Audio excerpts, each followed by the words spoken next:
This is Audible.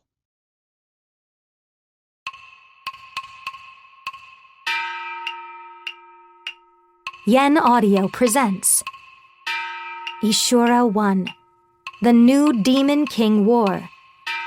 Written by Keiso. Translated by David Musto. Illustration by Kureta. Read by Emily Bauer and Chris Guerrero.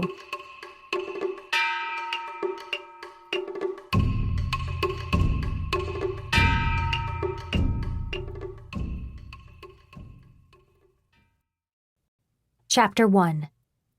Sojiro, the Willow Sword. This was the tale of one person. For the distant Talon, the story began with the memory of her old schoolmate Lucelle.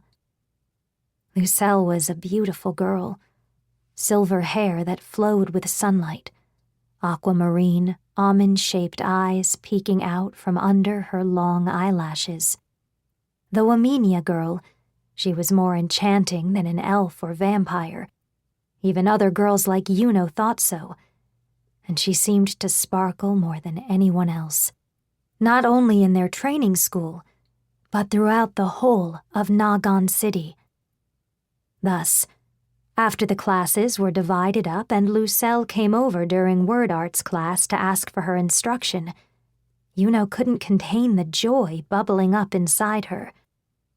Lucelle choosing her, and her slight proficiency for the force field of word arts, from among all her fellow classmates and recognizing her singular talent, was the first time Yuno had ever taken pride in anything.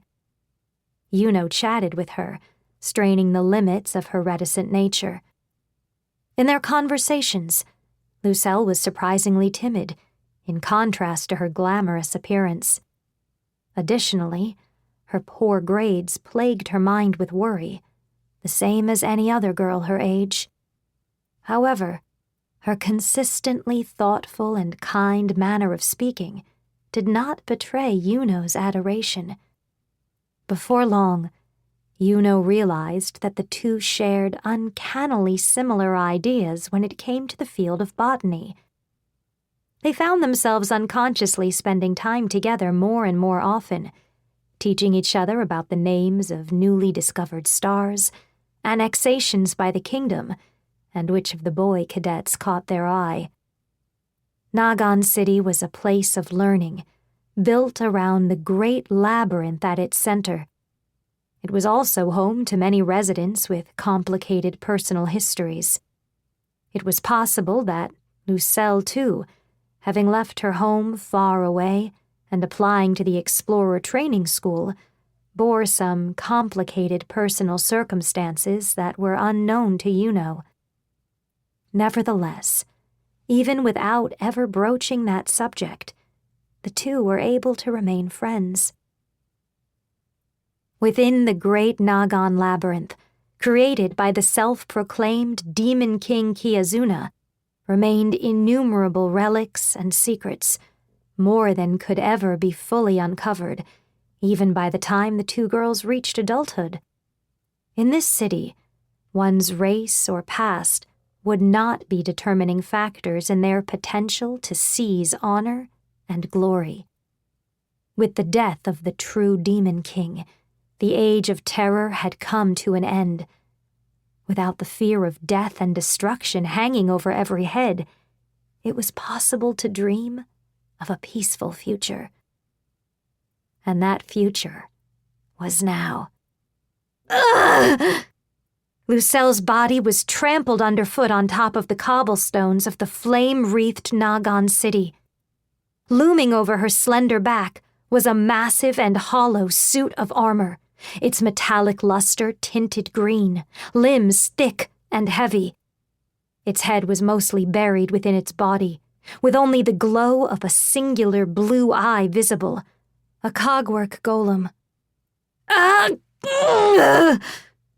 Before Yuno's eyes, Lucelle's beautiful arm was casually twisted twice around before being ripped from her body. Lucelle! It was mere coincidence that it was Lucelle beneath the golem, instead of Yuno. Lucelle had fled to the left, and thus was caught by the golem as it flew out of the stone alley. The golem, boasting a heavy metal carapace, impenetrable to any blade, was strong enough to twist a horse's body in two. For the girls, confronting it was a death wish. Escape would be impossible. That was all there was to it. "No! It can't be! No!" Yuno cried. All she could do was look at the ravaged bone and flesh poking out from the base of Lucelle's beautiful shoulder. Lucelle wasn't even able to let out a dying scream, her whole ribcage being crushed into the ground. She spoke in a hoarse, gasping whisper. "It hurts!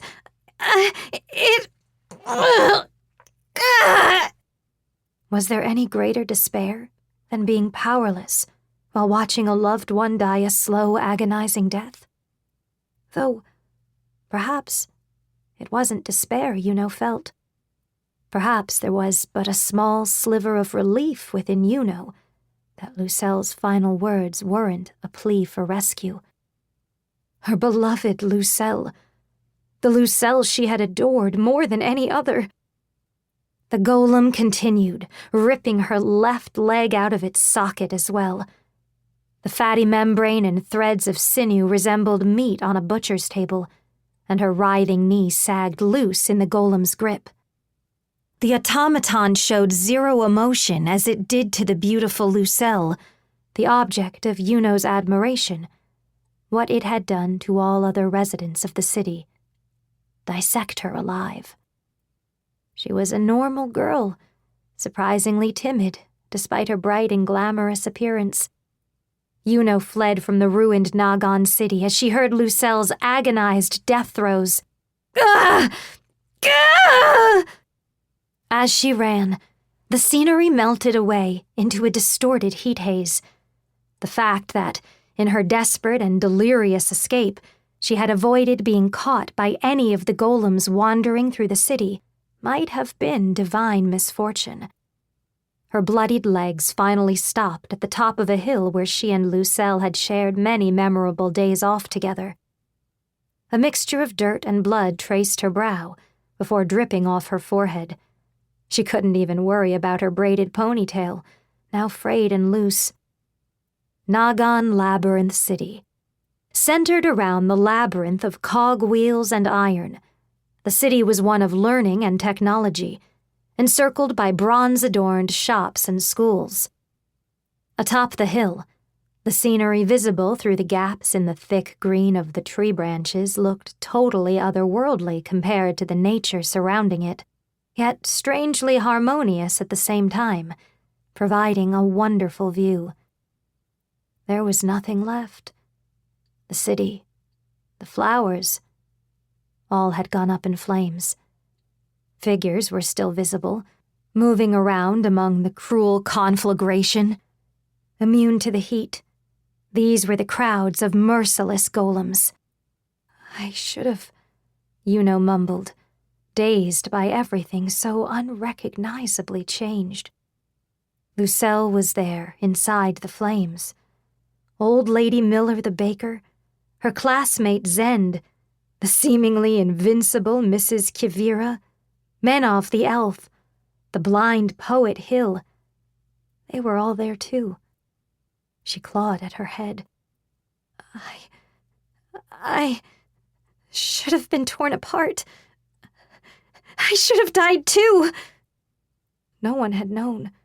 Not a single person had realized.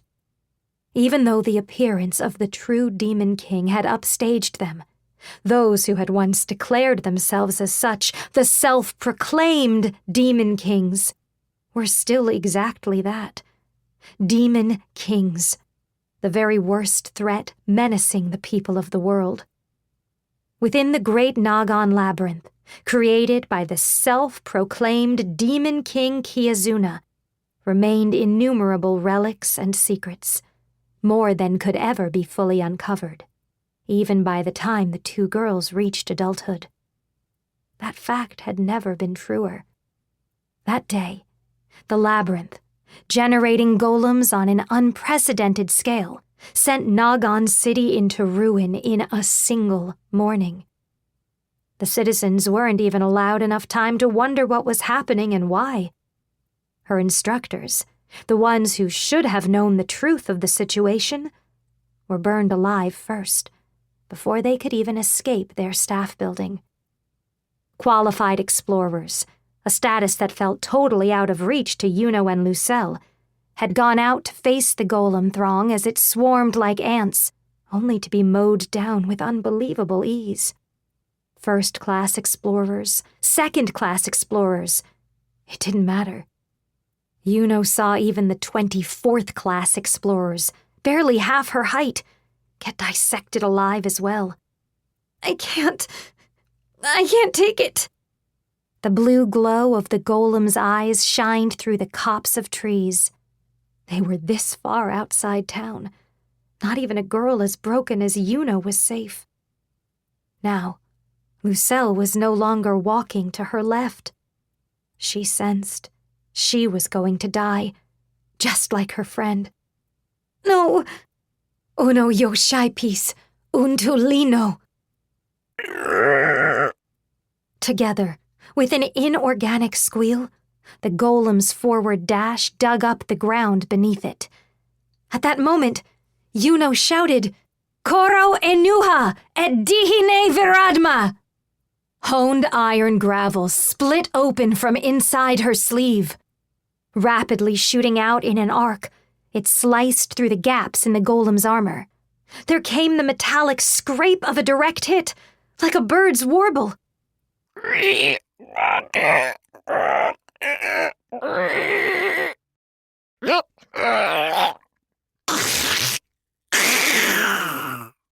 Having been pierced in some fatal inner part, the giant body stopped moving. The golem was an elaborate mechanized doll, brought to life through word arts, engraved into a seal, the location of which differed from golem to golem. Yuno had learned that in school. However, her daring feat was little more than a coincidence, and a miraculous one at that.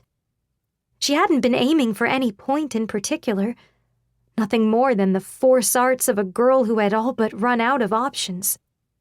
She could grant speed to pebbles she had sharpened herself. Her second name was Yuno, the distant Talon. Why? Why?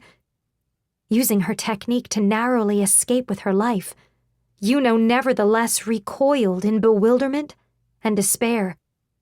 Among all word arts, she was only slightly skilled with force arts. That was her one redeeming feature. Why? How could that kill you? Back there, I could have saved her? Yet, when Lucelle was in danger, Yuno had been unable to do anything. Despite believing her only way to atone for escaping was to be torn apart and die just like Lucelle, she had nonetheless just used arts to try to survive. How shameful. How base, Yuno the distant Talon. Was that all your feelings of friendship toward your precious Lucelle amounted to? I can't take it. Lucelle! Covering her face with both her hands, she again took off running on scarred bare feet. No matter where she tried to hide in the forest, slowly being encircled by the blaze, she was sure to run into the terrifying golems. Still, living on, burdened by this sin and regret, was itself just as hellish. Sure enough, passing through the trees and into a plaza, there were 6 of the giant metal soldiers waiting for her. She sent her stone projectiles flying with a shriek. However, the same miracle did not manifest itself twice, and all her attacks were repelled by her target's fully encompassing curved armor. There was no other way for her to stand against them.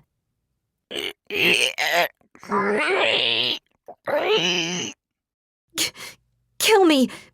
Hey! No matter what I say, you're going to kill me, right? It'll all go exactly as I want it to. I want to die! Just let me. The cohort of Reapers ignored Yuno's incoherent rambling and made their move. The directive engraved within the golems of the Great Nagan Labyrinth was an extremely simple one: to advance on anything that moves within their line of sight and dismantle them. The 6 golems, following said directive, tilted their bodies forward. At the same moment, the golem farthest to the right slid to the ground. At least, everything from its waist up did. Burning leaves on the ground scattered. Everything below the golem's waist remained upright. The heavy armor that no blade should have been able to puncture had a clean and parallel slice cut through its middle. What? Something flickered between the trees. The speed made it seem like an illusion. Was it light or shadow? When Yuno finally tore her gaze away from the inscrutable phenomenon, she saw that the remaining 5 golems had been felled as well. One had been split in 2. Another had been stabbed through the shoulder. Another still was missing its head. Their severed cross-sections were as smooth as a mirror surface, clearly reflecting the red flames. The cuts were too sharp. Then, Sup? Eek! The sudden voice came from right beside her. Yuno wasn't sure when he'd appeared. A hunched and short-statured man crouched at her feet. He carried a single-bladed sword, one of the cadets' training swords, on his right shoulder. Clearly, the weapon had belonged to someone killed in the sea of slaughter. Oh, what's your deal? Trying to die or something? The suspicious man continued, with his back still turned to Yuno. All of it. The common sense Yuno had developed throughout her life rejected the reality in front of her. It's all a dream. The 6 golems had been laid low in an instant. It shouldn't have been possible for a cadet's practice sword to bisect the armor so cleanly, when no cadet or any qualified explorer had been able to scratch it. The golems didn't stop moving even when their heads and arms were amputated, and for them to be cut down so effortlessly, as if it were inevitable, when even Yuno herself couldn't comprehend the absurdity of how she had felled one, was wholly illogical. It's all been a dream, from the moment the labyrinth first came to life and all the golems appeared. All of it. Hey, you listening? I asked if you're trying to die or something. Yes, no. The hell's that mean? The man chuckled to himself, standing up from his crouch. Even after rising, the man's back stayed unusually bent, so his eyes didn't quite meet those of the 17-year-old Yuno. He was clearly a Menia, but his smooth features and goggle eyes gave his face a reptilian appearance. Dying be a real waste, you know. Being human gets a lot more fun from here on out. More unusual than anything else, though, were the clothes the man wore. A subdued red color. The velvety fabric had an elastic flexibility to it. On them was a white line that seemed to run down his arms and legs. Fun? Yep. In my experience, anyway. Losing absolutely everything's the best place to start. Then, you get to decide where you're gonna go and what you're gonna do. It's great. Let me tell you. Absent-mindedly listening to the man's words, Yuno recalled the name for the man's attire that she had learned in class. It belonged to a different culture, from somewhere far, far away from her own world. It was called a tracksuit. A visitor. Come on. This town calls me that too. Whatever. Call me whatever you want. Someone who appeared from the beyond. A place with a different culture, a different ecology, where even the number of moons in the sky differed from Yuno's world. A rarely seen outsider, introduced to this world from the beyond, who sometimes brought prosperity and ominous tidings to others. An individual from a far-off world distinct from this one. These were known as visitors. You just now with those golems.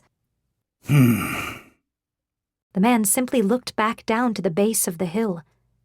Yuno followed his gaze. She looked at the scenes spread out before her. No, impossible. All of them? By yourself? Boring as hell. Still resting his sword on his shoulders, the man turned up one corner of his mouth into a half-smirk. It was a sea of steel carcasses. In the hollowed pit, hidden from view at the top of the hill, countless numbers of diced, inoperative golems were piled up in a heap. Their cores, hidden within their armor and with no two golems having them in the same place, had been unwaveringly and cleanly cut through, ending the creatures' animatronic existences. It was impossible to reason out where a golem's weak point was from the outside. Was such a feat even possible? Didn't think you guys have machines in this world too. What'd you call them again?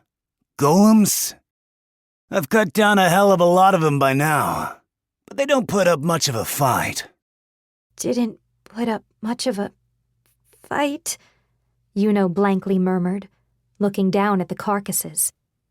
Everyone who lived in the city, people who trained themselves hard to challenge the mechanical labyrinth, constantly and automatically rearranging its whole configuration, wasted away underneath the massive army of metal and steel. The golem's structure was no mystery. If anything, those who challenged the great Nagan labyrinth and its unending stream of automaton guards were much more skilled at fighting golem opponents than warriors from other cities. Even the regular soldiers of Oriatia, the largest central nation in the land, would fare no better in the face of this disaster. In which case, this one man, who had opposed this walking, city-destroying nightmare and bested it with a single sword, was the real monster. The wind, carrying the heat of the flames, actually felt cool on Yuno's wet cheeks. Blech! Opposite her, the visitor put a piece of some nearby grass in his mouth before spitting it back out. Seriously? This grass ain't the edible kind? If that's root tussock grass, then no. It's inedible. It's actually quite poisonous. Figured as much. Hey, you gotta have some food on you, right? You should really run while you can. Even when faced with an immeasurable strength completely outside her world's physics of logic and reason, Yuno couldn't find anything else to say. She already knew the truth. The great labyrinth, created by the self-proclaimed Demon King Kiazuna, and the town where she and Lucelle had lived together, had become the very definition of a living hell. No matter how strong you may be, this city, it's impossible. Whoa now, no need to get upset. What's so impossible, huh? What? Don't you see it? Yuno pointed down toward the scene of Nagan below them. She didn't point toward the endless swarm of golems, the horde of destruction, blanketing the city. Her finger was directed at the far end of the fiery haze. You think you can defeat that with just a sword, too? An enormous shadow, larger than any of the city buildings and closer to a mountain in height, was swaying back and forth. It was shaped like a person. Yes, this was the real nightmare. Looking out over the city where she had grown up, she saw looming above it an impossible fantasy. The great Nagan labyrinth had started to move, and a huge swarm of golems had appeared. This was a fact, not a metaphor. No one had known. Not a single person had realized. Perhaps the structure had served to show enormous military might. Maybe it had been created in an attempt to defeat the true Demon King, who'd plunged every corner of the world into indiscriminate fear, including the legendary golem creator, the self-proclaimed Demon King Kiazuna. At the far end of the blaze, the great Nagan labyrinth roared. It was a noise as resonant as the raging sea. Hey. Without answering her question, the man pointed his sword straight at Yuno. The inexperienced girl couldn't yet detect another's urge to kill, but nevertheless, with the sword pointed straight at her, she had a sinking feeling death was imminent. The sword's tip grew hazy. Here! Behind Yuno, a golem was skewered. He had bent down even farther, stepping forward and going through Yuno's legs to make his thrust, piercing the golem's core from a position invisible to his opponent. He had kicked the pommel of his sword hilt up through the golem. Why did you use a move like that? She didn't feel any sense of shame in having him dive in between her legs. It was over before she could even register what had happened. His sword skills were not normal. There was no world out there, let alone Yuno's, where his system of sword techniques made any sense. She was terrified. Terrified at this presence before her, whose existence was far outside her realm of comprehension. Skillfully flipping up the tip of the hilt with his toes, the visitor once again slung it on his shoulder. Are you sure you don't have any grub? Grass, bugs, anything's fine. I haven't had breakfast yet, you see. I have a packed lunch, but, it doesn't have much flavor. Damn, you sure know how to make things difficult. Fine. We'll trade. You, fork over the food. The swordsman stared off at the other end of the haze. In exchange, I'll go ahead and handle that giant dude over there. I was thinking of cleaning him up soon anyway. Yuno looked at the sword. It was the same kind of worn-out, light practice sword provisioned to her. It was indeed the only weapon with which the man was equipped. What exactly could this man do? Did he have some brilliant strategy in mind? Maybe some mighty strong allies lying in wait somewhere? Maybe he had at least one kind of offensive word art at his disposal? Time to take him down. Sound good?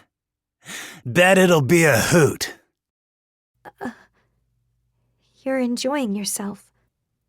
Battle. Bloodshed. Being brought to the brink of death. This warrior was savoring it all. Yuno had watched her homeland descend into chaos. Yet this small man with his unusual features was a demon from even darker depths of hell. What are you? What kind of technique is that? Where did you come from? Who are you? At Yuno's deranged questioning, her companion's mouth twisted into an uneven smile. This is how he replied. Yagyu Shinkage Ryu. What would happen once she knew about this man's otherworldly origins? Was his self-description really true or not? Yuno had no way of hoping to understand one way or the other. Sojiro Yagyu. You're looking at Earth's last Yagyu. He came from a world other than this one. The beyond. A rarely seen outsider, introduced to this world from the beyond, who sometimes brought prosperity and sometimes ominous tidings. This master swordsman brought with him the most ominous tidings of all. Hey, let me ask you something. That technique you used earlier, was that one of them word arts I've been hearing about? How'd you do it? What? That thing you did, where you throw stones. You can teach me that, right? Yuno recalled the difference between visitors and the people of this world. She had learned about it in class.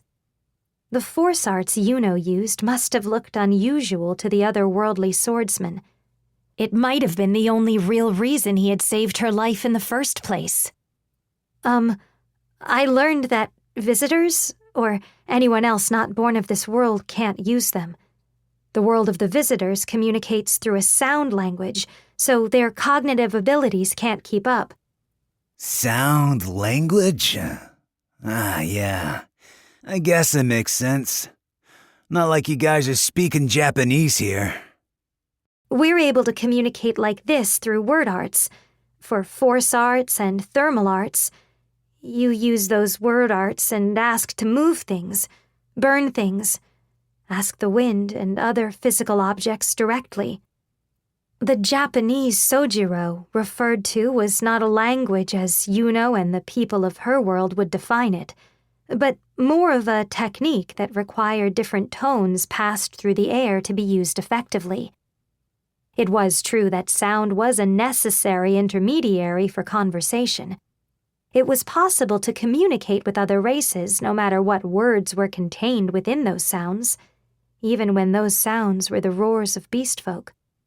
Any sentient creatures within this world were able to do this, but Yuno had heard this was different in the world from whence visitors hailed. That's so. Forget it then.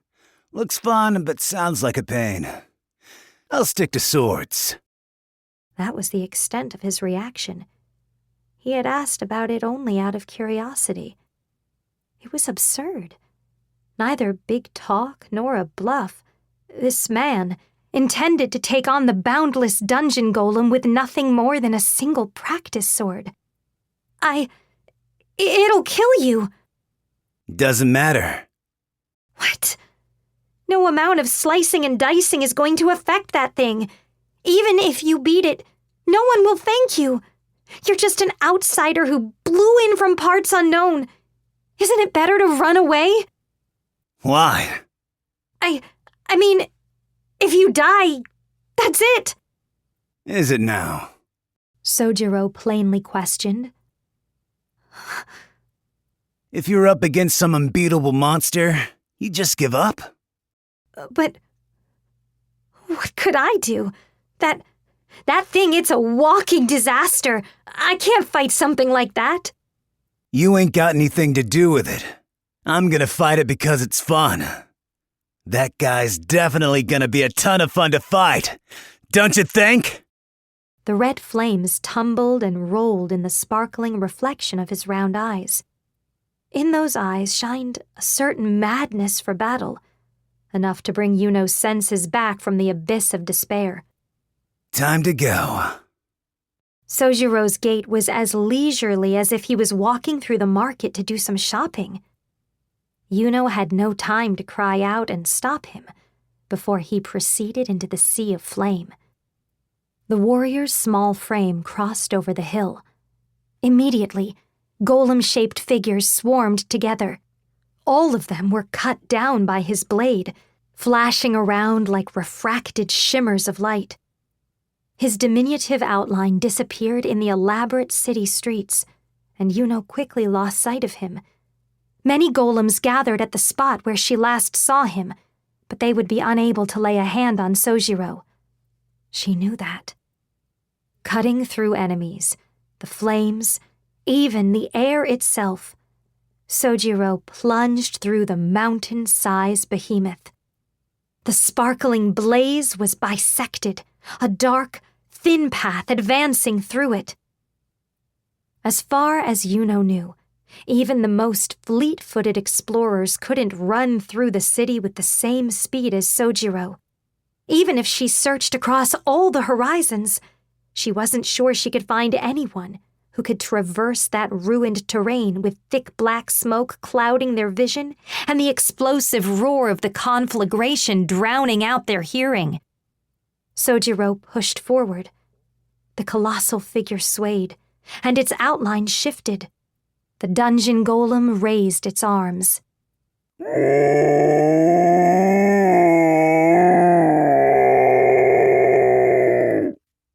The golem's rumbling roar caused the very hilltop to tremble. The ferocity of the golem's fist, violently slamming down on Sojiro's position, created enough of a tempestuous wake to send debris flying, radiating out from the point of impact.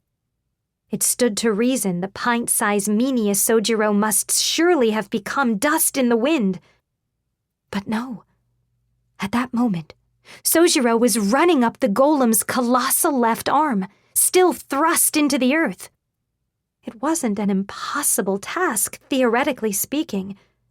However, the incline was, from the perspective of a Minya, a sheer cliff, if not steeper.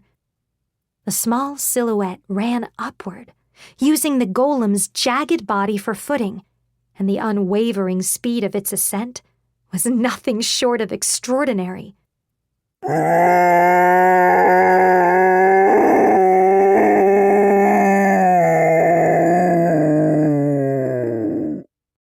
The nightmarish bellow drowned out every other sound in the city, its vibrations making the flames quiver and tremble. The black cloud that immediately enveloped Sojiro as he reached the golem's shoulder looked like a swarm of locusts from Yuno's distant vantage point. They weren't locusts, though. The black cloud was a combination of arrows fired from the mechanisms covering the dungeon golem's body and the golem horde, trying to swallow up Sojiro within their surging numbers, like a storm-tossed sea. The dungeon golem was a monster that could summon only brute strength. It was a walking calamity, with masses of weapons combined together inside its gigantic form. The true form of the impenetrable great labyrinth that had blocked any and all explorers from its depths for more than 20 years was a monolithic golem, adopting a bipedal form to wreak destruction. Ramparts to defend from attacks, turrets to send out counterattacks, and barracks to build mechanical soldiers were all included within its towering frame. Sojiro's figure vanished into the dark cloud. The peerless swordsman challenged an incomprehensible monstrosity, and his efforts had ended in vain. Or so it seemed. But that was not so. The dungeon golem's countermeasures were still active. The attention of the monstrosity's enormous single blue eye was focused on an irregularity in its arm. A long black slice had appeared there. A diagonal gash was carved in its left arm. With the practice sword still stuck inside the tip of the wound, Sojiro gave a bestial sneer. The next moment, he jumped off from the golem's left shoulder, evading the horde, and used the force of his descent to slash the dungeon golem's massive leg. His movements had gone beyond the realm of reason. Arrows, cannons, ever more golems on top of it all. In the blink of an eye, Sojiro jumped from one point to the next, rushing through like a murderous cyclone, with his small shadow dashing about. The dungeon golem's profile also shifted dramatically. With a speed that was terrifying to witness, it swung the left leg onto which Sojiro had grappled.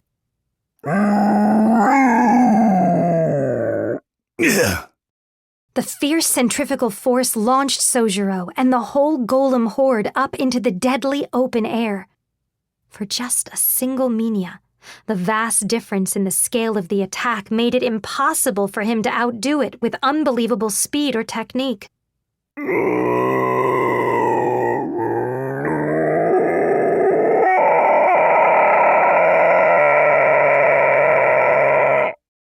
The dungeon golem's howl was clearly distinct from its previous bellowing roars, which had lacked a brass tone.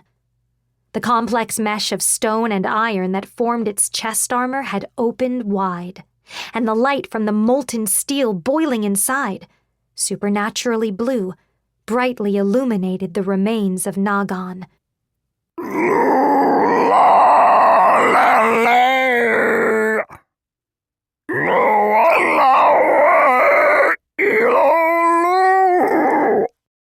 Yuno, together with a kind of resignation, watched the ending before her. Oh, there it is. It was the light that had burned Nagan to the ground. The dungeon golem was a weapon the self-proclaimed Demon King Kiazuna had devoted all their skill and magic to creating, built to defeat the true Demon King. It could think, deal with the incomprehensible martial mastery of Sojiro, and its intelligence even allowed it to use thermal arts. The metallic brass tone was an incantation.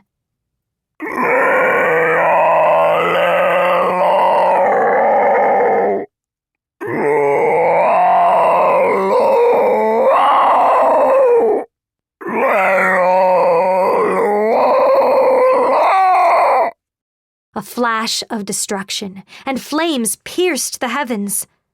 The light's trajectory split the clouds like an open maw. Wind and heat exploded in waves, with the fires on the ground nearly being snuffed out entirely. Right below the ray that split open the sky, the river turned to vapor, and even from her distant spot on the hill, Yuno could see the sky begin to burn like an evening sunset. Now then, was the visitor from another world, Sojiro, also transformed into a wisp of vapor? Yuno looked at the golem's outline, thrusting up into the sky. She looked at the wasteland, void of enemies, and the iron machinery capable only of ravaging everything in its path.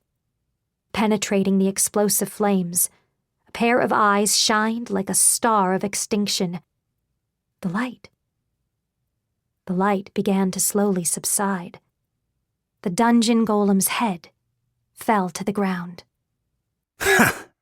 All right. I get it now. So that's word arts, huh? He was behind the open cross-section of the golem's neck.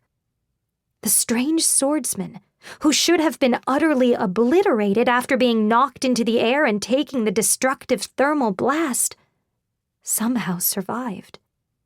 It would have been impossible to grasp unless one had been surveying the situation from Sojiro's vantage, the moment before the blue molten steel thermal arts released. In truth, just how much of a contrast was there between the thermal arts and the incomprehensible sorcery he'd used to evade that fireball of death? Most likely, no one but him would believe that, launched into the air with the golem horde, he had kicked them ahead of him like skipping stones, or that he had been able to instantly ascertain that the apex of his jump trajectory would bring him to the golem's head. With that superhuman feat, he had conquered the attributes of the word arts he had heard from Yuno. Word arts commanded phenomena. Even destructive thermal arts had a designated direction and range of effect. Therefore, it was impossible for the golem to send attacks toward its own body. That included the back of its head. Its stone neck, thicker than a temple pillar, had fallen. The cross-section was dyed orange. It reflected the light of the flames like a mirror, an absurdly clean and straight cut. Such a phenomenon, transcending all physical laws of the world, could only be considered a deed of demonic swordcraft.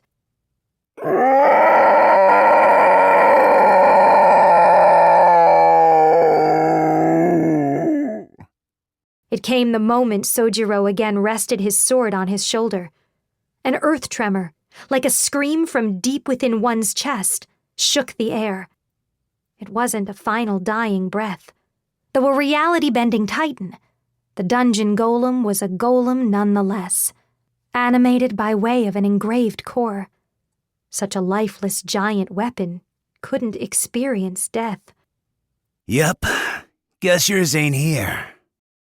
At that moment, the monster began swinging its right palm down on Sojiro as he stood on the level surface that had once been the golem's neck. The swordsman again leaped into the air. If the giant weapon was like a person, then the swordsman was more akin to a mosquito.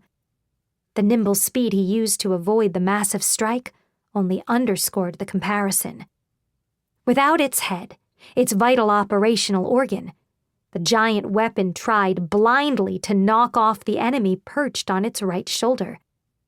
The vast difference in the scale of the attack made it impossible for Sojiro to outdo with unbelievable speed or technique.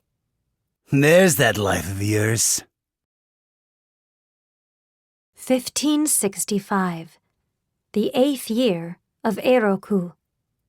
Kami-Izumi no Butsuna, purported to be the master swordsman of the era, visited the Yagyu lands together with his disciple, Jingo Izunokami. At the time, the founder of Yagyu Shinkageru, Yagyu Muneyoshi, took Jingo Izunokami on as an opponent, and after defeating him with the so-called Muto Dori, disarming and stealing your opponent's sword with your bare hands, Kamizumi bestowed the Shinkageru school to Muneyoshi. Some theories suggest that when a master swordsman swung their sword, it could reach speeds of close to 130 kilometers per hour. Additionally, the average blade length of a sword at the time was 0.8 meters long. Now, with that in mind, was it even possible for an unarmed person to dodge through a 0.8 meter radius faster than a 130 kilometers per hour sword swing, restrain the opponent's sword hand, and instantly disarm them?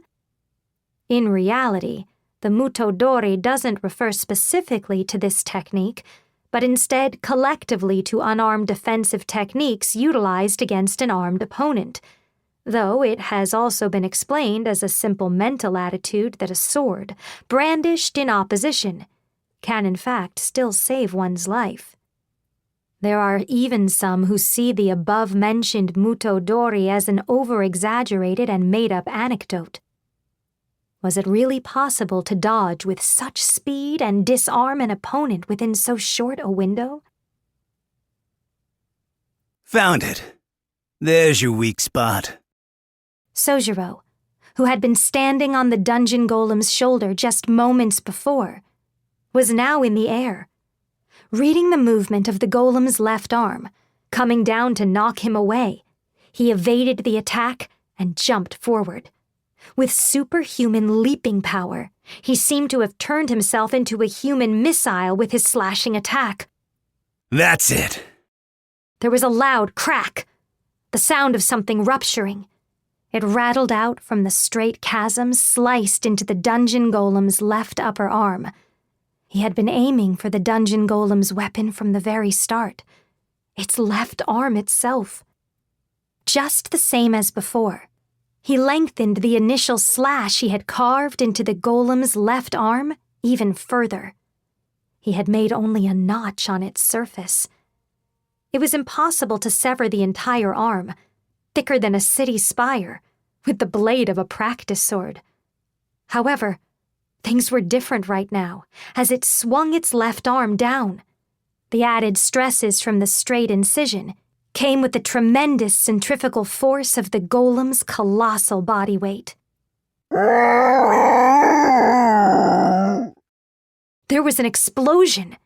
The giant weapon's left arm, aimed at Sojiro as he jumped off its right shoulder, split apart at the laceration under the enormous weight of its own body.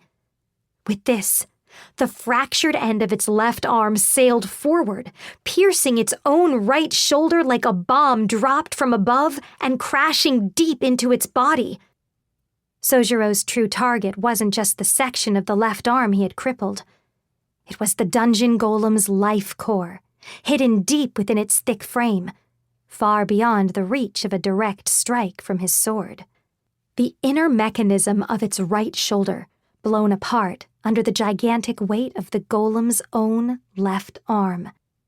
He had disarmed his enemy. Were all the legendary tales of swords and swordsmen truly nothing more than conjured-up fantasy? It happened as the golem's arm, nearly 100 times his size, rushed down to crush the swordsman. Was it really possible to dodge with such speed and disarm an opponent within so short a window? Mutodori. Yes, it was. The eccentric swordsman didn't see the results for himself. He slid off the golem's unstable torso, down its core, and past its waist. He continued hopping down the titanic mechanical body, unharmed as if by some natural and foreseen divine providence. Shortly after Sojiro's small figure moved, all the mechanisms in the bigger figure began failing, the golem collapsing and sinking into the earth.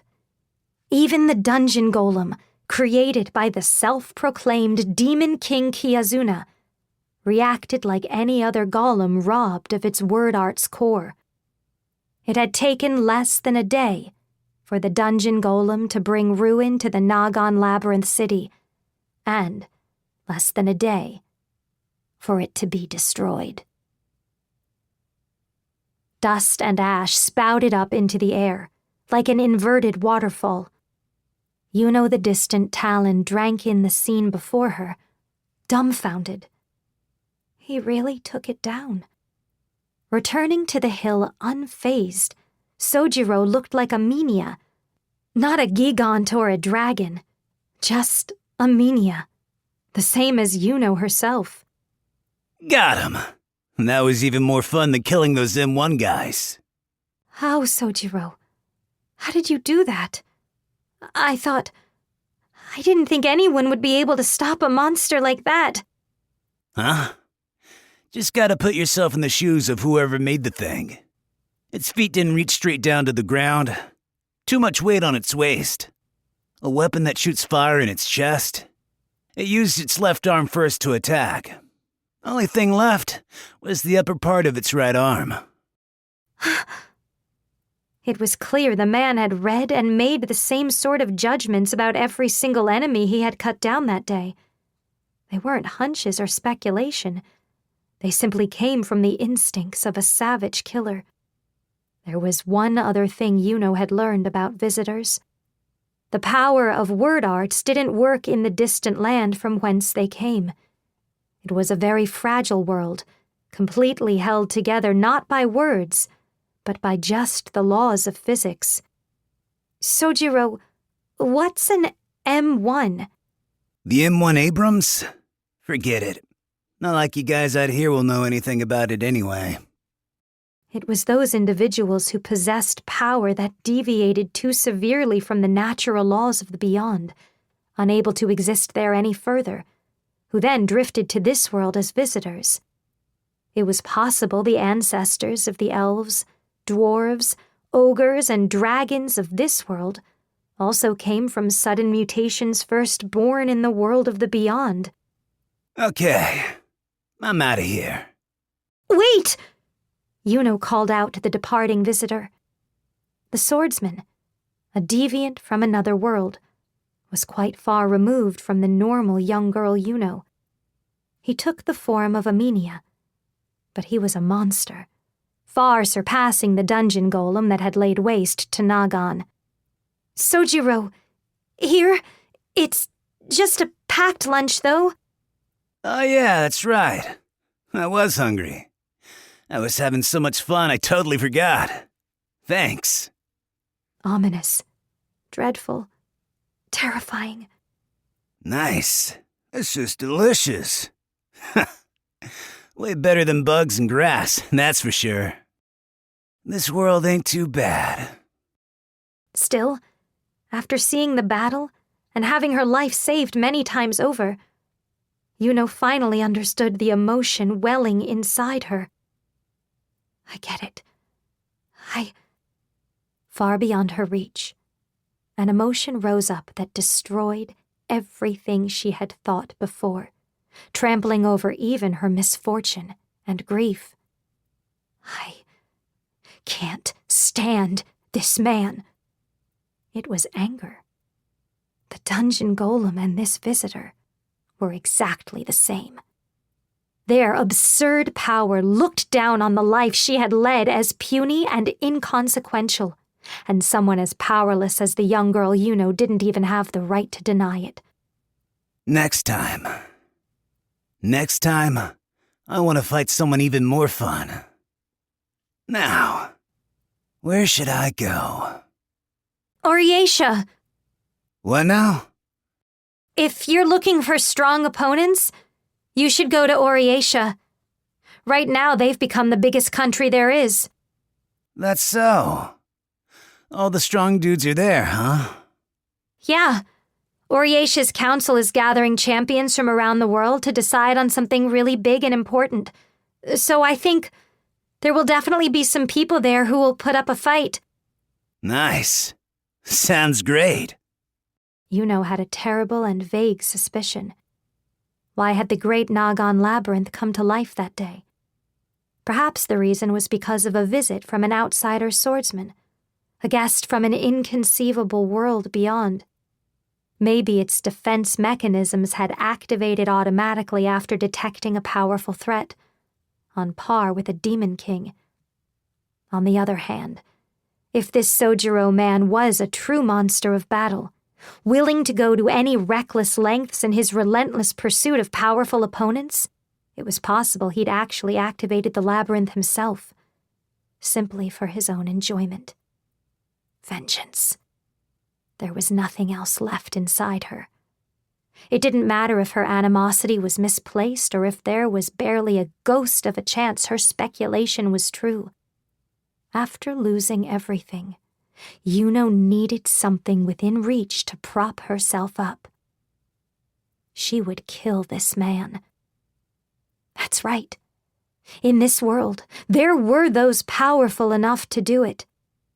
Even the great Nagan labyrinth had been artificially created.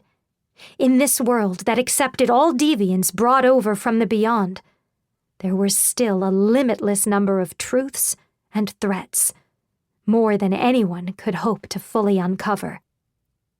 There was the second general of the Golden City, known by one and all, Rosclay the Absolute.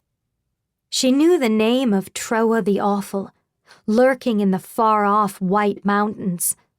Krafnir the Hatch of Truth, said to have mastered the fifth system of word arts, unknown to others. Kazuki the Blacktone came to mind, a visitor who ended the great ice flow 9 years prior. Perhaps Luknoka the Winter, who no one had ever seen before, too. She had to show that there were those who could stand up to this man. She had to learn just who he was and what this world of the beyond was really like. Finally, she would search across all the horizons for someone powerful enough to kill this unrivaled guest from another world. Sojiro, I'll show you the way. I'm just a Nagan graduate, but that's enough to avoid suspicions in Oriatia. Sure. That's a good look you got there. Excuse me? Nah. Just thinking ya. Means that from here on out, you can do whatever you like too. Freedom. Right. Thank you. Yuno smiled weakly back at Sojiro's snake-like grin, the edges of his mouth curled upward. Lucelle was no longer next to her. The town she had lived in was burned to the ground. She was free. Now, having lost absolutely everything, she felt like she could manage to do the preposterous. What's your name? Yuno. Yuno the Distant Talon. With her hatred supporting her, she began to walk. This was the beginning of their journey. Now, dear listeners, surely you are already aware. This is but one person's story. A single Shura, among a vast land crawling with countless hundreds of fiends and monsters. Only the first of those seeking strife and conflict following the defeat of the true Demon King. He was not wrapped up in the story. He wrapped himself up in this story on his own. He was able to vanquish the largest golem in recorded history with a single blade. He wielded unparalleled sword skills, unmaking universal legends into plain everyday truths. He had a butcher's instincts, able to detect the fatal weak points on every and any living being he faced. The last master swordsman, unable to be contained within the real world. Blade, Minya, Sojiro, the Willow Sword. Chapter 2. New Principality of Lithia. West of Oriatia, the new Principality of Lithia, bordering an enormous flowing canal, was the only stronghold that allowed land travel from the west and north. The city was economically stable, with its abundant aquatic resources, and ceaseless caravan traffic drifted along its paved stone streets throughout the day. However, today, the goods being carried by one of these carriages was neither clothing nor any sort of metal. "Wyverns are drawing close, no doubt about it." A small woman pulled her upper body back through the tiny window and into the coach. On the outside, she looked no taller than a child, but she had come of age long ago. She was a Menia woman named Lana, the Moon Tempest. "When they attack crowds of Menia races, the bastards travel in large groups. Definitely wyverns, that's for sure. Must have gotten a whiff from one of the merchant's belongings. Slip-ups like that earn executions in the military." The subtle shadows, hazy in the blue sky, looked like a flock of birds from the carriage. Each one appeared no more than twice as tall as the average Menia. However, wyverns were far different from other birds in the sky. They were unmistakably draconic, with neither beak nor feathers, and were the fastest race, ruling over the world's skies. While the group looked like nothing more than a vague speck at the edge of the horizon, they would catch up to a horse-drawn caravan in no time at all. Lana looked up toward the driver on the other side of the carriage's canopy roof and shouted, "Hey, are we going to make it to Lithia before the wyverns catch up? We're only a stone's throw away by now, right?" If you can see them, then it's already too late. What about you, Miss Lana? Can't you get those mercenaries to do something about it? Lana looked at the others sharing her carriage. Including herself, there were only 3 people in the coach. "Let me go ahead and ask. Higuara, confident you could?" "Of course. I could very easily wipe them all out." The body inside the coach replied flatly, without a stir. The mercenary, named Higuara, was not a Menia. He was a curious creature, his true form hidden underneath an elaborate cloak of what appeared to be tree roots. The tangled mass of vegetation was sitting just like any other Menia race might. "However, may I inquire something of you beforehand, regarding this self-proclaimed Demon King?" The gleam of his eyes flashed from gaps in the roots covering his darkness-cloaked face. The sentient vegetation, beast folk known as mandrakes, inhabited the deepest recesses of the forest, and were an extremely rare presence to see in areas occupied by the Menia races. "I have heard such things regarding the ruler of Lithia, Master Taran. Even I myself am aware of the terror and atrocities committed by the true Demon King.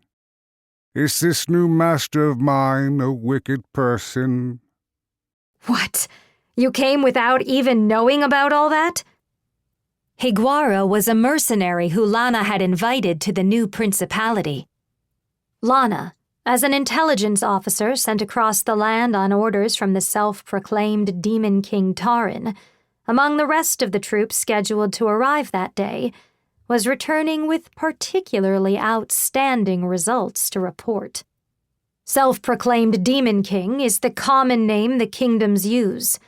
No one would actually go out of their way to proclaim themselves a Demon King. I see. I've heard similar out on the frontier. If I remember correctly, the Menia society is controlled by 3 kingdoms, is it not? How far behind the times are you? Oriesha's the only one left now. The others got destroyed. The true Demon King's handiwork. From Oriesha's perspective, they are the one true king. Those who call themselves rulers without any legitimate royal blood in them are referred to as demonic monarchs, self-proclaimed demon kings, in other words. Individuals with too much organizational power and word arts proficiency. Monsters that try to establish new races. Visitors who brought heretical political concepts to their world. There was an era when all those with power declared themselves ruler, claiming territory and self-governance for themselves. The rulers of these hastily established smaller nations held no royal legitimacy, nor did they submit to any other authority, and were called demonic monarchs. Taran the Punished, once a courageous general before seceding from Oriesha and declaring her region independent, was not an unusual case. Only 25 years prior, the self-proclaimed Demon Kings were indeed referred to as Demon Kings, until, at least, the true Demon King appeared. Was this true Demon King not a self-proclaimed one? Well, see, they were the real deal. No one else could be called a Demon King compared with them.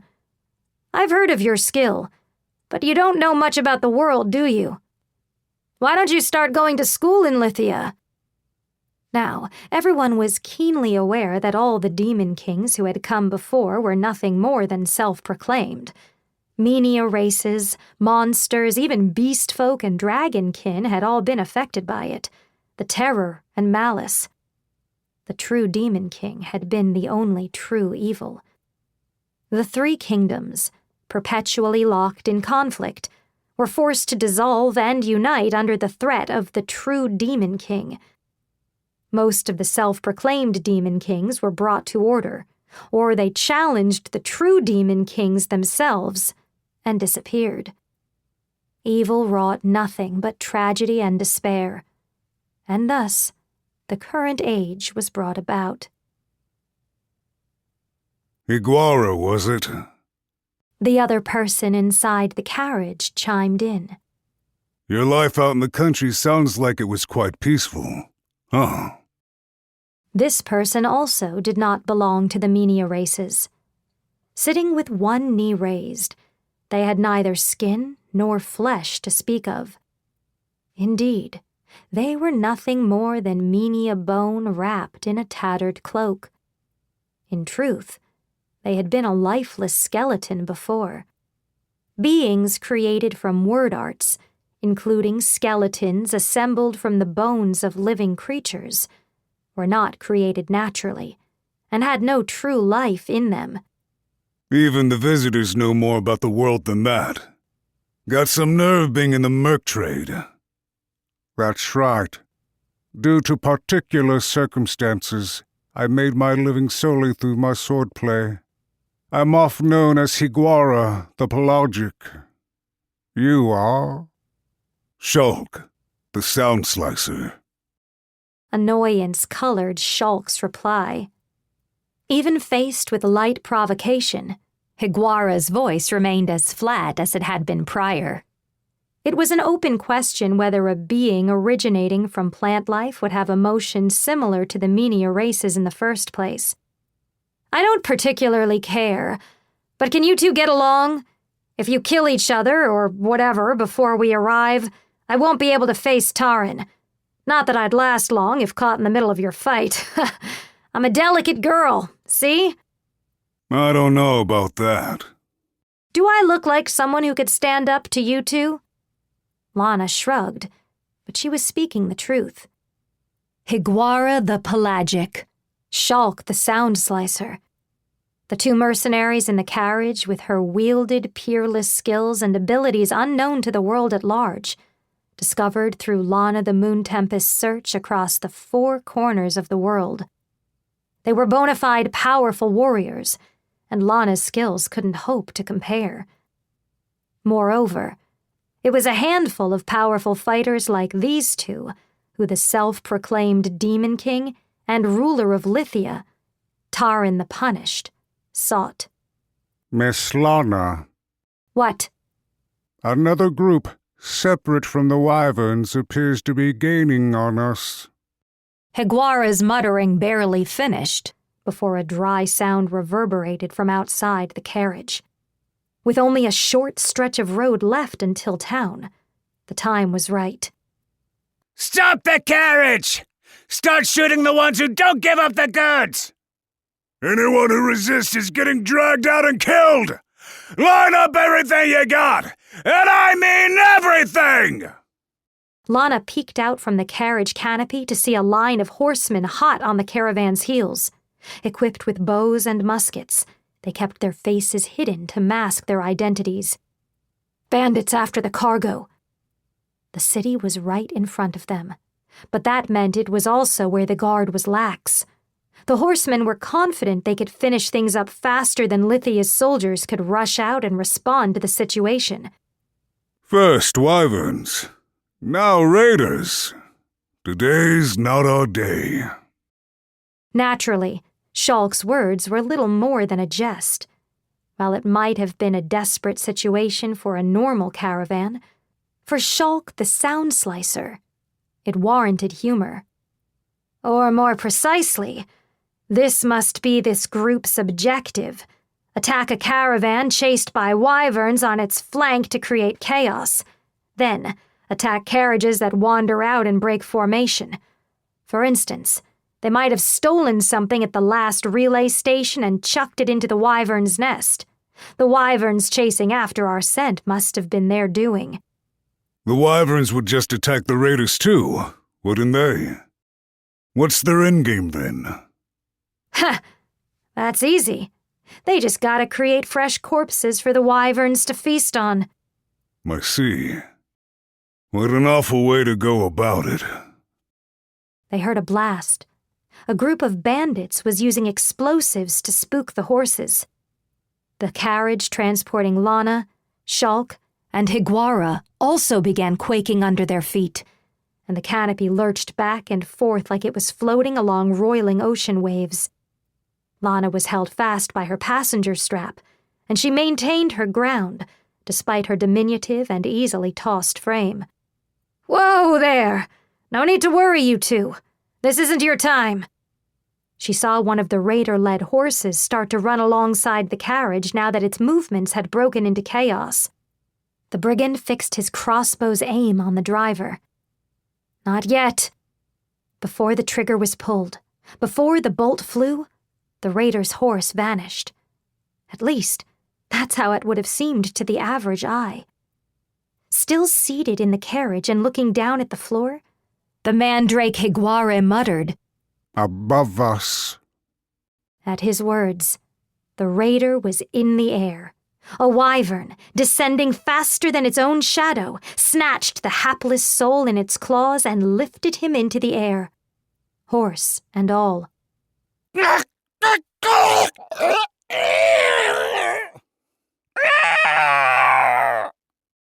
The large wyvern, tearing out the raider's windpipe and cutting off the man's dying breaths, had not come from the swarm approaching the caravan's rear. The beast wore plate armor, like a Menia soldier, and there was a crest stitched in the fabric on its back, revealing its origin.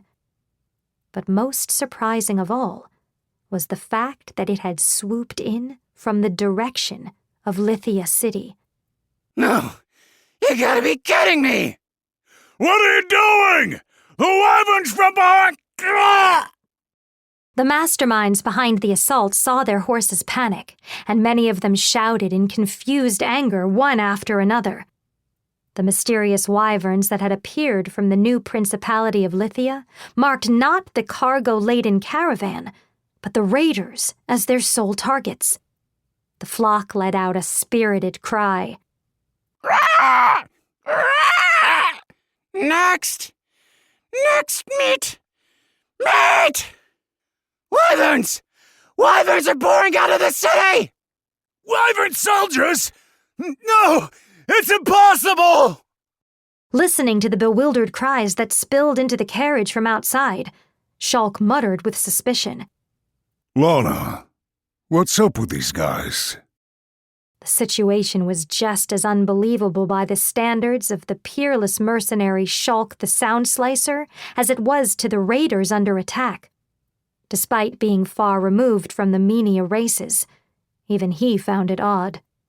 I can't believe I'm asking this, but these aren't wyverns domesticated by the Menia races, are they? Huh, and if I said they were? I'd say you were out of your mind. The word arts of this world made it possible for the Menia-like and other intelligent races to communicate with one another indiscriminately. Even beast folk, like Higuara the Pelagic, and their markedly different appearances, through their word art's commonality, were clearly differentiated from the actual beasts of the world, like the horses pulling their carriage. However, as self-evident as it may have been, mutual understandings among intelligent races and the advisability of those races interacting with one another were two separate issues. Wyverns were an extremely savage race, obeying commands only from the leader that ruled over their flock. Any living creature not affiliated with their flock, including other wyverns, was considered potential prey. Consequently, they were this world's sole ruler of the skies, a universal and natural enemy to all life on the ground. Hurry up and shoot them, damn it! Show no fear! Shooting arrows straight up into the air is Ah! The ironclad wyverns endlessly descended upon their prey. The raiders tried to shoot arrows or stones back. However, gliding down to the lowest altitudes, one part of the flock took careful aim at these attacks and used their talons to effortlessly sever the raiders' arms, if not their entire torsos.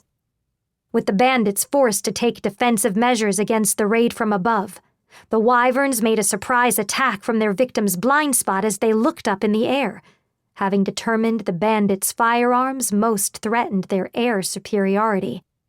One of the wyverns cawed, Roar!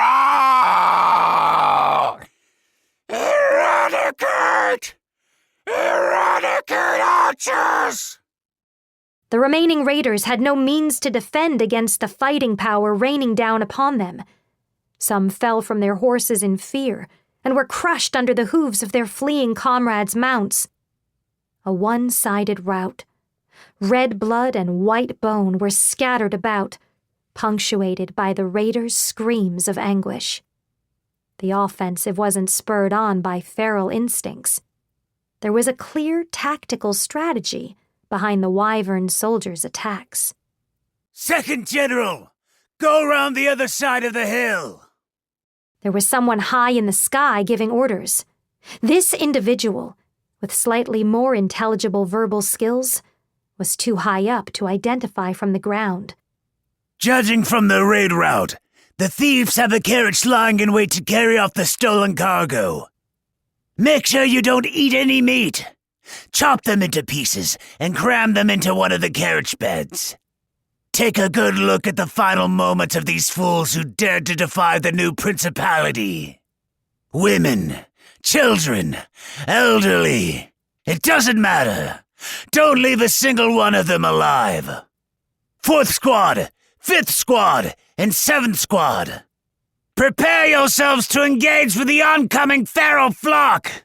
They must be no more than vulgar chaff on the verge of starvation if they're chasing the prey all the way to Menia settlements. 3 squads of our army will be plenty. After cutting down enough of their number, let the younger ones kill them off as practice. Here, I'll allow consumption of wyvern carcasses. It had continued from the moment the wyvern army had arrived. the voice continuously gave its orders. It was commanding an extremely effective surprise attack strategy, hiding their force high up in the sky to avoid detection before swooping in to mow down the raiders right as the enemy's plunder was within their grasp. Almost like Armenia Army's tactics. Belga First Squad! Your hind legs are injured, aren't they, you wimp? Fourth Squad, Miro! You've got a stray arrowhead stuck in your wing membrane. Focus up and fall back. No meat for you two. Hearing this incessant, shrill screech from where she was situated inside the carriage, Lana mumbled a name. Regnage. Previously on the verge of chaos following the Raider raid, the merchant column was being guided to the new principality by wyverns that had landed on the ground. Wyvern cries echoed on either side of the carriage as it continued forward.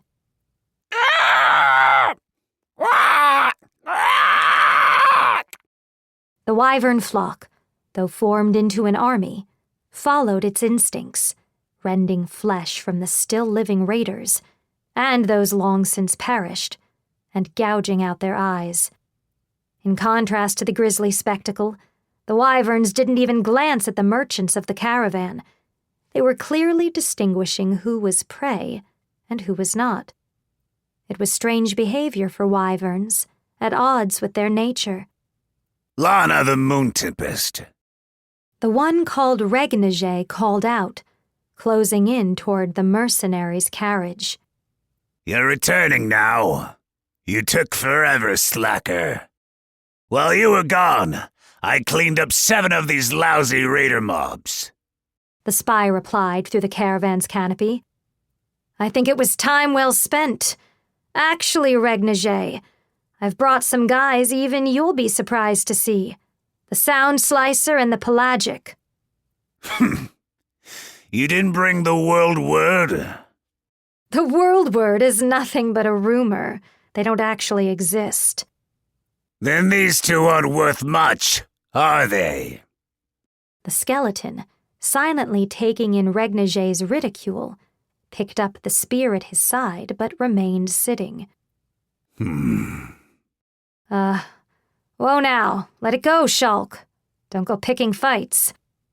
Lana hastily restrained the skeleton. Shulk the Sound Slicer had a bellicose temper. I'm supposed to stop. Someone's got to teach this Regnage guy the truth about that evaluation of his. That's just how he is. He's like this with everyone. On the other hand, the other mercenary, Higuara the Pelagic, stayed as he was, looking down to the floor. Higuara was awfully quiet, unlike Shulk, but Lana still found it unsettling. Regnage's orders to the army echoed. The feral ones are here. Don't let up! All you've done is finish off some lousy raiders. His interest appeared to have already drifted away from the mercenaries in the carriage. You fool! Attack!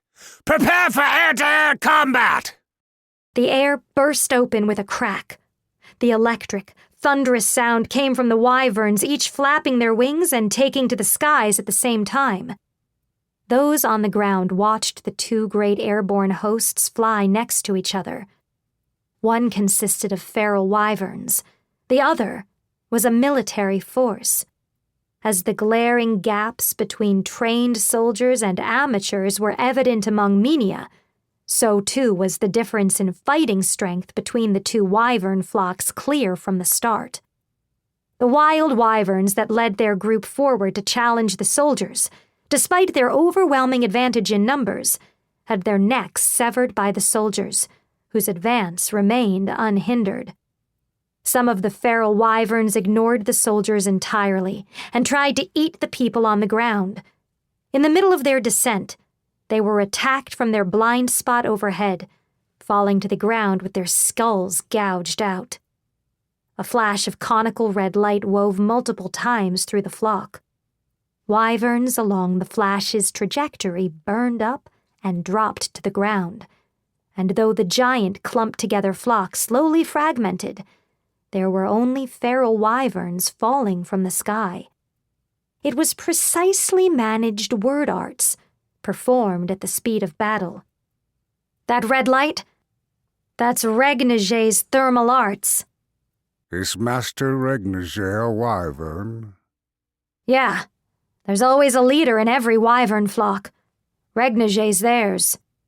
I've been thinking he seems to be the very cautious type, yes? He's always within a close order formation and manages to keep his exact position hidden.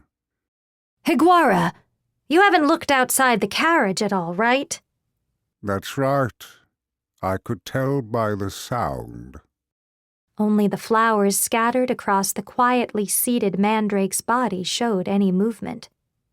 Anyway, with them protecting us, the new principality's defenses— Interrupting her words, a sizzling roar of the air igniting echoed. Lana stuck her small frame outside the canopy and squinted up at the heavens.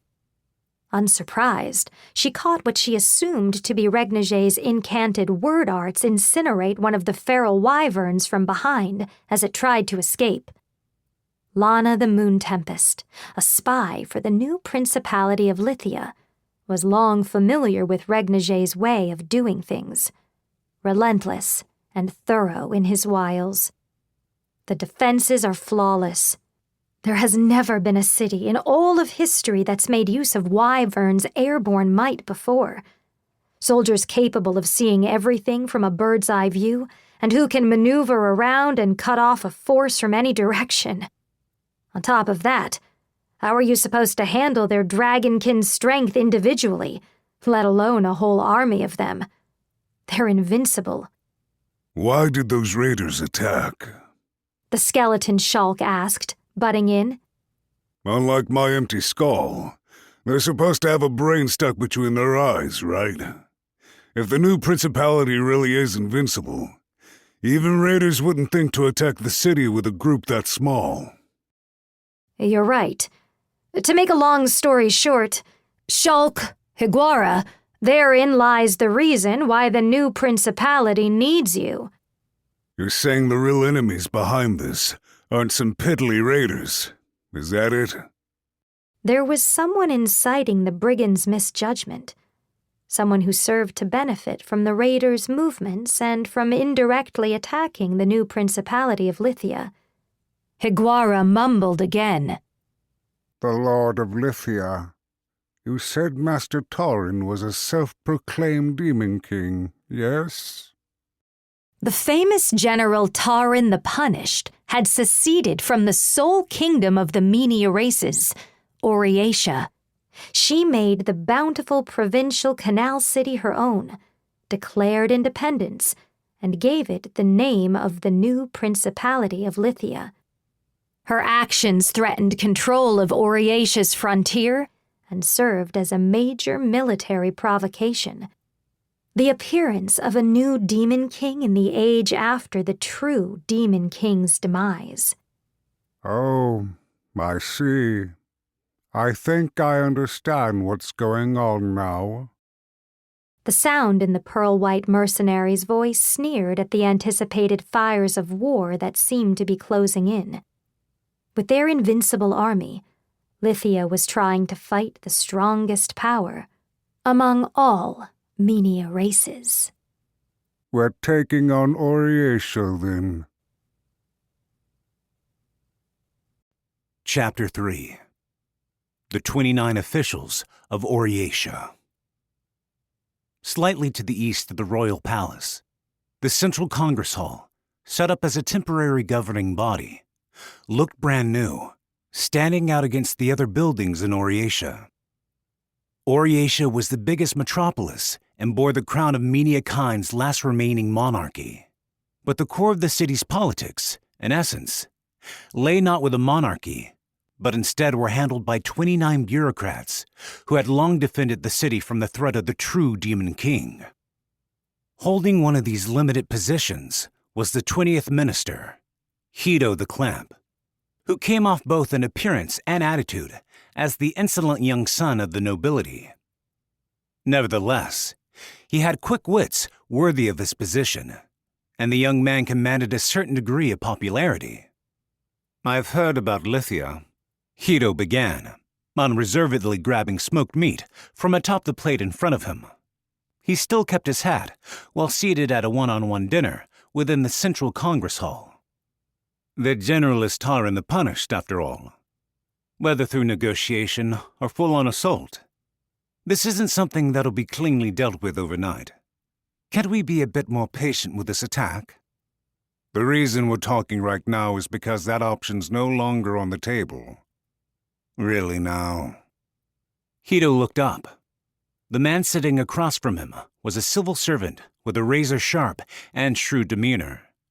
The small pair of glasses he always wore, and his forehead, always creased in displeasure, would likely remain unchanged until the day the kingdom finally fell.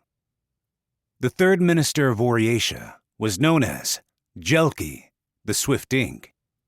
He was more than 10 years older than Hito, but the 29 officials, on paper at least, all shared the same position, in spite of whatever rank they held.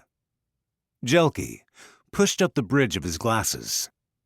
The imperial competition to decide the hero will likely be an undertaking greater than any other we've had before. We can't alter these arrangements. Nevertheless, handling the new Principality of Lithia, who still openly defies Oriatia, is the matter of greatest concern when it comes to uniting the world under one banner. We can't waste time developing plots or levying economic sanctions to tear our enemy down. I believe the new Principality is aware of this themselves and is taking a hardline attitude because of it. What's left? War? You can't be serious, Jelki. An absolute last resort, of course. We already depleted so many of our national resources on the true Demon King. We can't afford to expend any more. That's all the more when taking into account the forces expended in the imperial competition. However, the same is not true for the new Principality. A wyvern army, the only one of its kind. Sellswords of unknown origin hired on as extra security, scouted from far and wide. These developments made it clear that the new Principality of Lithia was making moves to prepare for an upcoming war. Oriatia's reluctance for renewed conflict made this, to the kingdom's enemies, the perfect time to attack.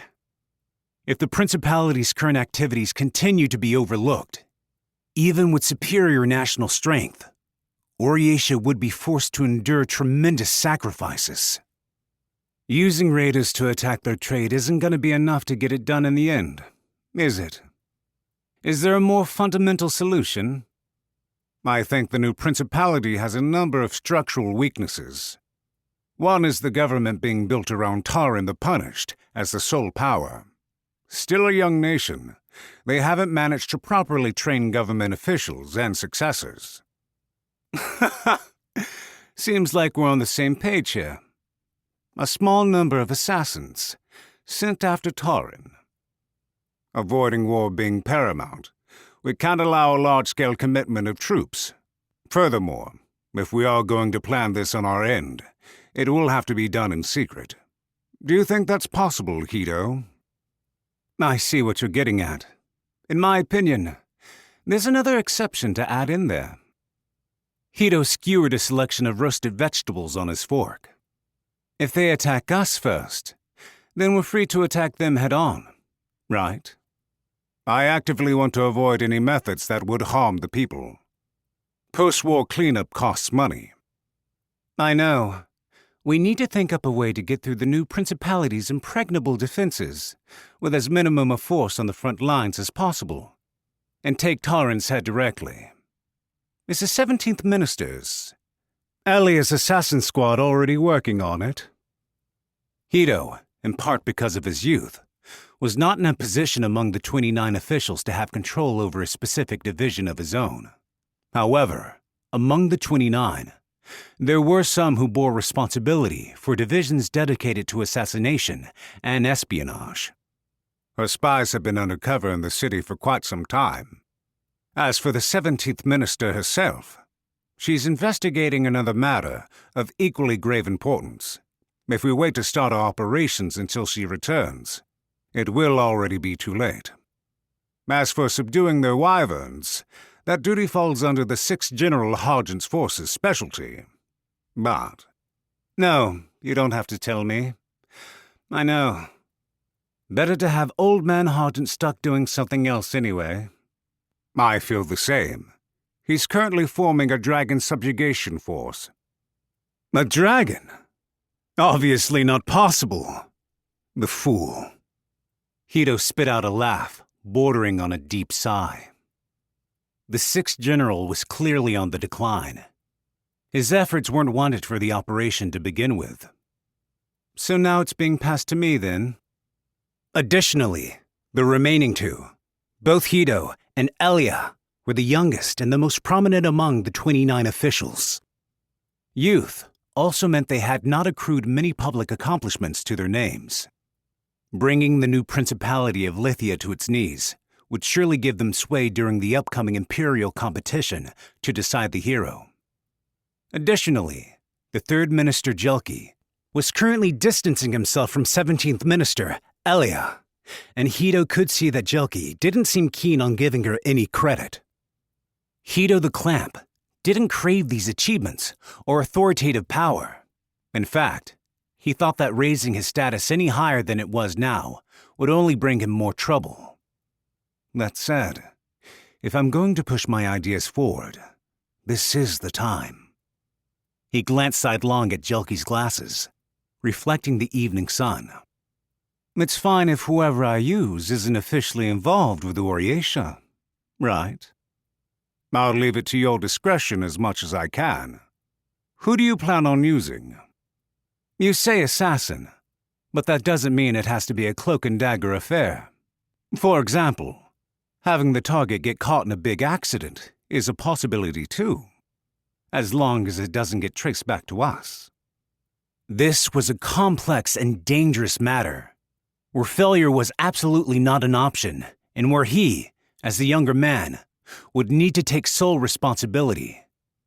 From a certain perspective, that was all there was to it. However, Hito understood this was how political tides moved. Before he had been called to meet that day, Hito had already been searching nonstop for the most suitable asset to handle the current situation. The state of affairs meant a normally unthinkable and dangerous solution was the most optimal. Ready the vortical stampede. Chapter 4. Alice, the Star Runner. Even a man like Hargent the Still, 6th General of Oriatia, in rare moments, pondered the definition of evil. A definition of evil to put a stock in during the current age, with the sole and absolute evil of the true Demon King now defeated. To betray oneself. This was what Hargent thought. With the ruins of the 3 kingdoms being unified under the Oriatia name and the political system on the verge of major change, he had still not cast aside his personal desires. Now was a perfect and unique opportunity to claim new achievements for himself. Though bit players spoke ill of him behind closed doors, though the schemes and treachery wore at his soul, it was all a necessity to maintain a power and authority beyond his station. Further treasures, higher fame, and a stabler life. If he continued as he had without a care for the looks of those around him, he could slowly expand his undeserved power. Therefore, he had to carry out his current punitive expedition without asking for aid from the other generals. His intended enemy was a true legend, a god among the ancient black dragons, Vikion the Smoldering. Deployed to the Talit Ravine in the northern frontier, the whole expedition force numbered 36 soldiers. The battlefield encampments, engulfed in the dry wind, were set up to host the brigade. You seem tired, Commander. The owner of the voice placed a cup of amber tea in front of the general. The color in the Chief of Staff's cheeks always looked the same, without a hint of fatigue. His gentle smile suited his somewhat androgynous features. It served as a perfect contrast to the dark circles under Harjant's eyes. You appear to have nodded off for a moment there, sir. Thankfully, none of the soldiers saw you do so. Yeah. Pekka, listen. It's to be expected. Taking a sip of the tea, he felt the faint sweetness permeate deep through his body. Harjant shrugged and tried his best to put on a dignified look. Well, it was a 5 days march from Oriatia to get here. And along the way, we had to camp out at a poorhouse, too. A big burden for anyone to bear, surely. Yes, I am perfectly aware, sir. Shall I add a fruity aroma? After actually setting out, I've realized that this distance itself may be a factor as to why the smoldering has escaped attacks against him for hundreds of years. Yes, that's some. As you ordered, the guards have taken up their positions. They've tempered their bodies, unlike yourself, Commander, so there is no need for concern over their fatigue. The Chief of Staff had hit the nail on the head. While his ambition swelled, Harjant's fitness only continued to wither with age. Yes, that's enough. How many Radzio soldiers on patrol? The personnel are divided into 3 groups. 2 soldiers are on constant patrol at the top of the ravine, with 4 always resting at the troop quarters to be ready to take over shifts, with one of them staying at the receiver. That's slow. Not good to reduce scouting when up against a dragon. Put 3 outside starting tomorrow. Have them take day and night shifts. Understood, sir. Harjant the Still also had the nickname of Wing Clipper. It was an honorary title earned from the hundreds of successful wyvern calling expeditions he had commanded, though there was a chance the moniker was a derogatory one too. Harjant's wyvern hunting employed a slightly different set of tactics from normal. He didn't make a move while they were in their nests. Instead, waiting until the swarm took off, and then blocking their paths of escape with arrows and word arts before stationing concealed marksmen around the valley to finish them off. He believed that although a raid on their nests looked like the safest strategy, that wasn't actually the case. There was a striking difference in intelligence among individual wyverns. A particularly crafty one could set up traps to waylay attacks on its nest and turn the hunters into the hunted. Another possibility was that the material inside their nests could be used as a focal point for the wyvern's word arts.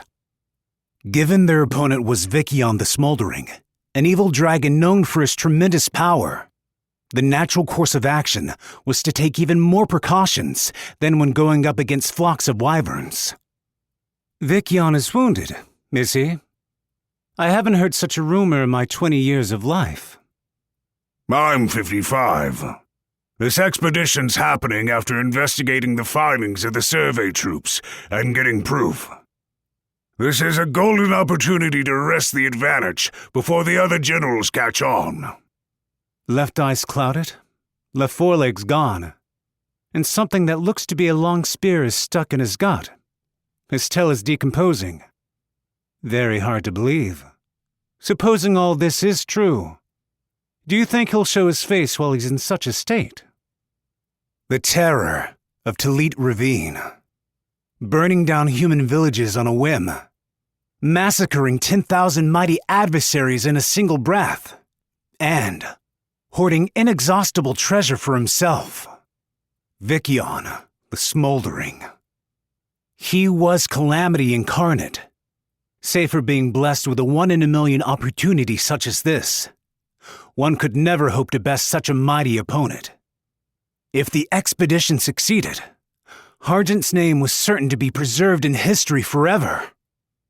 Additionally, back in the unified Oriatia, the achievement would earn him a coveted position of power. No longer ridiculed as a small-time wyvern hunter, he would become a true dragon slayer. Pekka, this is similar to a castle siege. The Black Dragon's leg and eye injuries aren't easily healed. The provisions in his lair aren't limitless either. Hunger will eventually drive him to the skies. No doubt, provided this information is reliable. Additionally, the troop numbers being flaunted in the ravine were in part to put pressure on Vikion. The aim was to provoke him with their brazen presence, forcing him to stay on guard in case an attack came, and draw himself into their hunting grounds. Pekka's apprehension also served as an indirect word of caution and a reminder that by waiting for the perfect opportunity, they would deplete the patrol's morale. However, Harjit was thinking about a dragged-out battle. In fact, believed the time would come soon. Sure enough, before the sun had finished its descent, Harjit was proven right. Rushing into the expedition headquarters, the Radzio soldier's face was deathly pale. "Chief of Staff! Commander! I have urgent news! 6 of our marksmen are dead!" No one had even announced that they'd spotted Vikion. The bad news was very hard to believe. What did you say? "We need communications first. Set up a link. Hurry!" Following the Chief of Staff's orders, the soldier activated the Radzio. The machinery employed a complex pattern of wires enclosed around a translucent stone. Radzio troops and their usage of long-distance communications were a vital part of Harjit's battle strategy. "It's Harjit! Give me the situation! As precise as possible!" "This is Dio! On surveillance at the left cliff! Black smoke is shrouding everything! It's spread over the bottom of the ravine! Unable to confirm the status of the 6 marksmen deployed below the cliff! It's likely the smoldering is creeping along the ground and advancing toward the command headquarters!" Along the ground? The haughty Vikion the Smoldering, who used to burn everything with great gouts of black smoke billowing from the sky and look down on the rabble crawling on the ground below. Rather than flying out from his lair, he was weaving his way through on the surface of the ravine. It was unthinkable for a dragon to use his breath to attack soldiers from their blind spot, while crawling along the ground like some common lizard or snake. Why? Why is this happening?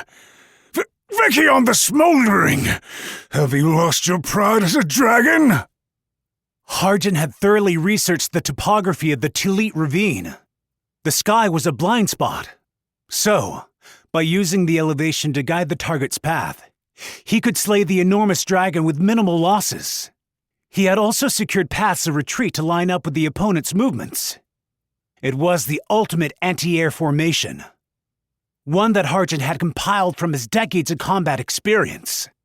Yet, because of his long years of experience, he couldn't help questioning how sound his tactics were. What was truly terrifying was his own inability to account for all possibilities. "Commander, please fall back. We failed. I don't believe anyone knows how fast a dragon can move across land. But right now, these headquarters are in danger. Luck wasn't on our side." You think I'll let things end like this? This can't be happening. We need to make things right. Harjit knew it himself. His soldiers weren't stupid enough to spread false or incorrect information. Unlike Harjit, they weren't the type of men who refused to accept defeat. Pekka was right. This expedition had ended in failure. 6 men had burned to death in scorching black smoke. At present, it was his own life that was in the most danger. Yet, "We don't have time to waver! PK io Harjit! Himal wal meal!" The Chief of Staff's words changed into hastily woven power arts. Before Harjit had a moment to realize what had happened, the invisible force from the power arts buffeted him away. What in the... A harsh wind blew through. It was a smoke, black as pitch. Blown out of the main tent, Harjit caught sight of the jet-black smoke, like a curtain blotting out the sun. the breathword arts utilized by dragons. Vikion the Smoldering used ultra-hot thermal arts that enveloped everything in smoke before reducing all to ash. And the soldiers, caught within that dark curtain, were charred black, without so much as a single spark of flame. Chief of Staff, Peke. Radzio Soldier, Laini. Imperial Marksman, Miliad, and Hikya. You must be the general. The author of the near-instant massacre swaggered up through the smoke. Vikion the Smoldering. His jet-black scales warded away nearly all methods of attack and shrugged off the heat from his own breath. His massive figure was nearly as tall as one of the large troop barracks in Oriatia. I hadn't planned on leaving anyone behind. But no matter. Now, with a crackling, scorched air forming a barrier between the two, the legendary nightmare had blocked off the ravine. Despite the heat in the air, Hargent's biological instincts sent shivers through every synapse in his body. His spirit overwhelmed all behind his presence. He was truly the strongest being beneath the sky. Vikion! Damn you! Even with his right eye clouded over, his left front leg severed, a long spear sticking out of his gut, or his tail rotting away.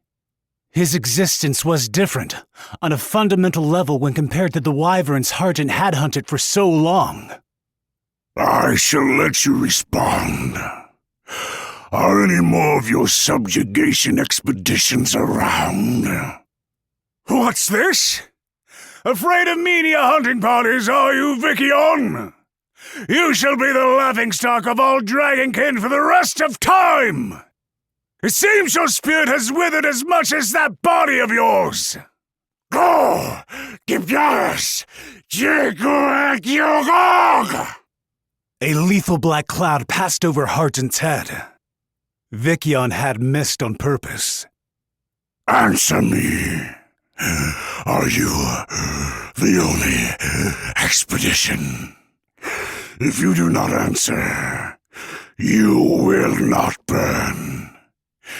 You will suffer a slow, agonizing death. What? There was an uneasiness in the Black Dragon's words. Vikion's tactics were very unusual for a dragon. Wounds covered his body. He was said to be the evilest of all the ancient dragons, having lived through hundreds of years of failed expeditions to slay him. All alone, and standing face to face with a dragon, Hargent asked, What's happened to your body? Smoldering! Even as I, Hargent the Still, am met with your contempt and humiliation. You seek to conceal humiliation of your own? Who attacked you? A champion. With a splattering sound, the vile dragon pulled back his festering left arm. The injury seemed to embarrass the dragon. A champion. Have you seen such things with your eyes, weakling Hargent? A rare mutant strain, a numerical oddity from among the masses. They serve none but themselves, their damnable greed. Their appetites lead them to amass power, and then that hunger leads them far away to murder the powerful life forms in our world. You're saying a menial champion attacked you? Arrogant fool! Vikion roared with disdain. No, not disdain. Even Hargent understood.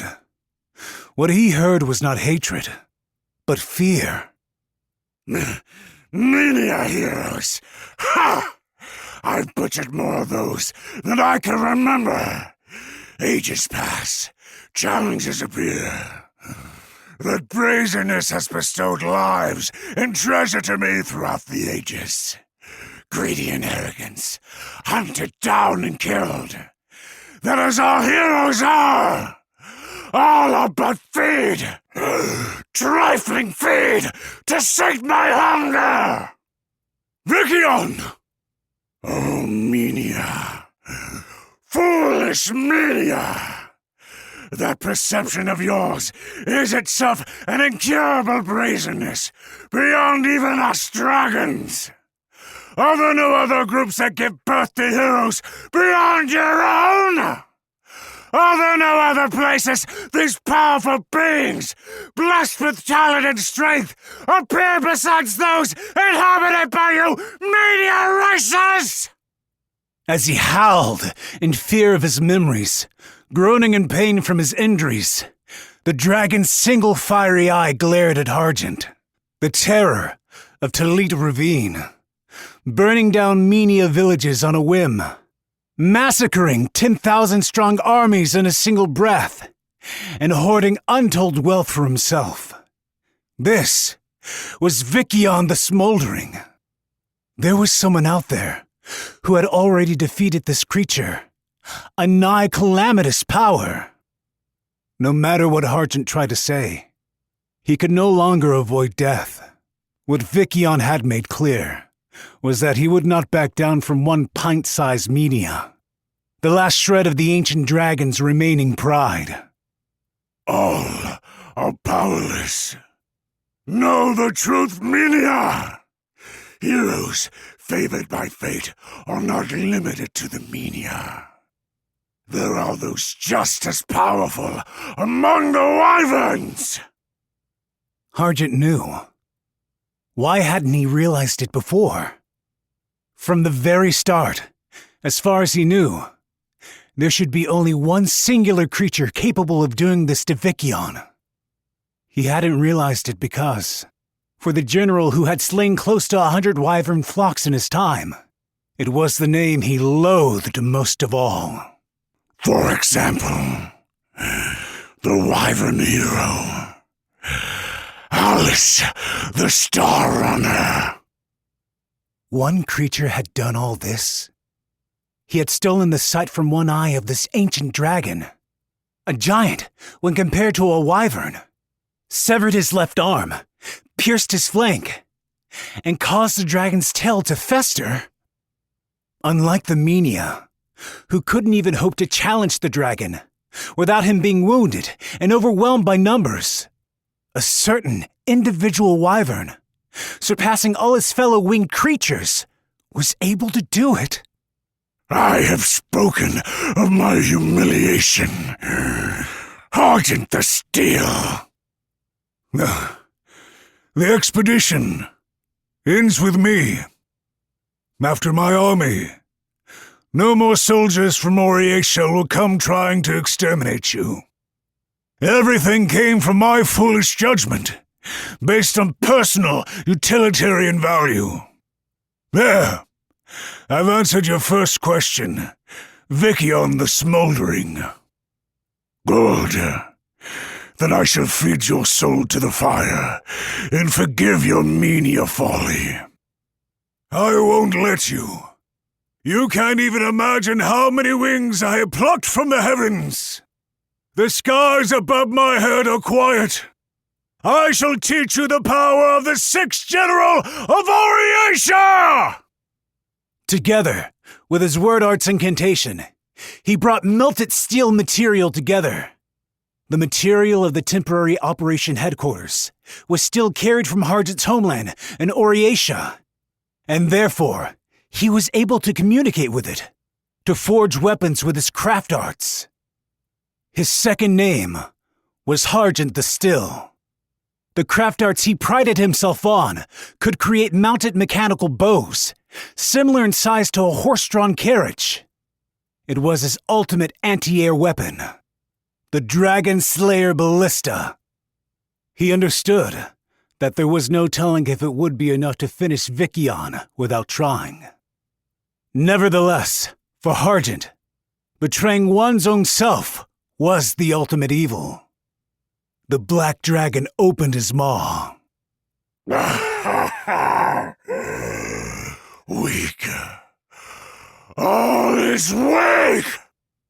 The battle would be over in a single breath. Vicyon could change the mere act of exhaling into a powerful thermal arts breath that burned everything in its wake. However, the evil dragon gulped back his exhalation. He was looking behind the frail Menia's back, to the ravine winding away behind him. There, the crimson evening stretched out before him. The edge of the horizon hosted the sunset, and the scene of the swollen sun flickering in the lingering hot air. He saw a shadow, silhouetted by the final moments of the setting sun. Why did you come again? Why? The lithe shadow was at the top of one of the summits of the ravine. Without a word, it spread out its wings. The ominous shadow was like the incarnation of folkloric demons and monsters. Moreover, to the ancient dragon god Vicyon the Smoldering, this singular winged creature was Star Runner! The biggest difference between wyverns and dragons is their forelimbs, or lack thereof. Dragons, possessing 2 arms in addition to their wings, meant their physical makeup had already surpassed other creatures significantly. But it could be argued that in this way, the wyverns, having lost their front arms and reducing their body mass over the generations, had recovered their true evolutionary path to improve their flight. Additionally, similar to how the large reptiles of the beyond replaced their bodies with avian forms, in this world, it was not the dragons, but the wyverns who enjoyed prosperity. Even while dragons were individually the strongest race of all, wyverns flew longer distances, energetically secured food, and adapted to their environment to reproduce. In this manner, just as with the Menia, the birth of an exceptional individual among the prosperous species was an inevitability. The wyvern had 3 forelimb-like growths from birth. In adolescence, they were thin and slender limbs, like a bug's, without any nerves running through them. Reductive evolution was a curious thing. Similar to the Menia, who had diverged from their ancestors and begun walking on their hind legs, this wyvern naturally grew able to touch objects, manipulate them, and feel the tactile stimuli that resulted. Therefore, he had been unable to tear off the meager organs, which only hindered his ability to fly and survive. Eventually, his arms developed muscles and became able to grab and carry objects. During the long time he'd spent handling weapons and tools, his arms acquired technical dexterity. His arms longed for something new. While the sun rose up high in the sky, that wyvern cast his flock aside and flew off from the seaside cliff where he had been born and raised. His appetite, fostered by his arms, could no longer be sated within wyvern territory. Being the only one among his wyvern flock, closer in biology to birds, as the word flock suggests, to possess a developing intelligence, if anything, made him closer to dragons than his own race. He possessed neither the appetite to survive to see tomorrow, nor a desire to breed and pass on a seed. He wanted to grasp yet unknown things in his hands. He wanted to prove to himself that he was not a mere wyvern. With this coincidentally bestowed power, he wanted to attain extraordinary glory. That's how he wanted to live in the vast skies that stretched out before his wings. This was the vague appetite that spurred him. Without a swarm of his own, this one wyvern, in spite of his slender frame, wanted it all. Somewhere along the way, this tiny creature acquired one town's treasure. He defeated an enemy. He conquered a dungeon. He subjugated a region. And now he was. Alice the Star Runner. What do you want? What more do you want? Striking fear into a legend. You have already stolen my treasure. You have already robbed me of my pride. What more is there to take from me? What more? Still perched on the stony summit, the wyvern cocked his slender neck to the side. He didn't seem to understand the question. I'm simply doing the obvious. There came a loud crack. Alice only had to turn his body slightly to avoid the abruptly shot and colossally sized arrow. Star Runner! The deadly shot had come from Harjant the Still's Dragon Slayer ballista. Incapable of successive shots, he nevertheless released the bolt not at Vickion the Smoldering, but toward the interloper. You! Don't you dare interfere! In response to the man's voice, the wyvern simply lazily shook his head and took flight. A sack was tied around his body, as if he were a Menia traveler. Damn you! Damn you to hell, Star Runner! As Harjant spouted resentful curses, Vickion looked up at the sky. The wyvern had just taken off, but his silhouette was already disappearing. Vickion couldn't follow him.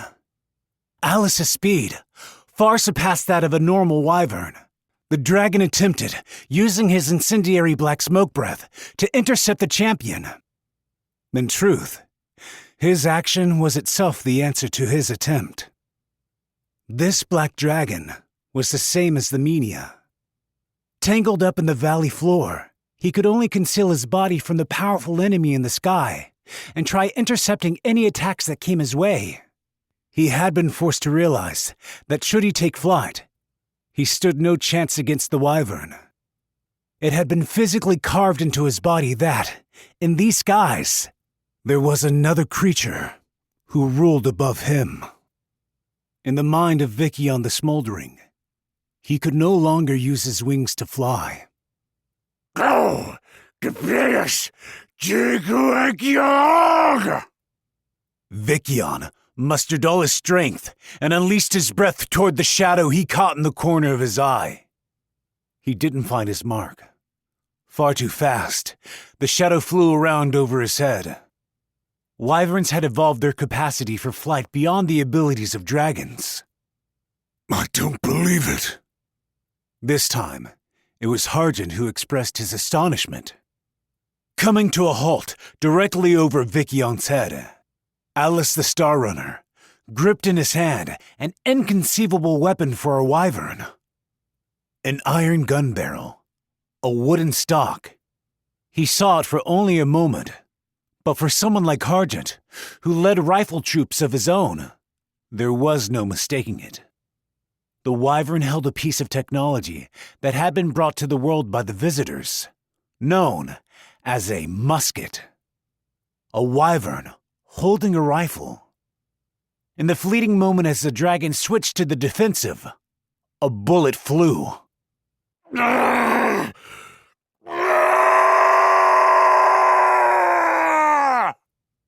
There was a popping sound. It was not the sound of the gun, but instead of the giant dragon's flesh, as his remaining eye burst. The muskets in this world had picked up improvements several generations in advance through visitor-gifted knowledge, and were more accurate and capable of rapid fire compared to counterparts that had existed in the beyond.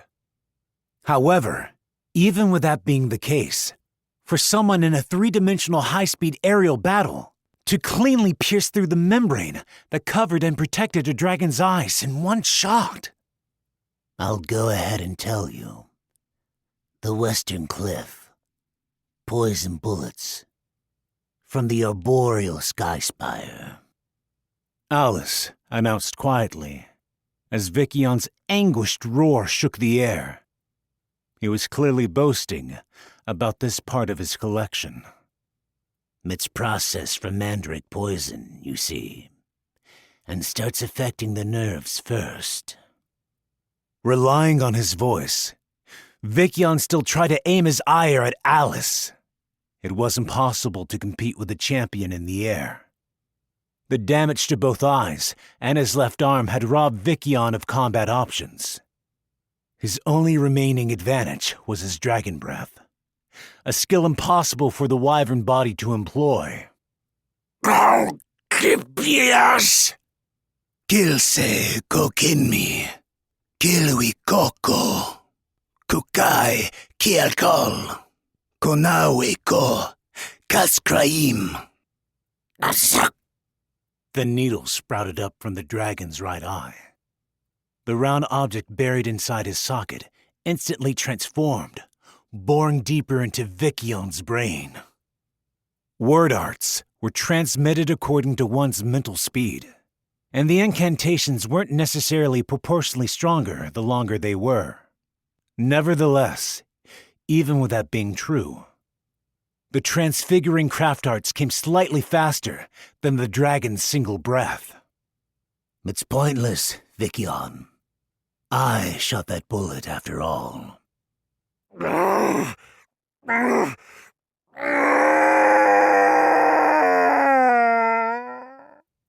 You're going to listen to me now. After all, I did the same thing with that spear sticking out of your side, right? Enough! Harjant shouted, while letting another arrow fly. Once again, the shot was aimed toward Alice, but he avoided it with ease. A foolhardy attempt. That's enough, Star Runner! My mortal enemy! Why did you steal my quarry? You intend on saving the life of a man like me? Argent, you know, you ask some strange questions. The wyvern looked down at the dragon, writhing in unbearable pain. An evil dragon, a feared calamity, who had warded off many expeditions against him for hundreds of years. A single wyvern, deformed and slightly smaller in stature than an adult Menia. Finally, the sole reminder of his lost forces, the 6th General of Oriatia. It was plainly clear who was in control of the current situation and who among them would meet their end. The one at the apex of this 3-person food chain answered. Of course, I'm going to try and save my friend. With a reply Harjant had known for a long time. He was right. To the general, who had slain hundreds upon hundreds of wyverns, his should have been the name he reviled above all others. Alice, the Star Runner. Harjant loathed his existence more than any other. A being such as him should have never existed. I'm not your friend. I'm an Oriatia general! That wyvern-slaying wing-clipper Harjant! Past or present, I'll never give a damn about someone like you! The black dragon was dying. Harjant watched him slowly perish before his eyes, the dragon's muscles trembling, the strength draining from his wings. It was almost the same death as a wyvern's, as if he shared the same lifeblood. I see. You mean to become the king of soldiers, then? Good for you. Alice simply looked on, as drearily as usual, as the light faded from the old legend's eyes, as if neither joy nor pleasure existed within the wyvern's heart. That's right! To rise up the ranks, I killed hundreds of your brethren too! Even at my age, I want for even more prestige! Which led me to enact this foolish and hopeless expedition. Killing a dragon should not have been possible. It was a childish dream from the start. That day was not the first either. Up until that point, many of his men and fellow citizens had died for the sake of his short-sighted dream. He had earned the scorn of many. He had elevated himself to his lofty position at the cost of countless lives. I know. That's why I respect you, Argent. Alice rested his sack on the ground. All the treasures he had gathered during his travels around the world jangled within.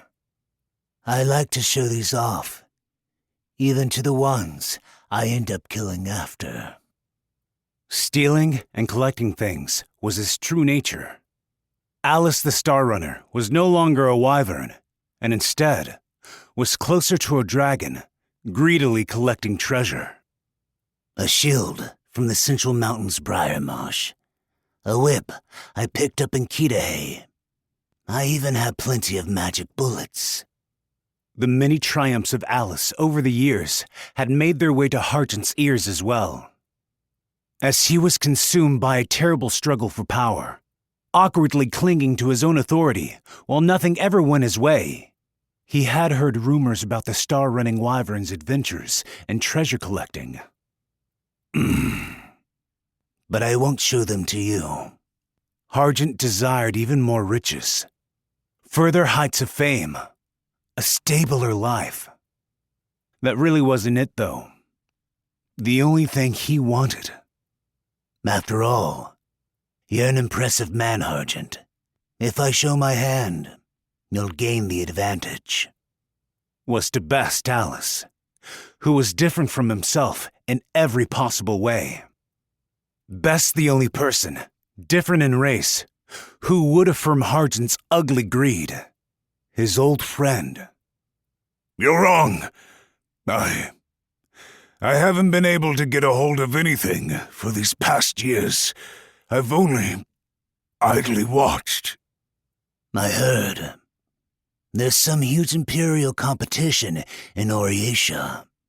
They're all searching for the hero, aren't they? With the three kingdoms joined, eventually some new form of government would try to emerge. The monarch could no longer serve as the sole national icon to maintain control over the citizenry. They were searching for the stalwart champion who had slain the true Demon King. They needed a hero. At the moment, most of the generals were working toward that goal. Being the one to bring forward the hero meant becoming the patron sponsor of a new national icon. Even if, for example, that heroic individual was of unknown origin. I should enter. Yes, Hargent was certain that Alice would naturally usurp that honor. This wyvern had traveled the world by himself, managing to seize everything he desired with his hands alone. Hargent knew how many impregnable dungeons Alice had conquered. He knew he had amassed rare and wondrous treasures from far and wide. He knew he had bested enemies previously believed invulnerable, even having lost a majority of his troops. If Hargent could simply back Alice the Star Runner, who was sure to win the Imperial competition. Oh. Alice's calm murmur made Hargent take notice.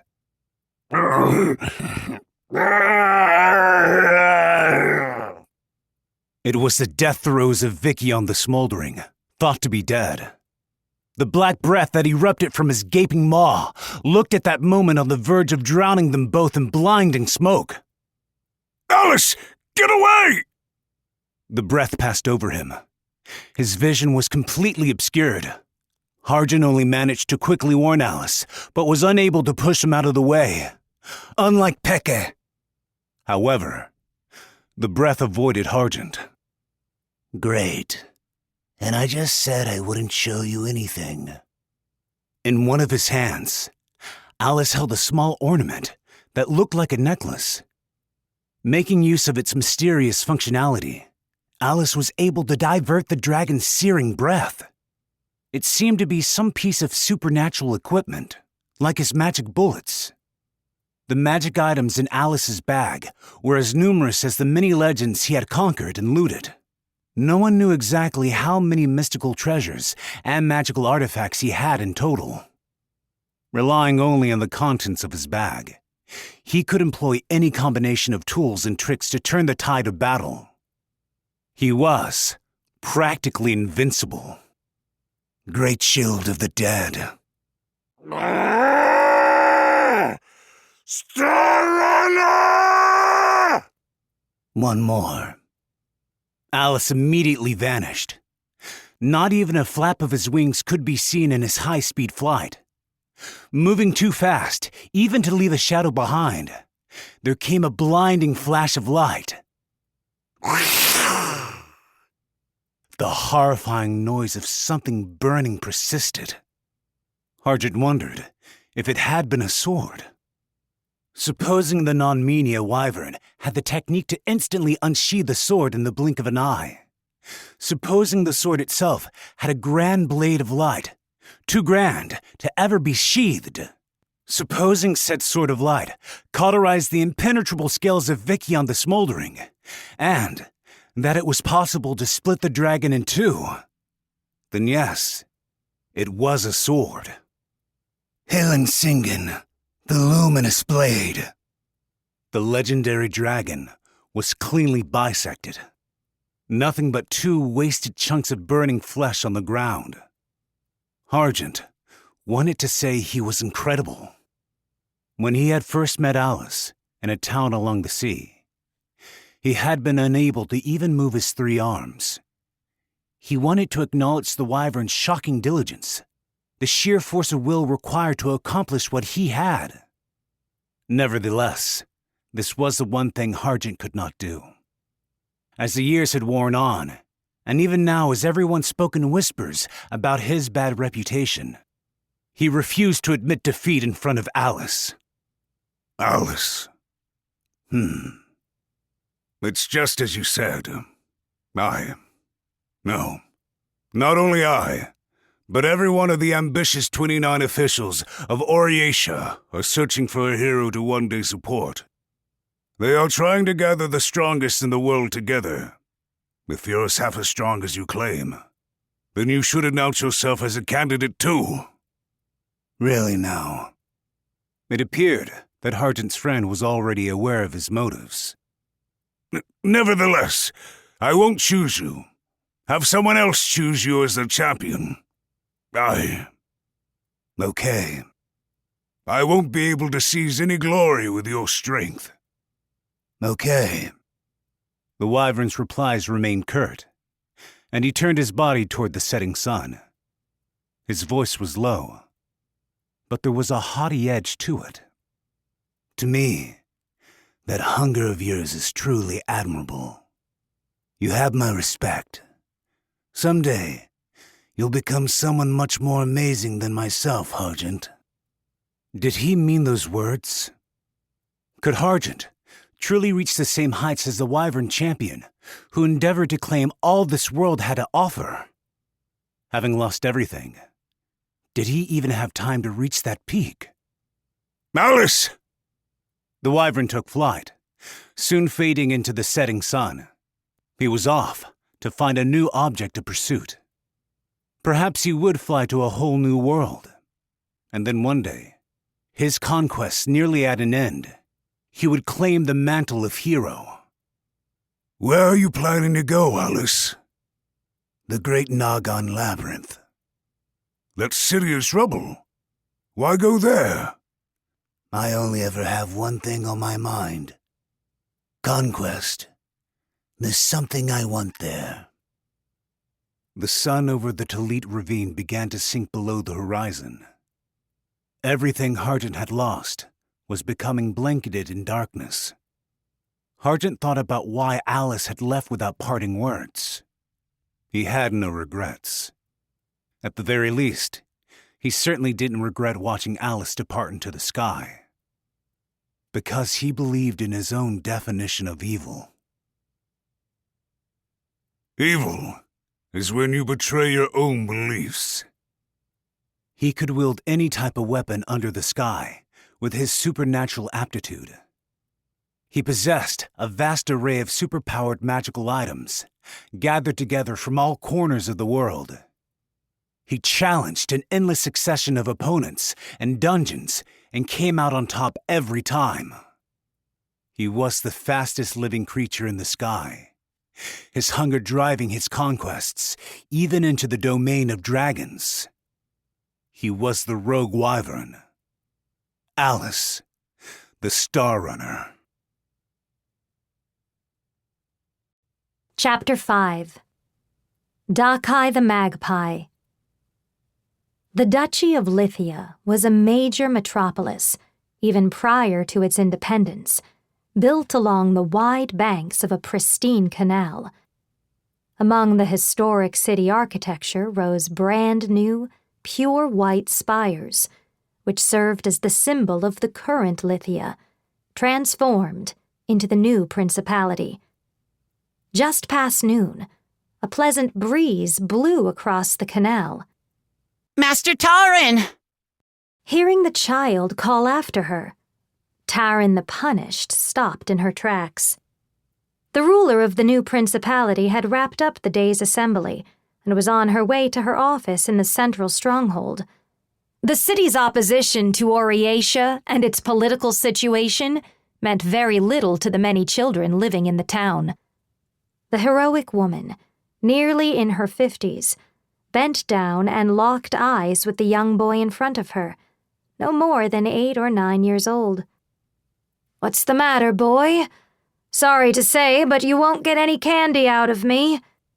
Well, Dad told me that we owe you a whole lot, and that we've had more customers, and I wanted to thank you. I see. But I'm not doing things to help your father out. Taran knew her cold and stern eyes frightened people the first time they saw her. To account for this, Taran gave the boy a gentle pat on the head. The child's eyes squinted with glee. "It's my job to create policies that serve the economic benefit of Lithia's people. Nothing would have changed without your father's labor and dedication. If you want to give thanks, offer it to him." But, at the Children's Council, we learned handicrafts. I made something for you. "For me, eh?" The boy stretched out his hands, holding a clumsily made wooden bowl. Unlike something created with a professional's craft arts, its nails and seams were exposed, and it looked difficult to actually use. Taran found it pleasing. "A perfect place to keep my hair clips. I'll use it with care. Take your studies to heart, boy. Become a good Lithia citizen, like your father." Yes, ma'am. Taran the Punished was a seasoned military officer, formally given the title of 23rd General among the 29 officials of Oriatia. With her talent in martial, intellectual, and political pursuits, she proclaimed her region's independence just as the true Demon King was defeated. Despite being recognized as a self-proclaimed Demon King, she used her thoroughly laid groundwork during her time as the 23rd General and the geographical importance of the region as weapons to maintain friendly relations with Oriatia from the waterfront. The land had always been rich with resources. The various rights they had won, along with their independence and their freedom from their tax obligations to Central Oriatia, meant a substantial boost in quality of life for the Lithia citizenry, at least for the time being. A unified nation rather than 3 separate kingdoms. Resistance to this proposal is to be expected, I suppose. Oriatia's answer to the developments in Lithia was clear as day. Taran assumed there was someone behind the scenes, pulling the strings during the days of unrelenting raider attacks against the merchant caravans coming and going from the city.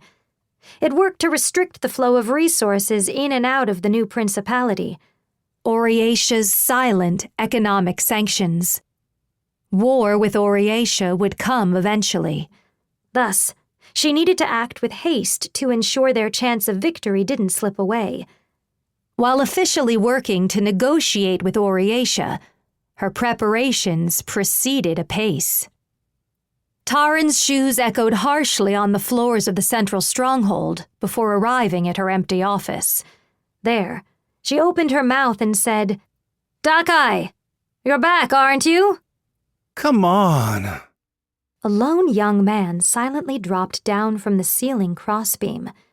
Though he appeared to be a Menia, his agility rivaled that of a wolf. His long hair, uniquely dyed at the tips, fluttered down shortly after him. Until then, there had been no hint of his presence, not a single breath. Even Lithia's most elite soldiers would have been unable to spot him. How'd you know I was there? Lucky guess. Taran removed her two-handed sword from her waist and reclined in her chair. Despite the smile that found its way to her face, her piercing gaze was unwavering. "Those are the first words I say whenever I return to the office. Judging by that reaction of yours, I'd say it was worth it, wouldn't you?" Sheesh. You're something else, Taran. I'll give you that. We've known each other a long time. I've simply come to understand your preferred methods of playing tricks on me. You've retrieved what I requested from Nagan, then? I wouldn't be back if I hadn't. Despite wearing a fully formal outfit, similar in style to a butler's, the young man wore no shoes. He was completely barefoot. Rudely sitting down on top of one of the desks, he tossed something Taran's way. Big enough to fit in two hands, the item, with its built-in crystal lens, served an unknown purpose. This is what you wanted, right? Undoubtedly. It fits the record's description of the cold star perfectly. Your resourcefulness is second to none, Dakai. Personnel wasn't all the new principality was after. They required weapons like this one as well. While Lana the Moon Tempest's recon unit scoured the land for elite soldiers, Dakai the Magpie was tasked with hunting down these sorts of abnormal magic items, enchanted swords and tools that had yet to be scooped up in the arms of Alice the Star Runner. Weapons that would have tremendous influence over the anticipated war, outshining even the powers of word arts. So what kind of nasty business is this thing, then? A magic item from records far before the age of the true Demon King. Light from the sun that's passed through the central crystal and built up over years, gets converted to an explosive beam, capable of bombarding an entire city. I saw that the self-proclaimed Demon King Kiyazuna used it as one of the power sources for the Great Labyrinth, and it looks like I was right on the money. Frightening stuff. Indeed. Nothing cast out from the beyond is ever gentle.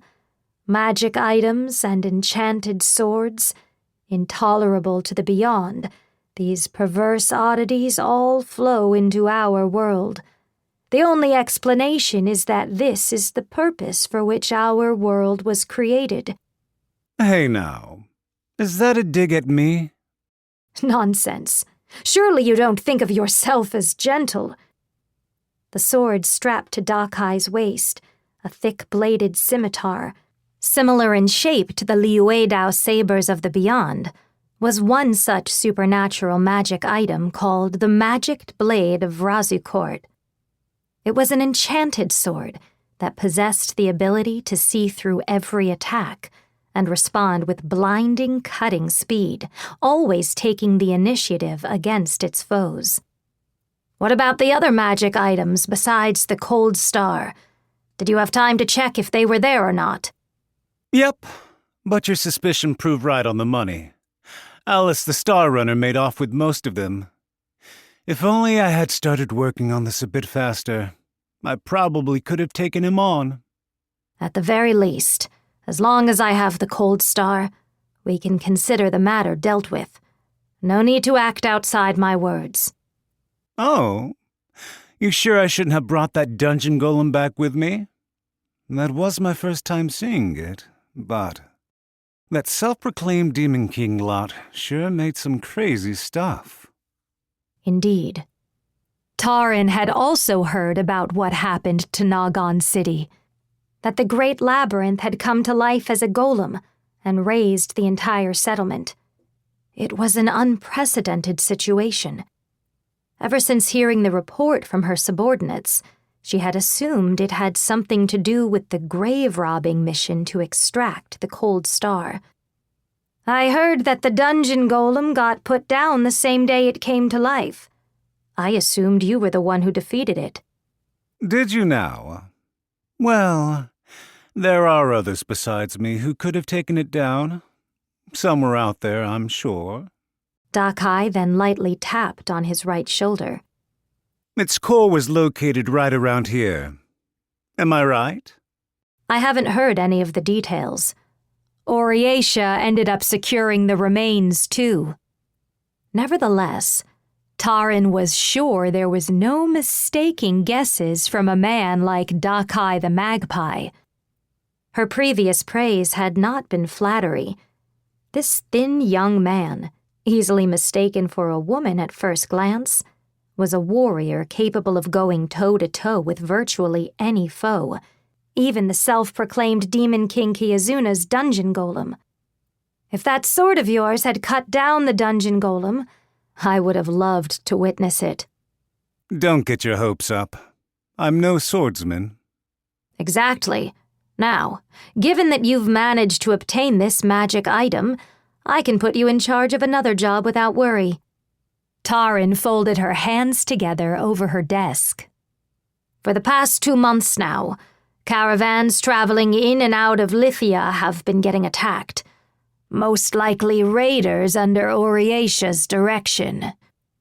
I've heard. However, Regnage's protecting the skies over Lithia, right? Bandits traveling by land aren't anything to be concerned about in the first place. Of course, if their movements were limited to the area around Lithia. However, a Wyvern army can do nothing when goods are being plundered from towns along the way to Lithia. We have suffered losses, few though they may be. On top of that, there lies another problem with the thieves infesting the countryside around Lithia.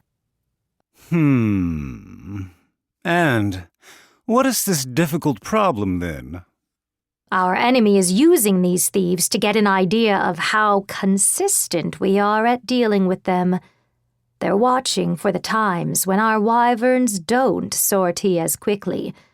They're taking note of the high-demand goods that the wyverns immediately set out to secure and defend.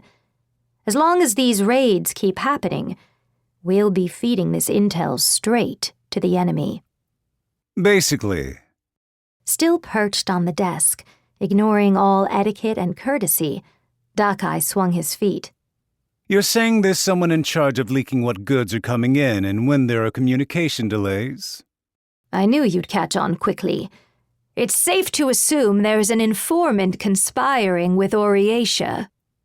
Dakai the Magpie was no general. He couldn't hold a candle to Tarin when it came to tactical and military strategy, given her years of martial experience. Nevertheless, when compared with Tarin or the Wyvern troop commander Regnage, he was a terrifying demon of a man. He had quick wits, which allowed him to read his opponent's movements and react quickly. He had traversed the great labyrinth that had stumped the Nagan adventurers for 20 years and stolen the treasure from deep within, after which he had slipped through the resulting hellscape of fire and golem destruction as easily as a normal walk home. To him, it was so simple, it wasn't even worth mentioning. Smoke out the informant and capture them. If it looks like you'll need to cut down anyone who gets in your way, just go ahead and make the judgment call. You can handle that, right? Sheesh, enough about killing. The young man chuckled, tracing his enchanted sword with his fingertips. What did I just say? I'm no swordsman. Later that same afternoon, on a back street. "Hey guys, got a second?" Doc-Eye called out, stopping 3 peddlers. His eyes could discern the cover the men were going for. Though the evening bustle from the main street was vaguely audible, there were very few denizens of the city who purposefully visited the back alleys along the canal. The dark windows of the abandoned city buildings loomed over the men in the alley. What will it be then? If you're looking for smoked meat, well, These raiders appeared right outside the city. See? Doc-Eye began, wiping away the merchant's fake smile. Keeping a hand in his pocket, he didn't even look the men in the eyes. To send in spies, maybe. They hopped on the caravan in the melee and managed to make their way inside Lithia. On its face, looked like one of the other merchant carriages that got attacked. Finding a hole in the air defenses wasn't the only objective here, right? Yup. But if you're supposed to be peddlers here, then this isn't all of you, is it? Even knowing there's more of you, there's gotta be someone under different orders looking into the chain of command. Doc-Eye brought his hand to his chin and nodded to himself. With this, he had finished observing their reactions. On the side of the alley, the Oriatia spies in disguise had all lost their deceptive smiles, but it was clear they needed to dispose of the young man before them. The spy in front crouched down and brandished his dagger. This misdirection did nothing to faze Doc-Eye the magpie. Then came a gunshot. Whoa there! The magic blade of Razukort traced the bullet and deflected it away. The shot had come from one of the windows of the supposedly deserted old city. There were 4 barrels trained on Doc-Eye. He assessed the situation. There were another 3 assailants waiting in ambush inside the buildings. His eyes moved at lightning speed. Leaping into the air, there were 2 new bullet holes gouged into the ground where he had just been standing. On the street, the 3 men gripped covert foldable spears and lunged at Doc-Eye. Not many people came to the back alleys along the canal. The palisade at one end of the alley meant the area was ideal for sniping enemies and making sure they didn't get away. On top of that, the spies had their numbers and their weapons. They didn't need to worry about getting discovered by the Wyvern soldiers either. This is one of their covert bases of operations. Their own little stronghold, eh? My guess was right on the money. The soldiers, disguised as peddlers, closed the distance. With an overwhelming range advantage, they thrust their spears toward Doc-Eye all at once. By that moment, Doc-Eye had already leaped upside down into the air. The enchanted sword's tip sliced off one of the spearheads in a blur, sending it flying. In the time it would take a normal person to breathe, Doc-Eye's train of thought raced in sync with his movements. The fact that the Wyvern troops didn't spot these guys before I seriously started looking means these aren't just some half-assed mercenaries. These are honest-to-goodness Oriatia intelligence agents. Which then means they must be planning to start the war soon. A metallic clang resounded. While Doc-Eye's body hung in midair, the second volley of gunfire pierced the sky. The bullets met with a broad-width blade of Doc-Eye's enchanted sword. The maneuver protected his midsection. He gave a friendly chuckle. Nice aim. As he descended, the tips of his toes flashed brightly. He wasn't wearing shoes. He used his toes to snatch up the twirling spearhead he had just sent flying. The third spear wielder below had his throat pierced by a near-instant whirling kick and died on the spot. Doc-Eye landed. There came a gunshot. The bullet still missed its mark. He used the body of the man he had just killed as a shield. The corpse's knees buckled, and before the dead man could slump to the ground, Doc-Eye's naked heel dug into the agent's shoulder. Doc-Eye flew into the air, landing on the rather narrow top of the canal palisade and grabbing on with his toes. Doc-Eye looked toward the opposite end of the canal, where the sniper shots were coming from. 4. He counted the gunshots that echoed across the canal. 4 barrels were visible from outside the residential windows. The dramatic bloodbath was over in an instant, before the snipers even had a chance to reload. Still perched atop the palisade, Doc-Eye threw a weapon. Not his enchanted sword, but the spear from the freshly killed soldier. Hurled with incredible, Herculean strength, the spear pierced straight through the face of the faster reloading sniper, killing him. Doc-Eye the Magpie jumped. A rupturing concussion resounded as the canal palisade was crushed under the recoil from Doc-Eye's legs kicking up into the air. Crossing over the length of the canal, wide enough for 2 warships to pass by each other, his speed had him trace a nearly parallel line across the water surface. Even a shadow reflected on the canal's waters for only a mere instant. Grabbing the first-floor window frame with his free hand, Doc-Eye used his finger strength to launch himself up and into a third-floor window. Inside, he sliced the gun-wielding soldier to pieces, turning their body into a scattered spray of blood.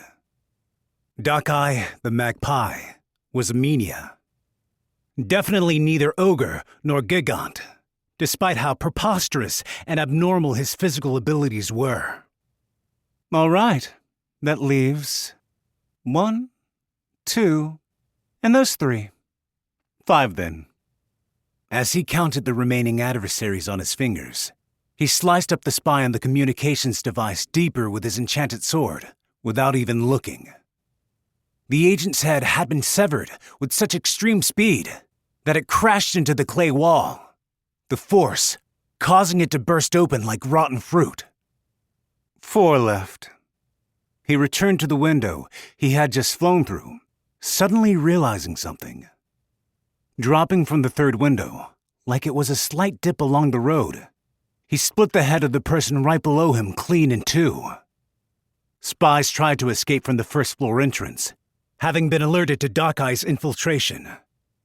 In his hands, Doc-Eye twirled his enchanted sword around.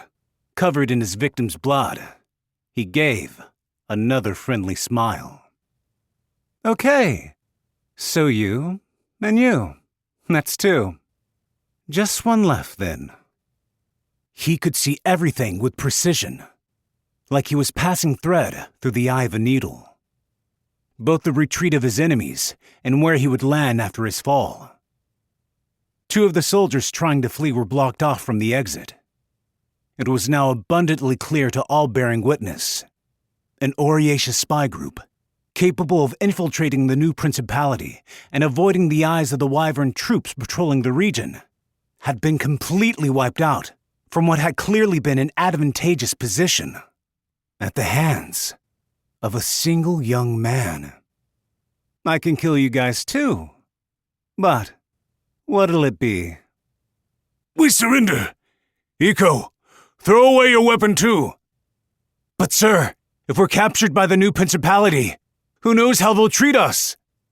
You're no match for the swordsmen! This guy's... Before the senior soldier could finish speaking, his severed head sailed into the air. Ah, sorry. I had it all wrong. Begging for your lives was to buy time for the one left over inside to get away. Right. I know all about that stuff. Doc-Eye took out a bundle of parchment from his coat pocket and showed it to the remaining spy. Also, to be honest, there's no reason to throw your life away just to let that guy escape.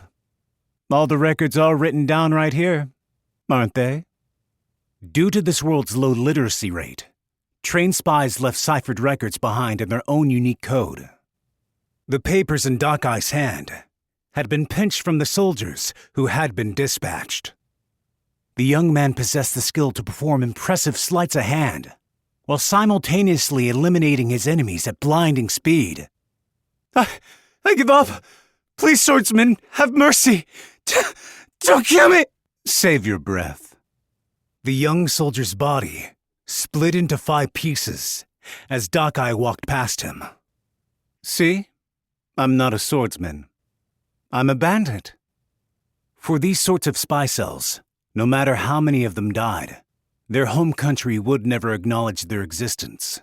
Thus, Dakai's slaughter, too, was nothing more than another chance for them to observe how their enemies responded to such situations. Let's see, then. Now, what'll you do, Oriesha? Factoring in his brutality and carnage, he could never follow the warrior's path. His magic blade and appetite for violence were little more than tools of his trade, means to an end. In the world of the beyond, their intolerable anomalies would transport it to this world. Dakai the Magpie was a visitor. He saw the world through aberrant eyes, capable of watching a bullet move in slow motion. He boasted an insightful resourcefulness, capable of exposing schemes and conquering impenetrable labyrinths on his own. He possessed swift and precise fingertips, dexterous enough to plunder at speeds impossible for anyone to combat. An extravagant and lawless pilferer above all, surpassing the boundary between worlds. He was a bandit and a mania. Dakai the Magpie. Chapter 6. Regnige, the Wings of Sunset. Around the time the lamplighter was beginning to snuff out the night lamps along the main streets, a ray of light began reclaiming the bottomless darkness covering the pure canal waters surrounding Lithia. At this hour, there was a group touching down in a plaza on the outskirts of the city. It was the flock of wyverns under Regnige's command. A fantastic and non-mania army, both feared and relied on by the citizens of the city. Attention, all troops! Eyes on me! Having landed on the tallest lantern in the area, Regnige craned his neck from side to side restlessly, more to ensure no mania could hear his voice than to confirm that his entire force was present. Now then, we're here to expunge the filth. Even among others of his race, he was a high-strung and delicate wyvern, with wyvern flocks generally revering strength and boldness above all. This sort of wyvern would normally never hold sway over his kin. There was a missing person in Lithia today. A mania child. A 9-year-old girl. That ring a bell to any of you? I have something to report. A shrill voice replied from a corner of the flock. Vice Captain of the Southern Column Lookwell. Aiton killed the child. I witnessed it myself, I report. In the silence, Regnige looked at a large wyvern in the corner of the plaza. The eyes of the troops gathered on the same location. We are provided sufficient provisions for our work as guardians of Lithia. As compensation! I'll say it so that even the fools among you will understand. Eating Lithia citizens, damaging Taran the Punished's trust, high treason. These are the things that will lead to this whole swarm starvation. Vice Captain of the Southern Column Lookwell, if you have anything to say for yourself, you'd better say it now. The vice captain crooned indistinctly, while slowly blinking. Peculiarly, some number of the wyverns had the same suspicious look about them. Although intelligence level varied from wyvern to wyvern, there was a bizarre atmosphere among Regnige's troops.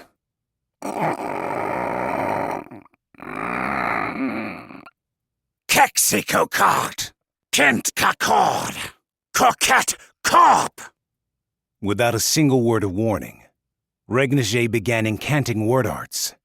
An unseen fear circulated through the wyverns. Their leader's spell signaled an execution. Kokaitok!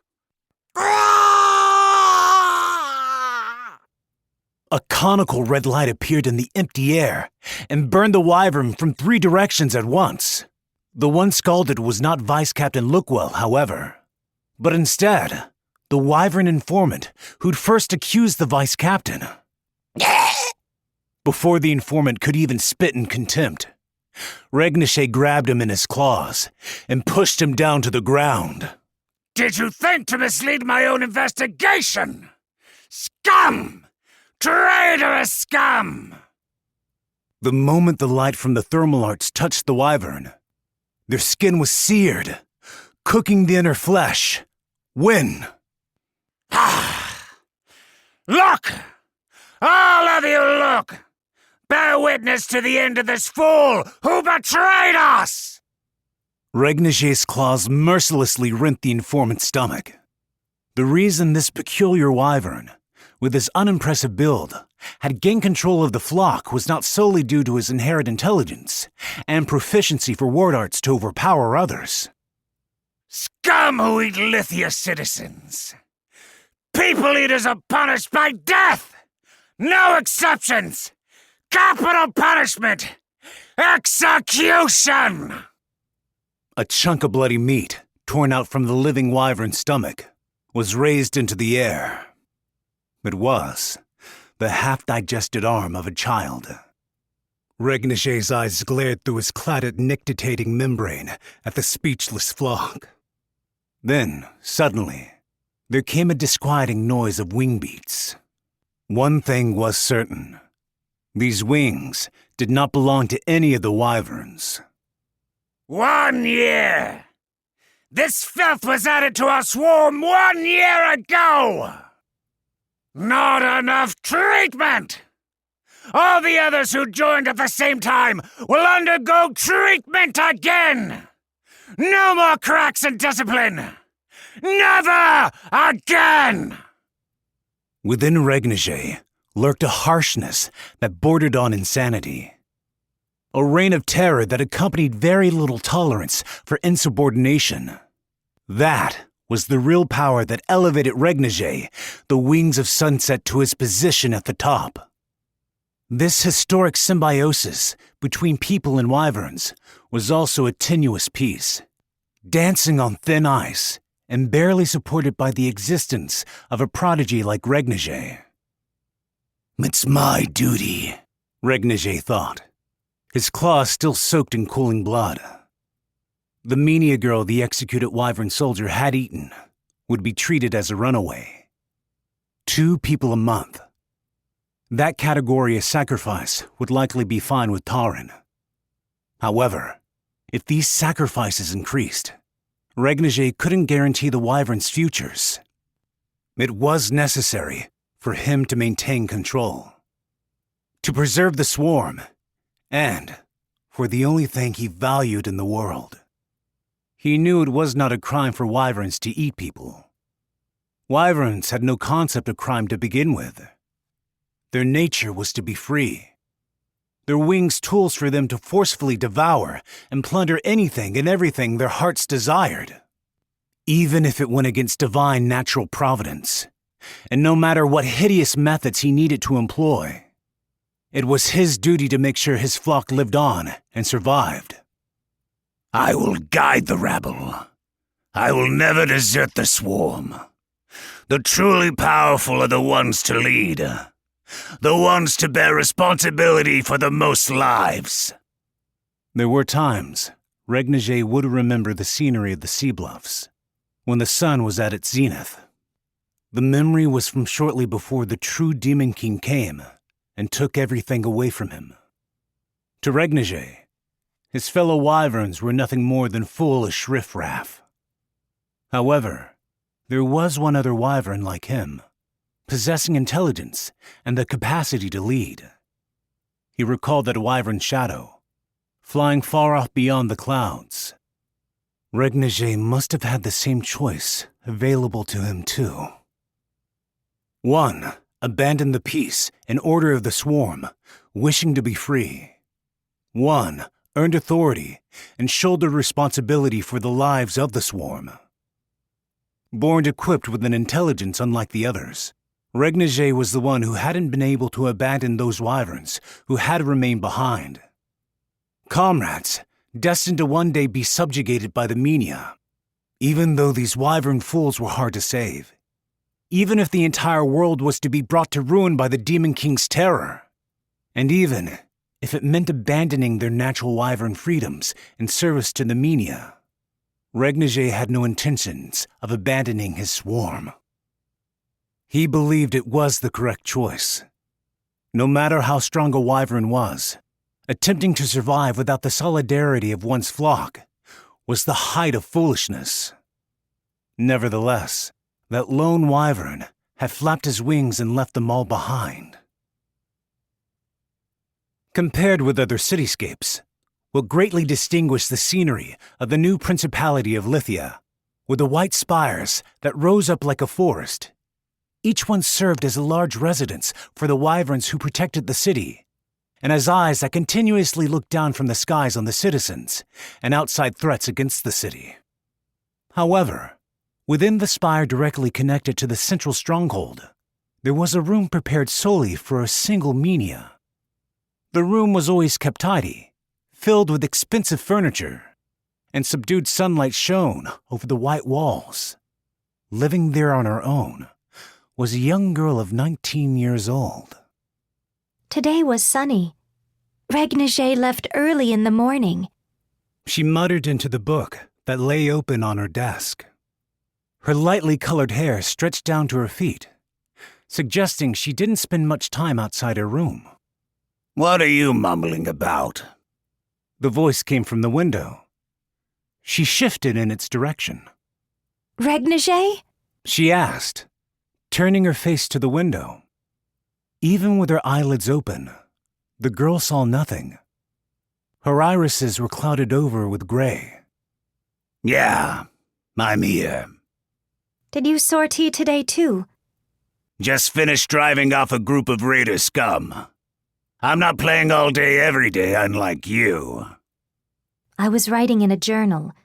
Nobles who can write apparently jot down records in these books every day.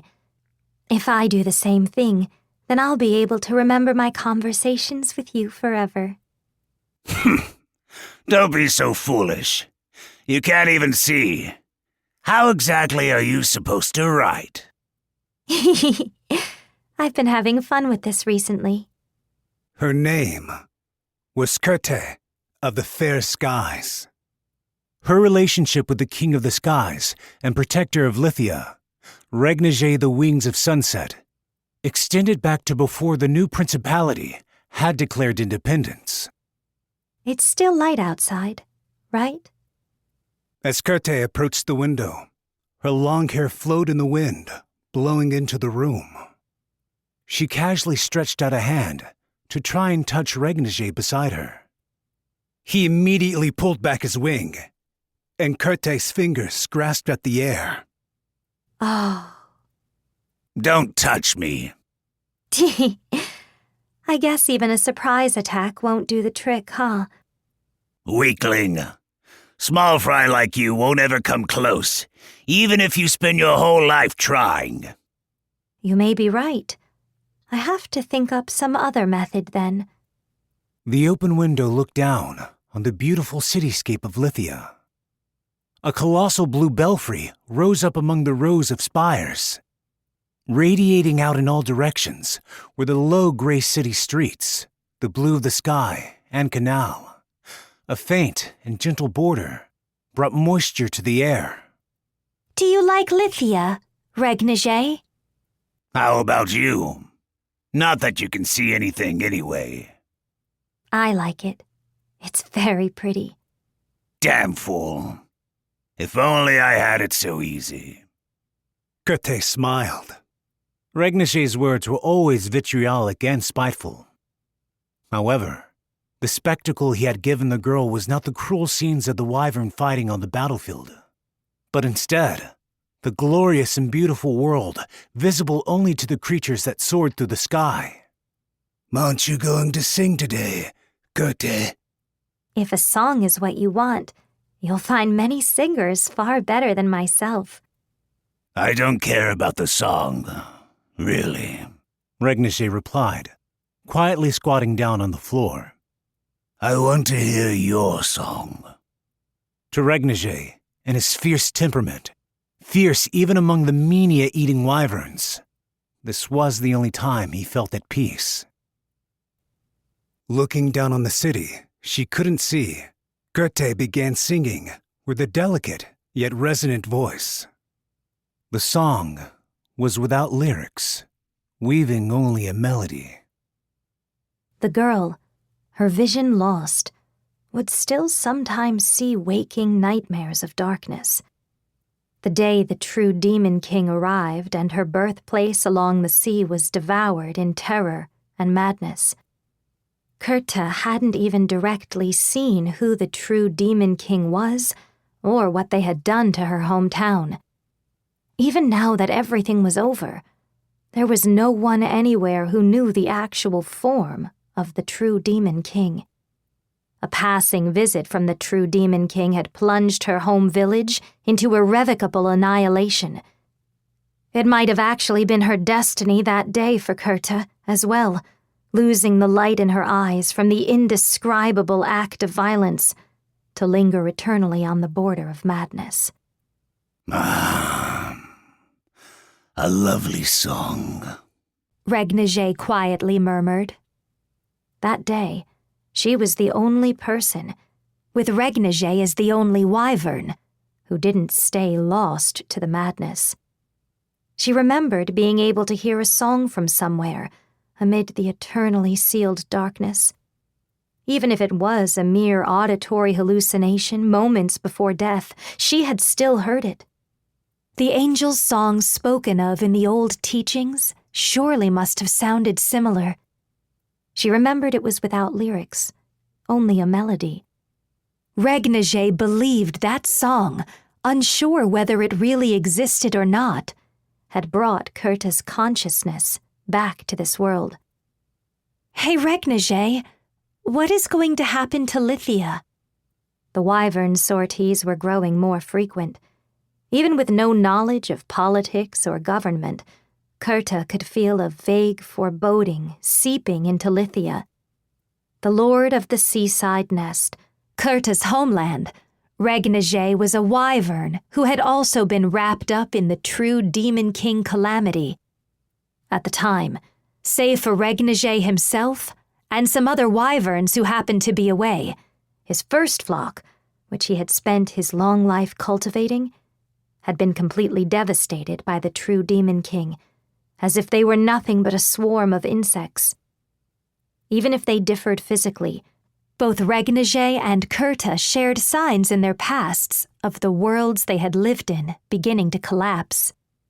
They still did not know if the current daily decay would continue in waves of triumph and upheaval, or if they were on the path to ruin. Nevertheless, they knew the current tranquil days would inevitably change completely. What about you, Goethe? Planning on living on here in Lithia? My mom's the ruler after all. People die. War will start soon. I'm serious. I can tell. Goethe knew Regniche's words of warning were true. He had much deeper knowledge than she did regarding military tactics and strategy, and she believed his premonitions to be even more reliable than those of a general for the Menia races. Regniche didn't lie to Goethe. The fighting was sure to break out at any minute, and their enemy would be Orietia, the world's largest nation. Even if it does, I'm not leaving you behind, Regniche. If war does break out, scum like you will be the first to die. Thin fingers tried to touch Regniche's wing. Regniche avoided them without even a glance in the girl's direction. Aww. Try all you like. It'll always end the same way, you dunce. Come on, just let me have a little touch. Goethe's fingers once again cut through the air. Knock it off, stupid! You're going to fall! It's dangerous, even for a dunce like you. His shrill voice made it clear he was not Aminia. Nevertheless, being blind, Kurta had never seen Regniger's true form before. Thus, she was unaware that he was a genius who commanded a wyvern swarm, who erected this world's air defense network, utilizing air reconnaissance and radio communication, and who eliminated and devoured anyone who stood as an enemy to Kurta. Her family and her friends were all dead. Right now, her sole parent was Taran the Punished, who had taken in the orphan girl, together with Regniger. Is it okay if I sing again? I don't care. Do as you please. In the corner of the room, Regniger silently curled up into a ball, until Kurta finished singing again, quietly and in peace. He was ever at the side of Kurta of the Fair Skies, together with his wyvern wings, allowing him to sail on the winds as far as he pleased, and with his outstanding intellect, surpassing any other member of his race. Hey, Regniger, did you know? At the beginning of this world, there were angels, and together with the Wordmaker, they created everything. She believed this legend, even if she couldn't see his face, and even though he wasn't Aminia, he was still a friend she could believe in from the bottom of her heart. Angels like songs, because the word arts began with a song. Kurta smiled. She truly felt that way about Regniger, who continued to look after her without expecting anything in return, sitting by the blind girl's side. If only you were an angel, Regniger.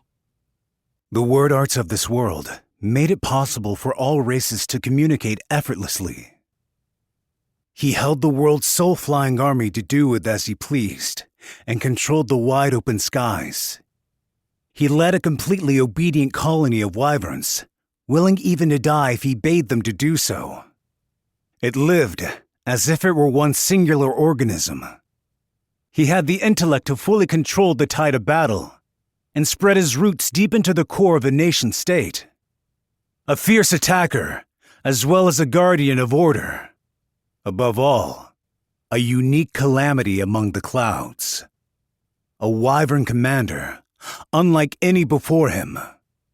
Regniger, the wings of sunset.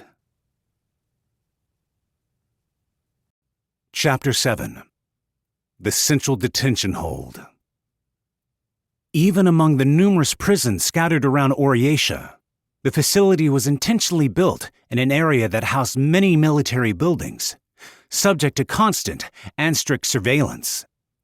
The individuals imprisoned in its walls were mainly limited to major war criminals and prisoners who normal soldiers could handle. Low-risk prisoners. The man walking down the road to the prison wore his hat in an angle. The 20th Minister of Oriatia, Keiso the Clamp. The young official turned around at the sound of a soldier's footsteps approaching behind him. Lord Keiso, we've received word from the headquarters in Mage City. Great. So I've been given jurisdiction over this new principality problem now. Keiso scratched an ear, a look of annoyed reluctance on his face. Yes, there was a notice from the 3rd Minister this morning. Jelky's doing, is it? Never wastes a damn moment, does he? Well, what is it then? Periodic reports from our 8 intelligence officers all stopped at once. As of yesterday, all in less than a day. The base of operations got surrounded, and they got wiped out then. None of them managed to escape?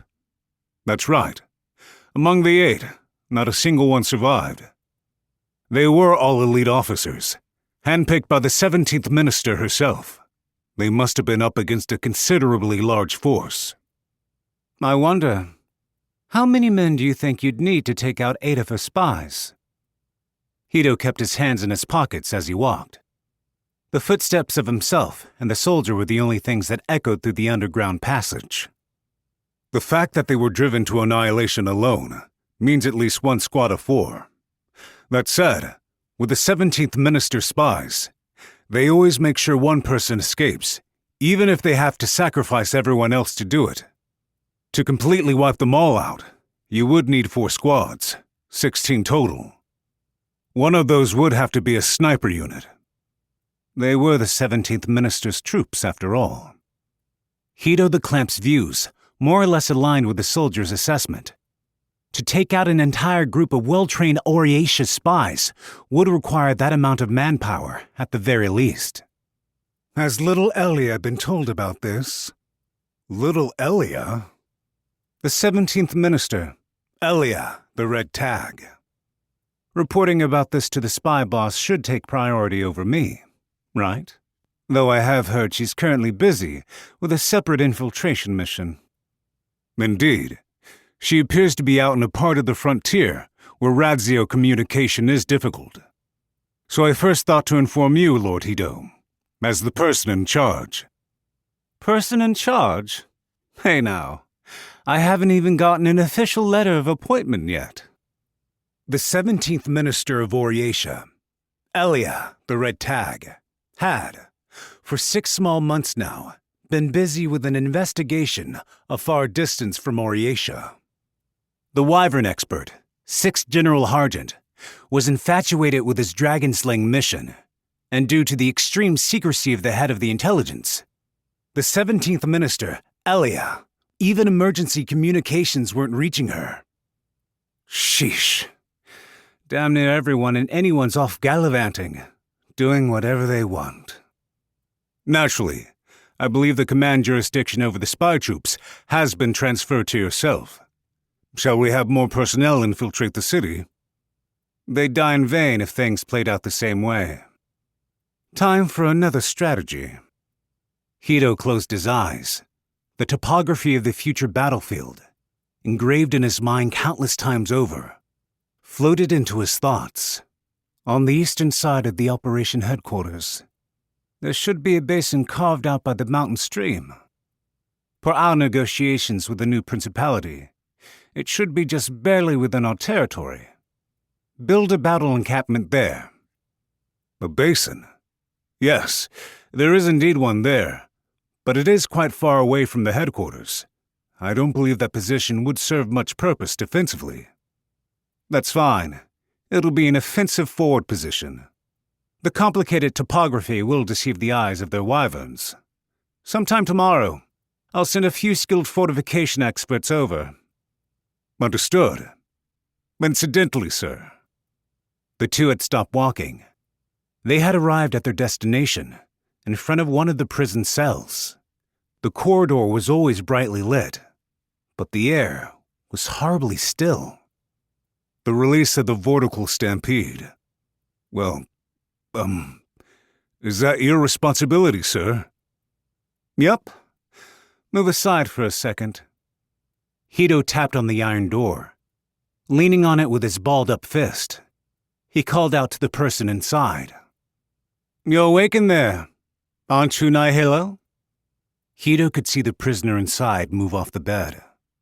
One eye, left uncovered by the prisoner's long bangs, looked toward the door, and the prisoner smiled. A very young girl. It's okay. I just woke up. Thread-like antennae extended out from her spine, wriggled in complex patterns. The girl was not a Menia.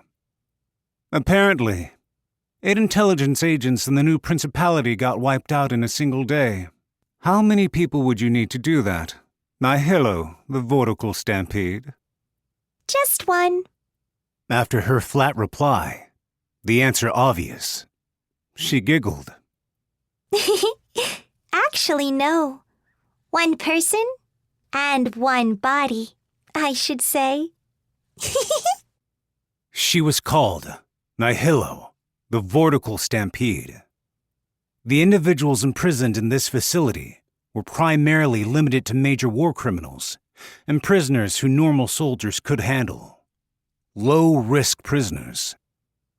However, Nihilo was the most terrible living weapon on existing record. who in a past war had wiped out an entire Oriesha army single-handedly. Chapter 8. Kia, the World Word. Unfastening her sash, she felt her heavy robe, wet with dew, slide down her smooth skin and fall to the ground. Though deep in the heart of the forest, the simple changing room in the bathhouse had a full-length mirror, which reflected her immaculate nude body, her ample bosom, and eyes that sparkled like rubies. Though she was of average height, her elegant legs made up almost half her body's length. Oriesha's 17th minister, Elea the Red Tag, considered her physical appearance to be her most lethal weapon. She didn't mean this in the sarcastic and vulgar way men spoke about such matters, nor did she feel it out of vanity or obsequiousness. It was an objective truth. Elea was the one who utilized her beautiful face most of all, and there was nothing for her to be ashamed of. Grandma told me that, I think. Beauty is a gift allotted by angels when you're born, and you need to use the heavenly gifts to bring happiness to others. The vague contemplations swirled around her thoughts as she brushed her vivid chestnut hair. She realized that in the 6 small months since coming to this village, her meditations on beauty and youth had become more frequent. My idea is different. Beauty wasn't a static grace bestowed by angels. It was just an ephemeral aspect, rooted in one's life and old age. For example, even those blessed with pretty faces would lose all trace of their original beauty should they be afflicted by a terrible pox. Others still could lose it from being scarred in combat. Even for those lucky enough to avoid such misfortunes, should they be careless with their own attractive features, much like a castle garden no longer being pruned, that natural beauty would fall into ruin, becoming crude and unrefined. Her mother had harshly ingrained the concept in her. Above all, she said, this idea was what separated the superficial beauty of a lady of the night and the pure, refined charms of an aristocratic princess. Then, reminding her that the two of them were now nobility themselves. Beauty manifested from the combination of innate gifts and personal effort. It required constant maintenance. She was to always be neat and tidy. Finishing her simple grooming routine, she opened the wooden door to the bath. Elea recognized the shadow on the other side of the steam. "Yowika?" "Teacher!" Hot water sprayed into the air from the momentum of the young girl jumping to her feet. Elea wasn't wearing her glasses, but she could still distinguish Yowika through the fog. Unlike the other elves, she had brown skin. Her behavior was immature, but the girl was, in fact, still young. While elves lived longer compared to Minia, she was most likely still only 10 or 11 years old.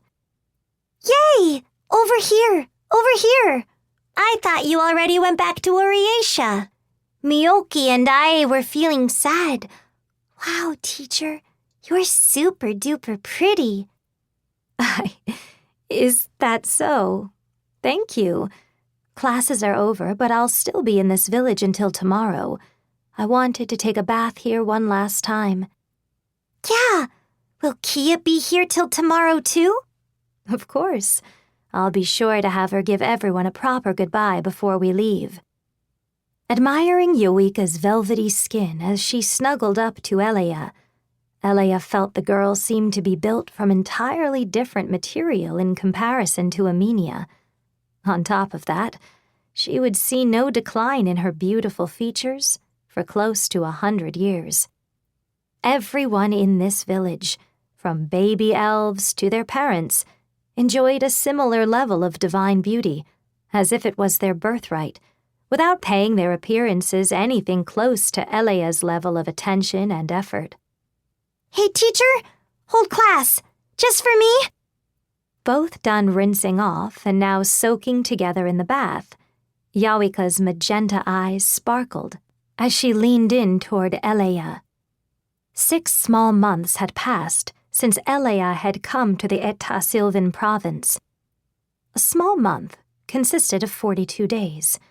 There were 9 small months in a year, so she had, in fact, spent more than half a year in contact with the elven children while posing as their teacher. As with Minia children, each of the elves in the village had their own quirks, but to Eleya, who had come to the village as an educator, children like Yawika were the cutest of the bunch, overflowing with a desire to learn.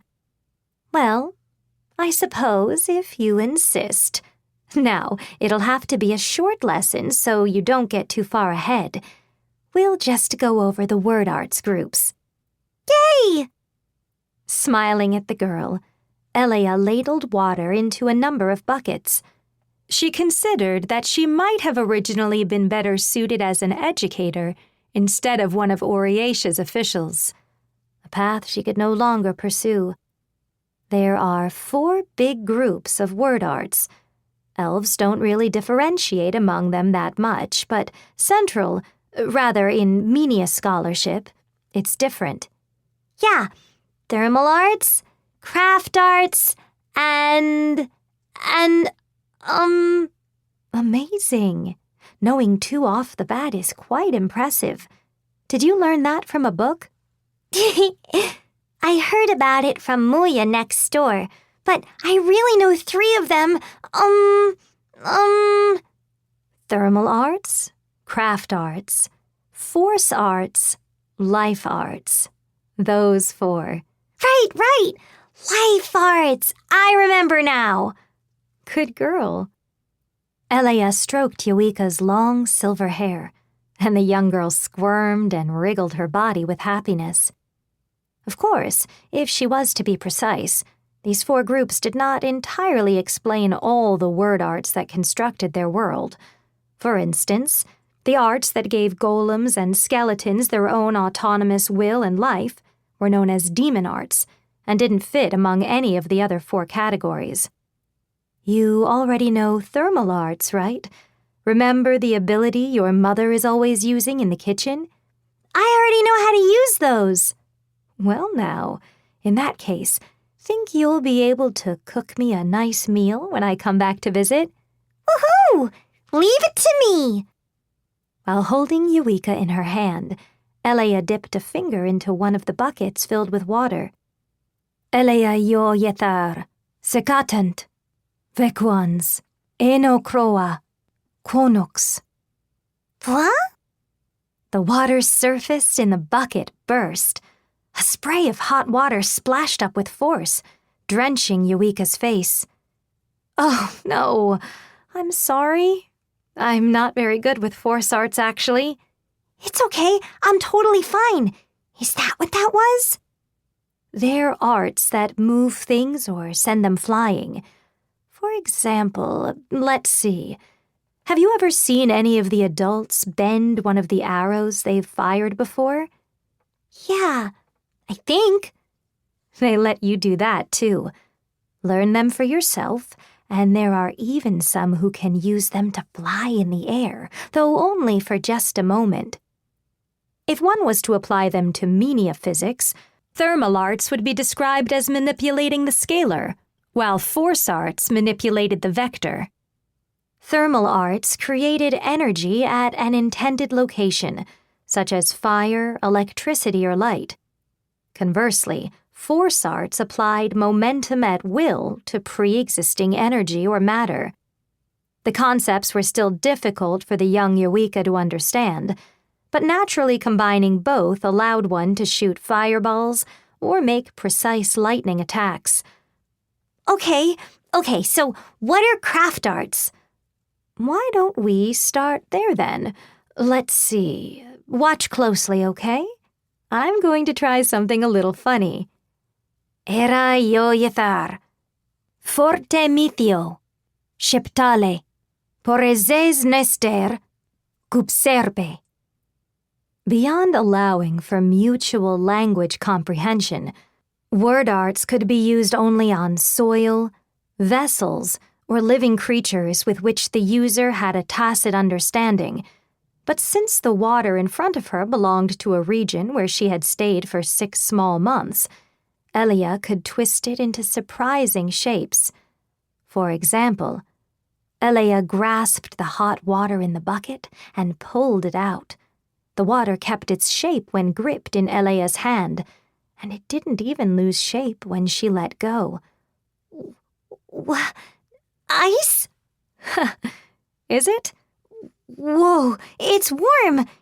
It's not ice! But how? Craft arts changes the shape of things. There are people in the village who make bows and tableware, right? Just as bending a tree branch can make a bow, you can even change the shape of hot water like this if you try hard enough. Amazing! In truth, turning a fluid into a fixed shape like this was quite an advanced level of word arts. It would be very difficult for someone without an affinity for craft arts to pull off. Naturally, this was nothing more than entertainment, and in most cases craft arts were used to turn materials from a familiar region into a previously determined shape. While it wasn't seen as an important group of arts to non-Menia races, the arts were indispensable when creating complex items and helped support the progress of civilization. Life arts are, to put it simply, the word arts of a doctor. You've had someone treat a cold or an injury of yours before, right? Grandma Michi does that, but I've been real healthy for a long time, and I haven't gotten any injuries either. That's right. But no matter how amazing Grandma Michi may be, she can't treat any of my injuries. Do you know why that is? Unless you've spent a long time sitting face to face with someone, it's impossible to know which words you can use in your word arts to directly heal them. The same way it works with the wind and water and the trees and metal. Of course, that goes for me and for you too. You and I can't do it either? Nope. But, unlike living creatures, water is very obedient. I'll teach you another thing you can do with life arts. Elia muttered another incantation, and this time she took her index finger that had been stuck in the bucket and had Yoika stick it in her tiny mouth. It's sweet. That's right. Life arts doesn't change the shape of something like craft arts, but instead changes the properties of things. It can repair damaged cells, heal wounds, and change water into wine. Really? And can Grandma Michi do that too? I asked her once how she was able to heal people's wounds, and she just said she could do it somehow. Elves are quite gifted in the life arts, so that might be why. I'm most proficient with life arts too, actually. Of course, in Elia's case, her life arts were not used for healing the sick, but for making poisons. The fact wasn't limited to life arts, but if someone understood their target enough to directly use word arts commands, it was equivalent to holding constant life or death authority over them. Of course, societal trust meant people generally didn't regard their doctors with suspicion, but if an attending physician ordered someone to die, they could induce their patient's death. Anecdotes in Oriatia were not uncommon about people fearful of assassination rejecting life arts, relying instead on technical medicine, ultimately shortening their own lives. Therefore, as a means to power, Elia had studied word arts, and life arts in particular, enough that she easily explained the theory of word arts to a bathing child. Although a member of the nobility, the truth of her parentage was that she was a prostitute's daughter, and she had gained a limited seat among Oriatia's 29 officials at such a young age because she had coincidentally also been the successor to the seat of the previous 17th minister, who had died in an unfortunate case of poisoning. Unlike most of the unintelligent beasts of the natural world, among the Menia race, it was the females, not the males, who were less violent. However, even without power of their own, by using their charms, they could ensnare those who did have power. They could lead judgment astray and make others fall to their schemes. Even after the dust settled, the fools who realized their own immoral behavior were too deeply enthralled to raise a single cry of suspicion. Curry favor with her beauty and destroy from within. That was the power wielded by Elea the Red Tag. Now, no more class for today. I'll be sure to continue from where I left off the next time I'm here, okay? Yeah, teacher? Yes, what is it? Eep! Without warning, Eureka dived into Elea's chest, eliciting a strange yelp. With an impudence reserved only for children, Eureka buried her face in Elea's breasts, giggling. I love you, teacher. I'll still love you, even after you go back to Oriatia. Yes, well, I love you too, Eureka. Your boobs are so big. They're amazing. That has nothing to do with anything. It was a night where both the big moon and small moon were visible. For Elea, it was her final night to enjoy these moments of serenity. Afterward, Elea chatted idly with Eureka for a little while, and then, just for a moment, her mind drifted to the reason behind her visit to the village, a reason she could never reveal to Eureka. She walked back alone. Most of the village's hot spring baths were on the outskirts, and Elea had to traverse a dreary forest path to get back to her borrowed lodgings. Do all Menia baths take that long? The question came from up in the trees. A young girl's voice, one with which Elea was very familiar. Eureka was dizzy, you know. She's still young after all. Can you stop forcing her to keep you company during your long Menia baths, Professor Viper? You shouldn't. Elea's eyes narrowed behind her glasses, and she looked up at the darkness above her. There, she saw a strange and unnatural construction. Numerous thin vines were standing vertically atop the ground, nothing supporting them at all.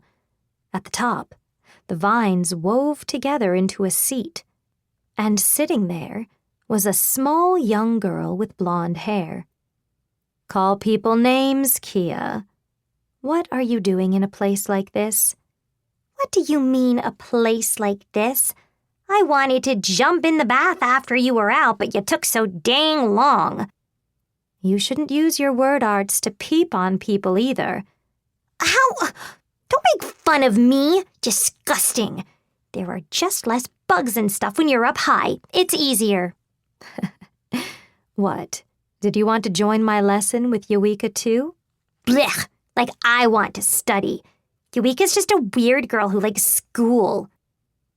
Essentially Eureka's polar opposite, Kia had never once taken her word art studies seriously. If Elea was to give out a written test, she was positive that Kia would score the absolute lowest out of all the students in the Eta Sylvan province. Elea glanced at the vines supporting Kia. The tendrils, so thin the heft of a satchel would weigh them down, stretched straight up, maintaining an orderly structure. A pinnacle of life arts, twisting life and making it possible to imbue the durability of steel into a single thread of cotton.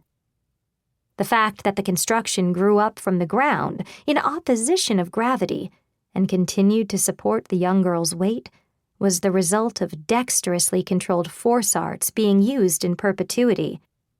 Put me down in front of teacher.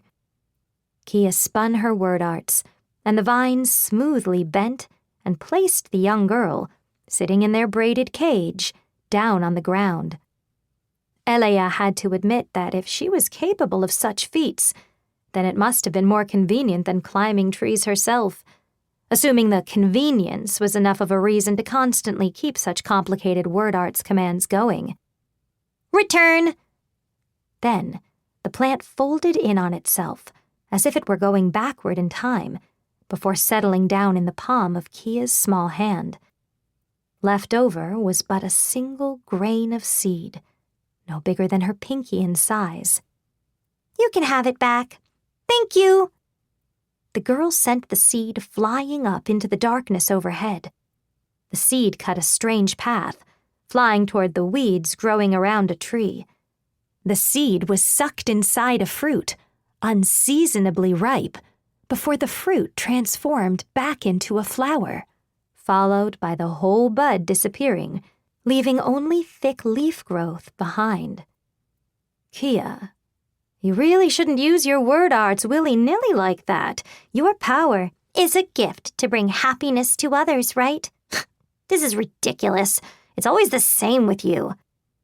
I'm begging you, please start listening to what your teacher has to say. Your power is extremely special.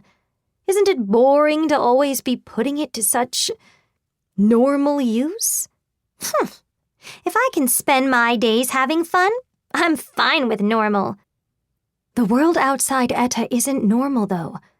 After our stopping in the new Principality of Lithia, you'll immediately start attending school in Oriatia. It won't just be elves, either. There'll be all sorts of people, even dwarves and leprechauns. Some of the other students might think you're weird and say nasty things about you. There are people like that at school in Oriatia? Word arts were classified into 4 categories, with a user's individual skill and racial aptitude adding specific strengths and weaknesses into the mix. Word arts required a special incantation, and upon execution, the words would create a link to one's very soul.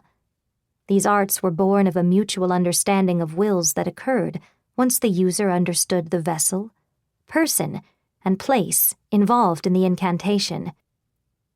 There was an exception, however. The word arts of one person, Kia, went against every one of these principles. That's right. You're headed to Oriatia, remember?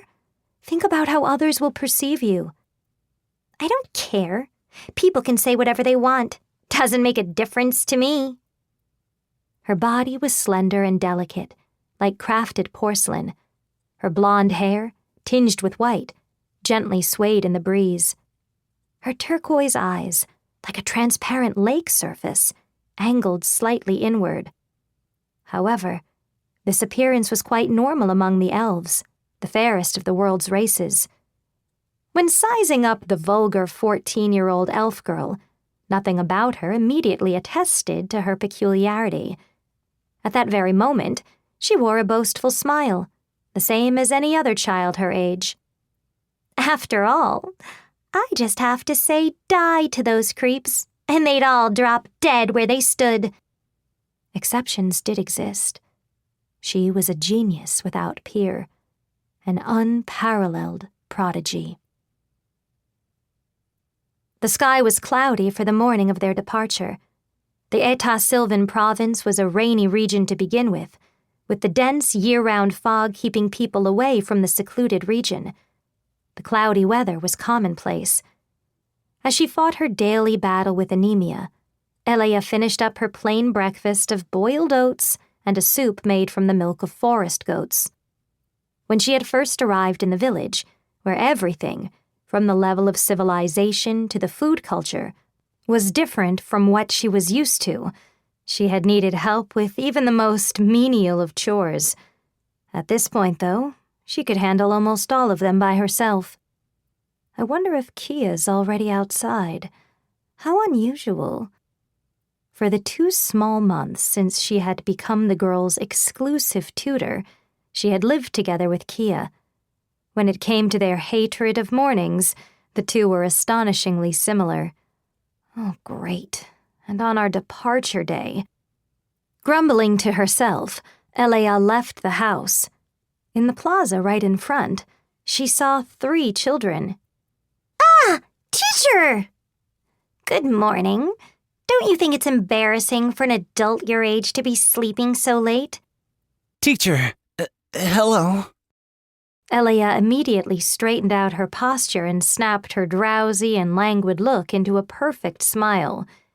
In the village, she was a model private tutor, beautiful and kind. At the very least, that's how she presented herself in front of all the children besides Kia. Good morning, Eureka. Tian. And you, Kia, you shouldn't always be so rude to other people. Today's the day you're leaving, and Tian said he wanted to come too, so we came to say goodbye. No, I just, Is that so? I'm happy you came to see me off too, Tian. Yeah. Tian was the oldest among them, but he still cowered behind Kia's back like a skittish rabbit.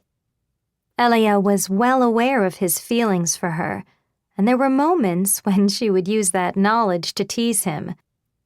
They came all this way to say goodbye, and you still couldn't get out of bed. You were getting bored too, right, Eureka? Nuh-uh. You were here to play with us. The hawthorn berries were cold and tasty too. I'd be playing around with a kid like you. Don't go blabbering about stuff that's not important. Honestly, you've still got some stuck to your cheek. Let me wipe it off. Elia looked at the slender hawthorn berry tree, rising up from the small stream flowing through the plaza. Kia must have used her word arts to make it grow large enough to feed the berries to Eureka. Kia was almost omnipotent. She had been gifted with an incredible aptitude for word arts. Within this secluded forest village, her talents only extended to making hawthorn berry trees bear fruit and entertaining the younger children with light and fire. In the small world of the forest, free of competition and enemies to fight, she had no reason to use any more of her power. Teacher, Kia may act like that, but the village children, the adults, we all, we're very grateful, and... Really now? And how about you, Tian? Me too! I'm very grateful. Before you came, I didn't even know where the clouds in the sky came from. Everyone's gotten a lot smarter, and it's all thanks to you, truly. Tian nervously stepped forward and looked Elia in the eye. If that's true, then as your teacher, hearing that makes me the happiest of all. I said it once in class, didn't I? Wisdom is like a seed. And knowledge is the life water that will nurture and sustain it. But Miss Elia's the one who sowed that seed in the first place. We've caused nothing but trouble, and we can't do anything to thank you properly. Elia patted Tian's head affectionately. Then she gave him a tight hug. With his head nestled into her chest, Tian softly yelped like a cornered baby animal. Oh, please. Nothing makes me happier than knowing I've taught my adorable students well. Right, Eureka? Yeah, I love teacher. You're so shameless, honestly. She's the bad kind of adult. She managed to trick Mom and Dad, too. And you too, Eureka. You can't keep cozying up to her forever. Kia, you just don't want to go study in Oriatia. You're jealous. Pfft, it's a lot weirder to want to study if you ask me. My. Can't you be honest with yourself for once, Kia? Elia was not an educator. She was a member of Oriatia's 29 officials, the 17th minister. This fact remained unknown to all the elves in the village. Devoutly attending to Kia, she managed to convince her parents, who were at a loss as to how to deal with their daughter's uninhibited behavior, to let Elia be the girl's personal teacher and have her study abroad in Oriatia. She had a very clear goal behind her actions. Kia can definitely win. Kia was nearly omnipotent. Not even old enough to receive her second name, she possessed unrivaled word art's power. Should a power like this quietly waste away in this secluded world, only used as a convenient parlor trick? In the small world of the forest, free of competition and enemies to fight, she had no reason to use any more of her power. In that case, what if someone else came along who was able to give her a reason? If Kia fought, she wouldn't need to heat the winds with thermal arts and rain fire down on an enemy. She could just make her opponent burst into flames.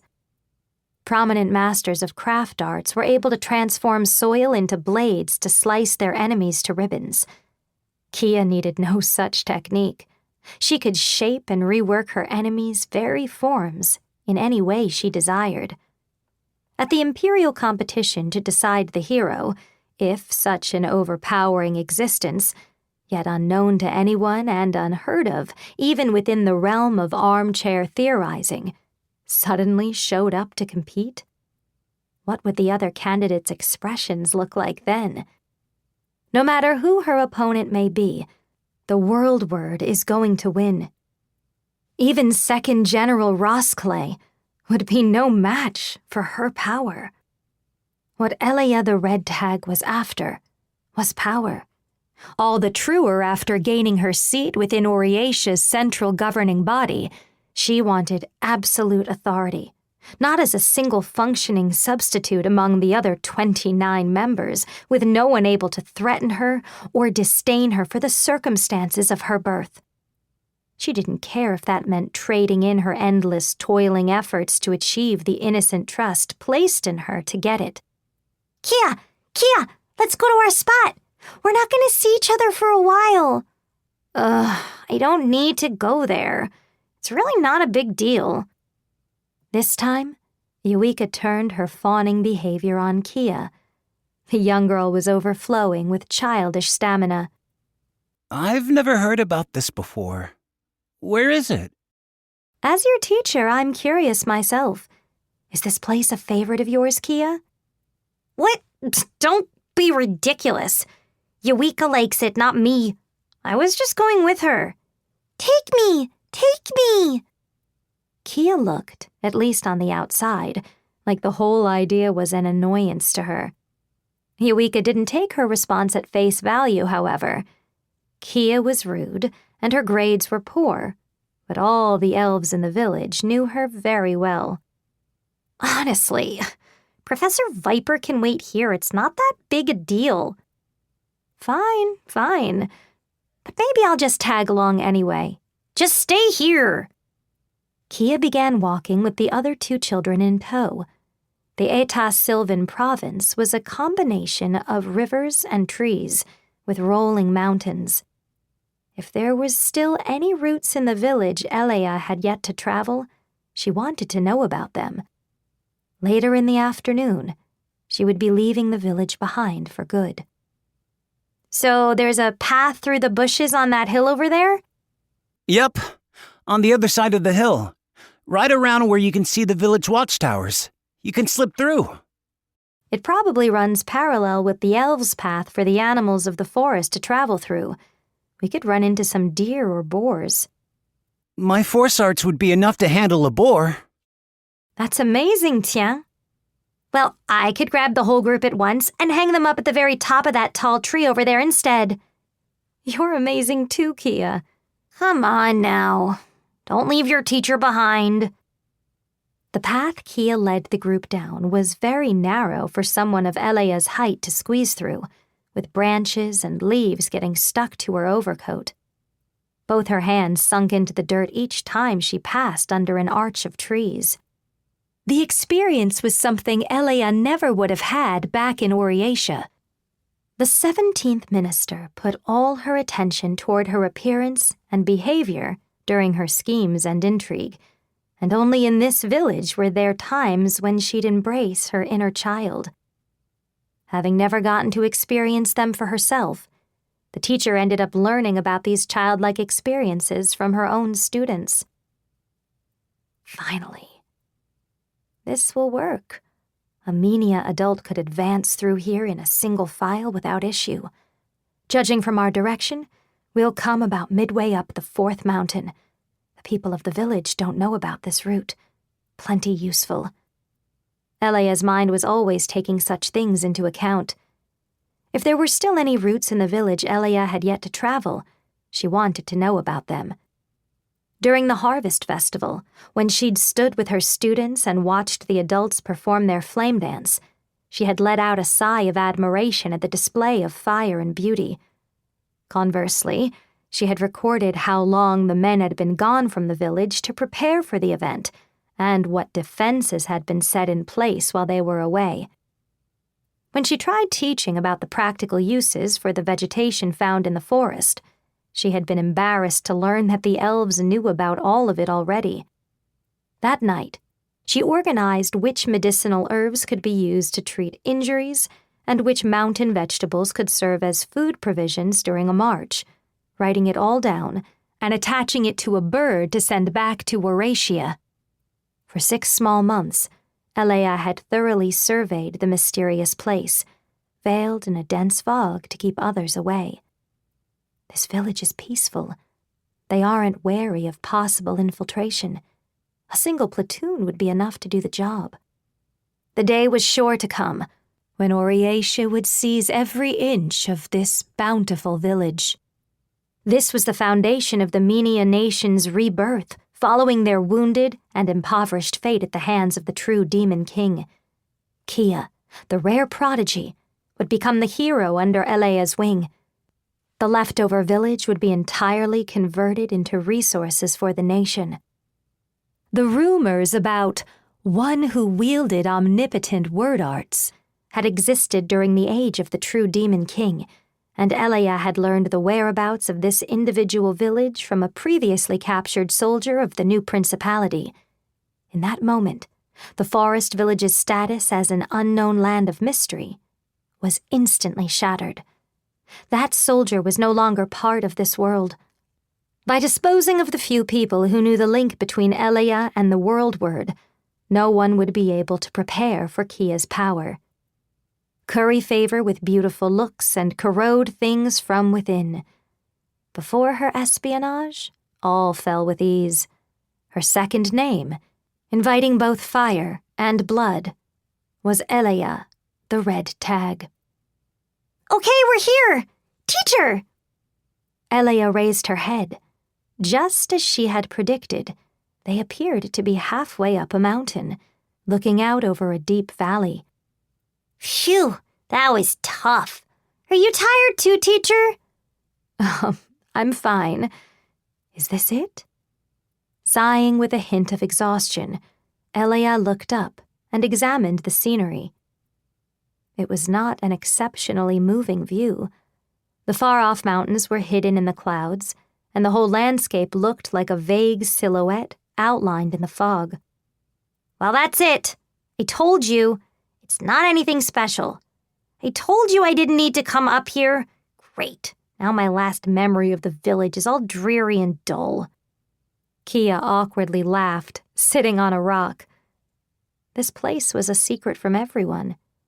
Elia could clearly tell that, by bringing her here, the children all considered her a very close friend. Suddenly, Tian spoke up. It shouldn't be cloudy like this, right? Kia, can't you just clear it up? Ooh, he's right. Good thing you're here, Kia. What do you two mean by that? Give me a break. You make it sound so simple. Kia looked fed up as she turned her attention beyond the cliff's edge. Lightly twirling the tips of her blonde hair with her finger, she then awkwardly looked at Elia. I'm not trying to show off or anything, okay? She issued her next command with a huff. Clear up. Her whisper, with its mystical tinge, surpassed the oral limits of language and echoed out over the sky's horizon. It was like the receding waves of the sea. The thick layer of clouds blocking the sky simultaneously all flowed out and away and ceased blocking the view. Elia watched the gray clouds as they left, absent a single gust of wind, as though time itself were rewinding, as if the whole world she had known before left with the clouds and was being carried on toward a new far-off place beyond the horizon. Yeah. She was invincible. Her power was without equal. No matter what opponent tried to stand in her way, Kia was sure to beat them. Just knowing that fact was enough for Elia. The exposed morning light passed over the landscape, shining azure. The foggy outlines of the mountains in the distance were penetrated by the bright light, bringing them clearly into view. The vast lake, once covered by the thick fog, spread out across the valley floor. There, the entire beautiful spectacle reflected on the water's surface. The Eta Sylvan province. Elia had lived there, all the warm and gentle days, together with the children. It had all been here. See, I told you. The scenery is totally nothing special. Turning her beauty into a weapon, Elia had focused on gaining power to ensure she would never be mocked or scorned again. Even the beauty being displayed before her now, just like everything else, was nothing more than a means to an end for her. Elia the Red Tag felt not a hint of shame for living her life this way. Teacher, are you okay? Are you crying? What's wrong? You're crying. Eureka pulled at Elia's sleeve as she made her odd comment. Elia tried to smile. I'm not crying. She couldn't bring herself to look at the children. She could only stand there, unable to peel her eyes from the scenery before her. It was her final morning in the elf village. She was right. Eureka's comment was obviously off base. Elia remained ever their flawless, beautiful, and kind teacher. I'm not crying at all. She had the power to ignore any and all defenses, bending existence itself to her will. She exercised the authority to surpass nature, controlling weather and geography with a single word. She was a singularity, beyond the predictions of the universe, who defied all estimations and analysis. An omnipotent, peerless prodigy, whose limits were still yet to be measured. The elf wizard. Kia, the world word. Chapter 9. Higuara, the Pelagic. Inside Lithia's central stronghold, Lana, the Moon Tempest, finished presenting the two newly hired mercenaries to Taran after their harrowing return to the city through the raiders' attack. Everyone was seated, but the survey soldier Lana's small frame was halfway buried between the high armrests of the meeting room chairs. Shulk the Sound Slicer, Higuara the Pelagic.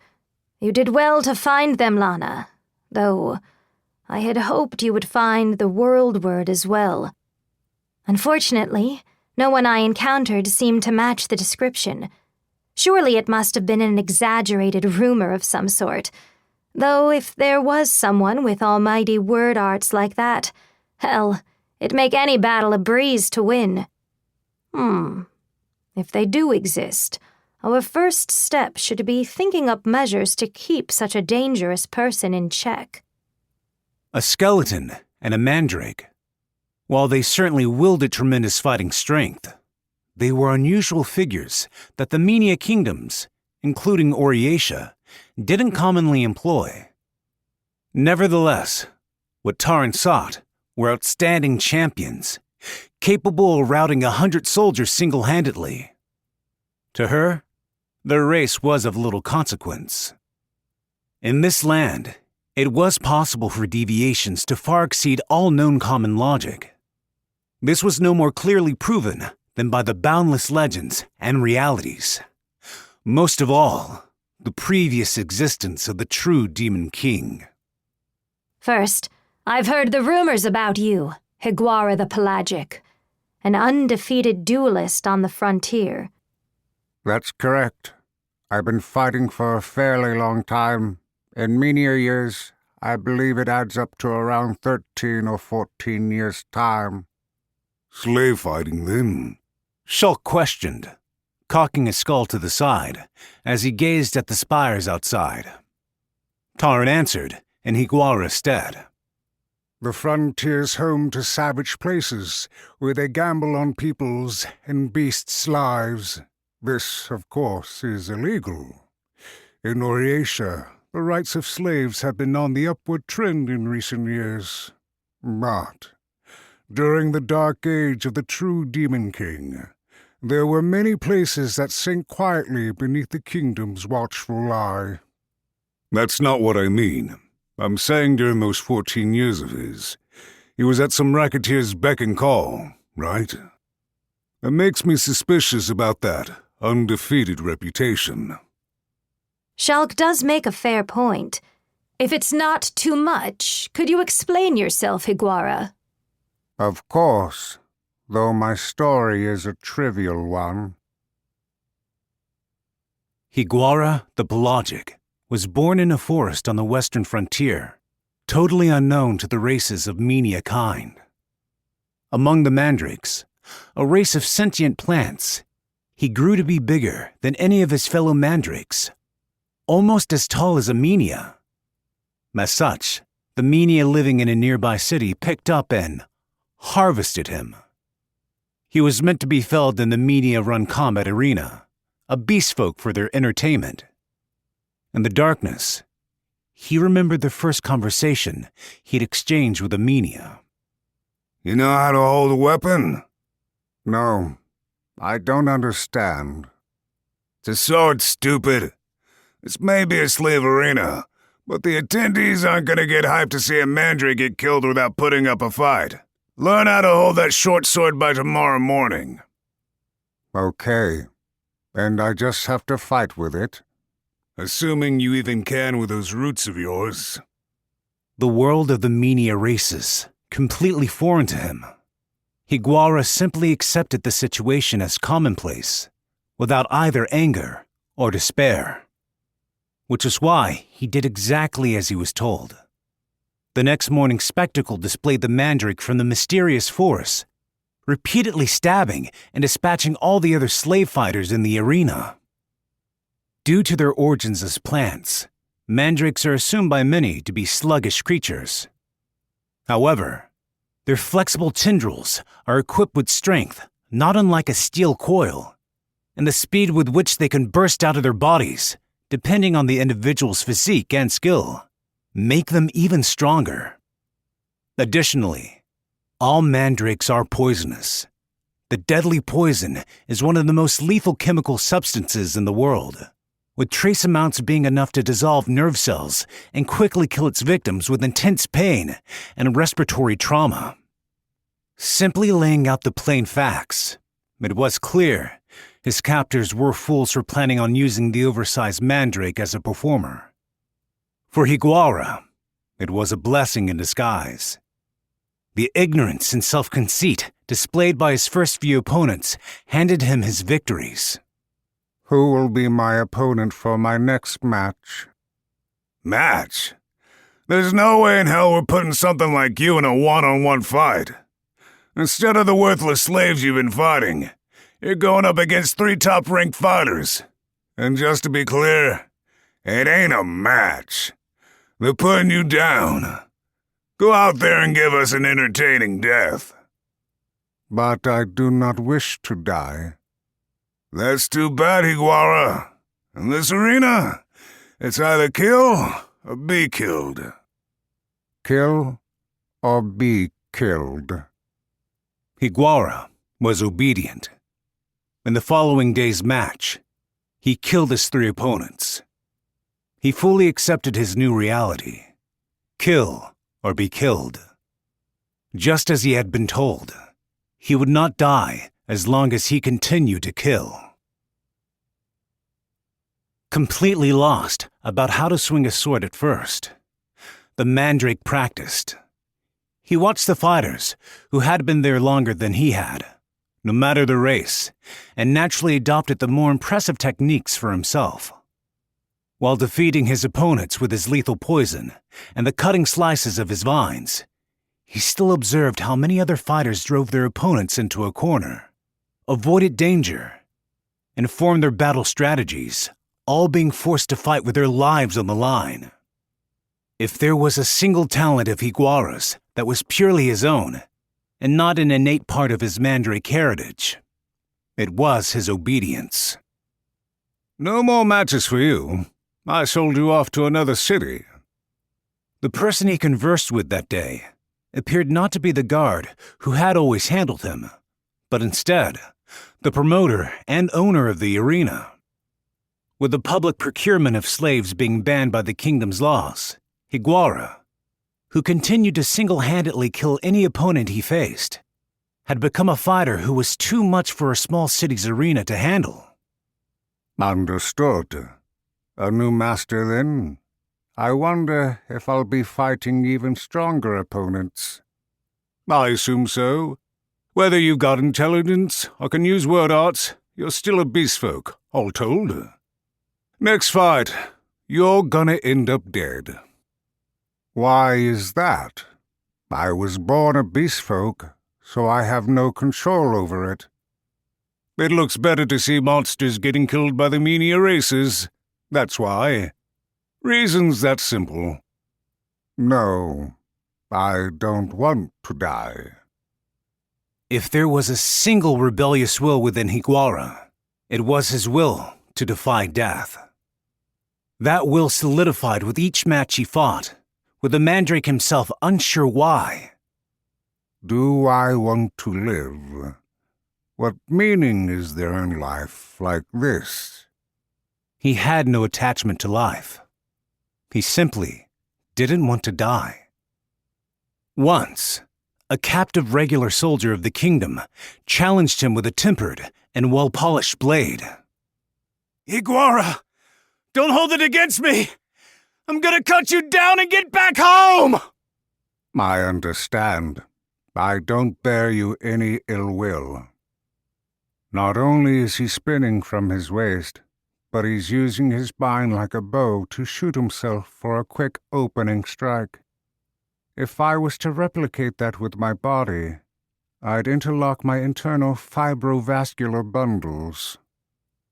Another time, an ogre, who had eaten 12 village children, challenged him with a large hatchet, requiring more strength to wield than any of the meanier races could muster. What a good day! These menial worms will watch this battle and tremble. If they're gonna look down on races like ours, then we gotta show them just how terrifying we can be. Eh, Higuara? Indeed. Though I'm faster, his strength overshadows mine. I don't have the power to push him back. If I send several vine slices at the precise moment, then... Once, he had been brought out and used as target practice for a group of gun-wielding executioners. Higuara, you've battled real hard up until now. Today's your last big performance. Thank you very much. I'll watch the muscles in the fingers. I want to test if my slashes will be fast enough to match the speed of a bullet. If I use the recoil from launching my vines to disappear outside their field of vision, then, assuming these executioners react the same way slave fighters do... Even while he obediently accepted each new and extremely disadvantaged fight, on top of surviving, he observed his opponents and further honed his skills to develop himself for the merciless fights to come. Although he was without a mentor, at the same time, all the slaves he killed had been his teachers in a way. Despite being subjected to one-sided and unscrupulous fights every time, Higuara faced no judgment outside of his matches. His obedience never gave the arena promoter the opportunity to do so. Finally, once he became known as the strongest arena fighter there was, even the audiences began wishing for Higuara the Pelagic's defeat, the peerless slave no one could manage to slay. The ideal trajectory to thrust my short sword. The opinions of those around him had absolutely no sway on the mandrake. He continued his unending sword-wielding in his underground cell. Outside of the ring, the meager water droplets and fissures in the darkness served as his training targets. I need to study other methods more effective than poison. I might lose next time. My next opponent might see through my strategy. He contemplated these strategies, not out of cowardice or self-restraint, but as the simple facts laid out before him. Higuara continued to candidly believe what he had been told. The next match will be even more dangerous. This time, it's your turn to die. As he devoted himself to fighting, slowly, the other slave fighters' numbers began to dwindle, and the audience numbers began to drop. A strange terror flickered now and again within the speech of his guard, and the others around him grew restless. These changes did nothing to distract Higuara from his training. While he was captured, the times changed. The true Demon King arrived. Then, the fated day came. Suddenly, Higuara the Pelagic was a free being. The underground prison was thrown open, and all the slave fighters were liberated. The true Demon King's army was at the doorstep. There were flames. He saw Mania killing each other. The madness of the true Demon King's army was blanketing the city. A question came to Higuara's mind as he advanced against the crowds of people fleeing the madness.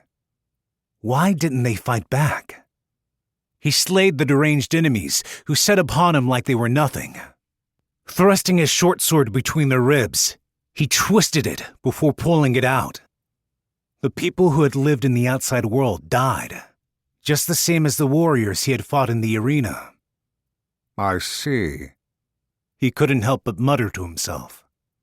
After delivering death to someone from the outside world for the first time, he finally came to understand. Even after gaining freedom, nothing about the world had changed. Kill, or be killed. The very first lesson he had learned, and dutifully followed his whole life, had been true. Well then. He continued to win. To live meant trampling over the hopes of other creatures, to survive and to stand strong within the world. The enslaved arena fighters who faced him, the beasts without word arts, and the near 1,000 opponents he had fought against all wanted this very thing. They must have. I see. So this must be pride, then. Though now free, when he thought about all those who had died at his hands, he knew there was no way opponents of this level would be able to kill him. Higuara, the Pelagic, was an unrivaled fighter and never lost. He had wanted to live. Ah. It was a monotone and meaningless utterance. It was strange that such a voice would come out of his own mouth. Ha ha ha ha. Ha ha ha ha. Higuara laughed flatly. It was the first time he had ever laughed in his entire life. As he did, he turned toward the endless sea of enemies before him. Time passed, landing him in the present. Since sprouting his mandrake resolve, he knew no life other than that of the sword. Now, becoming a soldier in Taran the Punished's army. When we discovered him, this guy said he had been battling the Demon King army. I'm not kidding. The tiny Lana told Shulk, amused. Shulk asked in earnest, Has this guy met the true Demon King before? Of course not, come on. Still, though, we're talking about that army here. No one would ever expect to hear something like that. I wouldn't be surprised to hear this guy was the hero. If that's true, it is quite the feat. So he's faced off against the Demon King army, huh? Even now, with the true Demon King defeated, almost no one would purposefully mention the Demon King army. Its lingering existence, the weight of the words alone, was enough to strike fear into any heart. More so than the deceased true Demon King, the true identity still shrouded in mystery. It was the Demon King army itself that was the ubiquitous terror, emblematic of the times. Yo! Right as the talk about Higuara ended, the inner door opened, and a young man returned to the room. Looking across the faces gathered there, he spoke. I see you found some more strange fellows, Miss Taran. Introduce yourself, Dakai. The visitor acknowledged the two guests and approached the mandrake with curiosity. That skeleton's a spearman, huh? As for this mandrake, I can't really gather what he's about. Can't even tell where his face is, for starters. Shulk the Sound Slicer. Though I believe you were the one told to introduce yourself, the skeleton muttered. I heard right, didn't I? Forgive me. Senses haven't been the same since I died. I am Higuara, the Pelagic. Nice to meet you. I don't know. Are you two really that strong? Dakai questioned as he held one of Higuara's weapons in his hand, sizing it up. Just a normal dagger, far as I can see. How many does he have stashed inside of that body of his? Taran elected to answer Dakai's question herself. They're powerful mercenaries and worthy of trust, just like you. I believe we need individual power to fill our enemies' armies with dread, like the true Demon King. Assuming it will come to armies, but I want a symbol of fear that will stop soldiers in their tracks, long before a drawn-out war fatigues the soldiers and the people. That sort of deterrence effective in times like these, huh? You confident you can manage that, Shulk? Hate to break it to you, but I don't plan on living up to those expectations. Shulk responded calmly. Unlike Higuara over there, I'm just a mercenary. No matter how cheap it may be, I don't work until I get my advance. I know. A survey of the final land, where the true Demon King died, right? Until we get word that the survey's finished, you're free to remain on standby, to a degree. You don't plan to keep avoiding the issue like this, do you? I could ask you the same thing. You don't think we expect the dead to work for free, do you? If you want to see for yourself, I'll pay you from my own coffers, right here, right now. I can turn a blind eye to a dual contract. Sounds great. I like big talkers. What about that one over there? As the conversation continued, Dakai took a piece of fruit off a plate on the table. A hawthorn berry. He tossed it toward Higuara. Oddly quiet, aren't you? What do mandrakes eat anyway? I don't eat hawthorn berries. The fist-sized berry froze in the air immediately after it left Dakai's hand. Then, it fell. Huh. Dakai was inwardly impressed. The berry kept its shape after falling onto the table. Cut through, without leaving a single trace behind. It was sliced up so cleanly. Each part of the berry still remained in one piece. If you'd like to see my capabilities... The berry split. 2 pieces. 4 pieces. 8 pieces. Each fragment immediately began corroding away. With each of his vine-like arms holding a short dagger, he had sliced through the air 3 times, Not only that, but all the blades were covered in lethal toxins. Then I've just shown you. Taran smiled fiercely, leisurely clapping her hands a few times. Masterfully done. The new principality, under her control, was power. That power, gained through independence from Oriatia's control, served as a unifying force to gather powerful beings from all across the great wide world. Brought together in Lithia was a handful of these individuals, a special selection of great talent. Closely observing Higuara's movements, Lana, the Moon Tempest, offered her own perspective. I get it. So, a mandrake can use a sword in 3 arms at once, then? From that distance, though. And then add in the mandrake poison. Yeah, that's some supernatural skill. It was truly some fantastical swordsmanship. Totally impossible for a Menia body to imitate. So this was how Higuara the Pelagic had managed to stay alive. No. For more than 14 years, those who had misjudged the extent of Higuara's abilities had had their lives taken from them. To be supreme in the world of Shura, it meant one was a monster far beyond normal comprehension, further still than the realm of fantasy. I have 42 of them.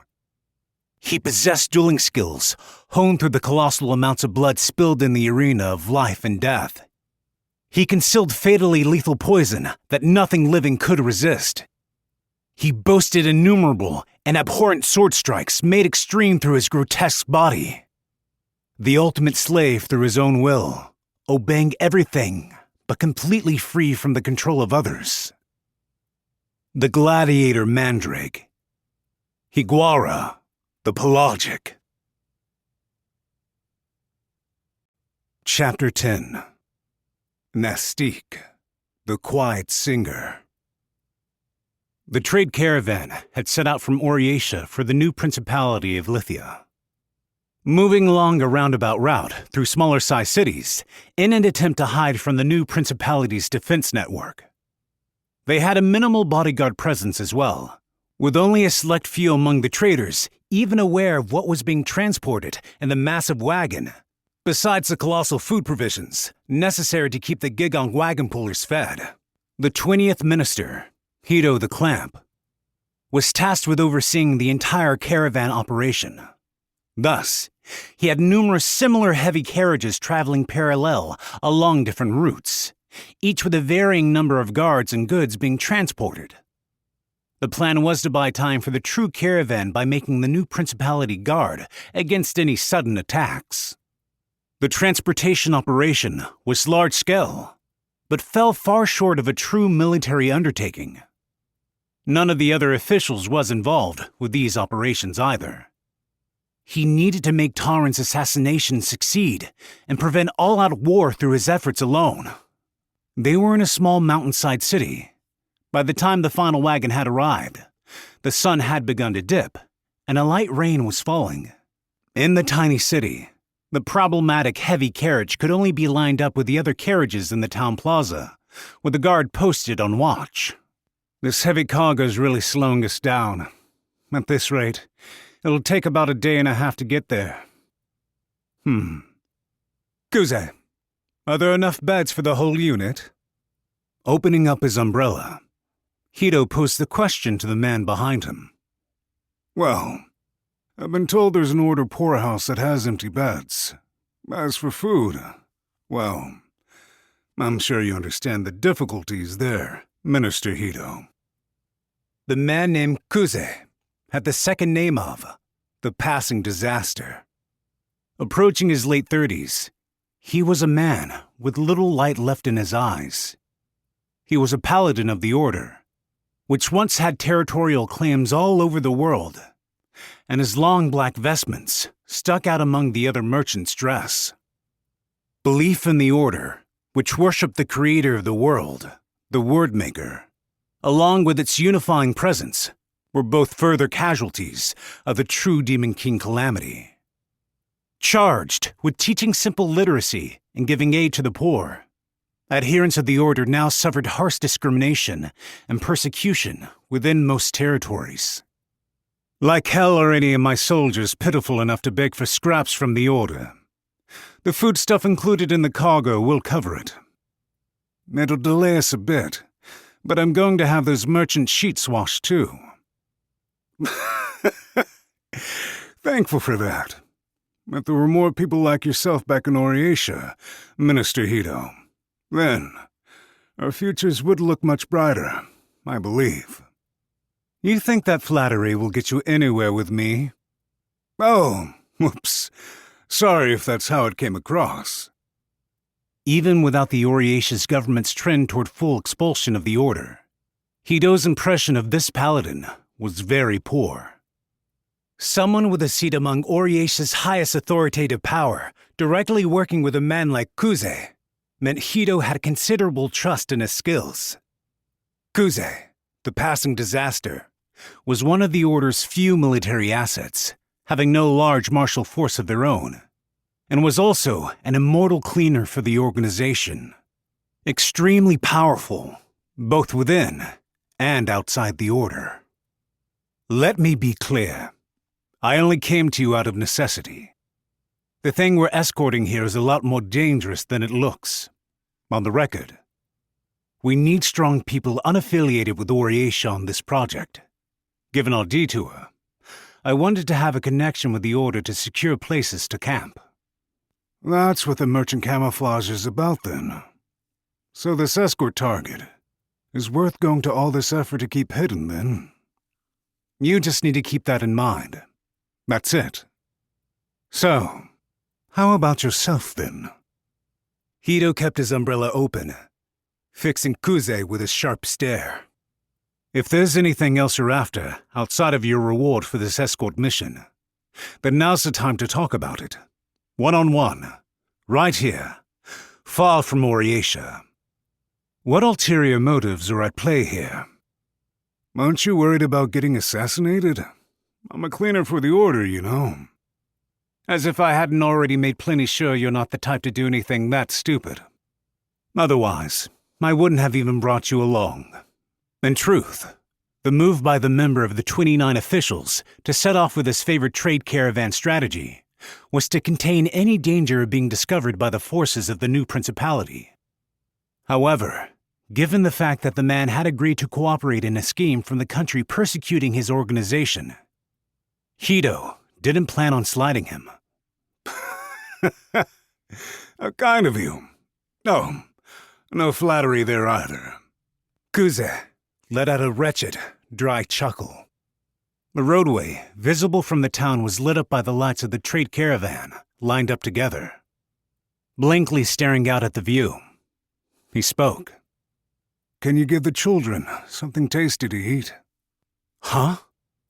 I know it'd be an absurd request, given the current state of affairs, to stand on my side, with the Order. But the orphans staying in town, at the very least, deserve some happy memories, don't they? It's been a while since I've stopped by this church. Can you let this old man play the hero? That's gonna be impossible. For starters, I'm leaving the city sometime tonight. The young civil servant felt around in his pockets. Producing an expensive leather wallet, he disdainfully tossed it over to Kuze. When Kuze's big hands caught the wallet, the heft of the coin stuffed inside rattled together. You do it. Hito the Clamp, still in his early 20s, was a genius, occupying a space among Oriatia's highest power of authority. His appointment came with vast power and riches, though he had no interest in either. So the money he just tossed didn't even amount to an expenditure to him. However, it was the opposite for the children, who Kuze the passing disaster looked to protect. Thank you very much, Minister Hito. May the Word Maker keep you. Save it. Forget bribes. This is the first time I've seen a priest extort money without any hint of shame. You know, talking to you directly has made me realize something.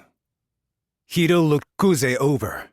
Kuze's long black robe seemed to stand out, despite the nighttime darkness. Even a civil servant like Hito, Kutsi Kuze was a superb and well-trained fighter. But he couldn't come up with any explanation as to how the man had single-handedly annihilated the number of Demon King army and order extremists on his resume, nor how he always fought alone. None had ever seen the truth behind his fighting abilities. You really are strong, aren't you? But of course. Kuze, the passing disaster, laughed. In his eyes were neither flames of passion nor tinges of self-conceit. Instead, they reflected only fatigue and resignation, completely unbecoming of one confident in his absolute strength. I have an angel on my side, you see. As the sounds of the rain grew louder, the leaves of the thick forest canopy grew damp. After parting ways with Hito, Kuze arrived in front of a building outside the town, cracks running through its walls. He'd heard that the priest solely in charge of the poorhouse had collapsed with pneumonia 2 small months earlier and was still in the middle of receiving treatment in a neighboring town. Emerging to greet the visitors was an 18-year-old girl, a young priest in training. Mr. Kuza, how many years has it been? The girl appeared to have been doing chores late into the night, still dressed in her lightly dirtied work clothes. Kuze's big hand patted her shortly cropped hair, a difference from when he had last seen her 6 years ago. I'm back, Rappel. How long has it been now? Sorry for bringing so many guests. Oh, no need to apologize. Of course, Mr. Anida picks now of all times to be sick. He's always had the worst luck. Believe me, I know. Can you put water on for tea? I'm fine, but I've got another with me. Another? Rappel repeated the word back to Kuze. A thin girl peeked her head out from behind Kuze's back. Her clothes exposed much of her skin, and several thin, string-like appendages poked out along her spine through the open back of her shirt. She was not a Menia. At the very least, for some odd reason, hands had been artificially added to her body. The young girl smiled, with one eye remaining covered by her bangs. Good evening. It's nice to meet you. Rappel, was it? Yes, my name's Rappel. My second name is Rappel the Frostleaf. You are the Vortical Stampede. She unreservedly took a seat in the entryway and removed her long socks, which were wet with rain. The clergy in training, Rappel, averted her eyes at the sight of the girl's exposed white legs stretching out from her shorts. Nihilo, the Vortical Stampede. Kuza here is acting as my escort. Her escort? Basically, yeah. Lately, the donations haven't been enough to keep the kids fed. I've been picking up these sorts of jobs too, as long as they don't go against any of the teachings. Mr. Kuza, is that the whole story? Traveling around with a girl like this? Oh, is there a hint of jealousy in your voice, Rappel? I'm touched. That's not what's going on here, okay? Would you like me to show you around, Nihilo? Oh no, don't mind me. I have some things to discuss with Mr. Kuza here. Rappel's eyes flicked back and forth between Kuze, standing in the entryway, and the seated Nihilo, a dull middle-aged man, and a pretty young girl, shrouded in an otherworldly aura. The age gap between them was more than a dozen years. I knew it. It's just a joke, seriously. She really just asked me to be her bodyguard. I know. After all, you had no luck at all with that sort of stuff when you were living here. A little sad to hear you put it like that, honestly. Rappel looked at the sleeve of her work shirt and sighed. I'll go change. Look at me, I'm filthy. Watching the girl depart for the washroom, Nihilo spoke up suddenly. She's a good girl. How'd you know that? You just met her. She didn't ask about my body at all. Nihilo willfully and systematically swayed her spider silk-like appendages extending from her back. Kids from all walks of life come to the Order. Even I used to be an orphan with no relatives before they took me in. Everyone understands that, so they don't pry, so as long as you don't mention it yourself. Really? Now you talk like you do have relatives, though. Well, I do. The Order is my family. I'm jealous. The girl laughed, one eye still covered. Nihilo, the vortical stampede, was not a mania. There is a technique used by self-proclaimed demon kings that shares a resemblance to those used to breathe life into skeleton bones, where one works with leftover flesh and organs of a fresh corpse to revive it as something yet different from when it was alive. Nihilo was a race of constructs known as a revenant, imprisoned as a war criminal in Oriatia. She was a weapon of mass destruction. You haven't asked me about my origins either, have you? Not once since we left Oriatia. Nihilo took a seat in one of the chairs by the entryway, swinging her bare legs back and forth. Kuze faced toward the shoe rack and looked over the low number of shoes collected within. Where'd that come from? Do you want me to ask? What if I asked you to ask? The paladin scratched the back of his neck, turning toward the girl. He bent down. Then, naturally, I'd ask. I'm not officially a priest, but hearing confession is the duty of all who serve the Wordmaker. It's not that big a deal.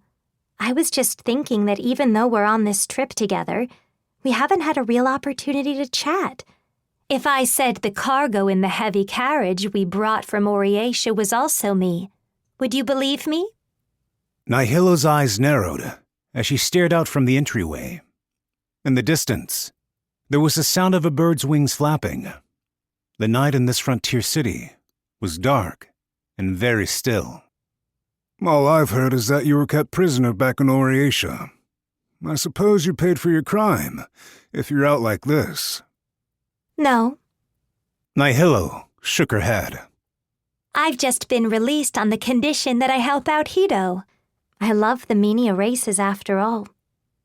She was the weapon of a self-proclaimed demon king who had perished long ago, once an enemy of Oriatia. A loser of the times, much in the same way Kuze of the Order was. She had negotiated with Hito. Is that a joke? Why do you say that? I was being perfectly honest. Kuze sat himself down on the cold floorboards beside Nihilo's chair. All right then. What if there weren't any conditions placed on you? What would you do? I wonder. I'd be fighting probably. I was made to fight after all, and it's what I'm best at. What about you, Kuza?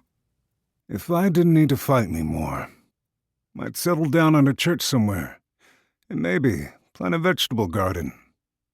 I'm really not cut out for this stuff. No, you're not suited for it. From atop her chair, Nihilo's single eye looked down on Kuze. Despite being a reanimated corpse, the Revenant's highly refined eye was vibrant, clearer than any living creature's. You felt a bit guilty talking with Repel just now too, didn't you? I wonder if she knows that you go around disposing of the Order's enemies. Oh, now, you're embarrassing me. The person listening to confession isn't supposed to be the one getting questioned. You don't carry any weapons, do you? The girl looked at Kuze's gear, plopped down on the floor. It was a large shield, close to Kuze's height and size, with an abstract angel design drawn on it. There were several nicks and scratches etched into its surface. You seem like you're actually scared of hurting other people. Hey, come on. Try not to tease this frail old man too much. Kuze raised both his arms in the air in a gesture of surrender as he remained seated on the floor. That's how it is, huh? I look like that much of a pushover?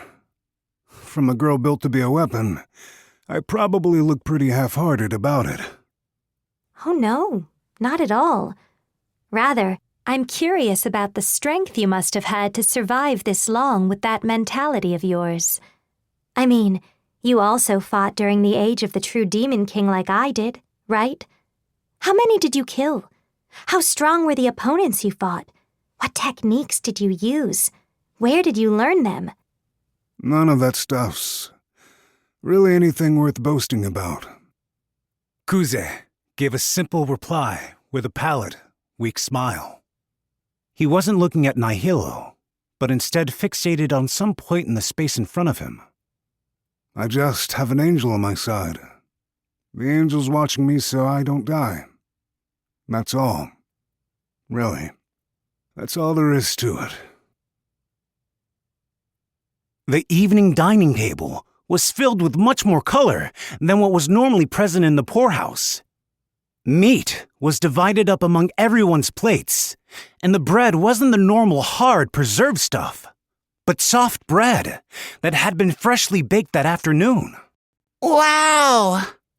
This soup's clear like water. There's sheep's milk in it. I told you it's because Mr. Kuze's here.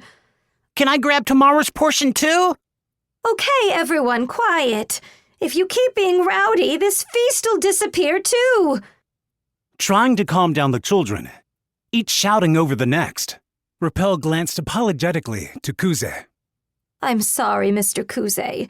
We're poor, but you didn't need to go out of your way. It's fine. It's fine. All the churches need to look out for one another right now. Besides, I was never able to really act like a mentor for you either. There was food left in front of Nihilo, but the undead girl called out to one of the surprised children and shared her bread.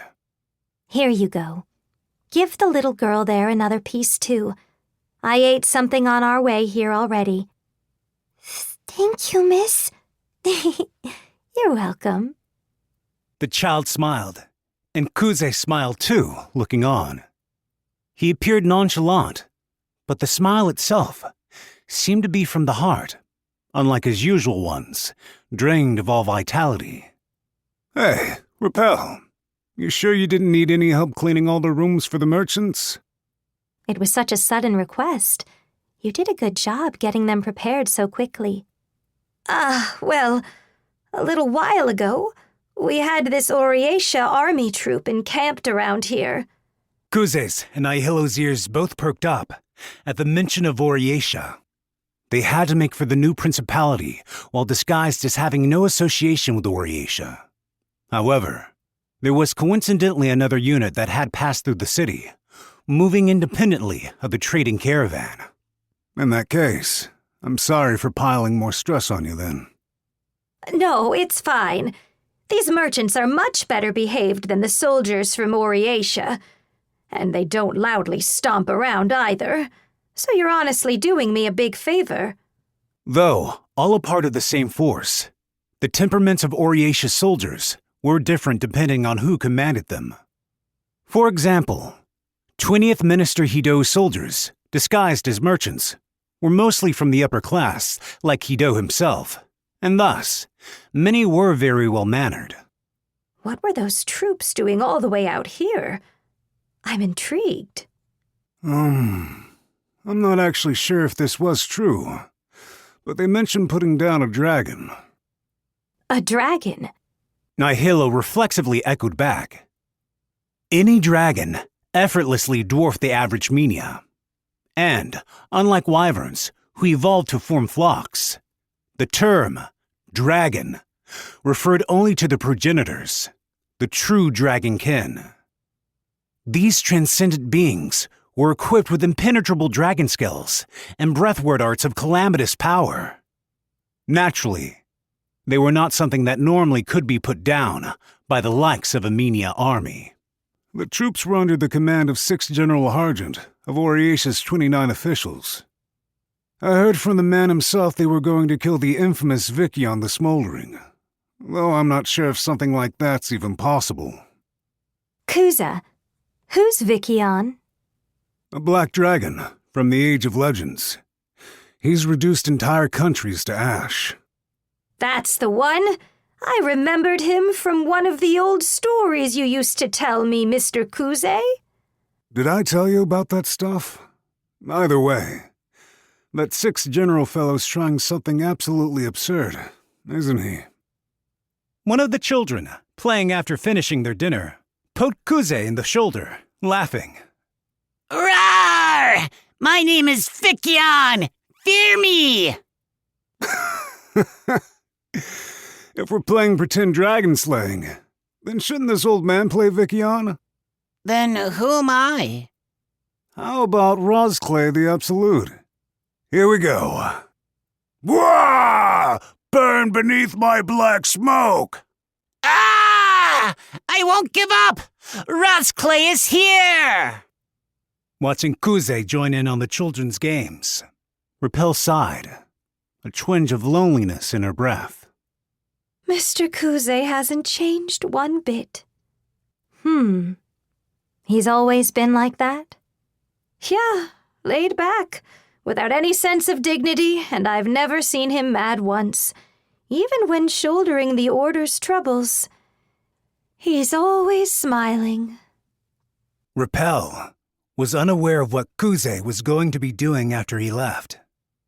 That he would try assassinating the new principality's self-proclaimed Demon King, wielding his blade as a cleaner for the Order. Nor that now he was serving under Oriatia, to give the orphans a passing flash of luxury in their lives. Without saying a word, Nihilo decided to join Repel and watch the Black Knight frolic about with the children. The light of a candlestick flickered, as if something passed it by, though no wind blew. An angel. Huh? Suddenly, Kuze's words echoed in her mind. The night, once filled with children's voices, fell quiet again as they were put to bed.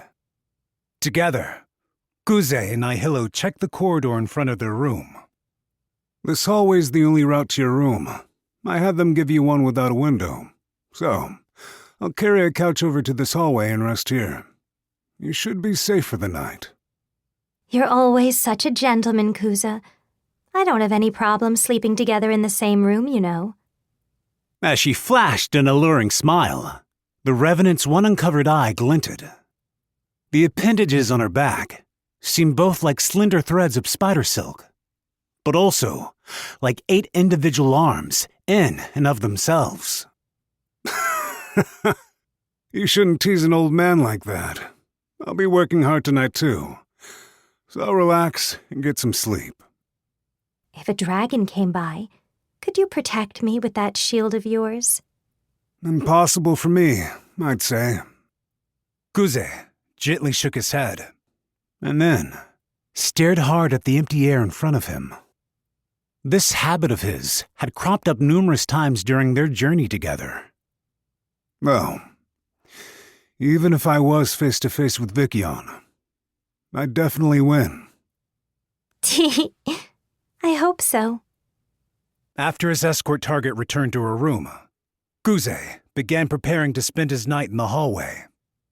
Covering the couch with a blanket, he lit a fire inside a big bottle, checking the contents of the tea and pitcher of water he had with him to stave off his nighttime hunger. Yeah, I'm glad everyone looked to be doing well. He seemed to be speaking to someone in the empty air, but no one was visible. 4 years ago, I think. I was living here at the time. The fitting on the windows is just as bad as ever. Even after the death of the true Demon King, the order that he tried to protect was fully on the path to ruin. There was only one option left for him to reverse course: escorting the transport of Nihilo, the Vortical Stampede. Then, he would be awarded a certain privilege as compensation for cooperation with the conquering of the new Principality of Lithia. A fight to decide the sole hero, huh? Kuze casually looked up. He could hear footsteps. Turning his eyes toward the other end of the hallway, he saw Repel, wrapped up in her shabby nightwear. What's wrong, Repel? Why are you up so late? Mr. Kuze. Turning toward Nihilo's room, Repel approached Kuze. I have a favor to ask of you. Please save us. And that's something you can't say in front of everyone else? He could tell from the serious look in the girl's eyes. He'd always planned on being there for the poorhouse, whether asked or not. As long as it was something Kuze himself could manage. Can you work with the new principality? Kuze was silent. The new principality had cast a wide net. It was reasonable to believe they were reaching out far and wide. Similarly to how Oriesha had entreated Kuze for help. After the 6th General's army traveled through here, people from the new principality came out to investigate. They said that if we cooperated, they'd support our church, and that the kids wouldn't be kept awake by the freezing cold anymore. I can't fight, but you, Mr. Kuze, you're very strong, and I'm sure that Master Taran will like you. Really now? She was still unaware that Kuze was working for Oriesha. She also thought that the merchants borrowing rooms in the poorhouse were entirely who they said they were. I really put you all through some terrible hardships during my absence. I'm so sorry, Repel. She also had no idea Kuze was on a journey to assassinate that very leader of the new principality, Taran the Punished. I can't help you. My method of saving you all won't work that way. I'm truly sorry. Mr. Kuze. Before the next words could escape her mouth, the sharp sound cut through the air, wishing by her earlobe. It was an arrow. With his warrior's intuition, Kuze had instinctively dodged the projectile. Kuze could tell that the ambusher hiding on the far side of the hallway, farther behind Repel, had sniped at his head. He could tell it was a spy Repel had brought with her. The spy was looking to kill him. Kuze quickly dropped to the floor and picked up his angel-emblazoned shield. Why? Stop! Repel cried out, bewildered. Don't kill him! You're blocking my shot! That man's connected to Oriesha! The new principality spy cruelly declared. As he spoke, he knocked his next arrow, drawing Kuze's attention. So the new principality already knew about us. And their original aim wasn't this transport unit either. It's because that 6th General, or whoever's nonsense, tipped these guys off and let their operatives get a foothold here. Damn it! Even the Sharpedo couldn't have foreseen that there would be friction between their mission and the 6th General's independent troops. A shortcoming in the equal authority shared among Oriesha's 29 officials and their ability to wield that authority at their own discretion. From the outset, Kuze himself had proposed turning Repel's church orphanage into their base of operations. How awful can this world get? The merchants are all in disguise, aren't they? Kuze the passing disaster! A dull metal clang echoed. Tch! The spy who had approached Kuze from behind had a short sword deflected off Kuze's right metal gauntlet. Simultaneously, Kuze turned his great shield frontways, like a wall, and obstructed the archer's line of sight. Mr. Kuze! Repel shouted. She wasn't at fault. She had simply picked the best option available to protect those important to her. The exact same way Kuze, the passing disaster, had. I'm fine! Kuze shouted back as a shield took continuous archer fire. The short sword-wielding spy fixed his attacks on Kuze's organs, coming at him from his low blind spots like a snake. The fact that he was able to deal with two well-trained assassins working in tandem was a testament to how accustomed he was to fighting on the defensive. Joining the two soldiers was yet another, approaching silently. Repel, The person in charge of the facilities had made connections with the new principality. His opponents had been given ample opportunities to hide their forces within the orphanage. Please, don't kill him! It was possible that the Oriatia soldiers on the upper floor would pick up on the disturbance and come rushing in. However, it was clear these opponents planned on capturing or disposing of Kuze and Nihilo before help could arrive. Whoa now! Cold sweat poured down Kuze as he fended off the fierce assault. He barely managed to dodge the short spear that pierced his defenses by letting it pass under his armpit. In the narrow corridor, the spies were having difficulties dealing with a great shield, well suited for location. The short spear soldier called back to his comrades. His defenses are strong, better than regular Oriatia soldiers. If the merchants on the floor above us are Oriatia soldiers, then we can't waste time. Forget capturing them alive. Affirmative. 2 were in the front. There were 4 more in the back. The attackers on both ends synchronized their encroaching thrusts toward Kuze. Standard tactics against an opponent with sturdy defenses. Simultaneous saturation attacks that the defenses of a normal Menia body wasn't fast enough to handle. It was the strategy Kuze wanted to see least of all. Trap! The great shield shook. His gauntlets creaked. His light armor was shredded. And he used a kick to lock down a spearhead with the sole of his shoe. With astounding reflexes for a lone Menia, Kuze managed to protect himself. Nevertheless, one longsword evaded his defenses and reached his body. Or at least, it should have. The longsword-wielding soldier dropped to the ground. His brother-in-arms took caution, backing off together to widen the circle around Kuze. One of them assumed poison. Another thought the attack had come from a small, hidden weapon within Kuze's vestments. Whatever the cause, the longsword-wielding soldier remained face down on the ground, showing no sign of getting up. Their compatriot was dead, all too suddenly. What did I tell you? Try not to kill them. The cleaner gave a lifeless smile. At the very least, in the moment, he shouldn't have had any spare seconds to make an attack of his own. Open it up. Shoot at him from a distance, one of the soldiers muttered. They were trying to smother any creeping fear about the mysterious situation. The soldiers all nodded and began following the orders.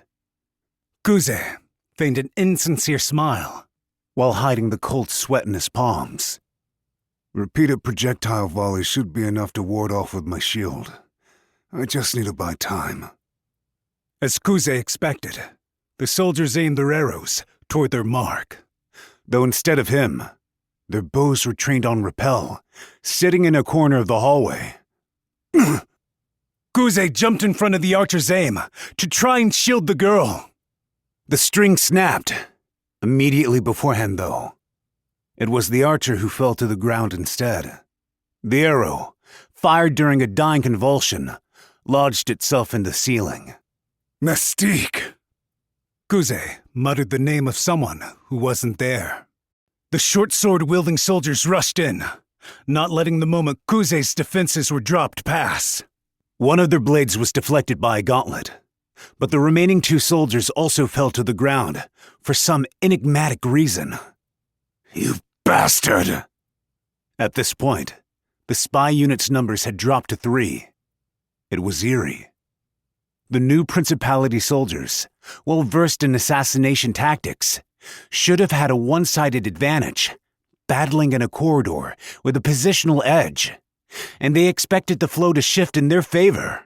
Both their relentless attacks, leaving no room for response, and their surprise follow-ups during lapses in their target's awareness were being hindered by incomprehensible deaths. The cause, a complete mystery. Kuze, the passing disaster, showed not a single wound on him. What's with this guy? His defensive techniques were top of the line. That was without question. However, they weren't unfathomable skills either. What about this lone paladin, considered to be the strongest of the Order's cleaners, was allowing him to do this? Were you never taught? Didn't you heed the lessons in church when you were young? The bulwark great shield hid the passing disaster's body. Upon its surface was the impression of an angel. Abstracted wings and light, a formless concept. Messengers from the heavens, spoken of in the Order's teachings, serving the Wordmaker as he gave birth to this world. When you do bad things, the angels come to punish you, you know. Two of the remaining three charged forward in a panic. Kuze once again tried to suppress their attacks with a shield defense. When at that moment, the door to his flank opened, a figure jumped out.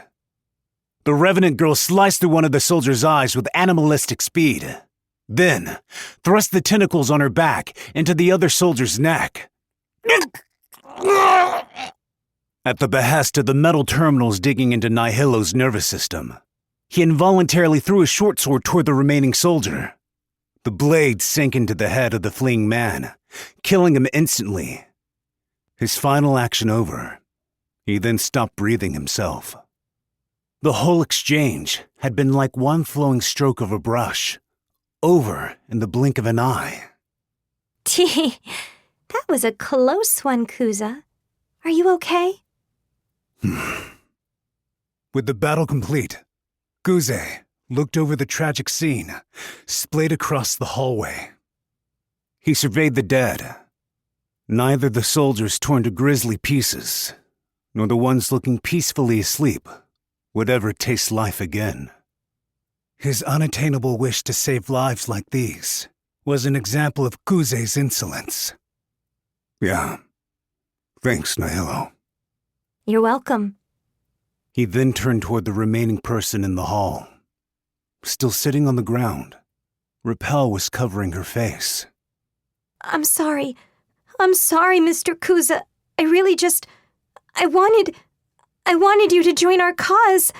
I never wanted them to kill. I know. This was all the new Principality Guys' idea. You haven't done anything wrong, Repel. You were just trying to keep the orphans fed. I wanted to do the same. And yet Who ordered you to do this? A woman. Lana, the Moon Tempest. She said she wanted me to tell her if Kuza the passing disaster came. That's why I heard about the encampment, too.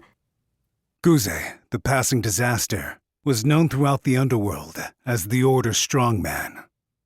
Talents unaffiliated with Oriatia. This was the sort of condition the new principality was after. Kuze gritted his teeth. He understood that Repel remaining on the floor and her trembling voice weren't merely products of fear and guilt.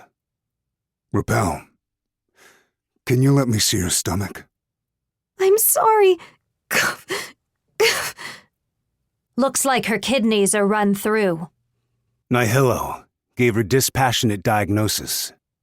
A stray arrow during the close-quartered melee was stuck deep in Repel's abdomen. The power that haunted Kuze would only protect Kuze himself. And those without such power were painfully weak in comparison. If everyone was happy, I wanted to be like you, Mr. Kuza. Repel, I'm sorry. I'm so sorry. The Order was a dying institution, used up and cast aside. Kuze, the passing disaster, could be present only to watch people die. Repel was buried the next day. Nihilo, you died once, right? Kuze began, looking down on the white grave, bathed in the morning sun. There's one thing I'd like to ask you. When you died, Did you see an angel? The angels the Order talks about can't be seen with the eyes, and they don't speak to other people either, right? Not just that, but the Order's teachings don't say anything about angels coming to greet you when you die either. I'm pretty sure that's nothing but a fantasy someone tacked on. Well, yeah, you got a point. I think the same thing, to tell you the truth. Kuze gazed at the empty air, up to the blue sky those angels looked down from. Still, the angels are real. At the end of his gaze was one. An angel only Kuze could perceive. Pure white hair, pure white clothes, pure white wings. Her soft, short hair and slender physique were almost like a young boy's. Her expression rarely changed. Even Kuze himself knew nothing for certain about what she was thinking, or why she clung to Kuze's side. You know, I think even angels get lonely. It was at the time of creation, when numerous visitors came and this world began, that the Wordmaker's authority to manage the world had been distributed among the angels. When the time of creation ended, their purpose ended with it, and they faded with the march of time. It was possible the people had stopped trying to see them for themselves. The lost angels, even within the teachings of the Order, existed only in legends, passed down over generations. Kuza, have you... Nihilo followed Kuze's eyes. She saw nothing, only empty air. been looking at an angel this whole time? I wonder. It was clear the angel commanded power over death. The short sword she carried in her hand, Death's Fang, was a deadly enchanted blade, capable of bringing swift death with the smallest scratch. By the way, the angels are watching over us. The angel hadn't saved anyone else. She had killed those who tried to kill Kuze. That was why Kuze didn't carry a weapon, an attempt to stop the angel he believed in from killing others. He chose to fight solely by keeping death at arm's length with his great shield. The purpose of his shield was to protect his enemies. If you don't believe that, then they won't be able to save you, see? The average person was sure to dismiss it all as the delusion of a religious fanatic. Nevertheless, it was this impossible abnormality alone that made Kuze the passing disaster invincible. Does it have a name? Name? Nihilo turned toward Kuze, her hands locked together behind her back. I'm talking about the angel's name. If you can see an angel, then it has to have a name, right? I see. This stuff's kind of embarrassing. I've never told anyone before. He hadn't even told Rappel, now asleep beneath the soil. Sure does. Her name's... She was never once perceived by the people of this world, with one exception. She was discarnate and incorporeal, unable to be meddled with by any means whatsoever. She wielded an absolute authority to end life, held continuously from the time of creation. An incarnation of fated death, who merely arrived in silence and stole everything while remaining completely unseen. The hallowed cutthroat. Gnostique, the quiet singer. Chapter 11. Predetermined Destiny. It was afternoon. An aristocratically dressed young man, wearing a wide-brim hat to the side, arrived in front of the fortress, with a guard on watch giving him a uniform bow. "Master Hido, we've been expecting you." Thank you for making it all the way out here to the Frontier 20th Minister. No need for formalities. The stiff greetings grate on my nerves. He dismissed them with a wave of his palm. Keiso the Clamp was nearly the same age as either of the gatekeeper's sons, but his position among the 29 officials of Oriatia meant that, despite his age, he was at the top of the country's government. The home of this giant fortress, Mage City, was the closest satellite city to Tauren's new principality of Lithia, and served as the frontline castle for Oriatia, from which to observe the movements of newly independent Lithia. Have our guests arrived? Yes, they arrived this morning. I'm running late then, huh? Oh well, those visitors don't really care much for manners, do they? Hard to say. I've heard they each have their own sense of things. Climbing the stairs and opening the first door he came to, he saw two Minia were already seated inside. More accurately, one sat properly in a chair. The other was seated on the floor, his legs crossed. Sorry for being late when I'm the one who summoned you here. 20th Minister, Keiso the Clamp. The young girl sitting in the chair quickly jumped to her feet and gave a deep bow. Her body was rigid with nerves. She appeared badly wounded. One of her eyes was hidden behind a bandage. My name is Yuno, the Distant Talon. In Nagan, in the ruined Nagan city, I was a scholar in training. Thank you very much for generously taking the time to speak. It's fine. Save your introductions. A new visitor in the world isn't something Oriatia can afford to ignore. Thank you for letting us know. Please, I don't need any gratitude. Now then. After making the young girl take her seat again, Keiso turned a wary eye toward the man, sitting cross-legged on the floor. Visitors. Foreign deviants cast out from their world, easily capable of toppling all the knowledge, laws, and pre-existing concepts of this world. Close to half of the self-proclaimed demon kings throughout history had been visitors. Conversely, they also brought benefits. For instance, they popularized muskets and introduced the concepts of snipers and skirmishing troops. They brought the engineering techniques to turn this world's Radzio crystals into communication devices. Another example was the Minia race's unified measurement system, based on the metric system they had borrowed from the visitors. So that's the Willow Sword, eh? Come on. You gotta add that stuff on. I'm Sojiro. Not a bad second name, if you ask me. The little lady over there give you that too? The young civil servant's mouth broke into a smile, turning his chair backward before sitting. He took a seat close to Sojiro on the floor, looking down over him. Sojiro's reptilian eyes rolled up to look at the minister.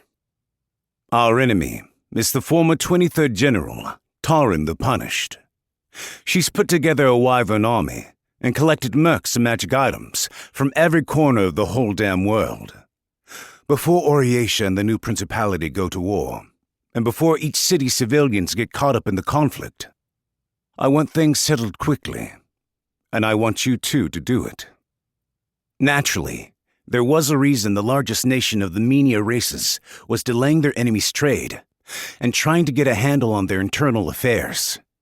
They wanted to delay open hostilities and to convince their enemy they'd fall if it came to outright conflict.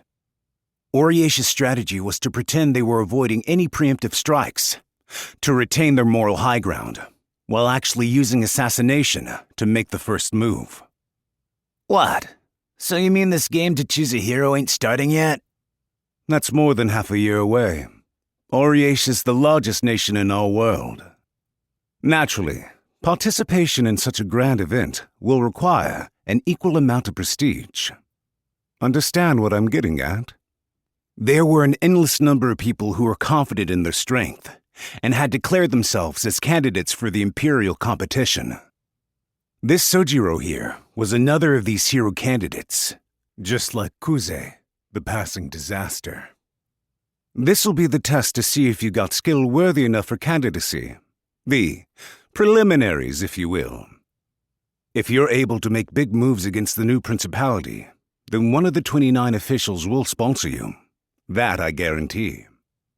Doesn't make a difference to me, as long as I get some fun fights out of it. Who they got? Safe to assume you can kill them, then. Seated next to Sojiro, Yuno looked extremely on edge and furiously whispered something. Sojiro, Hido is a really, really important person. You need to be more polite, okay? Huh?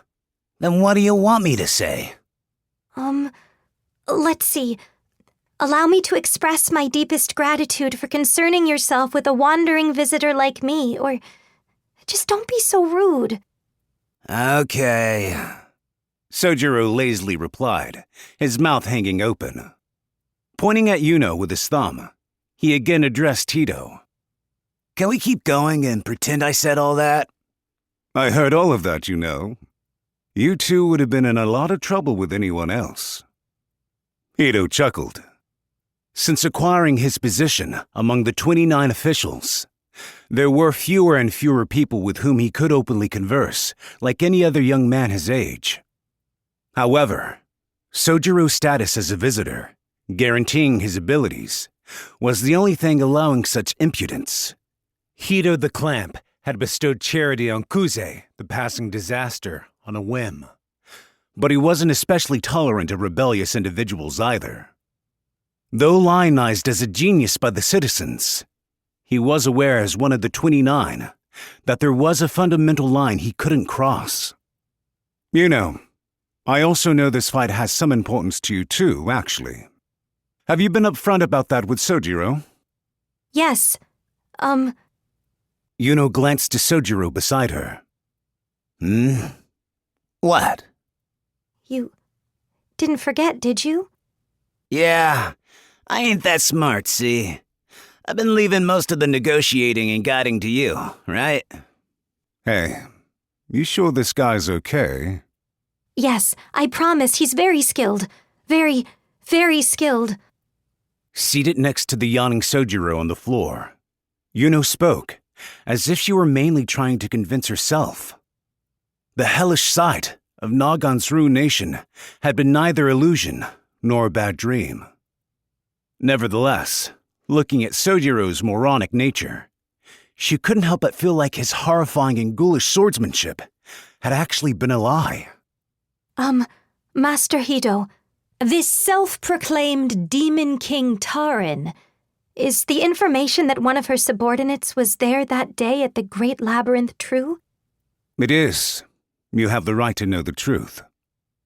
Hido's smile disappeared, and for the first time, he looked Yuno straight in the eyes. His name is Dakai, the Magpie. The innermost part of the Great Labyrinth housed a valuable magic item, the Cold Star, that served as that monstrosity's power source. Dakai traversed the labyrinth all on his own, and stole it. That's the same day I killed that giant dungeon thing, huh? So someone else was there. We don't know exactly why the dungeon golem started moving, but it's possible this Dakai man activated it when he set foot in the labyrinth's innermost chamber. That's what you're saying, then? This is purely my own speculation. Yuno lowered her eyes. She continued seeking targets for her vengeance, much like she had with Sojiro. She didn't want that day's tragedy to be written off as a simple disaster. Her desire to pin the responsibility on someone was intense. It was a twisted sort of hope. Even a young girl like Yuno knew it. But if I gave up my search, what am I supposed to do? Was she supposed to accept that nothing could have been done? That it wasn't someone else's fault, but her own for being too weak to stop the tragedy? And continue down life's proper path, having come to terms with the tragedy? Master Hido, how exactly? Yuno was a powerless young girl on the outside of Oriesha's strategic operations. Nevertheless, she had a question. Did you come to find out this information? Is this reliable enough to be considered factual? Oh, I wouldn't press that point any further if I were you. Understand? Okay. She imagined, for example, that there was a collaborator on the other side. Whether or not assassination would bring about the most ideal situation, or if Taran had a body double or powerful next in line. The answers to such questions were things Oriation needed to look into ahead of time. This was what making an enemy of the world's largest nation-state entailed. Is my word not good enough for you? No, Please forgive my misgivings. What did Sojiro think about this? She didn't give him a second thought. Having lost everything meant she was free. If this Dockeye man was the rightful recipient of Yuno's and Lucelle's hatred, then she felt it was necessary to ask him about it directly. I'll go too. Why not? Let's go for it. Hito earnestly listened to the words of the commoner girl, far removed from his station. Chapter 12. Suspicion. By the time Regnige had returned to the central spire that day, Kurte's room was cloaked in darkness. She herself had no need for light to begin with, so the faint glimmer was only to signal her presence to Regnige. At that specific moment, however, she was having dinner with Taran. Immediately after entering the room through the window like usual, Regnige stopped in midair. "Don't move," he snarled. There was a presence in the room, a presence he knew wasn't Kurte's. "Move, and I'll kill you." "It's me," a familiar voice replied. Dockeye, the magpie, a knavish and enigmatic visitor who had long worked as Taran's right hand in the shadows. Regnige despised him. "No need to steel yourself for a fight. Come on. I'm mid-investigation, see? Miss Taran gave me permission." I don't remember giving you mine, nor do I plan on being buddy-buddy with a foolish swordsman like you. Swordsman, huh? What a coincidence. I don't see myself getting along well with a wyvern like you either. Within the dark room, Dockeye made a show putting both hands in the air. Naturally, he was capable of switching to the offensive, even in a pose like this. This man of superhuman ability was capable of controlling every part of his body, down to his 2 bare feet, as sublimely as the tips of his fingers and faster than the high-speed word arts invocations on which Regnige prided himself. Dockeye blurted out a question, his eye still not directed at the wyverns. "Do you know about the diary?" Diary? Our diary is not that popular in this world. You write down a daily record in a notebook. Did you know Kerte was writing in one of those? Regnige knew. She had mentioned recording her memories together with Regnige. Not at all. So, that's what these menia fools do to pass the time. Really? Seems like Kerte truly enjoyed herself with it, though. Dockeye didn't move, but instead used his eyes to indicate a book sitting on the desk. He had been reading it moments prior. Regnige settled on the window frame and glared at Dockeye and the book. What is that? There are no letters written in here. Holes punched open in set intervals, so you can read what's written by passing your hands over them. Your little princess put down the time you spent talking together, the weather outside. What are we gonna do if she actually marked that stuff down in here? You didn't think she could record that stuff either, did you? How could she write down words when she couldn't even see? After the wyvern troops had finished their sorties, Regnige always returned to this room and chatted with Kerte.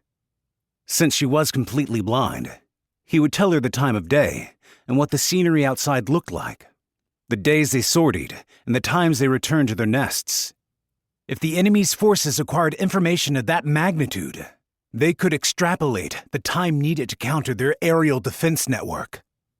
That said, you're not careless enough to talk about the full extent of our forces, right? Oriesha's side should have scouted that information out already. There must be a main culprit they dispatched here to set up the scheme. What about it? The Wyvern leader's anger intensified. With his heightened intelligence, he picked up on what Dockeye was implying, the true identity of the informant Dockeye was investigating. Just try laying a hand on Kute. I'll cut you into 9 pieces. Whoa now! Dockeye gave a weak laugh and turned a sidelong glance toward Regnige. You feel like you have a chance against me? Fool! Regnige spread his wings, and with the action came a loud buzzing sound. Decidedly not wyvern in nature. He observed the visitor before him. He had no weapon in either of his raised hands. Regnige considered if his thermal arts incantation would be faster than the man's hands reaching for the enchanted sword on Dockeye's hip. No. He couldn't glean Dockeye's true intentions from his expression. When it came to acts of deception and exposing the truth, there was no greater monster the new Principality of Lithia than the man in front of him. Say, Regnige, there's a question I've had for a long time. That flock of yours. What's up with it anyway? What about my flock? Your flock got wiped out by the true Demon King once before, right? The same time, Kute lost her eyesight. That was just 4 years ago. How did your flock grow so much in just 4 years? What would a menial worm like you do with that information? The man was always in long-sleeved black clothes. It was possible there were assassin projectiles hidden up those sleeves, and Regnige had simply never seen them before. Cheap tricks Regnige could easily deal with from an ordinary soldier. Could prove lethal if executed by Dockeye. For example, Dockeye's bare feet seemed to be floating slightly above the carpet. If he was hiding a tiny wood chip or something similar under there, he might use it to pierce Regnige's throat before the wyvern could fly away. A projectile hurled with Dockeye's leg strength, even a tiny splinter of wood, was capable of becoming a deadly weapon. Even before any of that, though, Regnige's perception of the man's reaction speed was that it would always surpass his own. If Dockeye could touch the hilt of his enchanted sword with his fingertips before Regnige finished his incantation, then his response would be impossibly fast. Thus, the wyvern contemplated using his final trump card then and there. You. Seeing Regnige open his mouth, Dockeye slowly lowered his hands. Calm down. I don't plan on doing anything yet. Not to you or to Kute. If you want to interrogate Kute, then I'll be there as a witness. Look, there's no point to that anyway.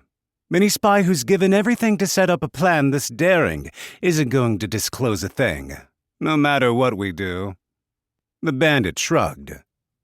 And even if someone tricked her into doing this, it's not like she saw who it was. Waving his hand behind him, Dockeye disappeared. It was as if he melded into the night.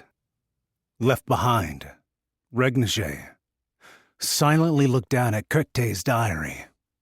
Glancing over the cover, he recalled the image of the young girl's smiling face, happily relaying the contents of the journal back to him. I won't throw it away. The flock he led had been turned into a military force and could no longer return to the life in the wild. They needed the new principality's protection. His responsibility for his flock's survival, or his sole source of tranquility in the world. I'm making the right choice. Always. Soup simmered with beans, wheat, and a variety of spices.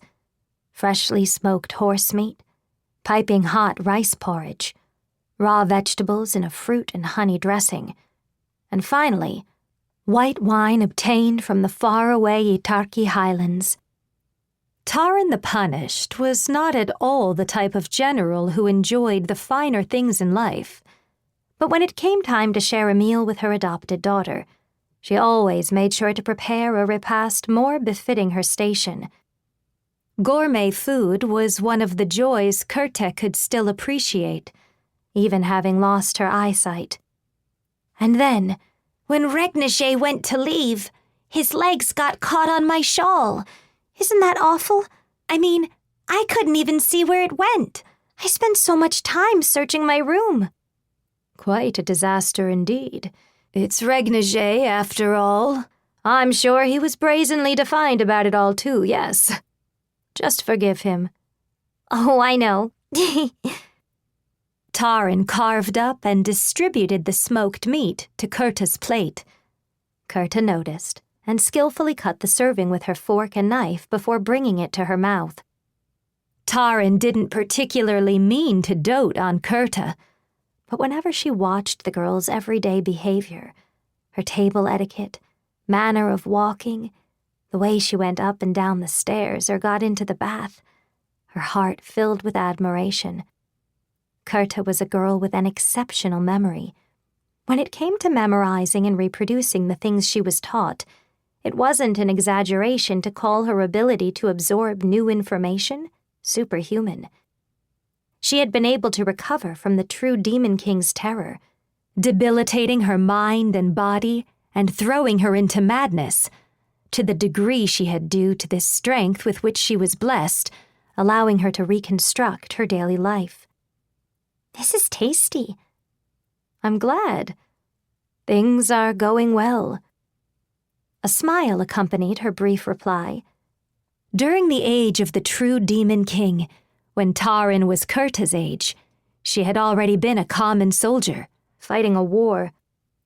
The food rations were pitiful, and she remembered swearing to herself that if she ever gave birth to a child, she would make sure they never experienced such hunger. Her injuries in battle, however, meant this wish of hers could never be granted. The era of war, the era of madness. Now, with the true Demon King gone, were the Menia races finally free from such curses? Hey, Mom. How many times have I told you, don't call me that. It's rude to your real mother. Okay. I wanted to ask you not to make Regnage do anything dangerous. Well, given his duties, he's always in danger. Is there something in particular that's worrying you? Is war going to start again? It looks likely. I'm a self-proclaimed Demon King. Oriatia's... The kingdom's never spared those who have declared themselves Demon King. They move to subjugate them without exception, in which case, it's my duty to defend this city. This, too, was the forward-facing attitude she showed to her people. Taran didn't plan on elevating their fight to some noble cause. Otherwise, it would be impossible to win against an enormous power like Oriatia. Oriatia is a Menia supremacist nation that's persisted from the Age of Kingdoms. If Lithia yields to them, Regnage and his flock's way of life would be lost to them. Kurta and Regnage had always been together, ever since Taran first discovered the pair. Kurta believed Regnage was an angel who saved people. The belief was precisely why the sighted Taran would never reveal Regnage's true form to the girl. He was a wyvern, a predator of the Menia, and impossible to coexist with. It's okay. I know. I'm just acting spoiled, but... Kurta brought her spoon to her mouth. She hadn't made much headway on her meal. I wanted to know if you really only gave Regnage and me shelter just to fight for you, Mom. My answer's the same as always. You both hold decisive tactical value, and there was no other reason than that. You shouldn't call me Mom. It was exactly as she stated. Taran, as a general, was using Kurta and the wyvern accompanying her for his military might. No matter how strong a parental bond the two might develop, as long as the relationship began under that premise, she would never truly be the girl's mother. I hope we can be happy. You and Regnage? And you as well, Master Taran. If the war is won, Lithia prospers and becomes safe. I hope everyone will be able to live happy lives here. There's no need to worry. I'm the undefeated General Taran the Punished. I'll be sure to put an end to this petty squabble with Oriatia in a flash. Seeing Kurta's tiny yawn, Taran gently supported her and brought her to her feet. You should go to bed for today. You're harboring too much anxiety in that delicate heart of yours. Okay. Good night, Mom. You just said it again, Kurta, replied Taran with a smile Kurta couldn't see, forlorn and unbecoming of a general like her. That fact was Taran's saving grace. Good night, Master Taran. Much better. Good night. Chapter 13. Sudden Change. The streets of Lithia, narrow passageways crowded with merchant stalls, were like a maze expanding out from the central stronghold. The numerous spires rising up into the sky overwhelmed the tiny Kia, finally reflecting the sunlight. Whatever. This isn't as impressive as I thought it would be, she purposefully pointed out to Elea, who walked beside her. Really now?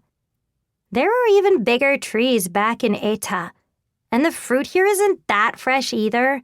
Minia cities are nothing but cramped streets and noise. High above them, not balloons, but a wyvern formation cut across the sky. This scene, unthinkable in any other Minia city, failed to capture Kia's attention as much as the spread of vegetables and fruits in the city shops. Kia looked more like an innocent young girl her age than usual, her eyes sparkling at seeing the Minia hustle and bustle for the first time. Oriatia is even more impressive.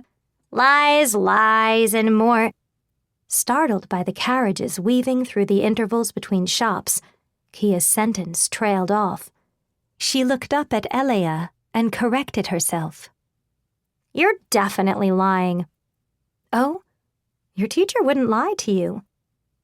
Elea the Red Tag's reasoning for the visit to Lithia was not sightseeing, and definitely had nothing to do with Kia's education. An omnipotent and ultimate word arts user, the world word's existence was her sole and greatest trump card, ensuring victory in the upcoming imperial competition. She needed to eliminate anyone who could link Elea and Kia together before the start of the match. After Oriacia's assassination plot succeeds, our undercover agents will return to their country. Once that happens, it'll be hard to deceive the others and kill them. I may be pushing my luck, but if I can dispose of them at this stage, then... The two finally arrived at a small park away from the busy streets. In the middle was a slightly crumbling artificial fountain, with the surrounding hedges just high enough to shield them from the eyes of passers-by. The spy meeting them there that day had provided them with the date, time, and this location, using another soldier as an intermediary. So, who are you meeting here anyway? An old friend of mine. We'll be talking a while. Well, either way, it'd be boring to be stuck back at the inn all alone. I'm definitely not studying either. Got it? Are you that lonely without me? Quite the handful, aren't you? I've told you to stop treating me like a little kid. Kia accompanying her to this meeting was a begrudging turn of events for Elea, but the time they spent waiting together was never boring and filled with conversation. The breeze flowing from the canal had a subtle, salty scent to it. Elea assumed it was because they were close to the river mouth, which continued on to the sea. After sitting for a while on one of the park benches, they heard someone call out from beside them. "You're early, Elea." It was a woman wearing a hooded cloak that hid her profile. She was extremely short, however, no taller than a child. She was an undercover agent for Oriatia, Lana the Moon Tempest. Lana was the very person who had sold out Lithia agents knowledgeable of the World Word's location to Elea, giving Elea the opportunity to infiltrate Kia's village.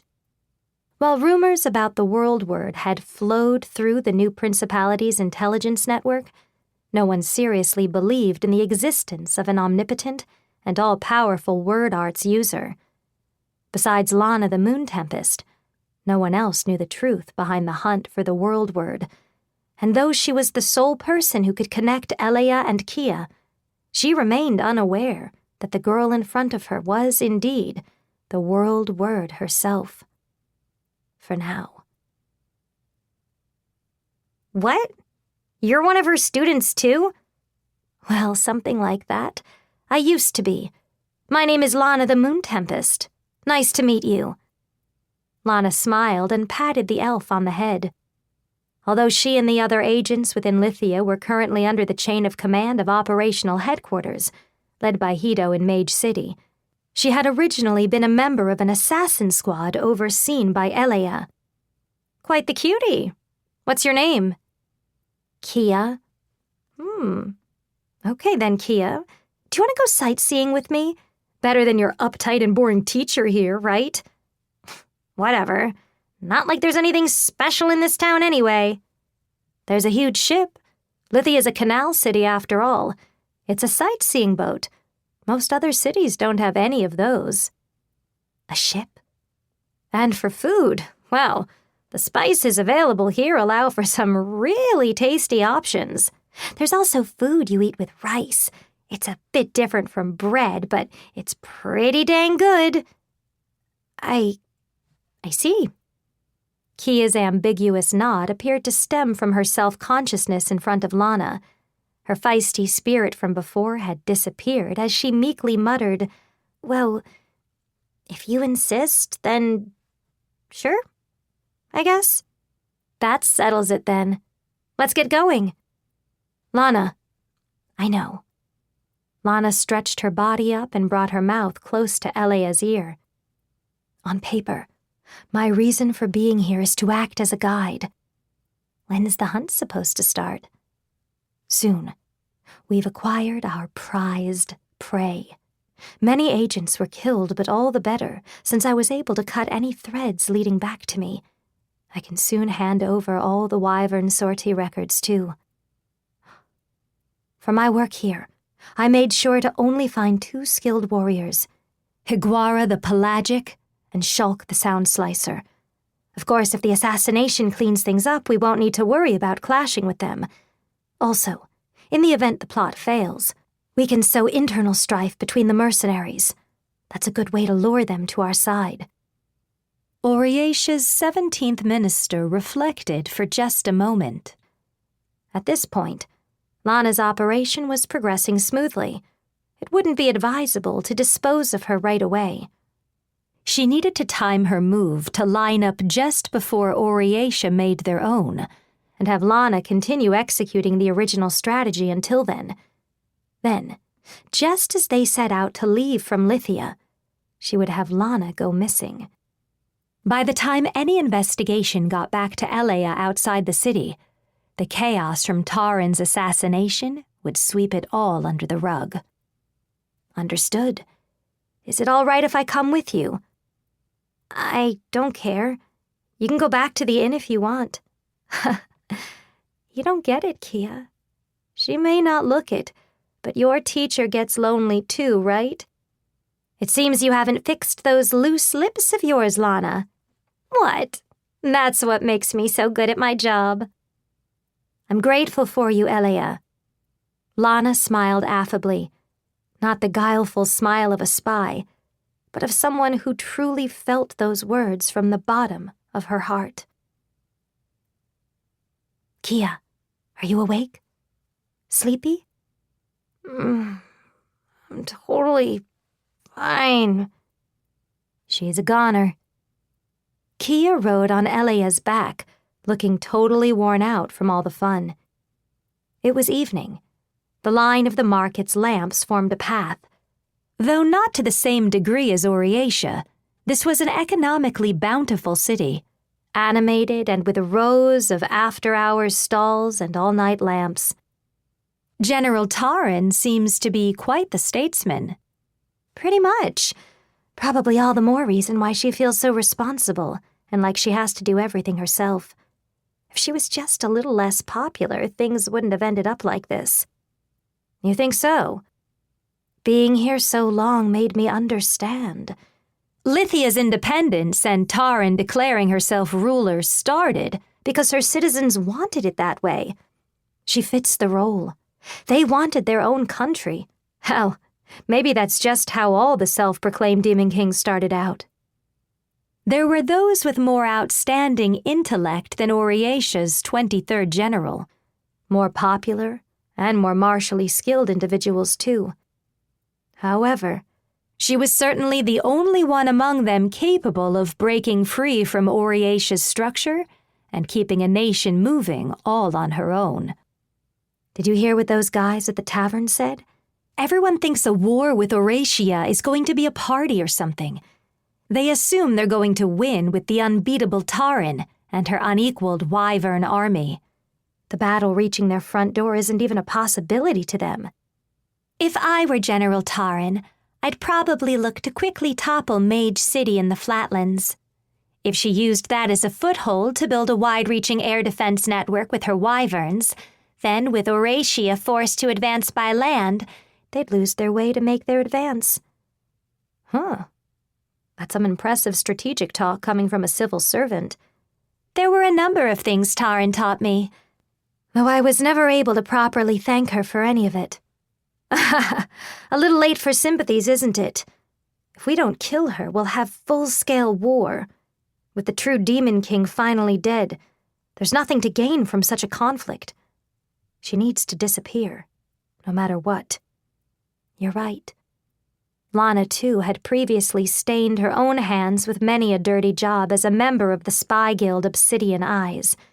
She betrayed the organization she had once belonged to, ending up in Oriatia. Well, this job will be over soon. I'm going to take it easy back in Oriatia. Work as a city guide for real this time, see?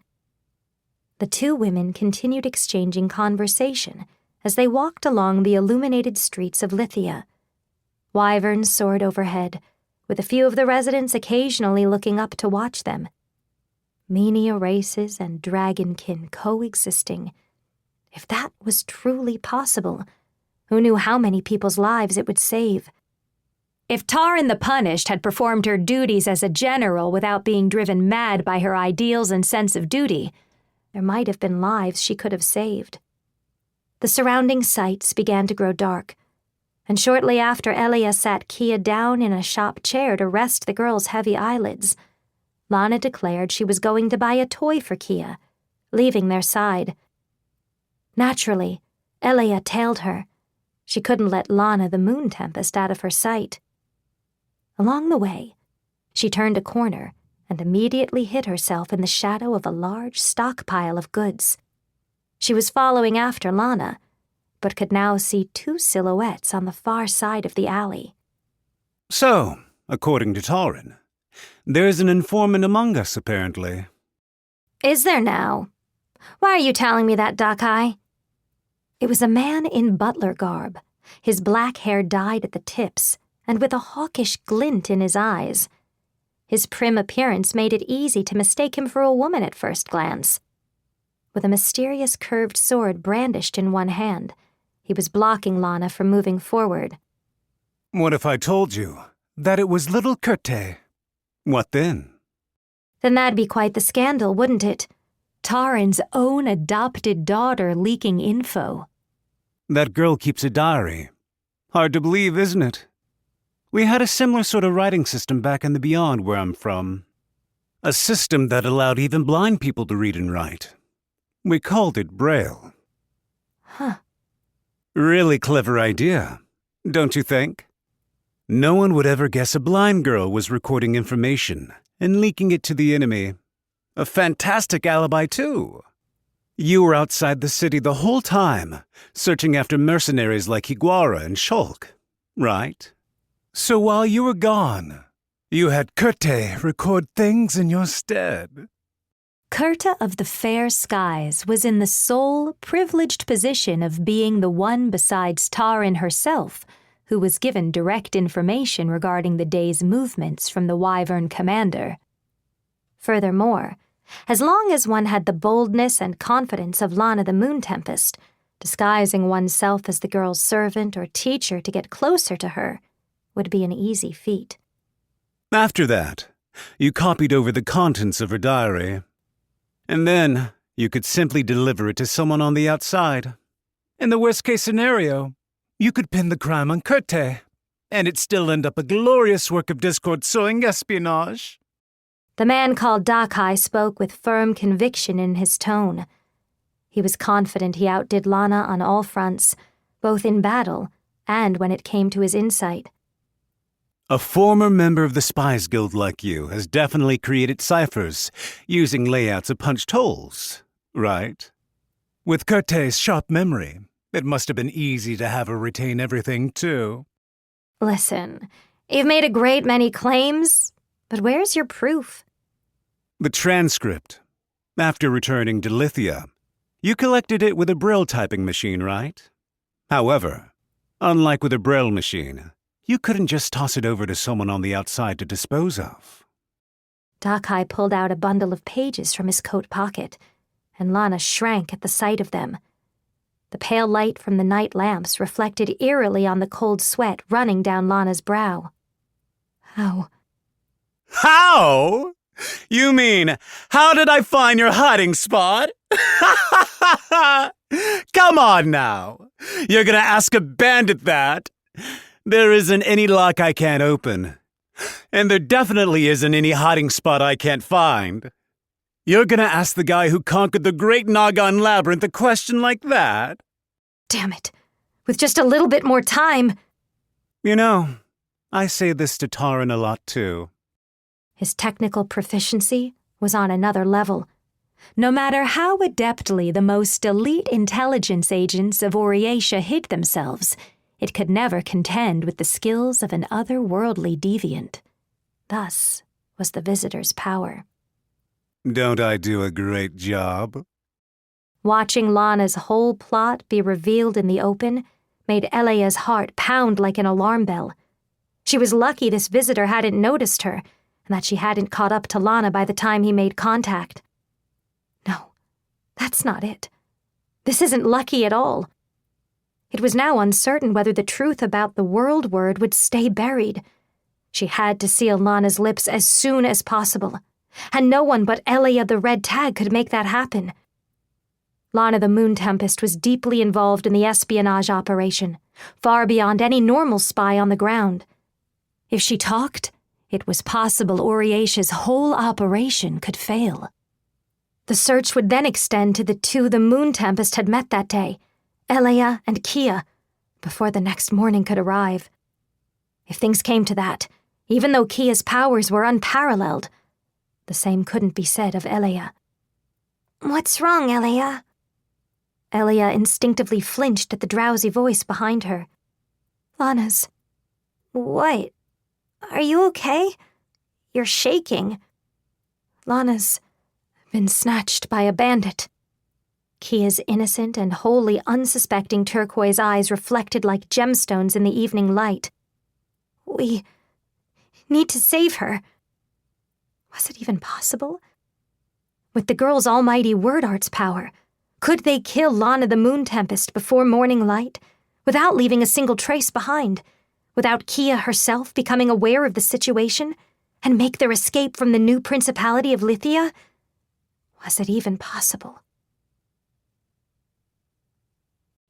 Chapter 14. Intercepted. It was evening, and the sun hung low in the sky. There was a group advancing from Mage City, where the Oriatia army was stationed, across the plains on the border of the new principality territory.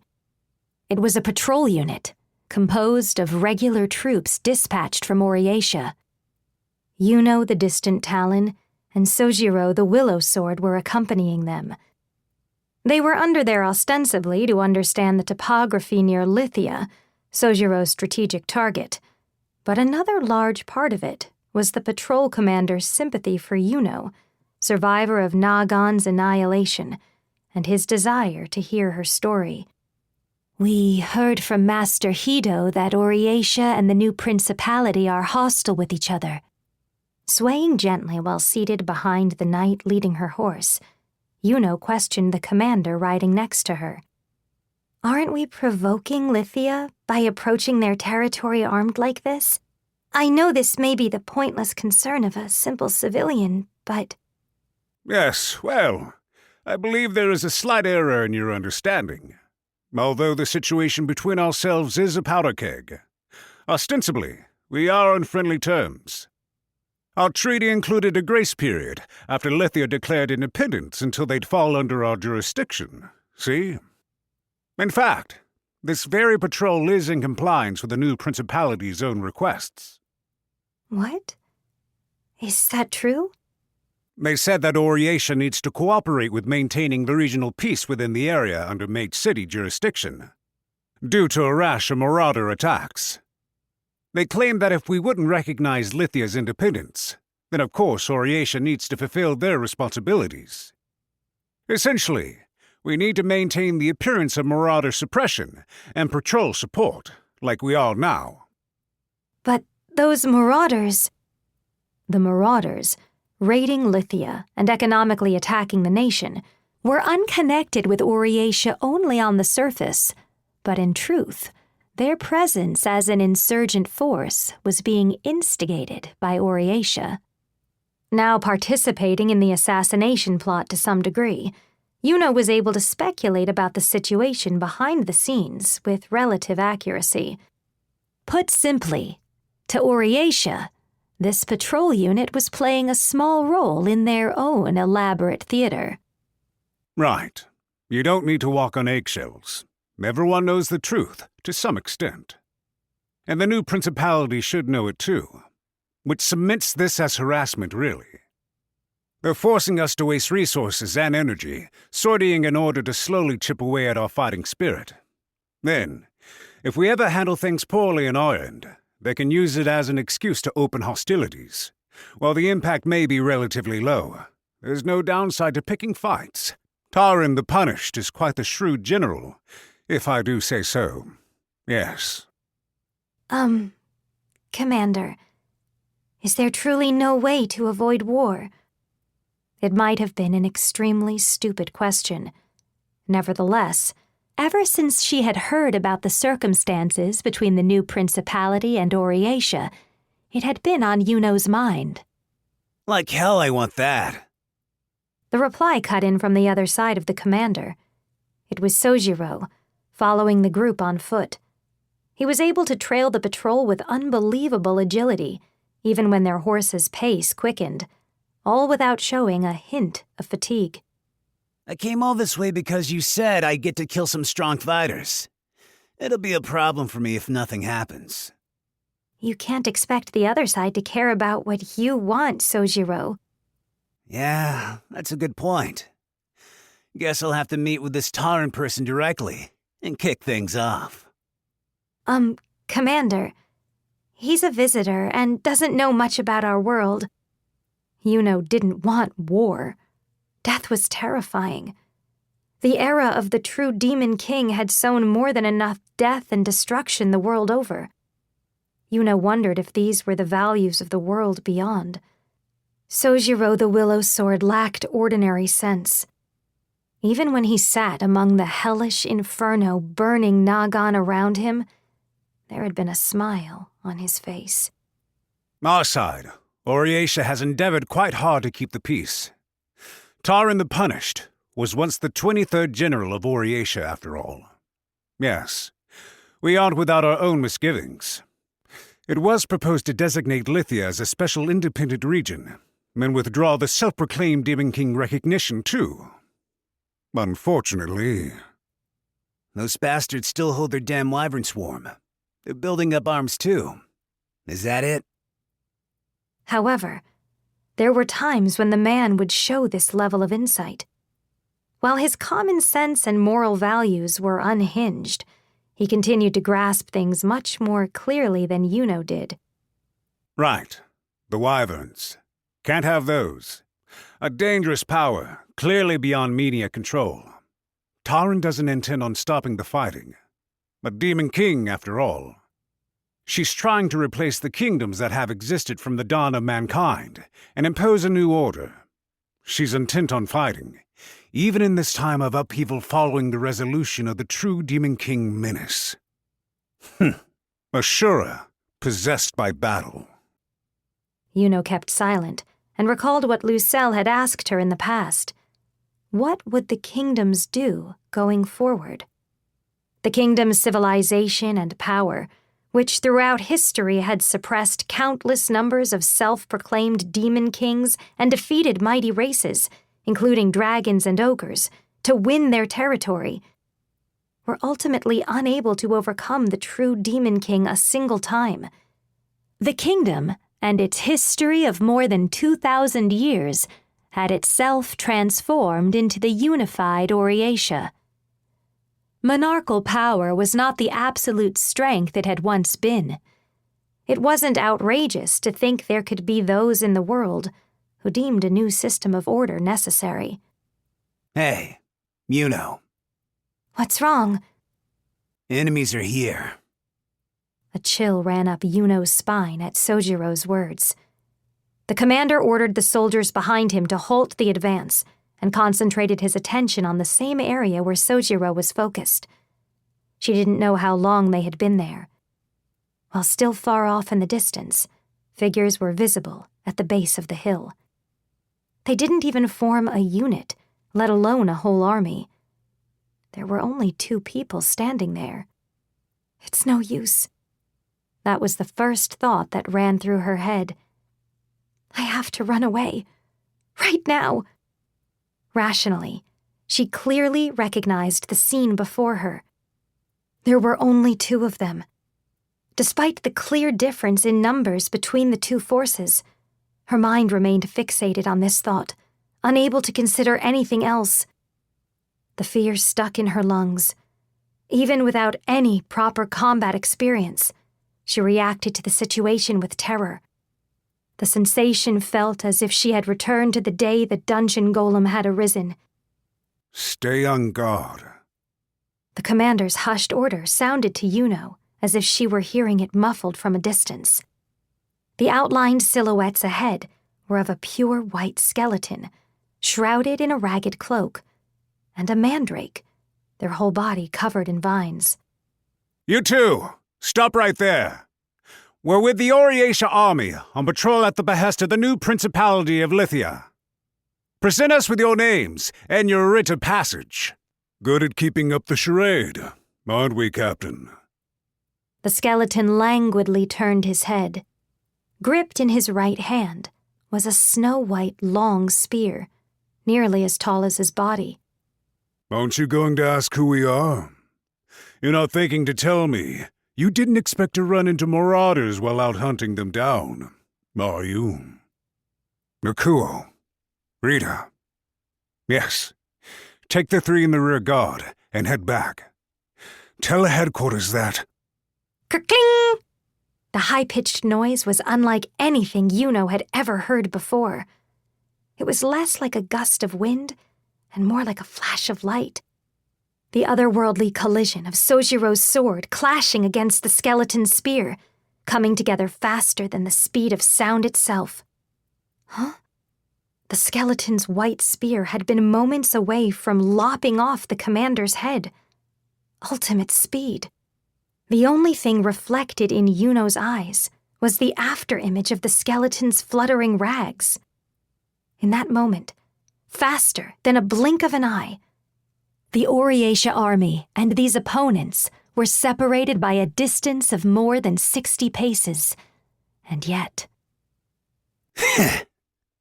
Wedged in between the skeleton and the commander, Sojiro sneered with glee.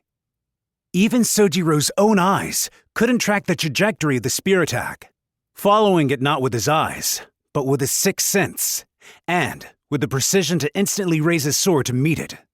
Hey now, you're pretty good. Well, well, well. Someone who's able to match my spear, huh? The skeleton muttered. There was a deafening clash, wholly unlike the normal sounds of battle. The sounds, overlapping instantaneously with each other during the third clash, could be truly perceived by Shulk and Sojiro. Oops, sorry. Was that last slash of yours the fastest you got? Sojiro realized he had been sliced open.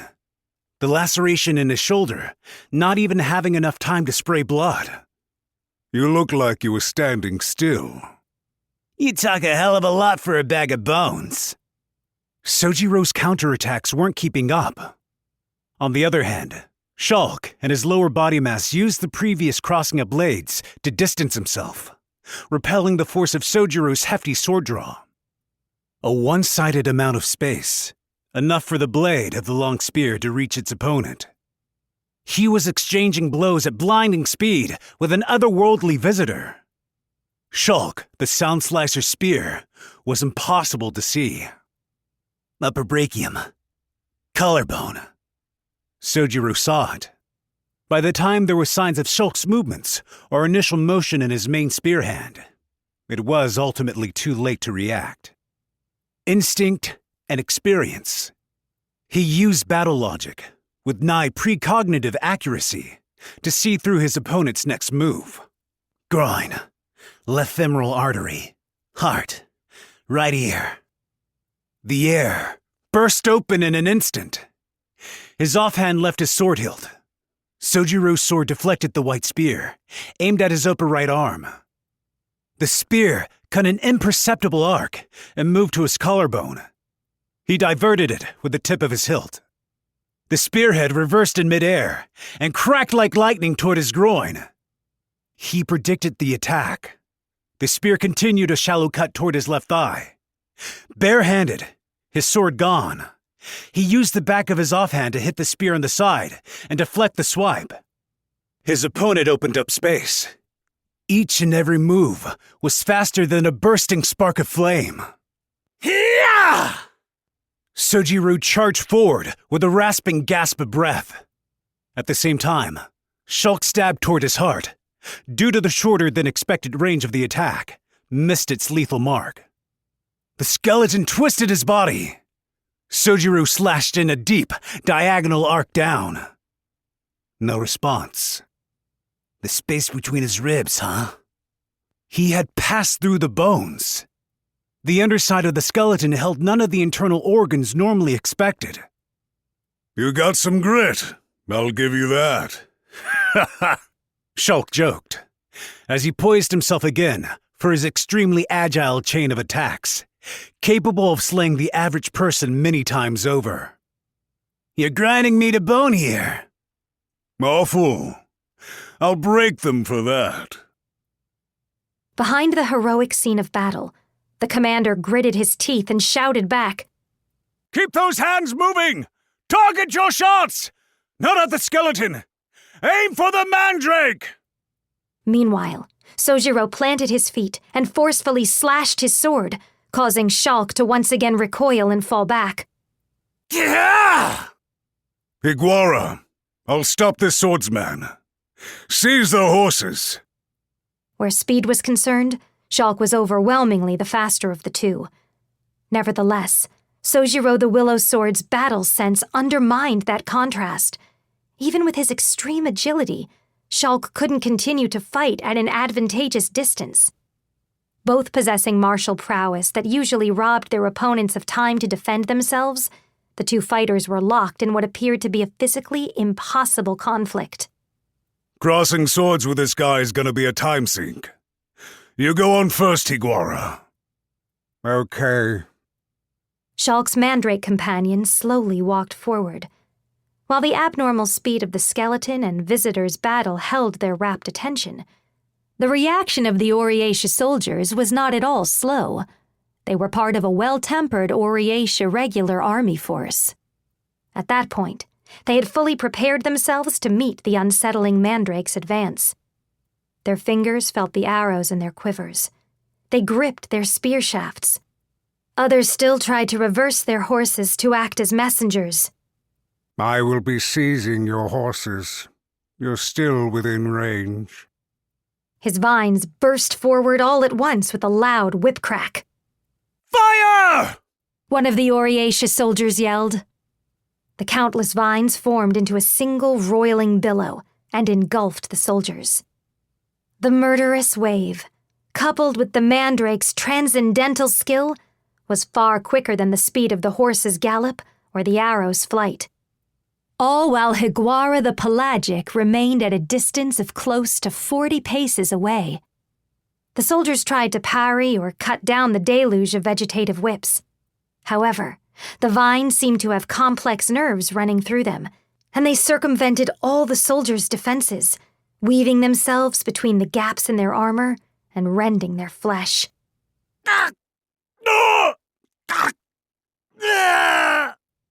The soldiers groaned, but these were not their last gasps before death. The simultaneous slashes from Higuara the Pelagic's 42 vines cut no deeper than necessary, burying in between the gaps in armor and leaving only minuscule scratches behind. Sojiro, still continuing his back and forth against Shulk, and Yuno, who had the rider she shared her horse with act as her shield, were the only two miraculously unharmed by the attack.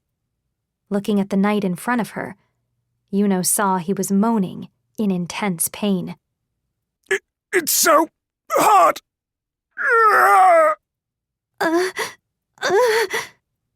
Yuno was terrified.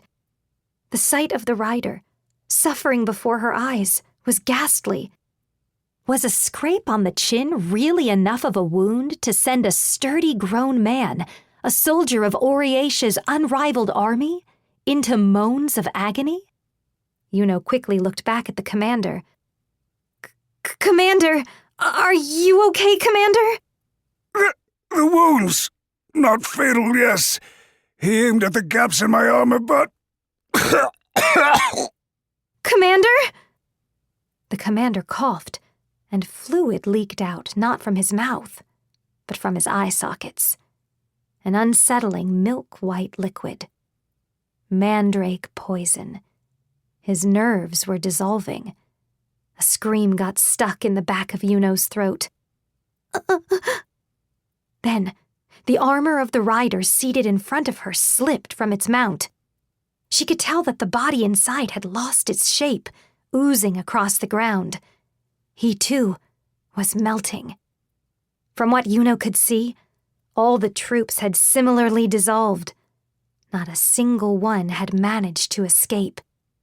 The previous wave of vines had been a true tsunami of death, swallowing everything in its path. What little of the event could be called a proper battle ended with the mandrake's attack. Yuno! Sojiro shouted as he continued fiercely trading blows with Shulk. Although he had been able to cut and fell the poisoned blades Higuara sent at him, he was still incapable of moving an inch, as though nailed to the ground at his feet by his opponent's attacks. The otherworldly blade himself, who knew no fear and had slain the dungeon golem in Nagon, even he was backed into a corner. Hurry up and get out of here! They'll kill you! But I... He's right. You will leave. The voice sounded like rustling leaves. Yuno heard the reply right beside her. Higuara the Pelagic held on to the body of Yuno's horse, his roots coiling around it. Help!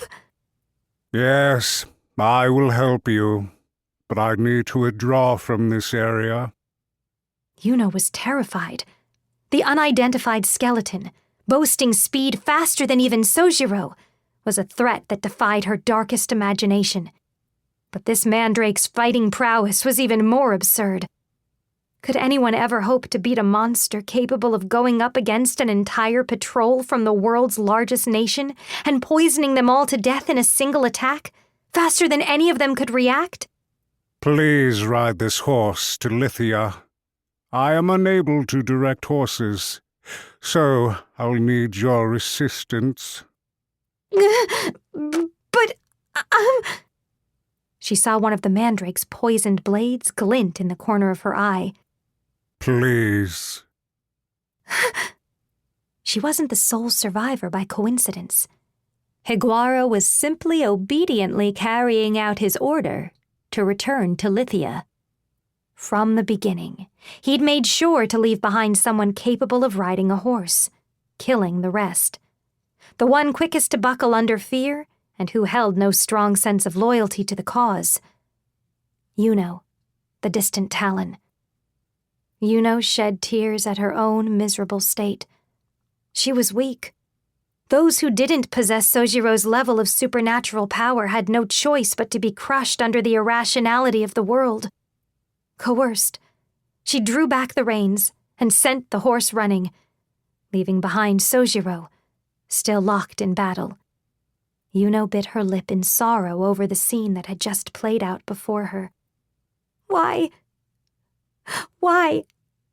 am I always begging for my life?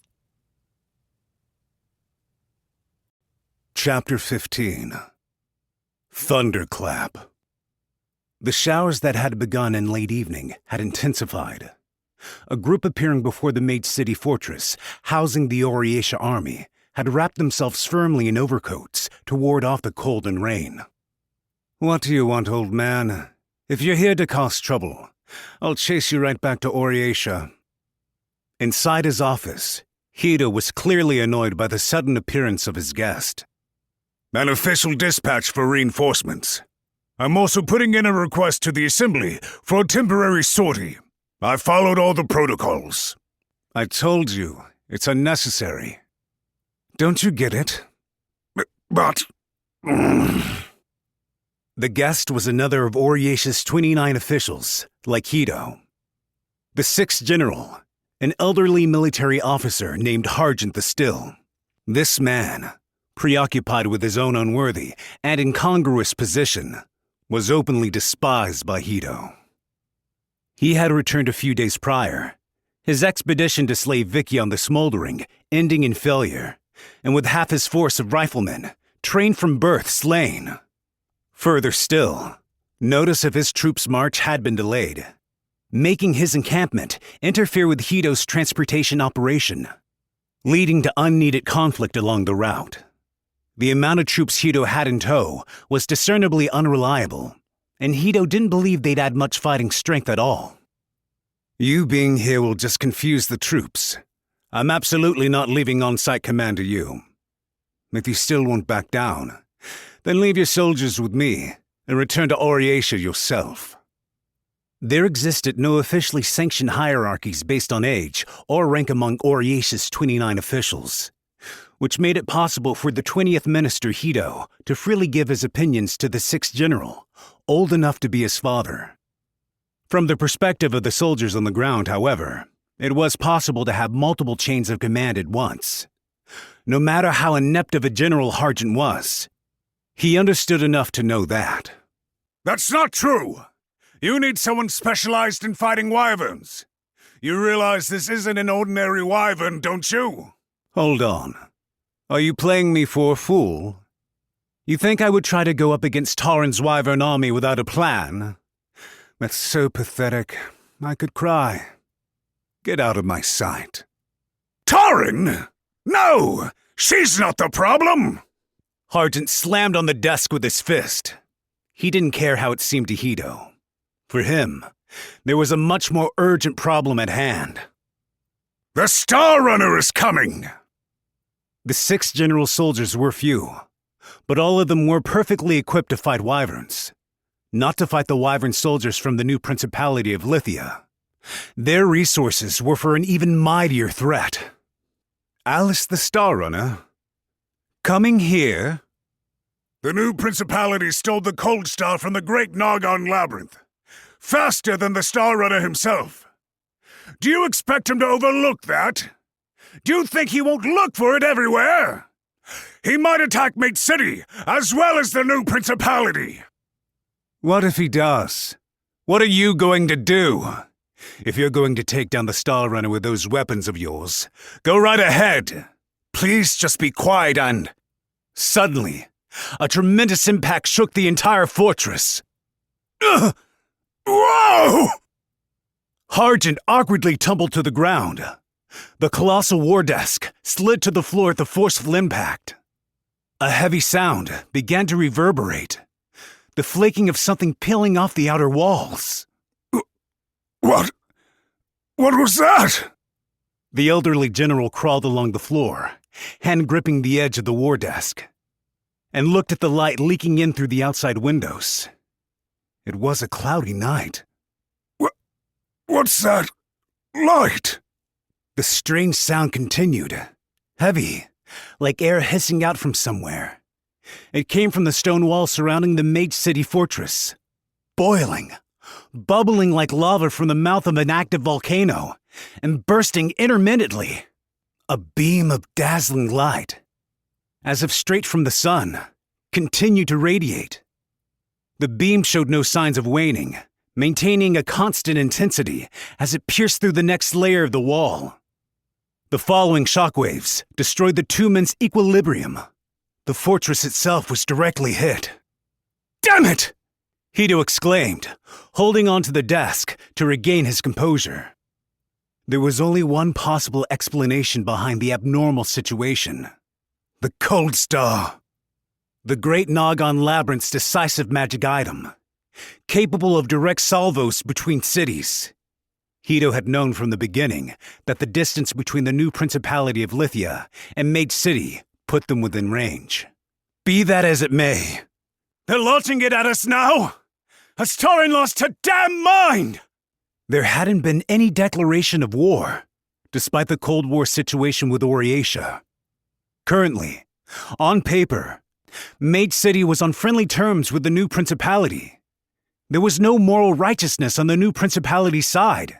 Hito had a hard time believing the Tauren the Punished he knew lacked the power to provide some justification for starting an outright conflict. If she was to choose the path of war to secure her authority, and there was no morality or justice on her side, then she would be unable to preserve a rightful leadership. In other words, this means it's just as I expected. This is her answer.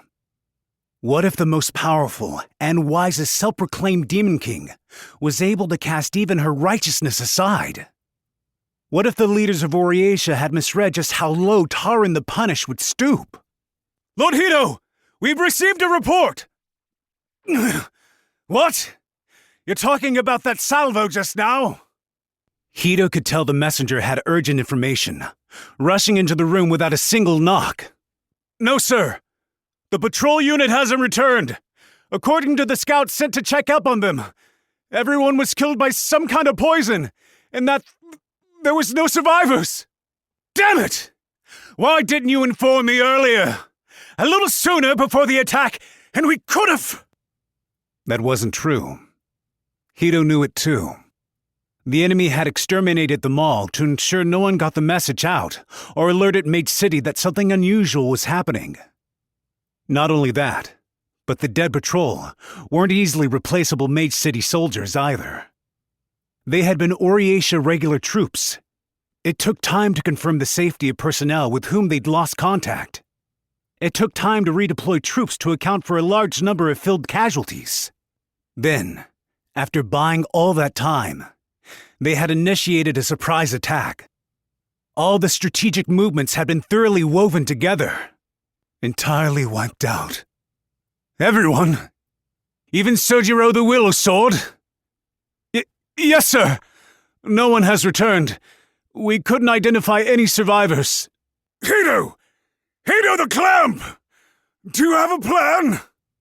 Hargent was in utter disarray, anxiously looking toward the window. He seemed terrified of the next attack. Hito cradled his head in his hands, in insurmountable frustration. Sojiro wasn't the only piece in the assassination plot. There's still another. Kuze, the passing disaster, should be in play by now. Now that the new principality has made their attack, he should be on the move. That's what we arranged. Fool! The time for assassination ploys is long gone! We need to send troops! Like hell I'm sending anyone outside the fortress! The Wyvern soldiers have to be on their way to claim the city!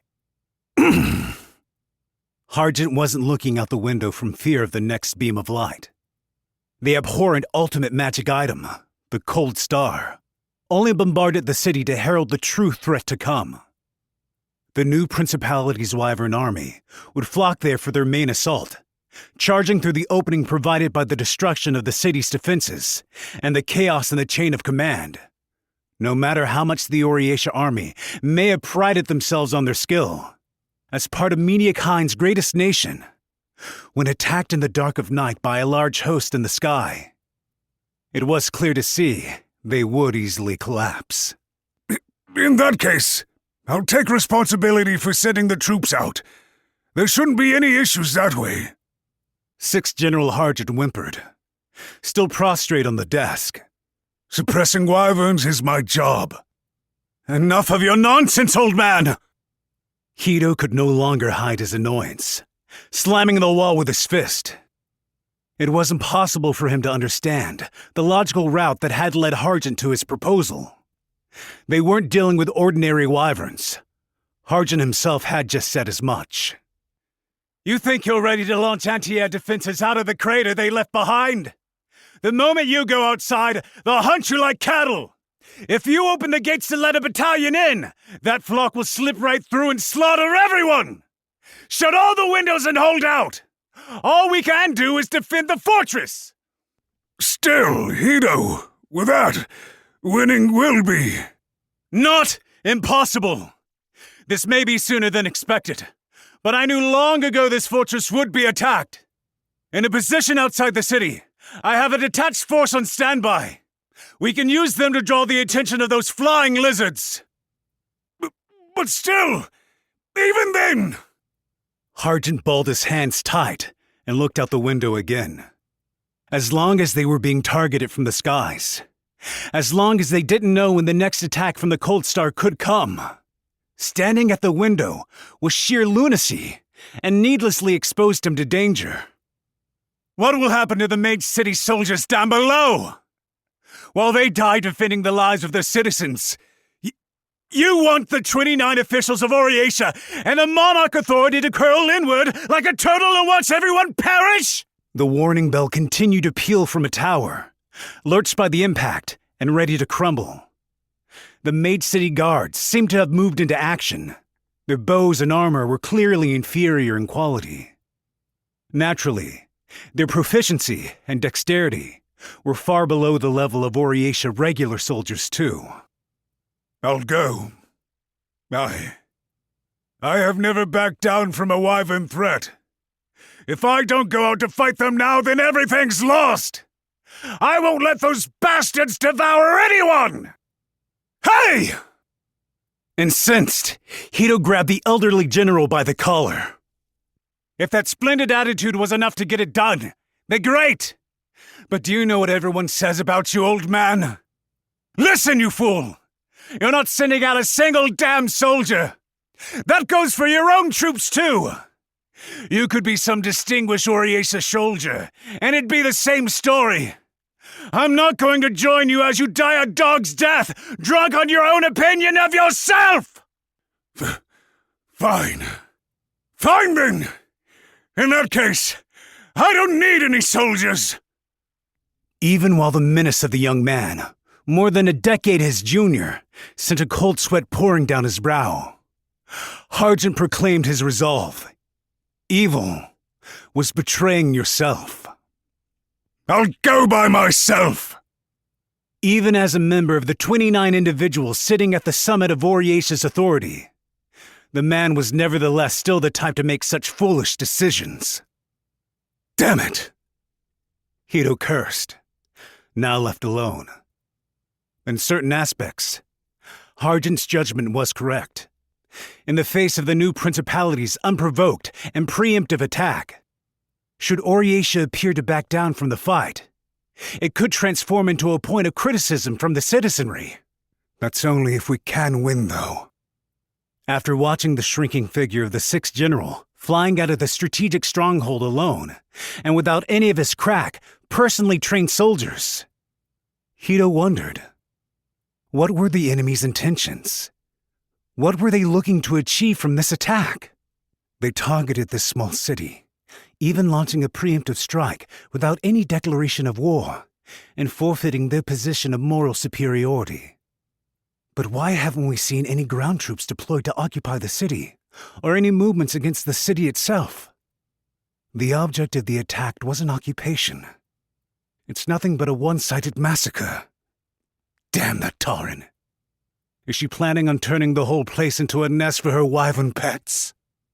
His thoughts remained nothing more than vague conjecture. For the moment, he wasn't able to get a read on Tauren's strategy. Being unable to understand them was terrifying. The violence and destruction was horrible.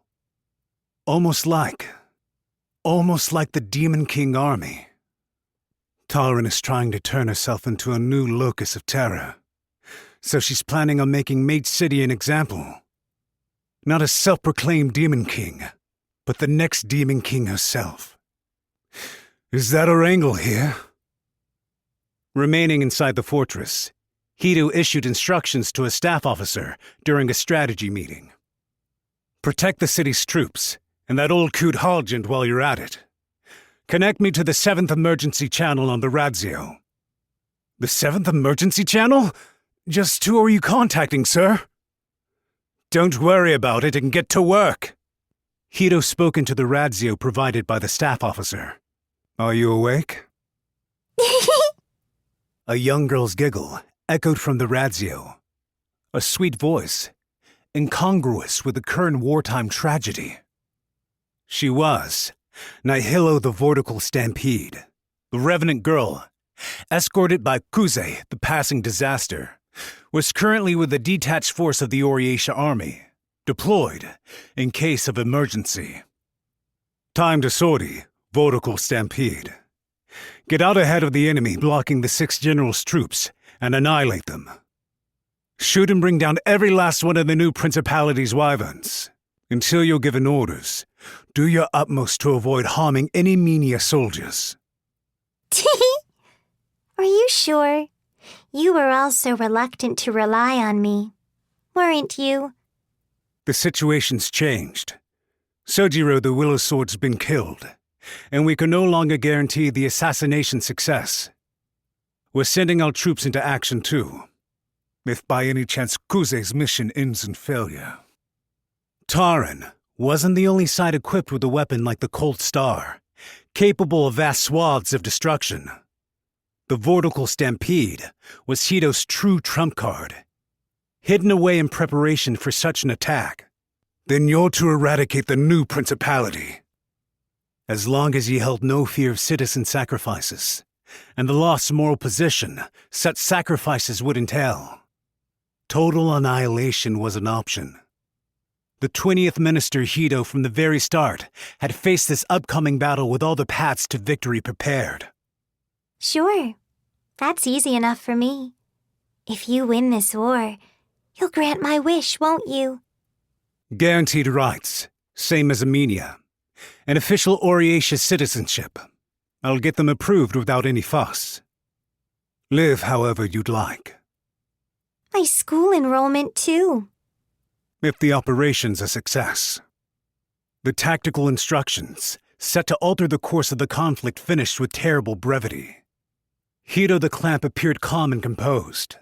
The staff officer looked terrified, speaking up to try to gauge Hito's state of mind. Are you sure it's a good idea for us to use a monster like her? She's a weapon, after all. It's just like our little transaction there suggested, though.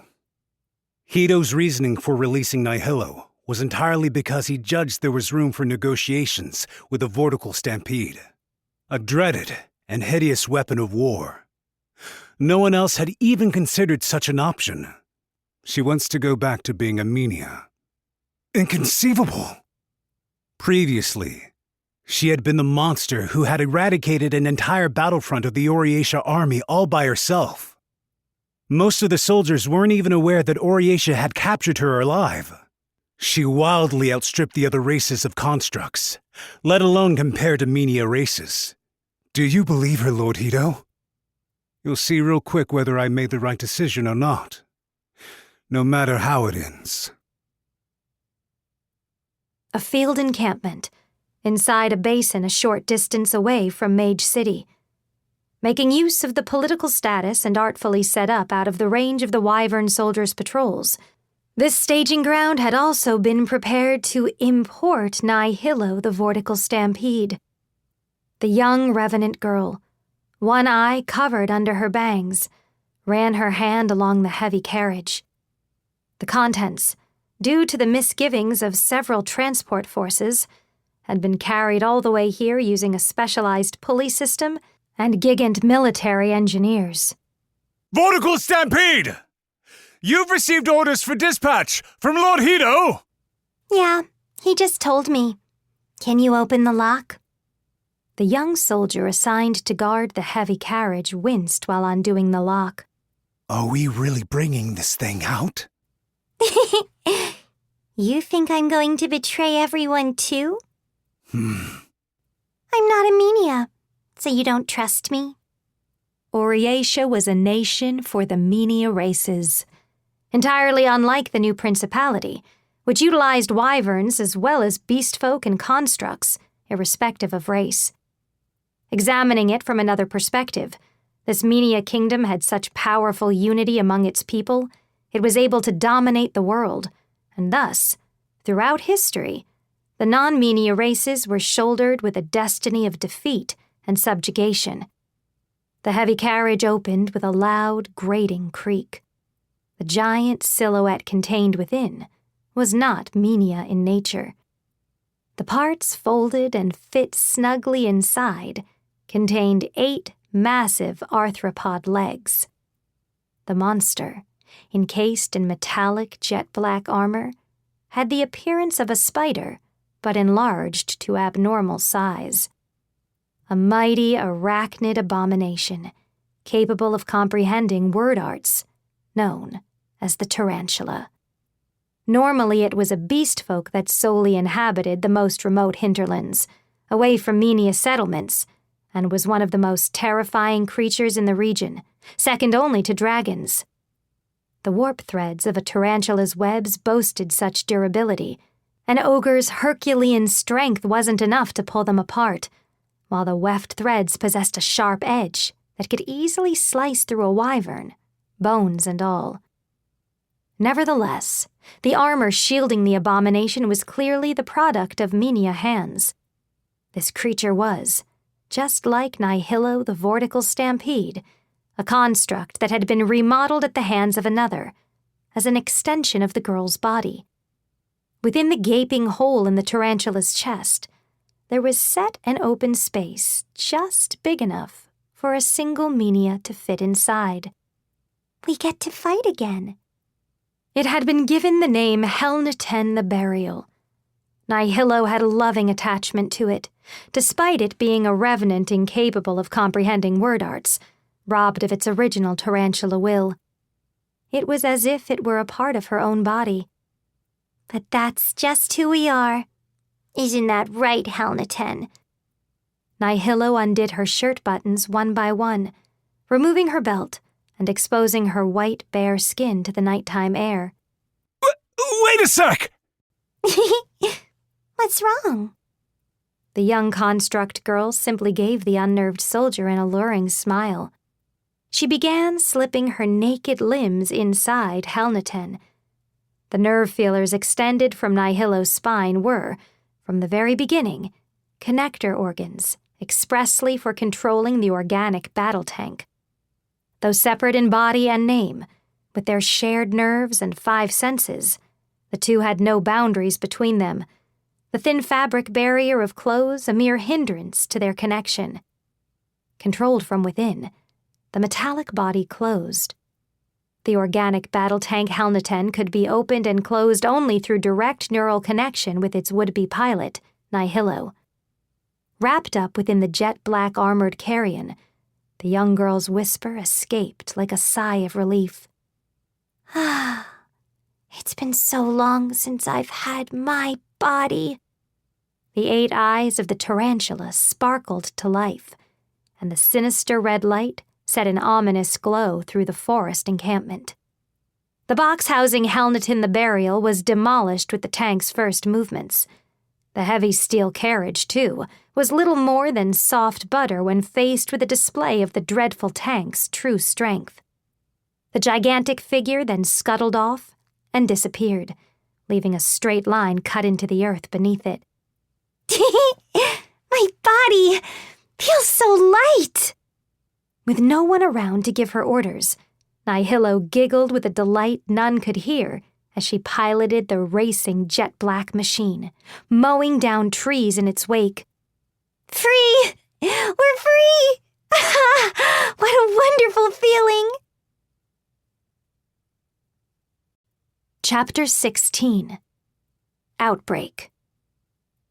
Moments prior to the initial cold star salvo, having arrived at the new principality under duress by Higuara the Pelagic, Yuna was being kept in one of the city's spires, within a ground-level prison. The pale light filtering in from the gaps in the lattice served only to remind her that none of the people going about their lives outside was aware what was locked up inside. This place isn't really for keeping prisoners. They're just holding cells for violent drunks and such.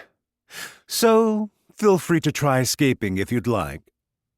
The man who had taken her to the prison was Aminia, with black hair and piercing eyes. On the way, she had been asked a number of formal questions, but it seemed her civilian status, divorced from any military secrets, and Oriatia's progressing assassination plot had both been found out a long time prior. She was nothing more than the rider who had delivered Higuara back to the new principality. Sorry for bringing you here so soon after you arrived. But see, I just caught myself an even more important guest. I can't really spend too much time on you. Oh well, just take it easy, okay? That sword you have. Yuna had heard about the man's appearance from Hido the Clamp, her mortal foe, the one she needed to find at all costs. Swordsman, you're Dakai the Magpie, aren't you? Well. Looks like I finally got some fangirls of my own, huh? I keep telling people I'm not a swordsman, but no one ever believes me. Dakai smiled, a beaming smile, unexpected from a man who had witnessed an entire city collapse into ruin. But it seems like my face is starting to get recognized a bit. Guess I won't be able to steal an Oriatia much anymore. I'm Yuno the Distant Talon. Yuno of Nagon Labyrinth City. The city you... Oh, Nagon, huh? A meaningless disaster. The nightmare that destroyed her entire world.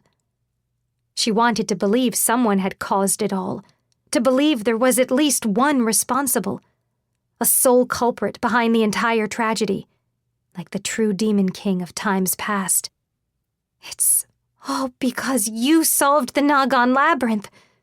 That's why everything happened. All of us. Because of you. Hold on now. There's something off about those remarks of yours. The visitor cut off the girl's hateful shouts with a coldly serious look. Sure, the incident back in Nagon might have started because I cleared the Great Labyrinth and stole the Cold Star. But all you Nagon scholars and adventurers were trying to unravel the labyrinth's secrets to begin with. Am I wrong? What? Yet none of you could have predicted that the dungeon golem would have started up when someone reached the labyrinth's steepest section, right? Not a single person had known anything about it, about how deep the Great Labyrinth, left behind by the self-proclaimed Demon King Kiazuna, stretched downward, nor how much malice was packed within the calamitous puzzle box. Then, what am I supposed to do?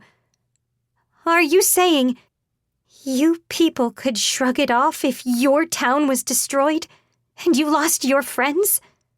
Your family? Is that why you're so set on going to war? You've got it all wrong. I don't want to go to war one bit. Well then, don't you think there are others who feel the same way? I never wanted any of it. Doesn't matter to me. Like war or hate it. Everyone's free to decide for themselves. That's not the issue. Yuno at last felt like she understood the truth behind the shapeless rancor that boiled inside her. What she truly despised was the apathy of the powerful. Everyone was the same. Dakai, Sojiro, Hido, the ignorant citizens of the new principality, the arrogance that you'll always be on the side of the plunderer, never the plundered, and the apathy that prioritizes one's objective over the woeful state of those trampled in the process. These were what incited the horrors of war. They were different from Yuno, different from Lucelle. They could determine their own fate for themselves. They were strong. But, well, I guess that part about being unconcerned if my friends or family died was true. I never got to have luxuries like that, see? You can steal all the treasure you want, but you can't steal family. I promise, I will take my revenge on you. I'll never forgive you. I don't care if it's selfish or wrong. I'll force you to know the agony you put me through. Sure, I guess. But are you planning on going in order? Getting vengeance on me for solving it? Anyone else who was there? The people who made it, and those involved with the whole thing? I get that you don't want to hear this from a guy you hate so much, but it sounds like you'll never be free. Who gives a damn about any of that? Whew, boy. Okay, Yuno. If you feel that strongly about it. Dakai crouched down and patted Yuno on the head. He fixed her with a cheerful smile. Kill me now. You have arrowheads up your sleeve you're gonna shoot me with. Yes? Go ahead and give it a shot. See if you're faster than my fingers.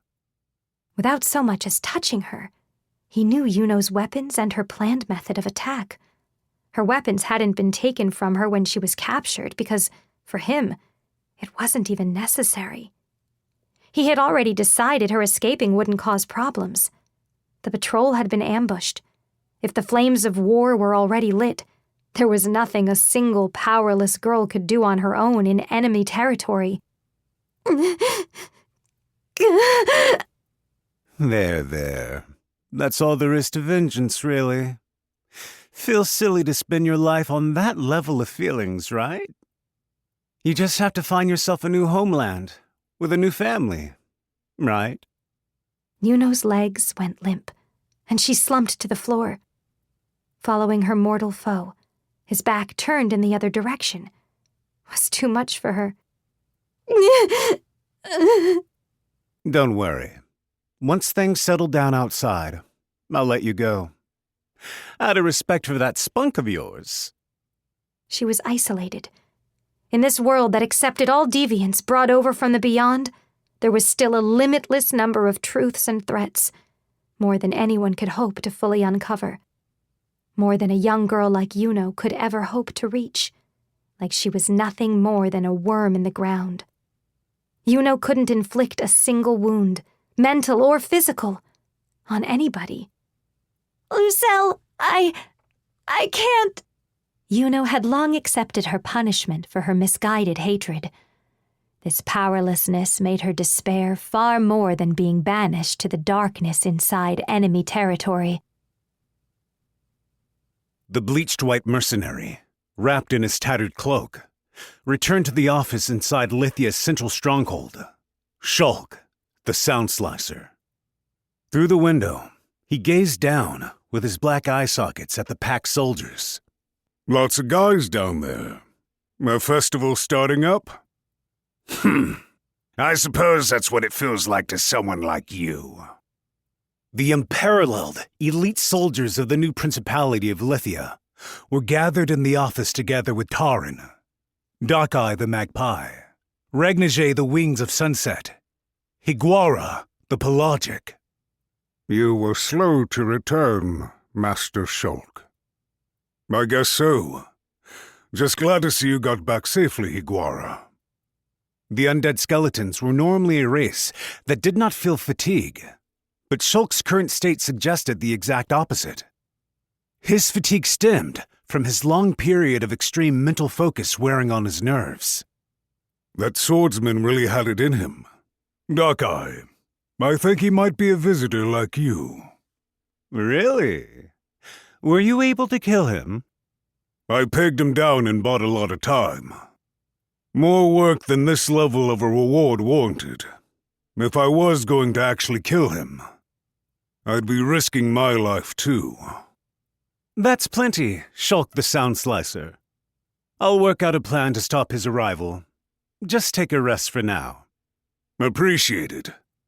I don't mean to boast, but I'm quite skilled at taking it easy. Shulk languidly slumped into a chair. When he sat motionless, he truly resembled an actual sun-bleached skeleton. Taran traced the outline of her favorite sword's scabbard. Outstanding individual strength, then. They plan on assassinating me. It seems likely. Now that I've scurried home, you're in a better position to run away too, right? Don't be absurd. If I'm to become a ruler of fear, then I need to put that terror on display.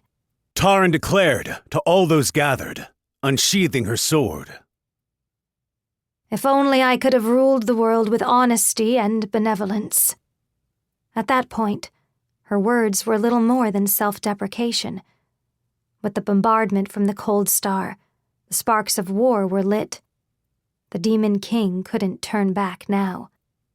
However, to us, living now, we have no such pity to spare. There are none in this world who have unyielding faith in logic and justice. The true Demon King stole all that away from us. No matter what smooth twittering one may employ, fear is the only power that will engrave itself in the hearts of the people. The world yearned for the strength to defeat the true Demon King. While the fallen monarch was no more, the strength left behind that empty throne still squirmed beneath the surface. Just like the Nagan dungeon golem had been left behind, and like now, where those once lauded as champions would inevitably end up the same way in an age of peace. Hundreds of demons and fiends, the Ishura, able to be subjugated by normal means no longer. Looking at the state of the sole remaining royalty in Oriatia, these Ishura would surely make their move, again guiding the world toward ruin. Taran sought the power to make sure these Ishura didn't rise up again. She wanted fear. I will open up hostilities. With the light of the cold star, I will carve out my will and trample all those who stand before me. As long as the world hinders this will of might, I will fight. You lot should do the same. You all wanted this, didn't you? This world of Ishura, able to wield those weapons and talents of yours as you please? Assassins, eh? Could be trouble. Huh. They seem strong. The Menia bandit, Darkeye the magpie. I am simply protecting my new master. The mandrake gladiator, Higuara the pelagic.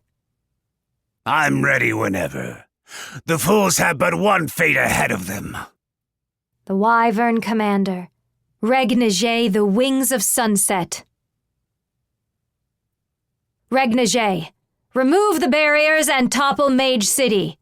Destroy their supply lines and isolate them. We first need them to see the terror of your wyverns. Then you've agreed, Taran. All the Menia races of Mage City, I'll now pray for my swarm. The wyvern let out a shrill, laughter-like cawing. But, before that, there's another fool we need to take care of. An unending string of reports rang out from the radio transmitter hanging from Regniger's neck. Raising his head, he stretched out his wings. His defensive network had already sensed something appearing on the far side of the clouds. Are they Oriatia reinforcements, Regniger? We expected this. The wyvern unwaveringly declared. Having cast his own freedom aside, he had long looked forward to settling the score with this opponent. I'll take care of him before anything else. High in the sky, the wyvern descended through a break in the evening clouds, looking down over the lights of the city. The new arrival, associated with neither Oriatia nor Lithia, sharply opened up his wings and took in the wind. There were 3 arms on the wyvern's body. Chapter 17. Nightfire. Dusky streets, torched by the cold star, were under siege by innumerable sets of wings. The wings did not belong to any birds. They were fixed to creatures with the intelligence to comprehend word arts, and easily able to rend soldiers, horse and all, with their claws. A flock of wyverns. Keep your horses moving! Draw them as far from the city as you... Look out! What? Ah! The soldier, sending his horse into a gallop, collapsed with a dull thud, and the one looking back at the comrade's cry had his skull ruptured. They were part of a suicide corps, acting as bait to draw the flock away from the city. The new Principality wyverns were merely circling up in the sky. Damn it! There it is again! Another of those attacks! The wyverns haven't even dropped down from the sky! Damn it! If the soldiers peeked out from their cover, that same second, their bones would break, and they would perish on the spot with their skulls split in 2. While the soldiers thought it might be a sniper, they were having too much difficulty ascertaining the true origin of the attacks in the pitch-black night. Wait, the flames are spreading. Over near the granary. That blaze didn't come from that light attack. The wyverns? They're launching fire at us? Although plainly lacking the skill of Oriacia's soldiers, the Mage City troops had dealt with numerous wyvern attacks in the course of protecting their city. However, the new Principality wyverns were unlike anything they had ever seen before. They possessed both high intelligence and strong leadership. The soldiers could believe the outrageous possibility the wyverns were launching fire at them.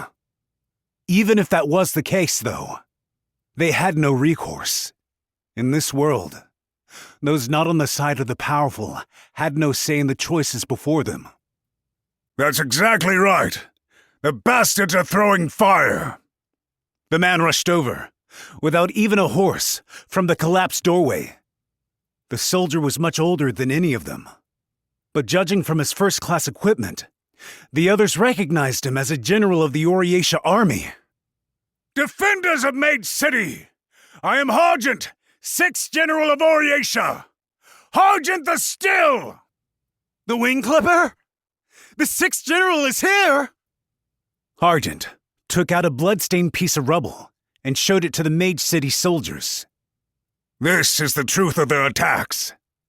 Throwing stones, or maybe dropping stones, to be more precise. There are wyverns that live in areas near the sea that do this sort of thing. They take shells and shelled creatures, drop them from high up in the air, and cause destruction that way. These aren't sniper attacks. They're throwing stones! Rocks? Everyone was killed by some damn rocks? In an age with the popularization of muskets, throwing rocks was still tactically effective in actual warfare. The Mage City soldiers, too, were well aware of this, but hadn't considered the possibility. Their misconception wasn't solely due to the darkness limiting their vision. They were all operating under the assumption that the only beings capable of using weapons to fight on the battlefield were limited to the Menia and monstrous races. Listen, this means the enemy has the smarts to utilize these things for air raid tactics. Numerous wyverns are bombing small ground targets with a large number of rocks. They aren't one-shot attacks. They're attacking in waves, with another similar battalion waiting in reserve. They're throwing fire at the city so that they can see us down here when we can't see them. It was the first time the experienced and long-active wyvern hunter Hargent had seen wyverns attack with such a tactical approach. Normally, wyvern methods involve their sharp and powerful claws, as well as dive bombs from above to utilize their mobility. In that case, that means the spreading flames. A planned attack. They're dropping pots of fuel, feeding the blaze to try to smoke us out from our hiding spots. Expose yourself carelessly in fear of the fire, and you'll be brought down on the spot. Even seeing through the enemy's tricks, Hargent had managed to reach the soldiers only thanks to some blessed good luck. Just as Hito had warned him in the fortress, a force large enough to be seen from the skies mobilized would be wiped out on the spot, unable to defend itself. General Hargent! Is that the new Principality's wyvern army up there? Why? What reason is there to attack us like this? I don't know. Nevertheless, that salvo just now was a one-sided strike, without any declaration of war. The new Principality of Lithia has broken the treaty. We can avoid conflict no longer. Has the Oriatia army abandoned us? How much longer must we hold out? Oriatia had a patrol unit eradicated by a Lithia ambush. Therefore, it will take time to reform. And reinforcements are being called for. We need to start with what we can do. I'll think up our strategy. Hargent proclaimed, with an agonized look on his face. Oriatia wouldn't save them. Nevertheless, faced with an opposing commander with such high tactical abilities and advanced troop operations, Hargent wasn't sure what his presence could add to the situation. Consider the source and take countermeasures! Countermeasures! For now, focus on defense and think! What he could do now was stop the Mage City soldiers from dying in vain and buy them time. Though a general, he was still aware that he was not a peerless hero, but little more than the average man his age. Hargent looked up at the sky. If there was a single mind behind this faceless massive force, then there's a wyvern circling the rear of the front line. If that's the one using the radio to relay orders, then there's got to be a commander wyvern somewhere. They have to be somewhere. The swarm acted like a single organism. But at its core, there needed to be a brain observing the situation and coordinating the flock. As far as Hargent could tell, the commander was most likely not in Mage City. They were giving their orders somewhere in the skies, between Mage City and Lithia. High up in the distant air, the wyvern's orders were coming from a place his hands could never reach. In the current battle scenario, being one-sidedly targeted and suppressed from the sky was outmatching such an enemy even possible. No, that wasn't the question Hargent needed to ask. Would he even be able to survive? A city guard looking at another corner of the sky spoke up. General Hargent, over there! What is it? Something's flashing. A delayed thud rumbled across the sky. The Mage City guard saw the preceding lightning split the night heavens. What? Hargent saw several of the wyvern soldiers become enveloped in bright flames and plummet to the ground. The flash of lightning was not natural. It swept sideways across the sky. A magic bullet of rumbling thunder, with a lethal area of effect the single-target Menia arrows could never hope to match. A magic bullet? Breaking through the clouds and appearing in the middle of the aerial siege was a thin pair of wings, a wyvern. A number of wyverns in the vanguard tried to rend the intruder with their claws.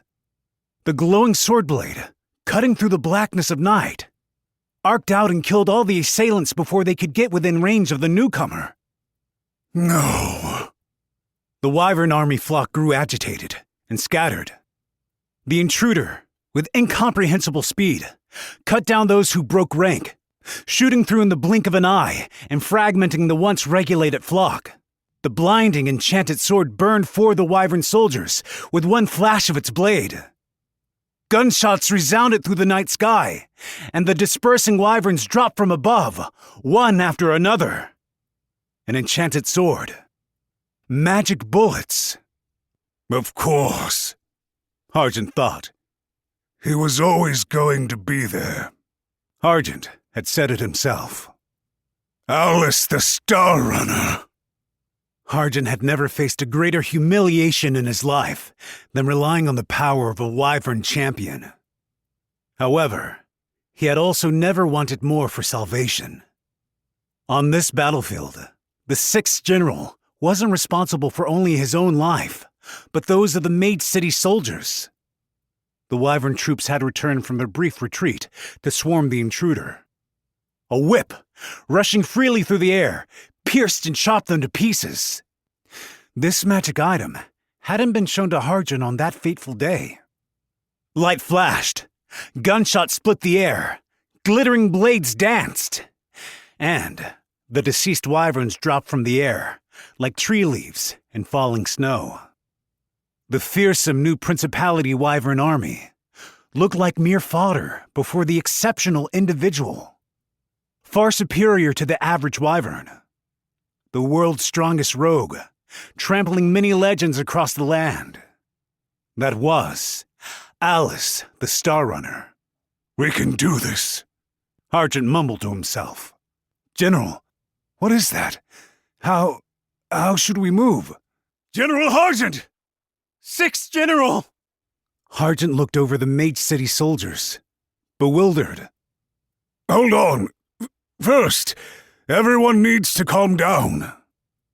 As a general, his instinct would be to invade the new principality, together with the detachment that Hito had sent into action.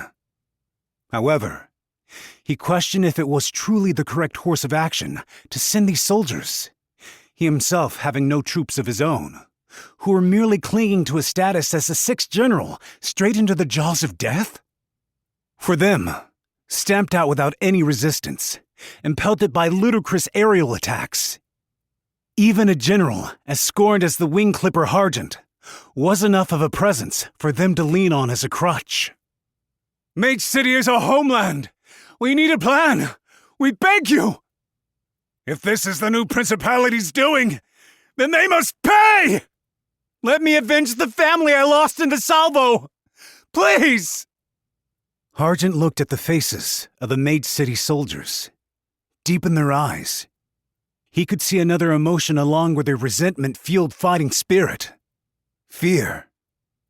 The terror of the true Demon King lingered. One shape it took was madness to drive the mind to destruction. If I don't persevere, the resolve of these soldiers will wither. But what of myself? Can I assure myself that I haven't been swallowed up in the chaos of war? Peeking out, he constructed in his mind an escape route from the siege.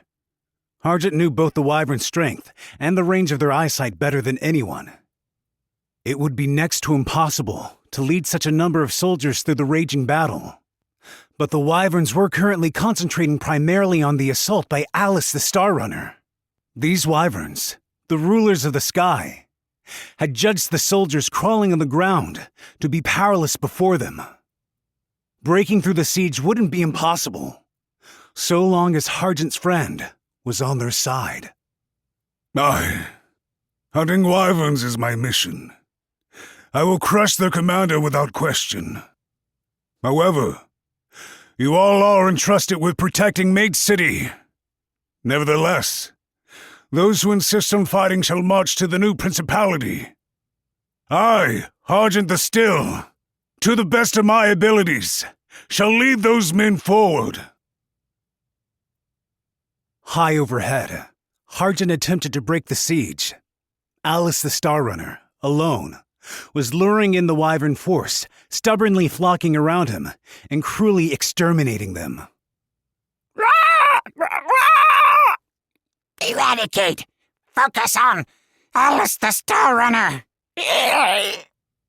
Hillensingen, the luminous blade, cut down 3 wyverns all at once and vaporized their bodies.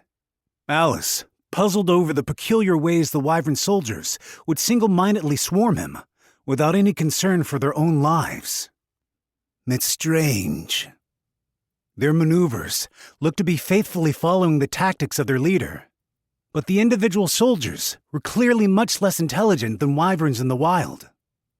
Although they hadn't acted a highly effective bombing strategy against those on the ground, they continued making the same meaningless attacks against him.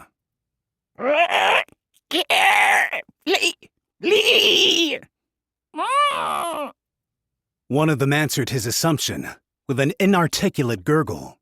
You bled, didn't you, Alice the Star Runner? Immediately, this wyvern had its head pierced with a bullet and was sent hurtling down to the ground. Alice's wing sliced the air, and he turned his body around. Keiso's hand. The whip extended from his hand with blinding speed, striking the wyvern soldiers around him as if it had a will of its own. One of them took such a severe hit that the shock tore him asunder, scattering his viscera. Alice opened up his other wing to stop his body from being blown back from the recoil. He took in the upward air currents from the burning mage city beneath him. What? He continued his fight. An inexpressible and uncanny sensation fell over Alice. Looks like you guys know my name, huh?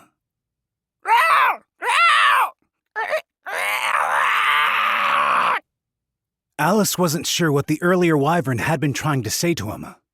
Amid his rapid shifts from defense to offense, when even a single blink of an opening could be fatal, he thought maybe this odd sense of discomfort was itself the goal.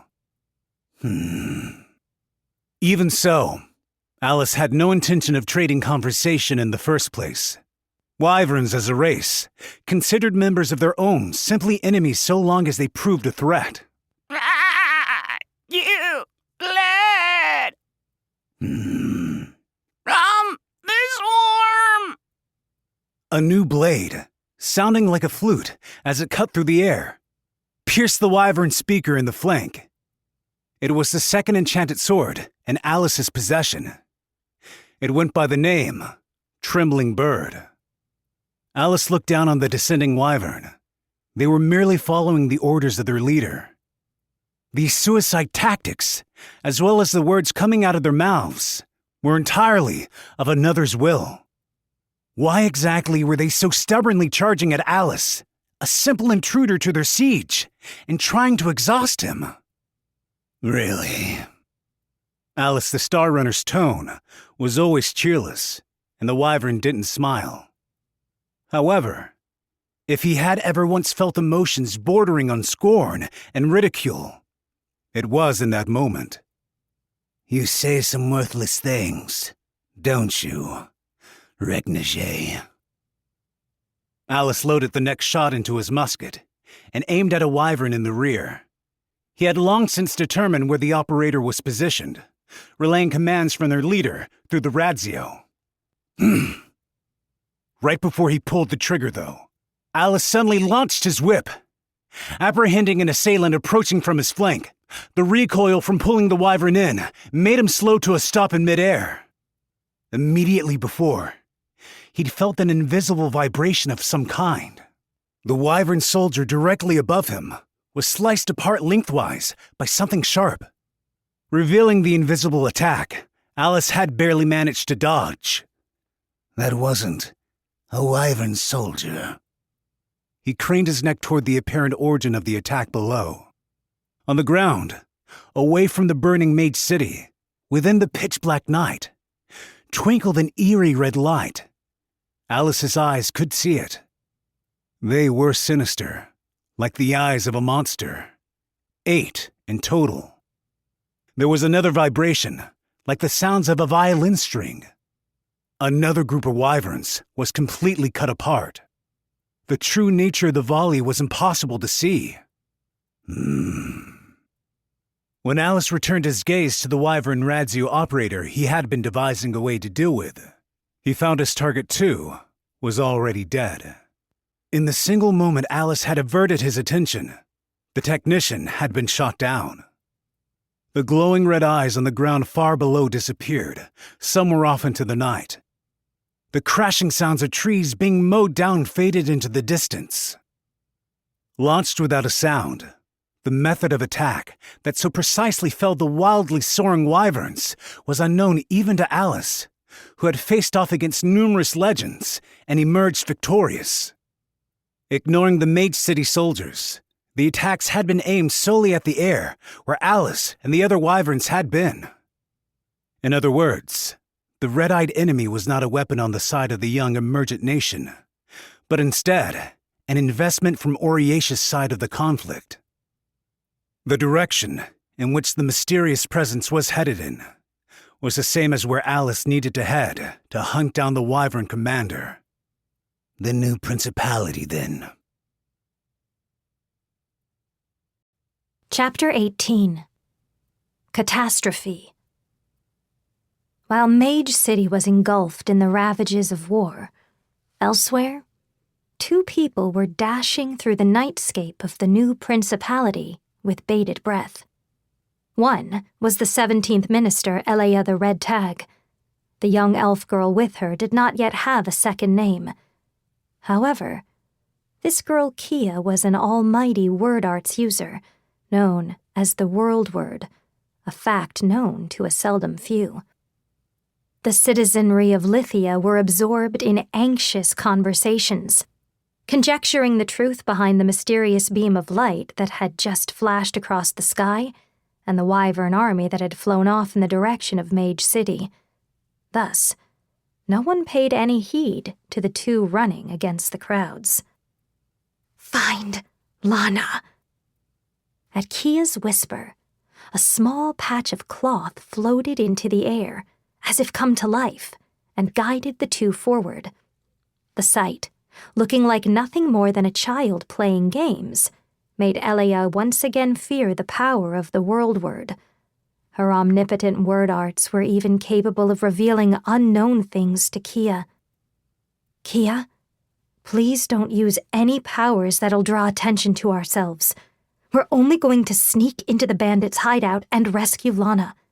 If there's a fuss, it'll put us and Lana in even more danger." "Isn't Lana your friend? How can you say that at a time like this?" "Yes, well, I suppose you're right." The truth was quite different.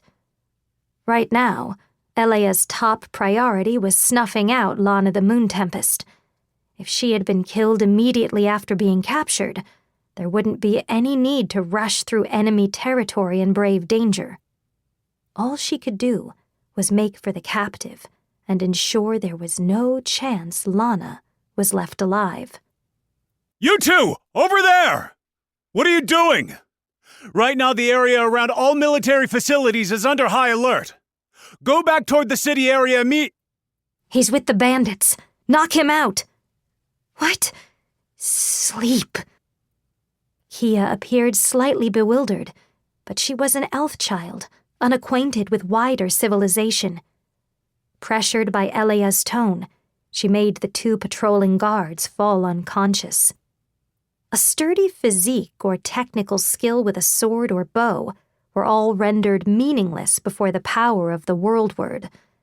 The power she held gave her the authority to negate such average ideas of strength through an entirely different axis.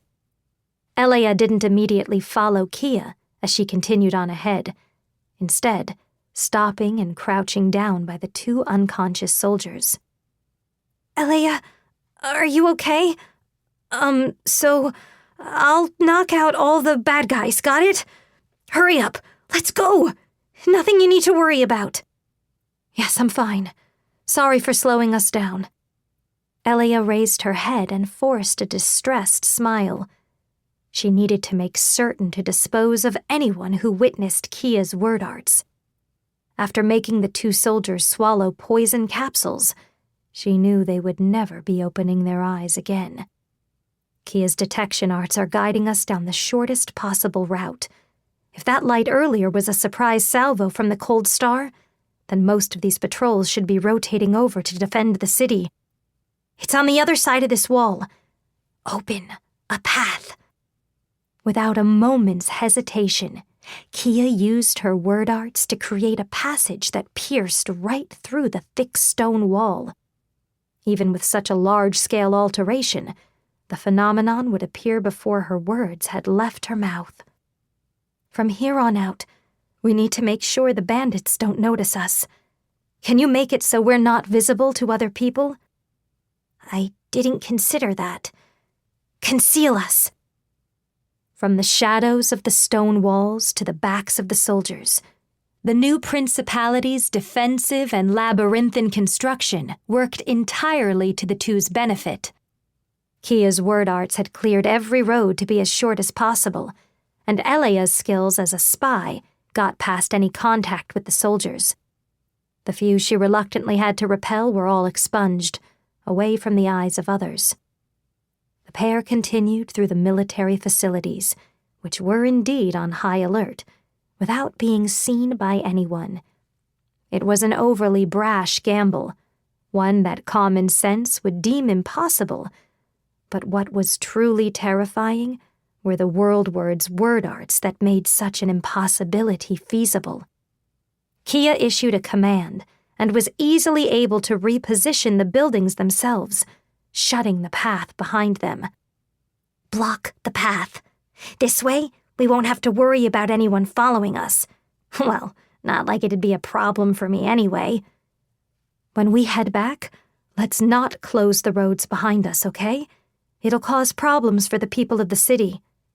It's not like it's that big of a deal, though, right? They can just make new roads. Finally, the 2 arrived in the basement of one of the military facilities. It appeared to be a jail for serious criminals, with heavy steel doors all lined up in a row.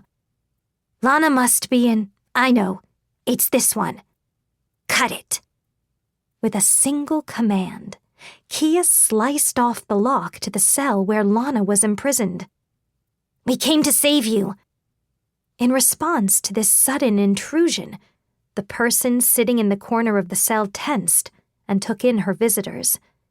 Seemingly unable to believe her own eyes, she wrung out a timid question. Kia? Lana looked to have endured fewer wounds than Elea had expected.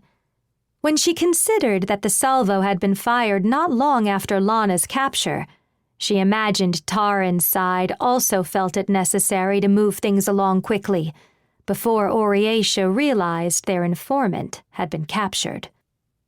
Kia, I'll look after Lana. You watch outside. There's a chance a guard might come by. If someone does show up, please make sure to let me know. Okay. Lana didn't hide her trembling as she looked between the 2 in front of her. Elea, too. Why? Lana, can you stand up? No, wait. This isn't right. Right before she grabbed Lana's outstretched hand, Lana stopped moving. Both of you, how did you get here? Even if you mobilized every agent left in the new principality, you couldn't have made it through all their defenses. Why is Kia here too? No. Elea. It can't be. Lana's eyes were trained not on Elea, but Kia. Instructor Elea's small new student, with whom she had spent that afternoon playing. She was scared, terrified of the possibility that the all-powerful WorldWord, the almighty savant beyond all theoretical understanding, actually existed, despite having gone undiscovered by the myriad search teams Taran had scattered across the world. No one knew exactly what sort of appearance the being had. Moreover, no one would ever imagine an unassuming, ordinary young girl like Kia would be omnipotent. You found her. Don't say another word. You'll aggravate your wounds. Elia the Red Tag locked eyes with Lana crouched on the floor. She realized that by choosing to brute force their way to her cell, she couldn't avoid exposing the truth to Lana herself. The possibility was unlikely, given Lana's mental fortitude, but there was a chance she had already exposed pieces of Oriasha's strategy, and it was too late to silence her anyway. It wasn't a problem either way. She had come to Lana's cell to shut her mouth for good. She had already prepared a way to neutralize her without Kia realizing. Elia stretched her hand out to Lana's mouth. "Someone's here," Kia whispered, standing just outside the hallway. Elia immediately looked toward her. The torch farther down the hall was extinguished, and she could just barely make out a silhouette in the darkness. It did not belong to Amenia. Covered in countless vines, it was the outline of a large mandrake. All the sentries on the route here were knocked out. The indifferent words echoed through the cold corridor. Lana the Moon Tempest groaned with desperation. "Wait! Higuara!" Yes? What is it? "These two came to dispose of me. I haven't told them anything. It's the truth. Did Taran order you to kill me?" There wasn't a shred of her usual aloofness in her tone. The world word may have possessed reality-bending word arts, the likes of which no one in their world could even imagine. Elia the Red Tag, the merciless intelligence commander, might even try to take the imprisoned Lana's life this very minute. However, even if that was the case, no matter how high a possibility that may have been, Lana knew for a fact that if Kia fought Higuara the Pelagic, she would die. I have a question. Who is that child? Asked Higuara mechanically, not a single trace of emotion in his voice. How did you make it this far? Elia? Kia grabbed the hem of Elia's clothes. The young girl was unfamiliar with the present atmosphere, the sensation of death that sealed all futures, terribly far removed from her peaceful daily life. "That's right, Higuara. Do you know?" Lana prattled.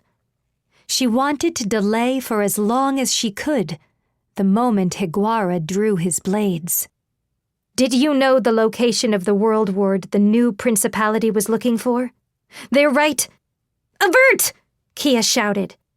Higuara's enormous mass of vines burst forth violently, filling up the space of the corridor, now blocked off with nowhere to run, and were severed from his body. The surging waves stretched across their whole field of vision, with not only Kia, but both Elia and Lana standing farther back inside the cell, having nowhere to run. His second name was Higuara the Pelagic. No matter how many creatures he faced, no matter how much distance they tried to put between them, even if they hid behind cover, there was none who could survive being swallowed up in the middle of his slashing attacks. What are you? Higuara peered into the depths of the viney sea, filling the corridor. A pair of impossibly clear turquoise eyes stared back at Higuara, from over her shoulder, through the gap in her long blonde hair. "No, avert wasn't the right word." Kia gathered herself and took a deep breath. "Protect us from all danger." The vine slashing attacks, which should have been impossible to evade, missed the three entirely. While the result of tremendously precise force arts interfering directly with the trajectory of the Mandrake's attacks, there wasn't a single person, including the World Word herself, able to perceive the entire process. The girl had simply given a command to ensure the attacks didn't hit them. I see. The gladiatorial Mandrake flatly and frankly accepted the facts before him, like he always had. No matter what inconceivable superpowers he may be squaring off against, such situations had become commonplace for him. It seems the outside world's home to many techniques I have yet to understand. His sole constant was the idea that the next match will be even more dangerous. This time, it's your turn to die. I've come to learn something new. Thank you.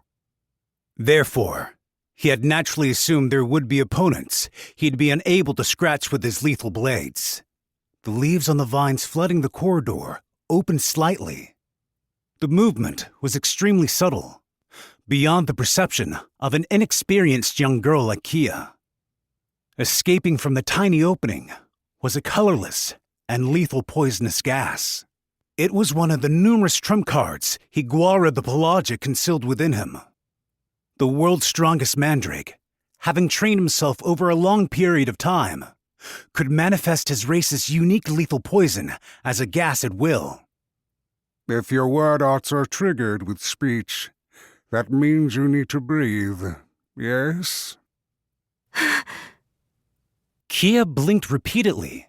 She seemed to have no idea what was going on. The vines that had stretched out to envelop the three of them were themselves the toxin's point of origin.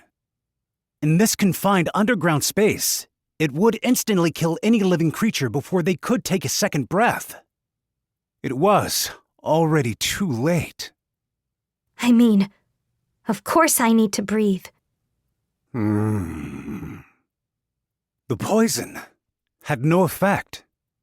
She opened her eyes and mouth in the poisoned air and spoke, as if nothing was awry. Didn't you hear what I said? Protect us from all danger.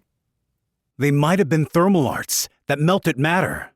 Perhaps they were life arts to force a chemical reaction. A combination of the two, even. Kia simply issued commands to enact her desired outcome. She composed an exceedingly complex process, utterly impossible for the average word arts user to continuously dissipate Higuara's poison. An all-powerful existence, eminently simple, and therefore impossible to overcome.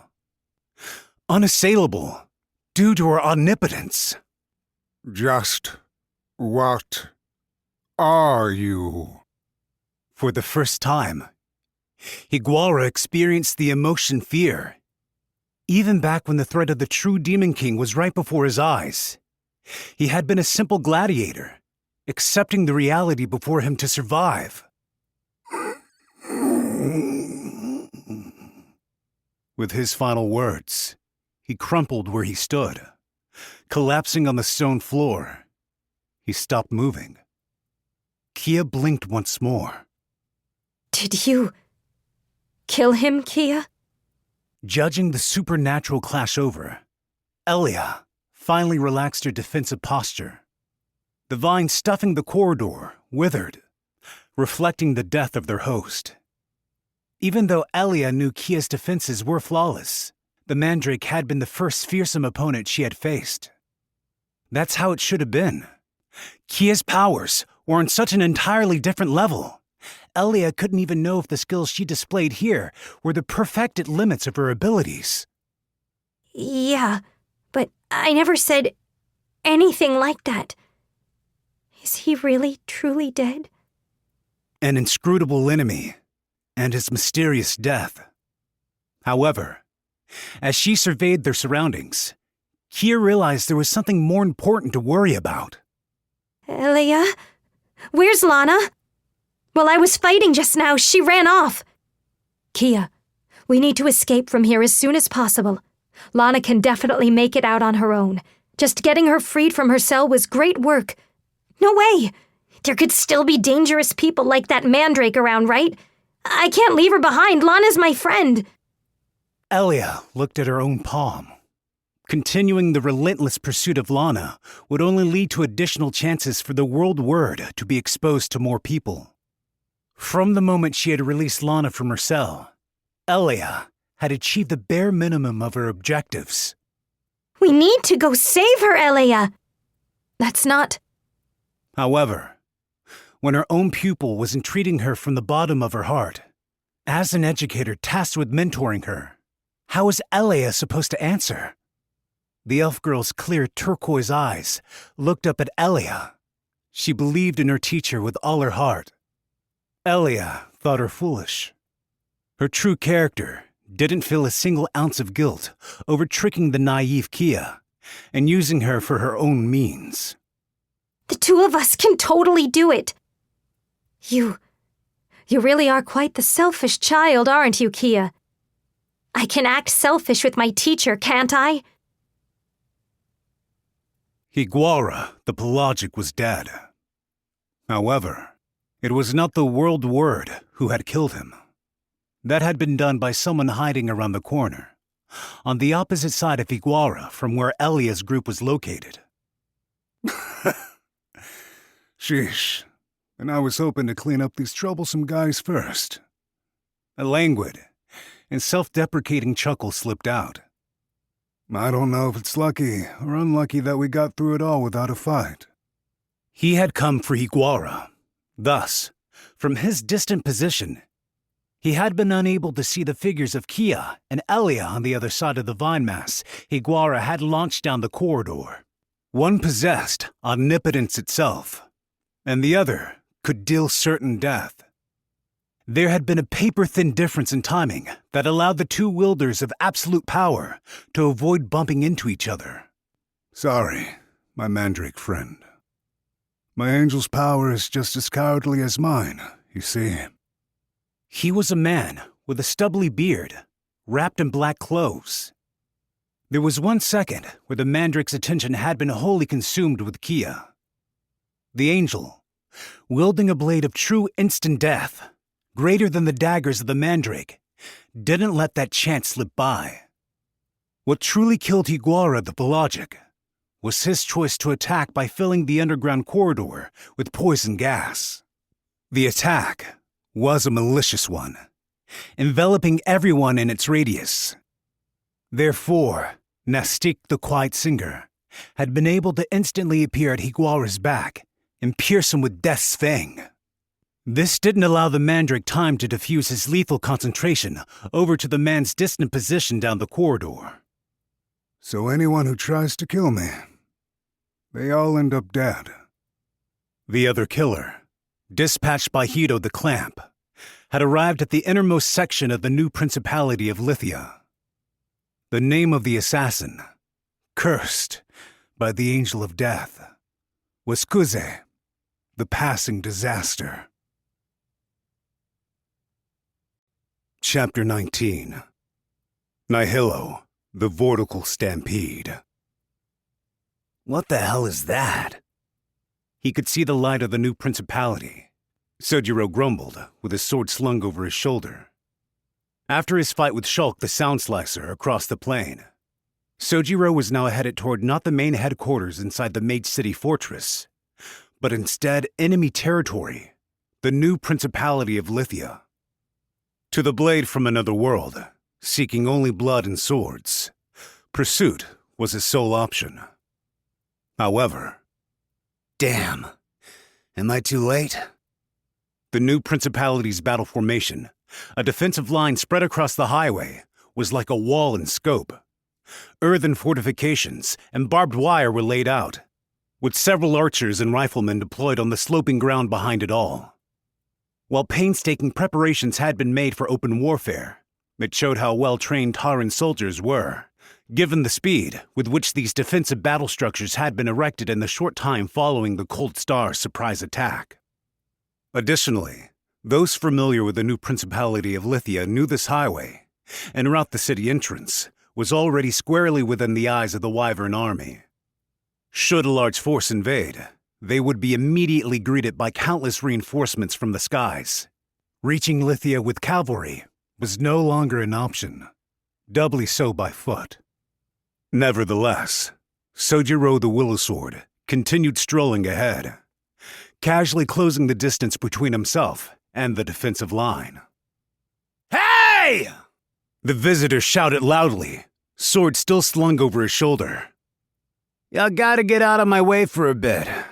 Cutting you down looks like it'll be pretty boring, too. The reply came in the form of a hell of arrows and gunfire. It was more than enough to turn a person into a bloody mist. But Sojiro was clearly unscathed. An explosive crack of air was the only thing that signaled the supernatural speed of the visitor's sword strike. You only got 7 shots at my body. If you're gonna shoot, aim better. He didn't stop walking for a single second. A soldier assembled on the front line, then caught sight of Sojiro's sword, as if by some mysterious destiny. You bastard! An Oriesha thug, are you? I told you to get out of the way. Without a moment's hesitation, Sojiro moved to cut down the soldier in front of him and proceed. But he turned around right before he did.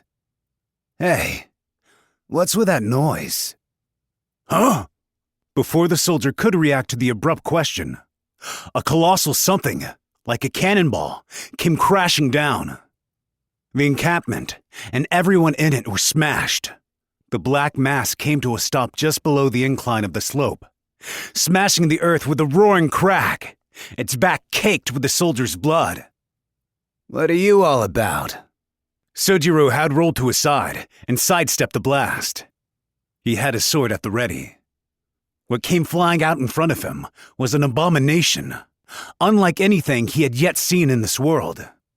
An arachnid colossus, so big, he needed to crane his neck to look up at it. The black metallic shell shined a mysterious rainbow color, reflecting the light from the city and the stars in the sky. The monster began to speak. I am sorry for doing this to you all. Completely contrary to the spider's appearance, it spoke with the charming voice of a young girl. But I'll need you all to die. I have to make sure everyone can get through. Okay? Our gunshots don't affect it at all! We've been shooting at it non-stop! Ready the cannon! Notify the Wyvern Patrol! Arrows poured down over the beast, and there was an unending stream of gunfire. Not a single method of attack from the new Principality soldiers had any effect. Neither did the behemoth use any supernatural evasion skills like Sojiro had moments earlier. The metallic armor was simply so abnormally strong. It nullified everything. Commence artillery! With a clamorous concussive blast, high explosive shells held down from the soldiers' artillery positions. The explosions blasted away sections of ground and started to kick up gravel. The tarantula giggled, showing not even the slightest movements. Helneton, the burial.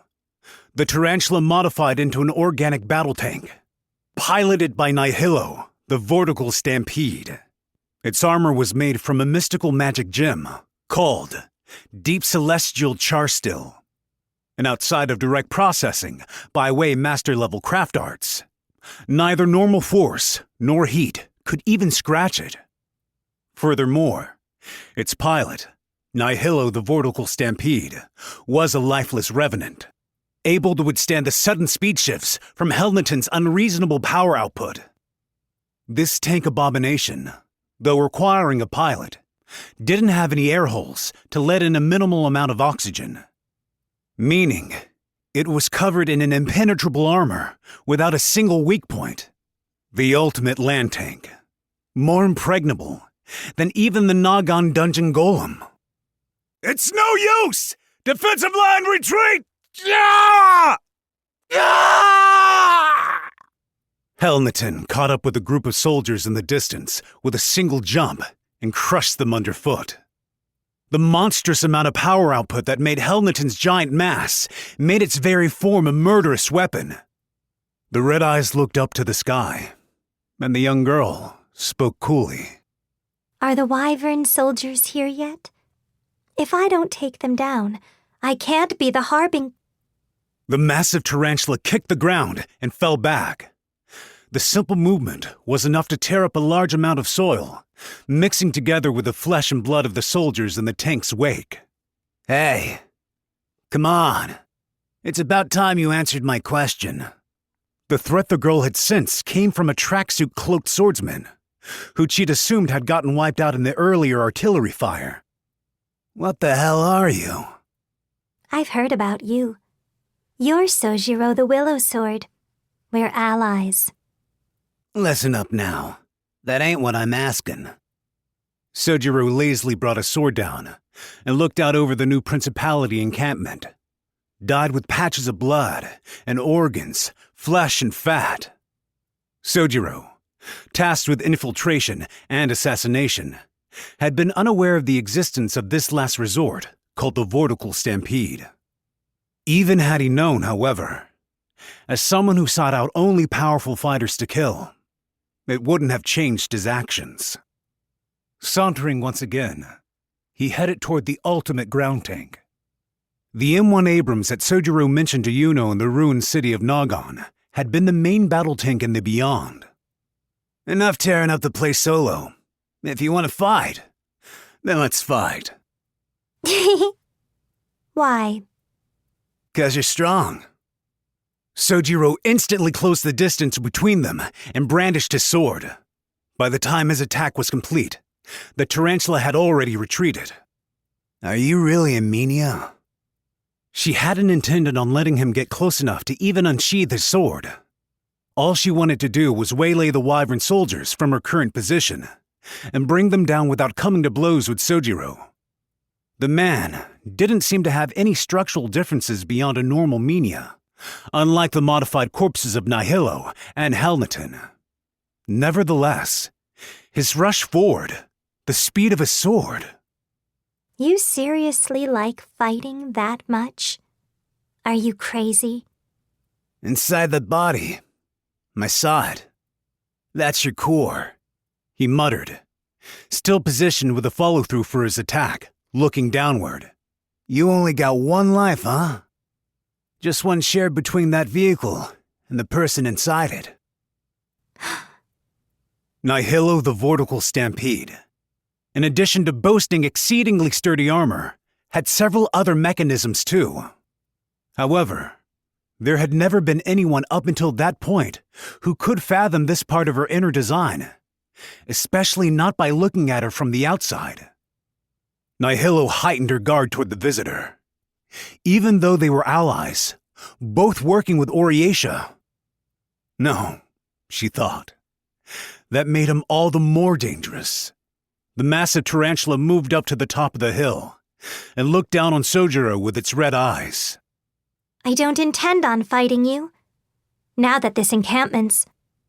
There was a plucking sound, like a stringed instrument, and a group of new Principality marksmen was torn to pieces all at once. They were the last soldiers left over from the giant spiders massacre. all cleaned up. With these final words, she turned in the direction of the new principality and disappeared. Having confronted her at point-blank range, Sojiro could see the true form of her attack. String, huh? Shot some damn string at him. The warped threads of a tarantula's webs boasted such durability, and Ogre's Herculean strength wasn't enough to pull them apart. While the weft threads possessed a sharp edge that could easily slice through a wyvern, bones and all. This artillery functionality, firing threads, and boasting the precision and range to fill wyverns in the night sky, was one of the mechanisms that made Nihilo the Vortical Stampede into the invincible tank she was. Furthermore, separate from such weaponry, she, as a construct, had her greatest function of all. Huh? As she continued trampling toward the city lights, Nihilo sensed something was off. She could feel the abnormality in her mount Helneton, through the nerves extending from her spine. There are 3 eyes missing. Was it possible the overly sharp cut had remained closed until that moment? Or did the supernatural flash of the otherworldly deviant sword manage to leave its opponents unaware they had even been cut? Helneton's head had been sliced through diagonally and lost 3 of its eyes. The armor enveloping Helnatin was created from a mystical magic gem known as deep celestial char steel. Normal force and heart were unable to scratch it, or so she had thought. Sojiro the Willow Sword. With that step forward, he cut through my head without my even realizing it. Nihilo simply laughed after becoming aware of the wound. Helnatin darted, trampled, and shot down the wyvern soldiers, covering the sky one after another with its 5 eyes. Even after losing half its head, the tarantula's movements showed not even the slightest sign of faltering. The bodies of both revenants, Nihilo and Helnatin, were already long dead. On the other hand, just as a golem wouldn't know death as long as it had its core animating it, as long as the revenant's vitality core was intact, they were alive. Controlling life was one of the end goals the creators of constructs sought to achieve. Techniques that borrowed another's existence, separate from the creator themselves, and giving it life was another route to that extreme end. Helnatin's vitality core was its very pilot, housed within its armored exterior. Well then, it seems there's another one out there capable of killing me, Kuza. A shared curse. As long as the driver, Nihilo, was in one piece, the vortical stampede was immortal. She was dead, and therefore adapted to the speed and colossal force of her mount, its walking force enough to bring topographical destruction.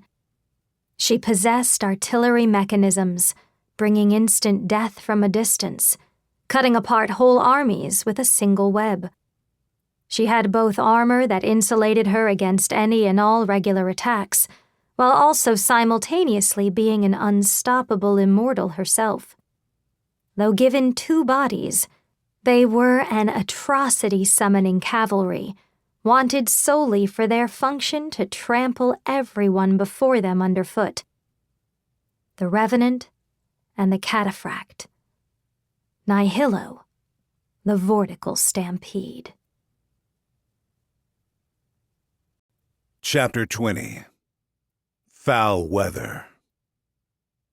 At the same time as hostilities kicked off on the ground, the wyvern soldiers in the sky above the new principality had a different threat to attack, and they assembled to face it. The demolition squad that had stormed Mage City in advance of the salvo from the Cold Star was under attack by an intruder from the sky and on the verge of being completely wiped out. Right then, as he waited for his enemy's arrival, Regnier declared to all his wyvern subordinates, "His strongest weapon is Hillensingen, the luminous blade. The moment he draws his sword, a blade of light extends outward. The reach of his slash is 4 meters. There's no need to watch out for this attack. If he gets in a clean hit, you're as good as dead. His other enchanted sword is Trembling Bird. It creates this noisy din while it flies about on its own. Assume that there are 2 enemies instead of 1. Divide the force and have a group keep this sword in check." It was outside Regnier's predictions that Alice the Star Runner didn't appear directly over the new Principality of Lithia, given the position of the Cold Star. But nevertheless, things were moving along even better than he could have expected. He had been able to pick up on the special characteristics of a majority of the previously unknown magic items that Alice the Star Runner had at his disposal. By the time he had incorporated the news of the demolitions team's engagement and subsequent defeat into his strategies, he had already finished preparing for another. He has a magic whip called Keiso's Hand. It has a range of at least 12 meters. There are times he uses it to close off his vicinity and protect himself. In those situations, its effective range is cut in half or more. This is the attack you need to be wary of. 12 meters. Repeat what I said, scum! 12 meters. 12! Don't enclose! Got that down? His main weapon, the gun, has a farther range than that. A grazing shot from his poison bullets is enough to give you an agonizing death. And he has magic bullets of roaring lightning that fire thunderbolts. If you keep interfering with his shooting stance or his reloading, you can disrupt these attacks. Disruption will be outside a 12-meter radius, while those given the death roll will attack all at once in groups from a 6-meter radius. Operation understood. Runner! Alice the Star Runner was an unrivaled rogue. He outstripped and easily dominated many legends who had previously made names for themselves across the world. However, the conditions for Regniger the Wings of Sunset and the Wyvern soldiers he commanded were different. They had anticipated the unbeatable rogue's raid. They had also gained complete knowledge over Alice's numerous methods of attack and could meet them with their own tactical answers. The Wyverns need no champion. I will end this right here, right now. He saw Slenderwing swoop in, the moonlight of the big and small moons both shining behind them. The one who brought legends to an end. Alice, the Star Runner. Now, it's been a while since I've seen your face. You've been running away for quite a long time, haven't you? Three-armed Alice. Regniger sneered, full of malice. Finally returned to the flock, have you? Even scum like you is welcome to my flock. I'll go ahead and put you in charge of provisions. Be quiet. Gunshots. It was hard to believe the lightning speed of the rapid fire was occurring in mid-air. Regniger, opening up enough distance, used another soldier as a shield.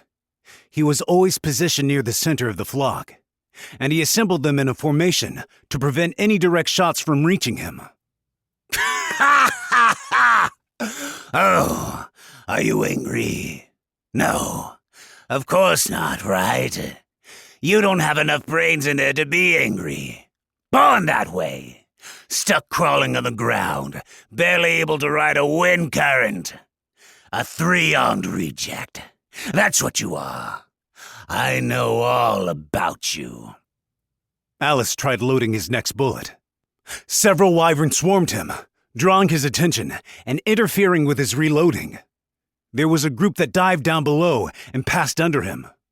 On the backs of their armor, engraved with the new principality's crest, were burning bundles of straw, the acrid smoke blocking Alice's vision for a quick moment. He soared downward, diagonally, and escaped. Regniger's tactics had accounted for his path of retreat, away from the snare too. Why do you think we were waiting for you here in Lithia? Faster than Alice could regain his bearings, gunshots rang out in succession. He evaded by contorting his body, and one of the bullets just barely grazed his skin. The attack wasn't anything special. A simple volley of gunfire. However, it hadn't come from the wyverns in front of him. Looking downward, Alice saw the glint of numerous gun barrels on the spires lining Lithia. Only a fool would think of using a gun himself. You know that, Alice? Driven back by the enemy in the air, the sniper attacks could kill him from his disadvantageous position. An effective strategy. The wyvern soldiers again began dispersing smoke. The straw they burned also served as guiding lights to the soldiers on the surface, showing them Alice's position. The gunshots from the towers continued without pause, cycling out soldiers as they reloaded. The attacks went on in succession. If I break through an opening in their defense net... No. One of the wyvern soldiers flew forward, challenging him to a close-quarters fight with his talons. It was a decoy. Alice knew that if he stopped his wings to deal with the challenger, he'd be brought down. What weapons can I use at this range? With his luminous blade and Keiso's hand, he tried to regroup and start again.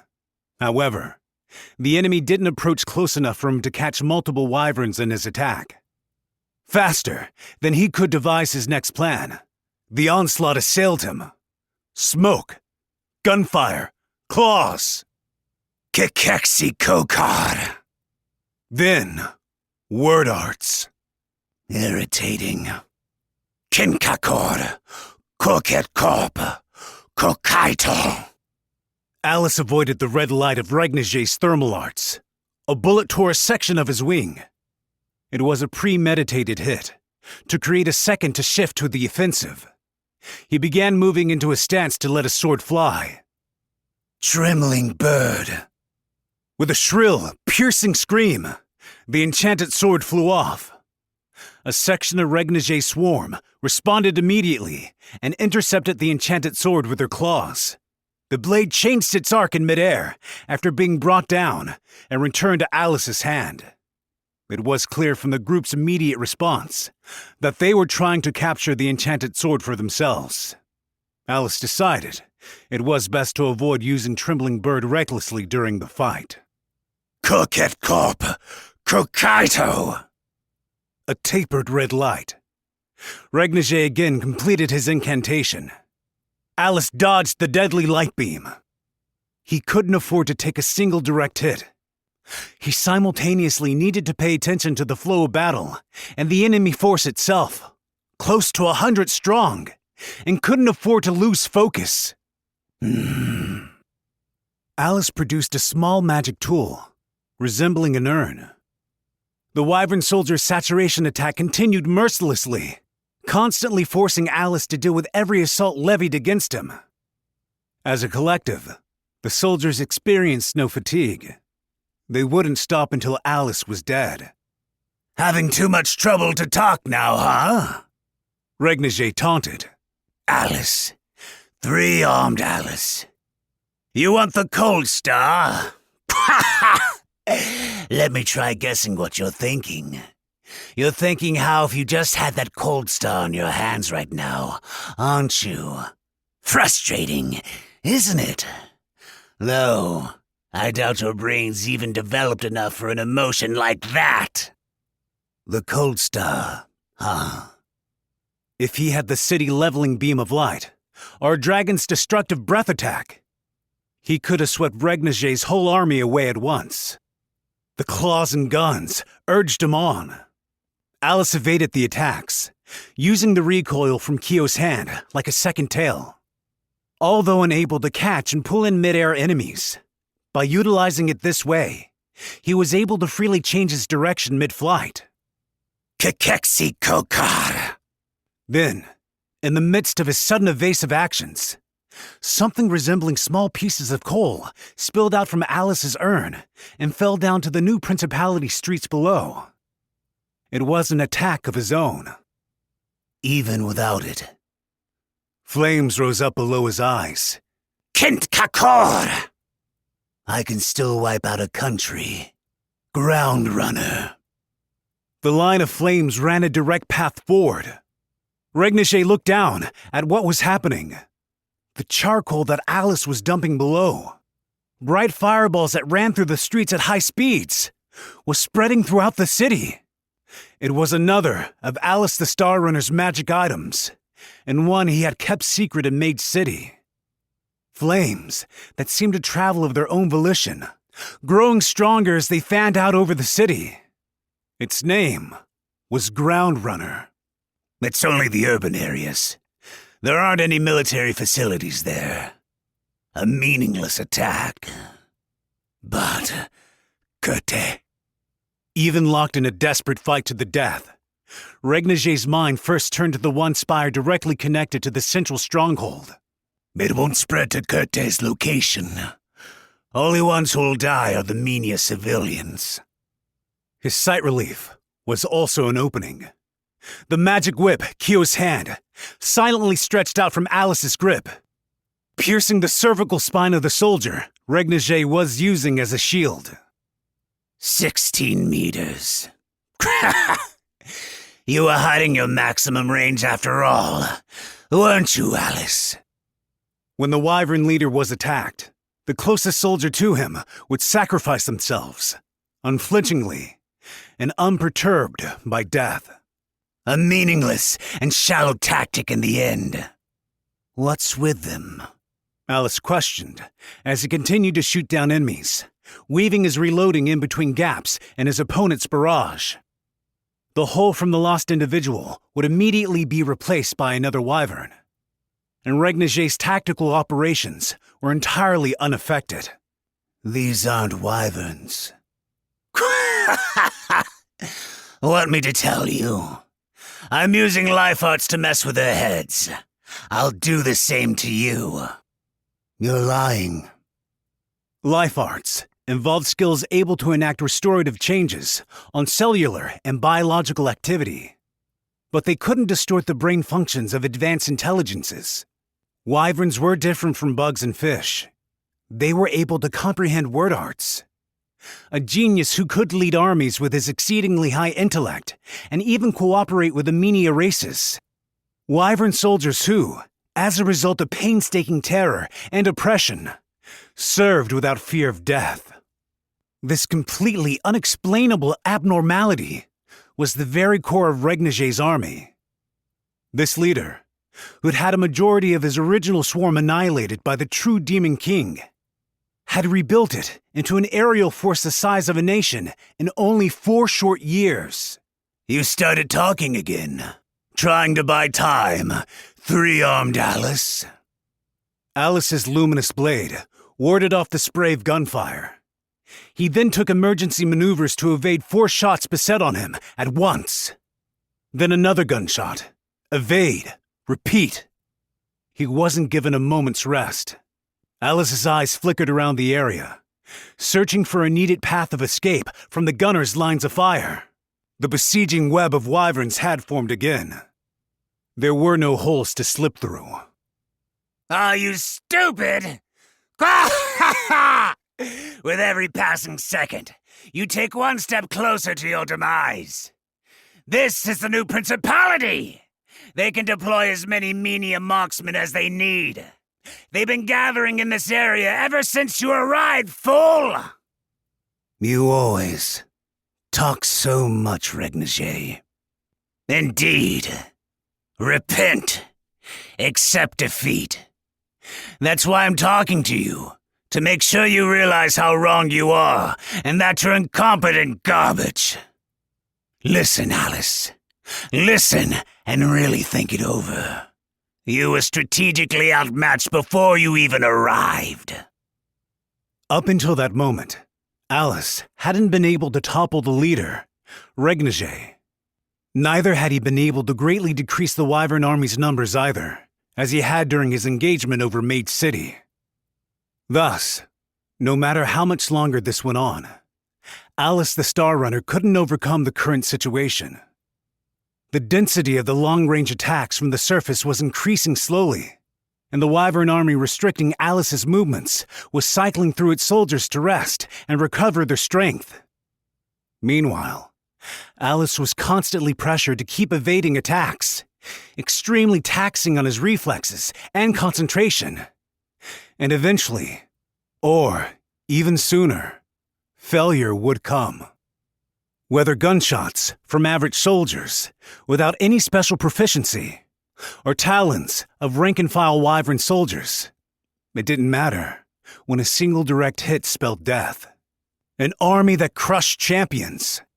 Such was the strategy of the Wyvern commander, Regniger, the Wings of Sunset.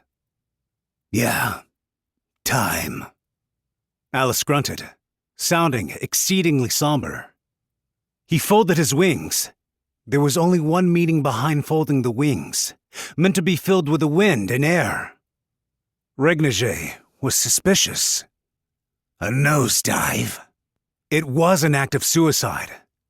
Alice the Star Runner abandoned control over his own flight. I needed time.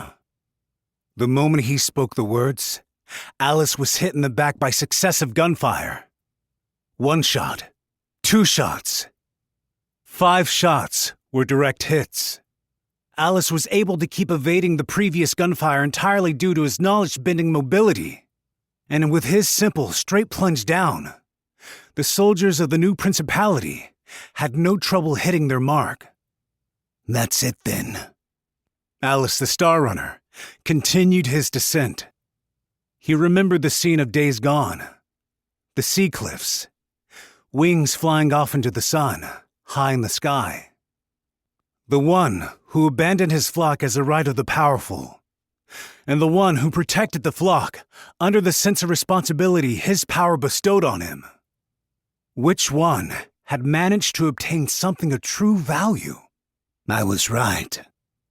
The descending wyvern vanished into the sea of flames, raising the town. Flames. Spreading flames. Regnier became aware of a certain possibility. He shouted to his flock of followers. Everyone, drop down and pursue him! Assume he survived and surround Alice the Star Runner! If you find him, don't move from your position, even if it means your life, understand? Life. Encircle. Understood. Don't repeat things! Hurry up and get after him, fools! The Sky Army began their descent, like a wave crashing, and dove down between the gaps in the city spires. Assuming there was a deeper purpose to his actions, that would mean from the moment Alice the Star Runner released his fire, he had planned for this. Then, Regnier saw the flash of an enchanted sword in a corner of the city. The light signaled Alice the Star Runner's survival. It was Hillensingen, the luminous blade. History's most powerful rogue, in addition to possessing various offensive magic items, was also equipped with magic items to ward against attacks. The ornament he wore, a circular pendant, was called the Great Shield of the Dead. Previously, when he brought low Vicky on the Smoldering, the truly invincible magic tool had nullified the dragon's black breath and protected not just his body, but the periphery around him too. While it shielded him, the immense erosion and pain that occurred as compensation for its activation rendered him unable to fly or attack. But as long as he was in the middle of a rapid descent, this wasn't a big drawback. Found him. Found Alice the Star Runner. Pursuit! Go! The wyvern soldier swarmed Alice as he flew at low altitude. Weaving through the city, Alice found both their speech and behavior altogether unusual. It struck him less that they were unintelligent, but more that their language ability was simple and invariable. Really creepy.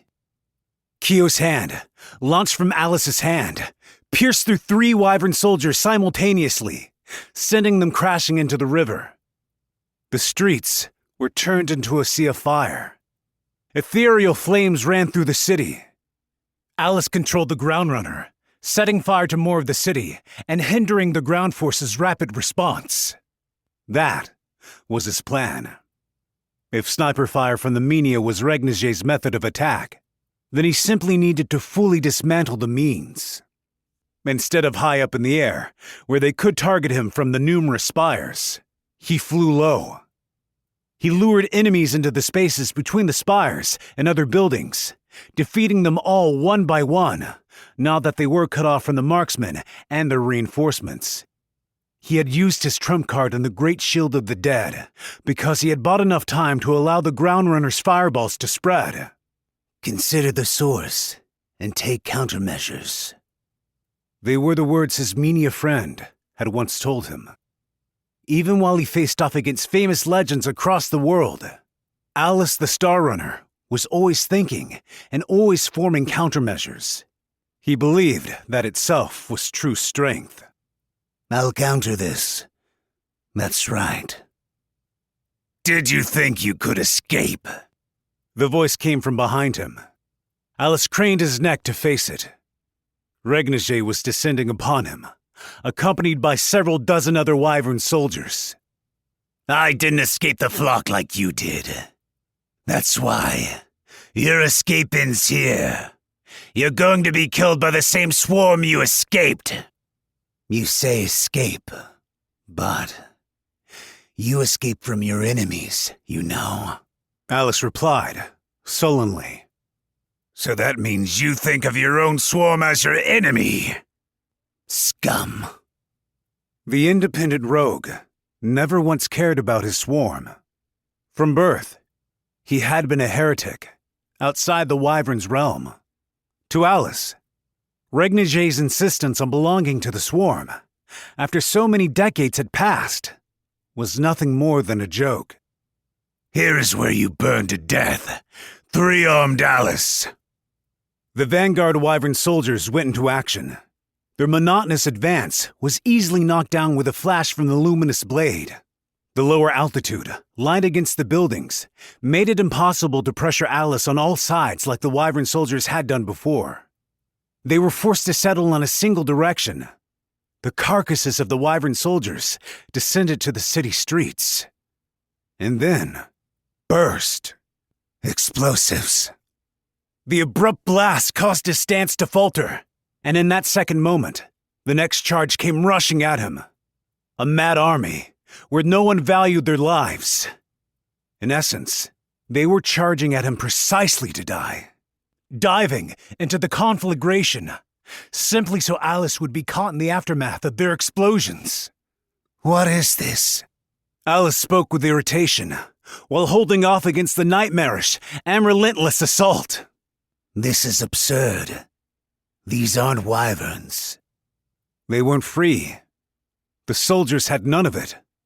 None of the traits wyverns possessed that made them wyverns. The explosions continued. The luminous blade glimmered, rending the air in a flash. That's right. They aren't wyverns anymore. There was a disquieting sound of wings that Alice hadn't heard until then.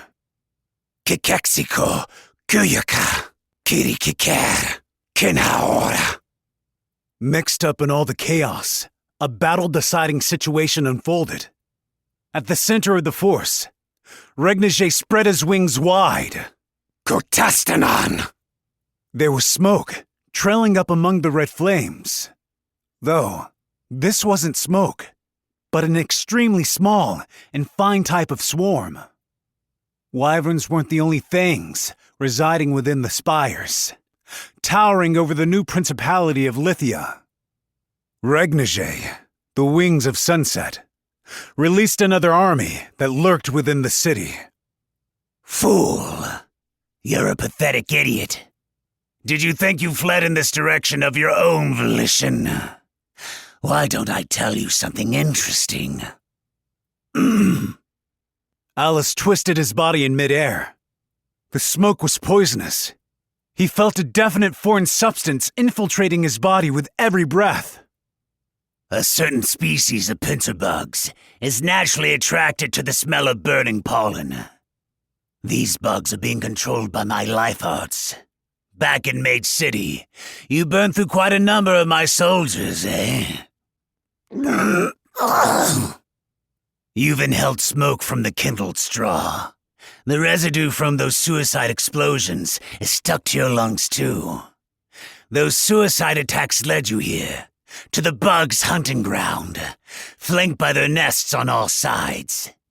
Those puny thoughts of yours, from the very start, anything and everything has been entirely in line with my predictions. I don't need nearly as many of them compared to poison gas to be effective. The bugs noisily began overtaking Alice. The soldiers' forward charges had all been to pin Alice down at that location, so the nauseating insect swarm could take hold of him. His mobility couldn't do anything to shake off the insects gathering inside his body. He couldn't incinerate them with his luminous blade either. Neither gunshots nor whip attacks was an effective solution. What do you think will happen? Regniger jeered, looking down from high above at the rogue, in agony, but still continuing to put up a fight. The new principality of Lithia's airborne army was a swarm of wyverns deprived of their own will. What exactly had the genius leader done to maintain his flock, despite having it taken from him during the true Demon King disaster? They'll bite through your palate and nostrils, before devouring the free will center of your brain. Regnige, the Wings of Sunset, was a genius beyond compare. A life arts prodigy, capable of conferring behaviors and traits to insects unimaginable in the natural world. That was the true form of his abnormal power to command a flock and make them transcend their natural instincts. By controlling bugs to debase other wyverns until they had truly insectal cognitive function, he was able to give them a life arts treatment, instilling a blind subservience within them. He absorbed a number of other wyvern flocks like this, thus creating his current army. A command of wyverns, also capable of ruling over a horde exceedingly animalistic in nature. A tamer. Let me guess what you're thinking right now. What? Think? That's right. Unlike earlier, I've come up to the front so my life arts can reach you. You think you can just use your last spurt of strength to attack me by surprise and cut off the head of command, don't you? Countermeasure. If the insects weren't blocking Alice's respiratory tract, making it impossible to breathe, that meant there was little time left before they tore through his palate and infiltrated his brain. Though, it was possible that, deprived of oxygen, the deluge of wyvern soldiers would tear him to shreds first. Draw your enchanted light sword. The rogue unsheathed his enchanted light sword and slashed at Regnige, a gamble in his final moments. Regnige had seen right through this too.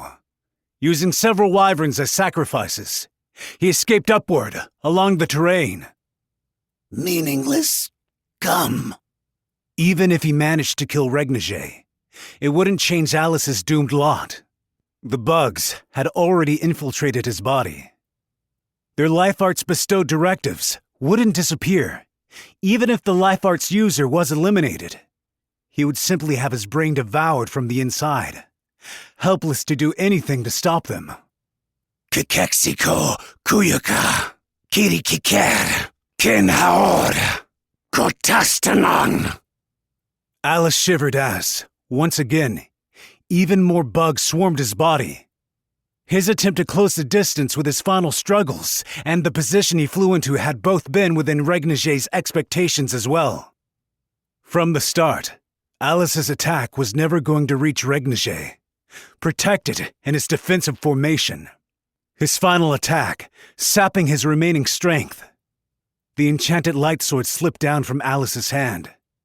His musket and the sack that collected his limitless magic items dropped to the ground. The magic items. The foundation of Alice the Star Runner's unparalleled power. Alice vacantly looked up to the sky above. It was no longer within reach. Your life was meaningless.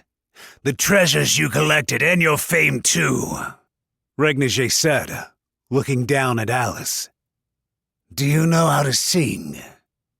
I found a real treasure, greater than any of yours.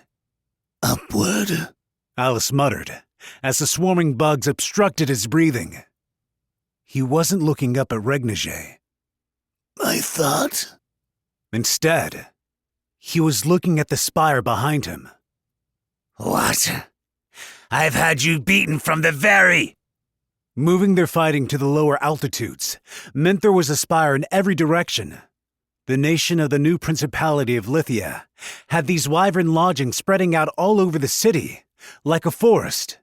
Realizing where Alice's eyes were fixed, Regnige also turned to look at the spire behind him.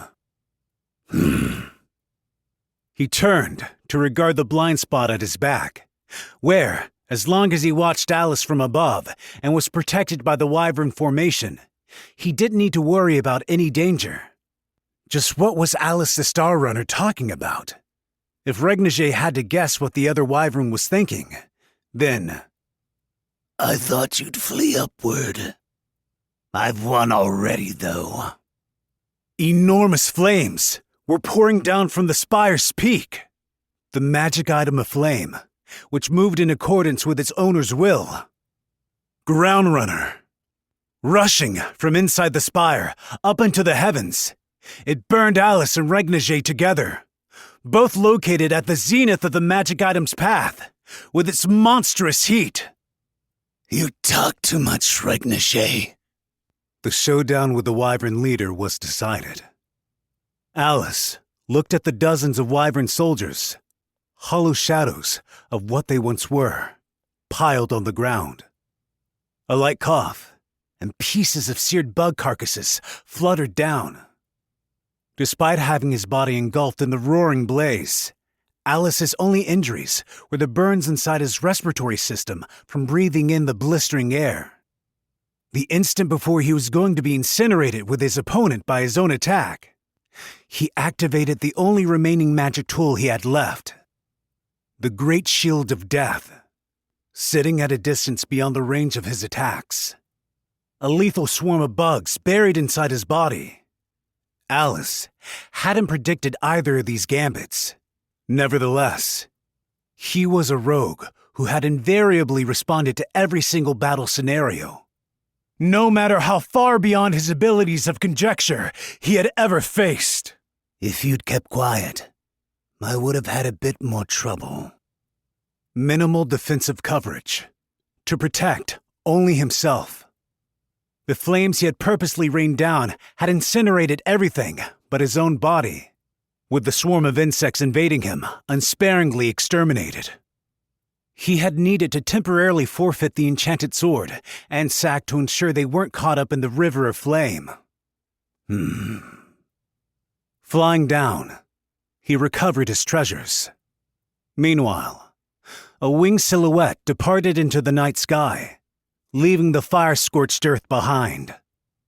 From the ground, engulfed in the conflagration, Alice saw a winged silhouette depart into the night sky. His whole body covered in severe burns, Regnage seemed to be flying toward the central stronghold spire.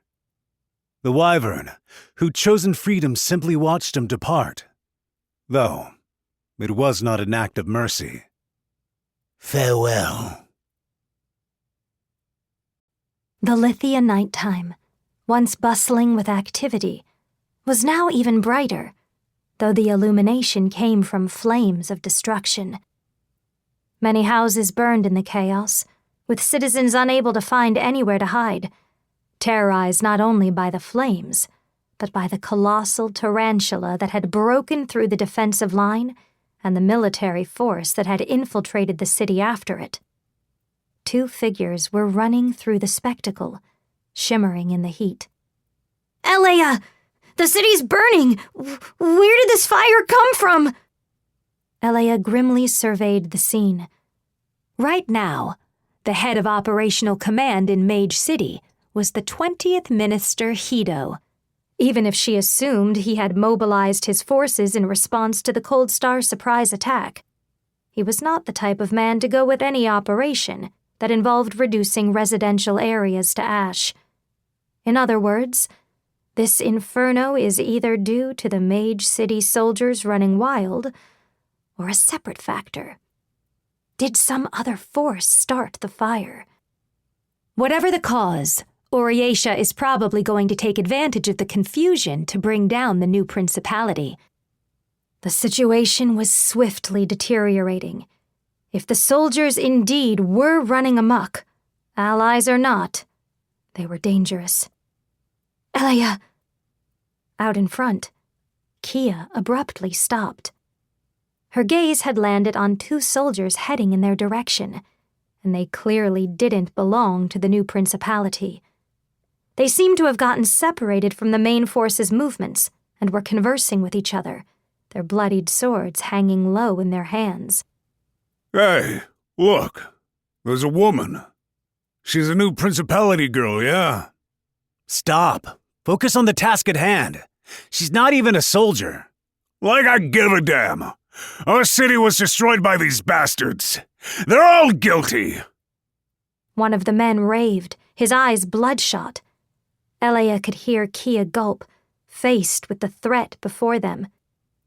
Elea looked for an escape route, It didn't appear that many roads had been spared from the spreading fire, but they weren't in true danger. With the power of the World Word, it would be simple to drive the two men back, but if they're Mage City soldiers, they're allied with Eurasia. I need to dispose of every witness of the World Word's power, but without some excuse, it'll prove thorny down the line. You two. Okay, girls. Stay right there. The agitated man brandished his sword and threatened the pair. He began to draw closer. Kia spoke up with a bit of a tremor in her voice. Elia? She only needed to give Kia her permission, and she could easily render the man powerless. Kia simply saying the words, "Don't move," would do the job. Hold on, Kia. First, let me try talking to him. What do we have here? Fighting over girls at a time like this? Huh? Elia heard the low voice come from directly behind her, without any prior warning to its presence at all. Abruptly wheeling around, she saw a skeleton wrapped in a tattered cloak lingering behind her. She had absolutely no idea how or when he had gotten so close. The skeleton twisted his white spear and turned his hollow black sockets toward the men. Sounds fun. Let me join in. Stay out of it! A construct bastard like you— His words were cut off. His tongue was sent flying, together with his decapitated head. The other man was given only enough time to react to the tragedy. His carotid artery had been sliced through mere seconds prior. No one there even registered the spear's movements. Between the skeleton and the soldiers, there were 2 houses' worth of distance, with Elia and Kia standing in the middle. Now then.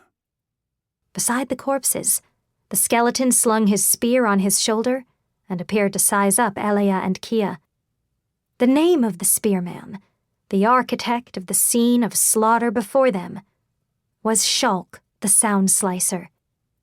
Neither of you look to be from Lithia either. Who are you? Silence, eh? Literally quieter than the dead, aren't you? As he joked, Shulk twirled his long spear around again. Even Elia the Red Tag could plainly tell just from the skeleton's presence. The opponent before her was on an entirely different level than any warrior she had seen. If he felt like it, resistance or escape would be impossible for Elia and Kia. We need to act first. Have her tell him die. Even constructs created from carcasses had a transient life, formed from word arts. The World Word's orders still should have an effect. But would Kia be able to say it fast enough? This skeleton's spear was faster than speech. Could she direct Kia's actions without speech? Kia spoke up, her voice stiff. I came from the Eta Sylvan province to study. This woman, she's my teacher. So, you saved us, right? Thank you. But Kia's turquoise eyes looked at the 2, now silent soldiers. But I don't think you needed to kill them, you know. Shulk briefly stopped moving. Kia! What? He didn't. They hadn't done anything. We could have handled it much better ourselves. The skeleton's shoulders shook. He was laughing. You're right. That little lady there is right. Again shouldering his blood-dyed spear, Shulk pointed off in one direction. The new Principality soldiers are evacuating people to the east side. They'll get you out. The fire over there is still faint. What's your name? It's gone. At least, the one I had when I was alive is. Dodging a clash with the fearsome spearman, the 2 took a moment to hide themselves in an alleyway. They needed to pay attention to avoid more encounters like the last one. Kia, you really should escape with me. I understand you're worried about Lana, but you see now, don't you? This isn't the time for childish self-indulgence. Elia crouched down and rubbed Kia's cheek. The young girl nodded. You're right. Kia knew nothing. That the horrible sights before her were scenes of war, or that the woman she was trying to save, Lana, was a target Elia needed to kill. She was a foolish elf from a primitive forest who didn't even think of questioning anything. Still, though, Elia asked herself, what if I were her? If at some point there had been a single person, an adult she could trust, to shield her from the malice in the world, how would she have ended up? No, I'm sure I would have had an even more wretched life. No one is on your side in this world. All I have is my own power. I, with my own hands, will find happiness. Elia's mother, a prostitute, had been kept as a mistress to an Oriatia aristocrat and had lived out her days without ever earning a single reward. Elia had no intentions of ending up the same way. Making use of every possible method at her disposal while shouldering dirty work like assassination and espionage, she had finally seized her chance. The world word, truly genuine and unparalleled power, for Elia's sake. The girl glanced up and looked Elia in the eyes. Still, please let me save her. Kia, I can't stand it. I can do anything except save a friend. If I don't do something here, I just know when I grow older, I'll definitely regret it. Kia's small fingers grasped Elia's hand on her cheek. So come with me. Teacher, I'll protect you. So watch me do the right thing. I want you to come with me no matter what. Elia! Elia closed her eyes as an inexplicable idea, irrational even to herself, came into her head. She had no reason to dispose of Lana the Moon Tempest. Lana wouldn't be able to go back to either Oriatia or the new principality now. There would be no reason to tell anyone about Elia's connection to the World Word, nor was such an opportunity likely to present itself. I'm invincible anyway. I want to be happy. Elia felt the warmth Kia's body and a slight tremble through her fingers. Elia wanted happiness. That's what she was always hoping for. Yes, that's a good point. Elia smiled. As she ran her hand over Kia's blonde hair, her tender turquoise eyes brimmed with tears. I ended up being the one taught something today. You're my best student, Kia. Guided again by the detecting piece of cloth, they set out running through the middle of the disaster. Even as the atrocities of war unfolded both in the air and on the ground, none of the damage reached the two of them, just as Kia's words commanded. Once the war had started, the situation would quickly be settled through an unimaginable dimension of terror and fear. Whether in victory or defeat, ironically, it also served to prove the righteousness of rule via the overwhelming individual strength to which Taran the Punished ascribed. Hey, Elia, we'll still be able to go back, right? Back to when everything was peaceful? Well, for this city Lana loved so much to end up like this, and, well, Lana suffered so much, too. It's awful, isn't it? Yes, quite terrible. Kia's and Elia's backgrounds were worlds apart from each other. Kia didn't understand a thing. The Eta Sylvan province, where she had grown up, was one of the few frontiers to escape the atrocities of the true Demon King. She knew nothing about how irrevocable tragedy and terror were in the current age. I hope everyone can return to normal.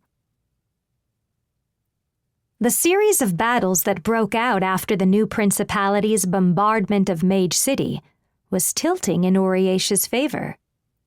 From an onlooker's perspective, this was the result of two factors: the command of Hido the Clamp, who had anticipated the fall of Mage City's military installations and split up his forces ahead of time, and the Mage City soldiers following Hargent the Still into a counteroffensive against the Wyvern Army's raid, which normally would have annihilated the city's defensive forces.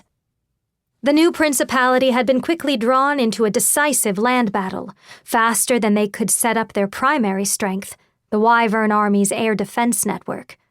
However, the greatest elements upsetting the tide of battle were two Shura who far exceeded any of the new principality's expectations. The powerful rogue Alice the Star Runner, forcing his way into the battle and crushing a massive chunk of the Wyvern Army, together with the flock leader, Regnige. Additionally, the construct weapon, Nihilo the Vertical Stampede, who single-handedly collapsed the defensive lines on the ground, inviting the enemy military force mustering behind her into the city.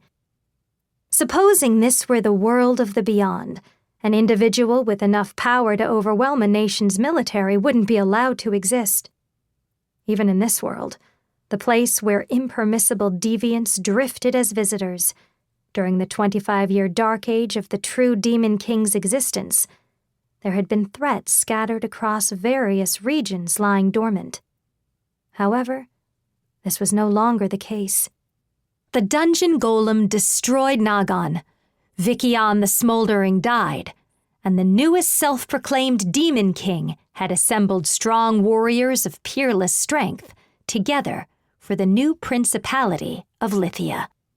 The age that had been built on the terror of the true Demon King was, through the death of the former monarch, beginning to awaken. You know, I really like that fountain too. Doc-Eye the Magpie lingered on a roof, looking down at the collapsed and smashed plaza fountain. The smoldering fumes, coming from the northwestern part of the city, were visible even this close to the central stronghold. The self-propelling flames, stemming from the magic item Alice the Star Runner had let loose during his melee, continued to spread, abnormal in their disregard for the city structure. With a section of the conflagration making its way toward the city's military facilities. Looking at the sky, he saw a group of the patrolling Wyvern soldiers cut apart and begin crashing down to earth. Nihilo, the Vertical Stampede, continuing her advance toward the central part of the city, shot down the airborne threats without end. We've really lost. He lit his hand-rolled cigarette. The thin puff of smoke was carried on the winds of the new principality, the taste of ruin. Despite being proud of his supreme insight, even he hadn't predicted that the intervention of two massive threats would have such an effect on the battle plan. He didn't believe the new principality was weak. In the face of Alice the Star Runner, average non-Wyvern soldiers wouldn't have been able to scratch him. This was even truer for the defensive line, attempting to hold back Nihilo the Vertical Stampede, which would have been unable to defeat her, even with technology from the beyond. The spire he had his sights set on let out a shrieking crack and crumbled at its base. The ground-shaking collapse continued. Even among the vibrations, the barefooted Doc-Eye stance didn't move a muscle. Finally, the enemy appeared. An enormous black arthropod leg stepped forward, out of a gap in the debris, splitting the stone pavement under it. The red eyes, sparking clearly even in the dark of night, nightmarishly flickered. Doc-Eye tossed the Radzio he was operating to his feet and confronted the horrifying monster. The unit here is already withdrawn. Just me. Is that so? How kind of you to inform me. Thank you. The dead tarantula replied with the voice of a young girl. You should have done the same. What are you talking about? That'd be such a waste. He'd ordered the soldiers to fall back because he didn't want them getting in his way. His sword blade, was shaped similar to a bisturi, the magic blade of Razukort.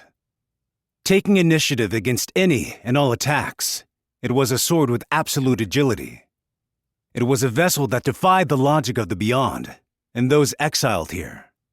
Prior to coming to this world, no one existed who had survived a fight with Dokai, the magpie. In a world this fun, everything's mine for the taking. Oh? Then be sure to get a good look before you die. A percussive blast echoed as the sound barrier was broken. Dokai instantly swung the magic blade and evaded the deadly salvo of string. The incredible tensile strength forcibly repelled his arm. At that moment, the Colossus's charge halted. The organic tank, Helneton, had crushed the entire house Dokai had been standing next to under its overwhelming speed and weight. The young girl chuckled amid the chaos of the destruction. Everything ends up smashed to tiny pieces. Dokai had evaded the rush with the slightest motion and landed back on the ground. He observed his enemy. A construct, huh? Same as the ones I saw back in Nogon. That means this tarantula sucker's gotta have a core keeping it alive, just like those golems did. The nefarious red light left a trail in the dark, getting a fix on Dokai's position. The tarantula wasn't solely reliant on its strength and speed. Its sense of perception was extremely acute, which had allowed it to lock and fire accurate long-range attacks at wyverns overhead. The 8 legs moved, keeping his offhand in his pocket. Dokai observed its movements. One leg would begin its wind-up motion, and another would follow it, then the next. Its chest joints moved. Head, neck, stomach. The deviant's perception was able to grasp the flow of muscles and nerves, even through the monster's thick armor. So it's inside, huh? He concluded the tarantula had a pilot. If there was a single reason why the meania supremacist nation of Oriatia had been able to throw an embodiment of carnage like this on the front lines, it was because there existed a pilot who could control its fighting power. A vibrating tremor rang through the air. Dokai dodged with a half-step. The stone wall behind him was sliced by the cutting thread and began sliding diagonally to the ground. He moved the fingers on his swordless left hand. I gotta kill the person inside this thing.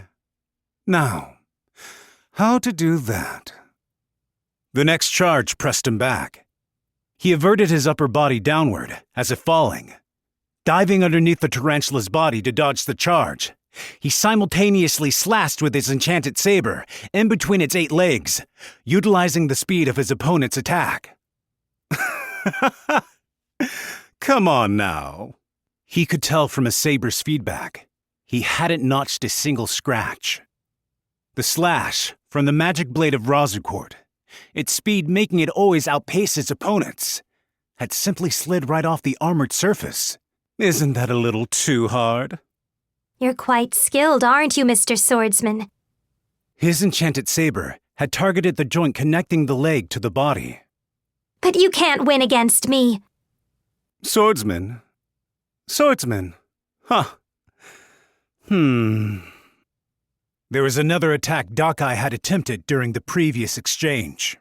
By tangling the ultra-hard tarantula string from the last attack into a ring-like shape, he tried to use Nihila's own charging force to twist her neck and sever it. The movements in his left hand had been to draw the threads for the attack. From what he could see, this too had proven ineffective. Despite focusing the brunt of his attack at one point on the head, bearing those 5 glowing red eyes, only a single blemish was noticeable. Swordsman, huh? The tarantula Nihilo piloted had half its head sliced off. Dokai the magpie didn't have the means to destroy his enemy's armor with any of the attacks available to him. But if that was the case, who had managed that slash wound? Oh, over there. See that fountain?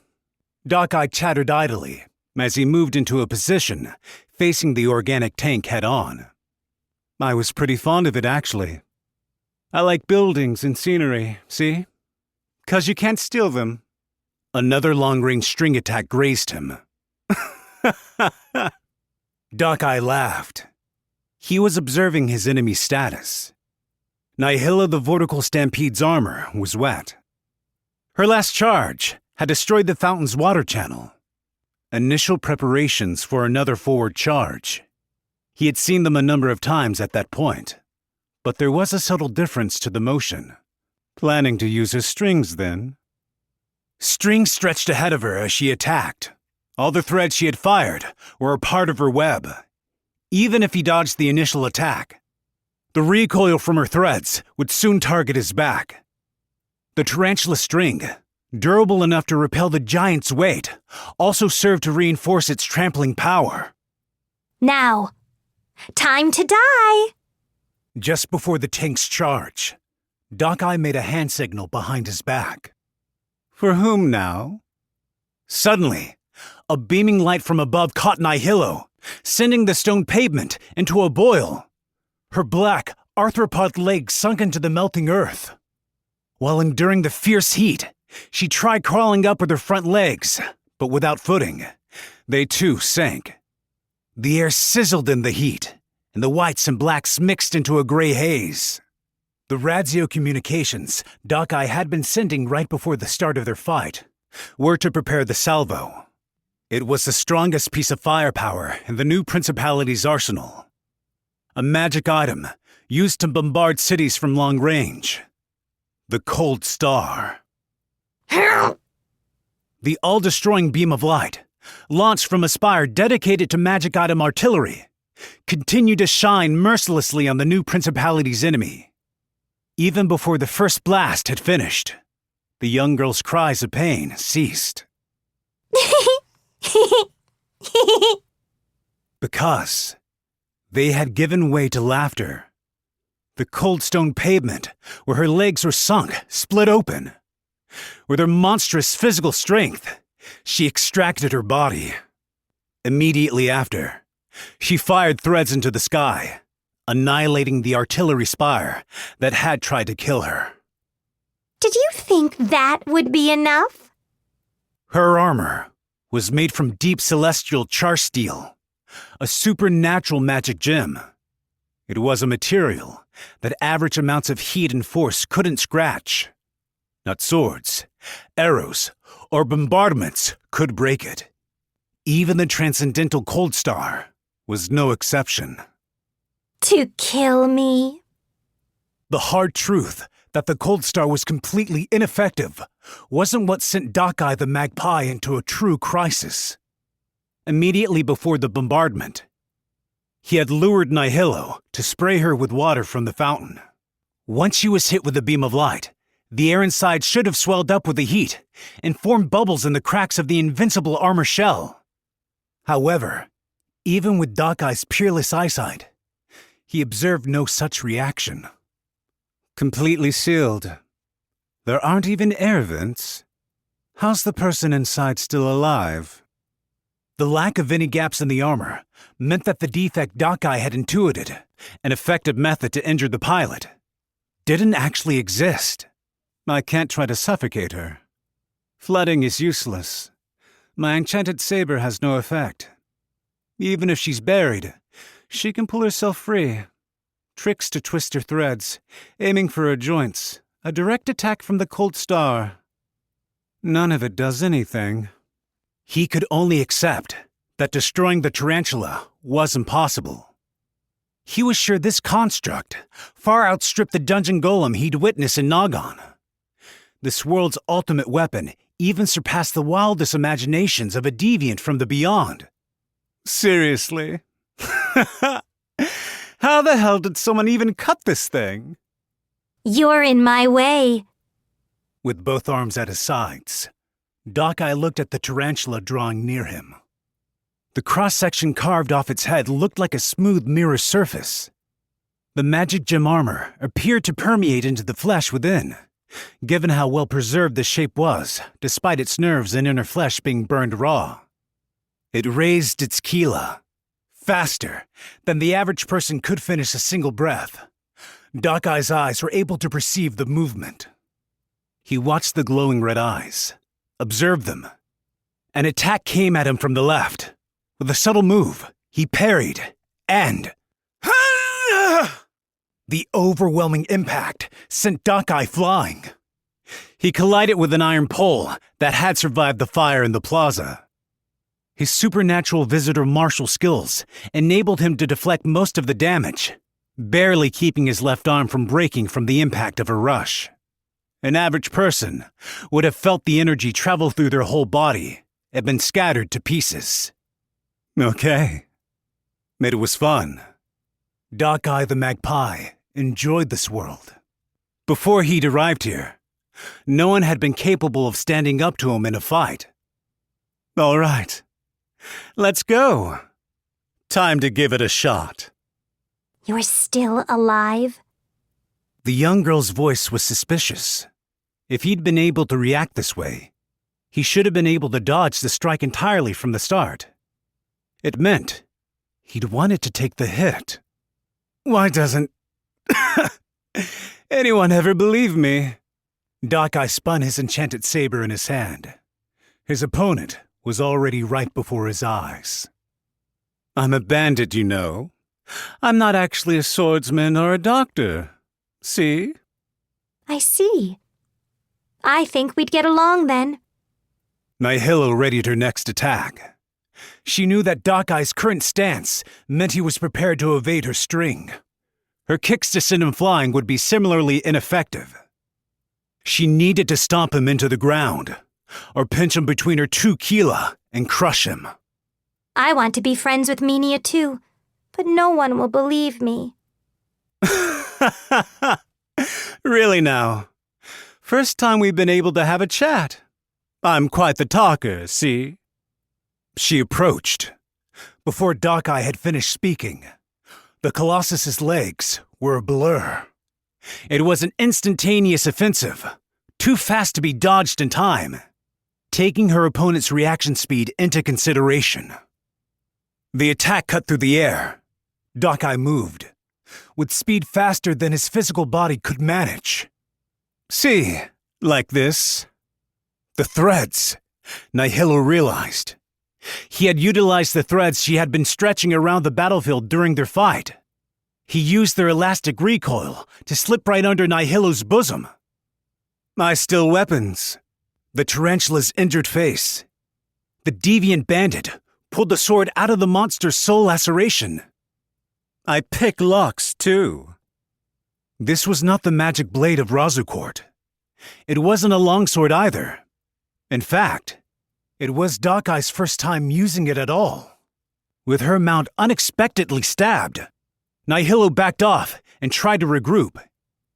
Even if her head was attacked, it would have no impact whatsoever on the undead's functions. It could attack, defend, and execute maneuvers. What? The young girl was flustered by what she was sensing. What did you do? She felt the night air on her bare skin. The sensation was being sent to her through her mount, Helneton. But she was feeling her own skin. Well now, just as I predicted. Quite the pretty face. She could still control the tank, just as before. Its mobility hadn't been impacted at all. However, Helneton's cockpit was open, and Nihilo's body packed inside was exposed. I thought about it. The deviant bandit's figure was right before her eyes. Nihilo, her actual form, was face to face against an enemy who had climbed inside her cockpit.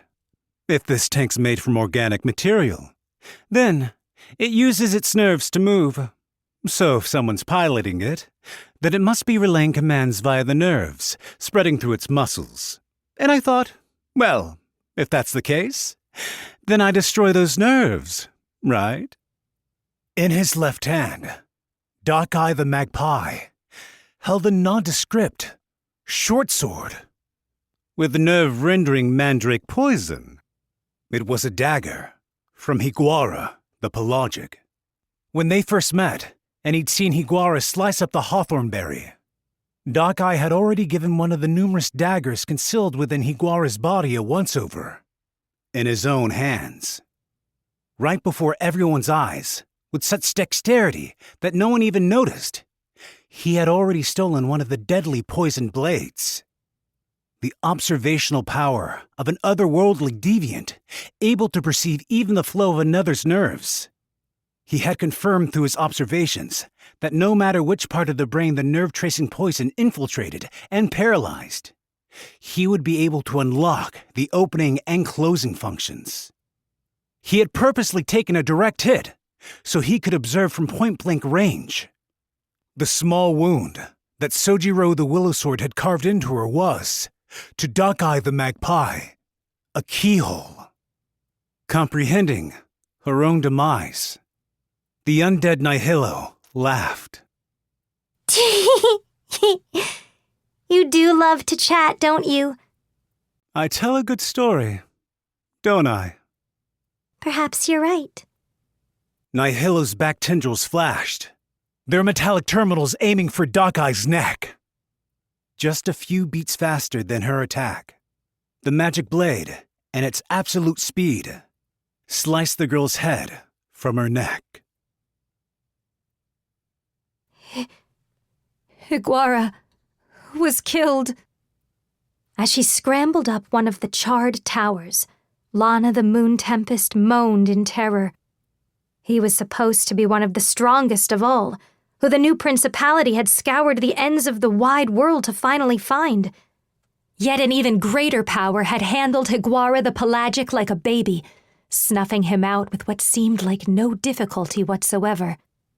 From Lana's perspective, it was clear that the World Word's power had brought instant death to the Mandrake. Ha! Ha ha! She looked up at the sky.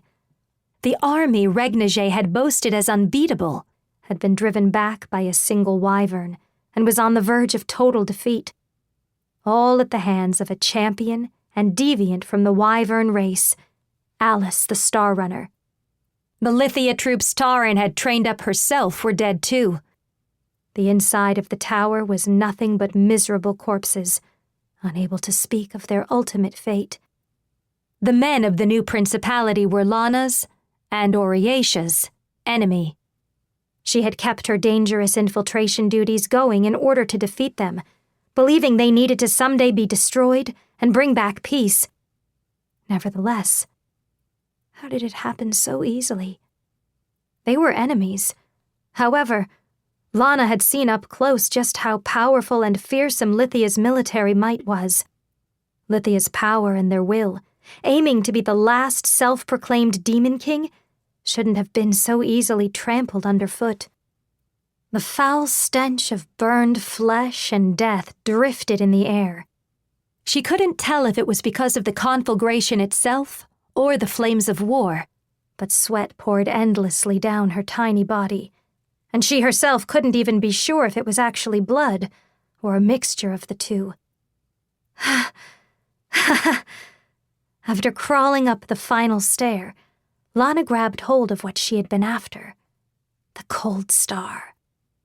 The dead bombardier continued holding it tightly, despite his body having been sliced in two, but she forcefully tore it away from the clutch of fingers strengthened by rigor mortis. The magic item that spent many long years gathering sunlight in the great Nagan labyrinth. It was filled with enough power for one final shot. If Lana could use this... "Lana, what are you doing?" A voice from behind reprimanded her. It was Elia the Red Tag. She was responsible for bringing the wielder of almighty word arts, the World Word, here to Lithia. "Elia, it's okay. I'll do it." Lana's voice trembled as she spoke. It had to be this way. The current scene before her was exactly what Taran had feared. It was the reason she'd decided to make the world her enemy. The true Demon King was defeated, but the world was still filled with beings that shouldn't and couldn't continue to exist. "I'll kill them all. It's so horrible. Monsters, all of them. I'll use the cold star to blow them all away, and the whole city with them. Someone has to do it, or it'll never end. Lana! Without waiting for Elea's next words, Lana pulled the trigger on the magic tool. The crystal lens fired a bright light, like the midday sun. It radiated out directly below, to blow apart the central fortress, the city streets, and Lana herself altogether.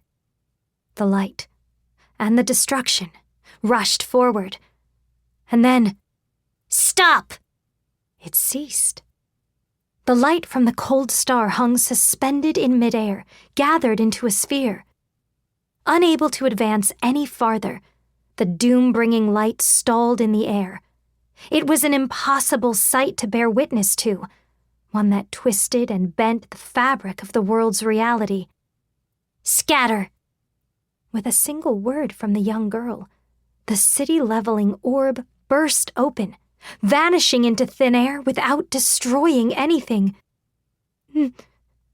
No! Lana collapsed in despair.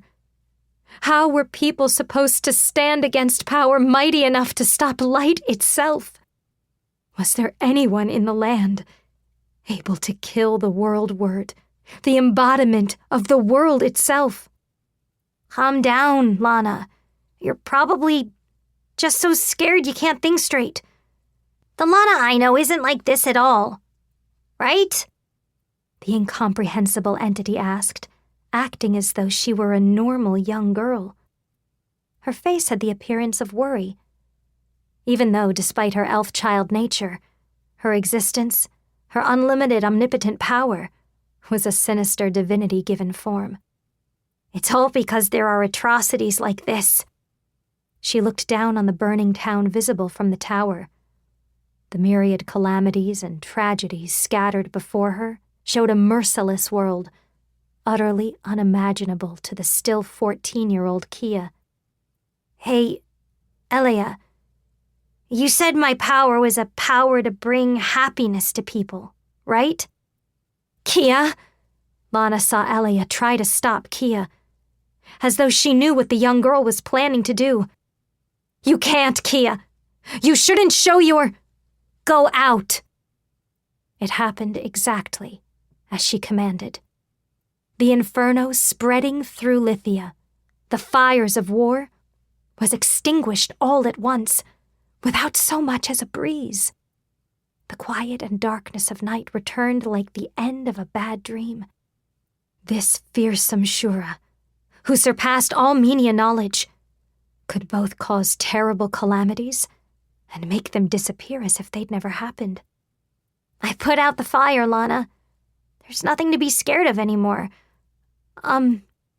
Actually, the truth is, I can do pretty much anything. Sorry for keeping it a secret.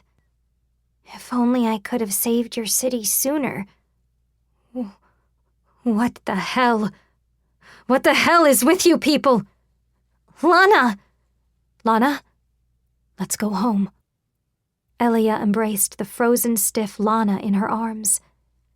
The gentle and cozy body warmth traveled through her, the beating throb of a living person. Elea, you...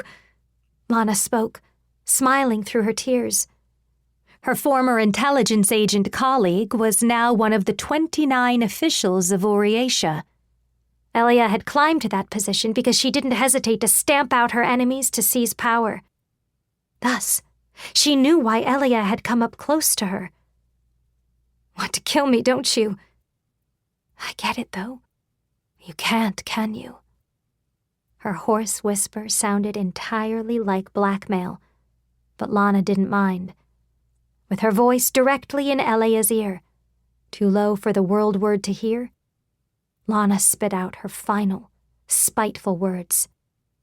If you truly planned on killing me as soon as possible, you had plenty of chances to do so. You can't, though. You can't kill me in front of Kia, can you?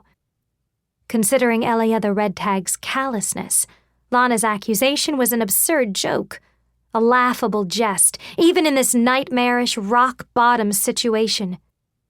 Only in front of Kia. No matter how monstrous that girl may be, you want to remain her beautiful and kind teacher, don't you?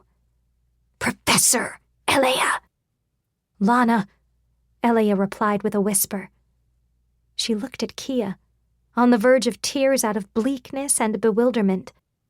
Far too many things had happened, but with this, she would end it all. She had come to kill Lana the Moon Tempest. A teacher would never do something like that, would she? The door opened again not long after the tumult of the conflagration in the streets had reached Yuno's ears. The location of her cell, far from the northwestern area where the fire had kicked up, had saved her life. Get out, Yuno the distant Talon. Dakai! What's wrong? I came back to save you, just like I said I would. Yuno glared at the reappearance of her homeland's ruination. Dakai the magpie was abnormally calm given the extreme circumstances, the city streets in flames, and the situation descending into chaos. You're telling me this now? Isn't that army of yours fighting right this second? And you still have spare time to free someone like me? It's not my army, Dakai replied coolly. Scream and cry all you want. The results are the same. I'm simply here keeping a promise. Plus, Higuara roped you into this. And then there's the Nagan thing too, huh? That and, hey, I'm a scoundrel, sure, but I never lie. Shut up! So what? Being strong means you don't give a damn if your city gets destroyed? It's not sad? Painful? You won't fight to the death? Well, I felt like I've been in the depths of hell dealing with just one person's death, Yuno thought. A nation in ruins. Citizens burned alive, and all bonds lost forever. If Dakai wasn't tormented by the same thing happening to him, then Yuno's vengeance for Nagan's destruction would be eternally unattainable. Got a point there, but now I don't really feel a thing. I mean, I did have a thing for Taran, but you know, long as I'm alive, I'll meet other people, yeah? Yuno thought of the circumstances surrounding the visitors. People severed from their own world. The beyond. Did both Sojiro and Dakai not feel a thing because of how strong they were? They were mutated deviants, born among other Minia. But even among their own people, they had always been strong. Isolated. Just as Dakai was going to live on now. Even if a visitor's countries and cities were destroyed, they would always survive. Was that really the special privilege of the strong that Yuno thought it was? Was growing accustomed to ruin and death truly a comfort to them? Dakai turned and began to depart. Yuno's vengeance was on the cusp of ending unfulfilled. Wait, Dakai the magpie! What? You still have something to say to me? You said if I was going to get vengeance, to kill you right now. Yes? She extended both arms toward him. She could utilize force arts to send the arrowheads hidden up her sleeves flying. More so than other girls her age, she knew some botany. She recalled the star that she and Lucelle had discovered together. Because she was the last surviving scholar of Nagan Labyrinth City, destroyed by a colossal injustice. They were the only things Yuno the distant Talon happened to have at her disposal. Face to face with an extreme power far beyond her reach, she was all alone. Fight me! Chapter 21. Time of the Setting Sun. Kate, hurry up and flee, fool! Within one of Lithia's spires, Regnier was cowering as the city fell. As his breathing grew fainter and fainter, he was still giving orders and gathering the final reports from his wyvern troops. While Kerte fretted over the severe burns on her best friend's body, Regnier still rejected her advances to nestle up against him. Regnier, why? Is this your blood? How could you be beaten? I can't believe it. Lithia's finished. I owe Taran. The swarm, too. I always protected them, increased their size, controlled them, guided them. A whole lot of scum. Serves them right. Regnier gave a pained laugh. Within the wyvern flock, he had been nothing more than a small, average individual, easily lost among the group. But with this, it's all gone to waste. Too bad. But in the very, very end, I still won. Cote. My prized treasures. Despite his incessant abuse and continued rejection of her touch, Regnier had always been by the blind girl's side. What he truly longed for wasn't a country. It wasn't even the peace and order of the swarm. He'd always refused to accept it.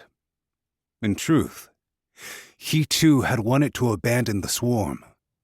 He wondered how great it would have been to live as a solitary wyvern with Kerte, so long as he could listen to her song in peace and tranquility. That would have been enough for Regnier. Run away before the Orisha army gets here.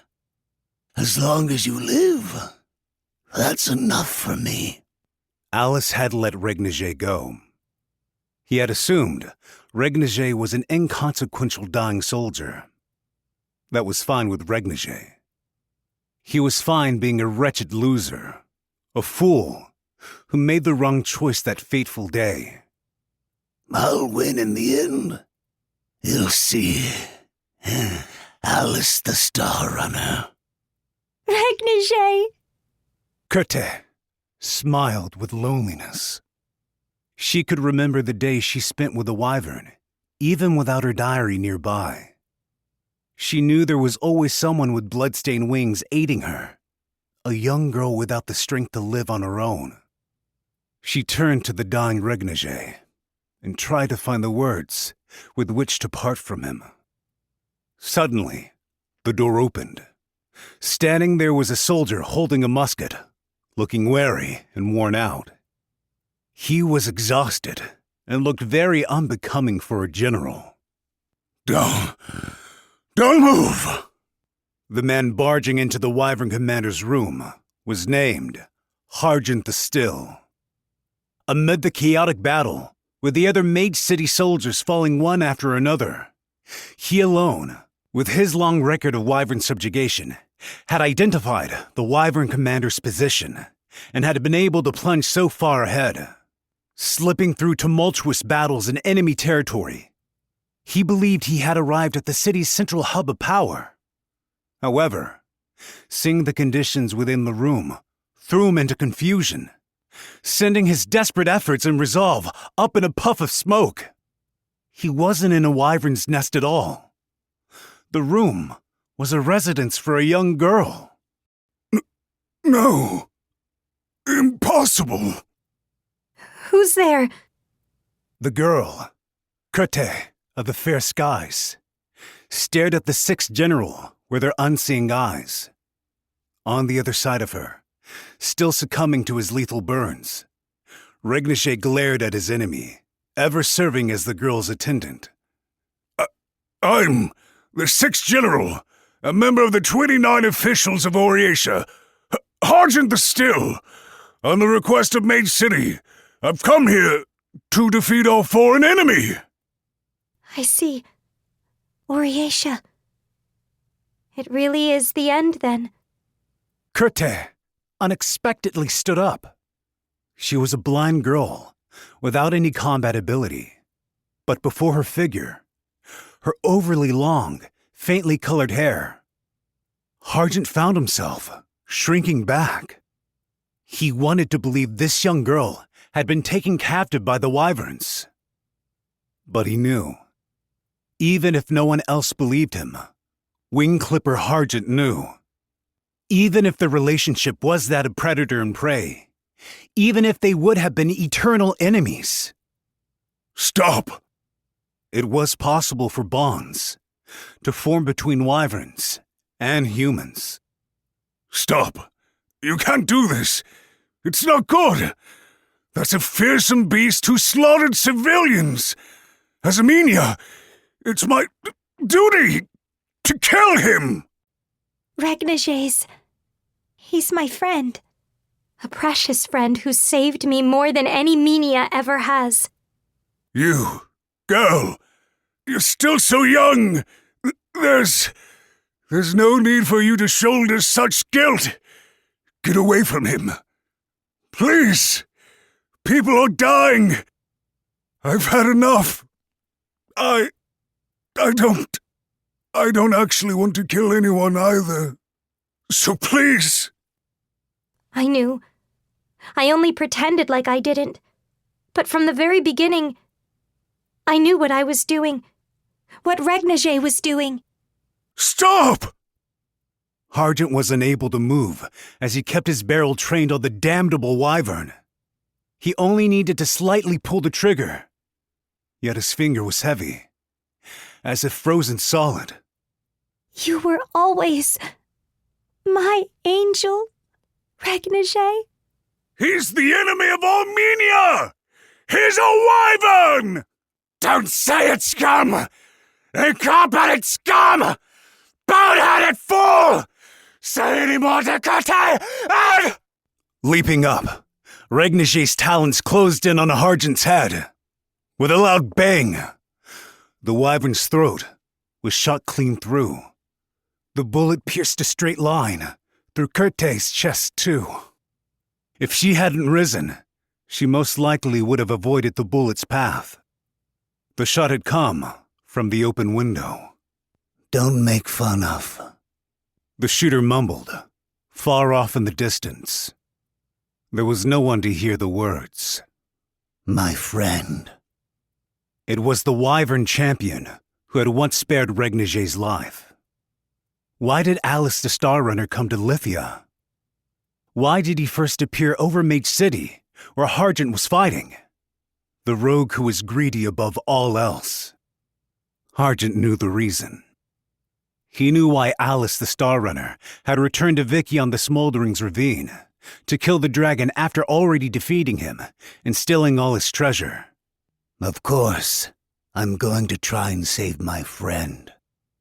Faced with a sea of blood before him, Harjant fell to his knees in shock.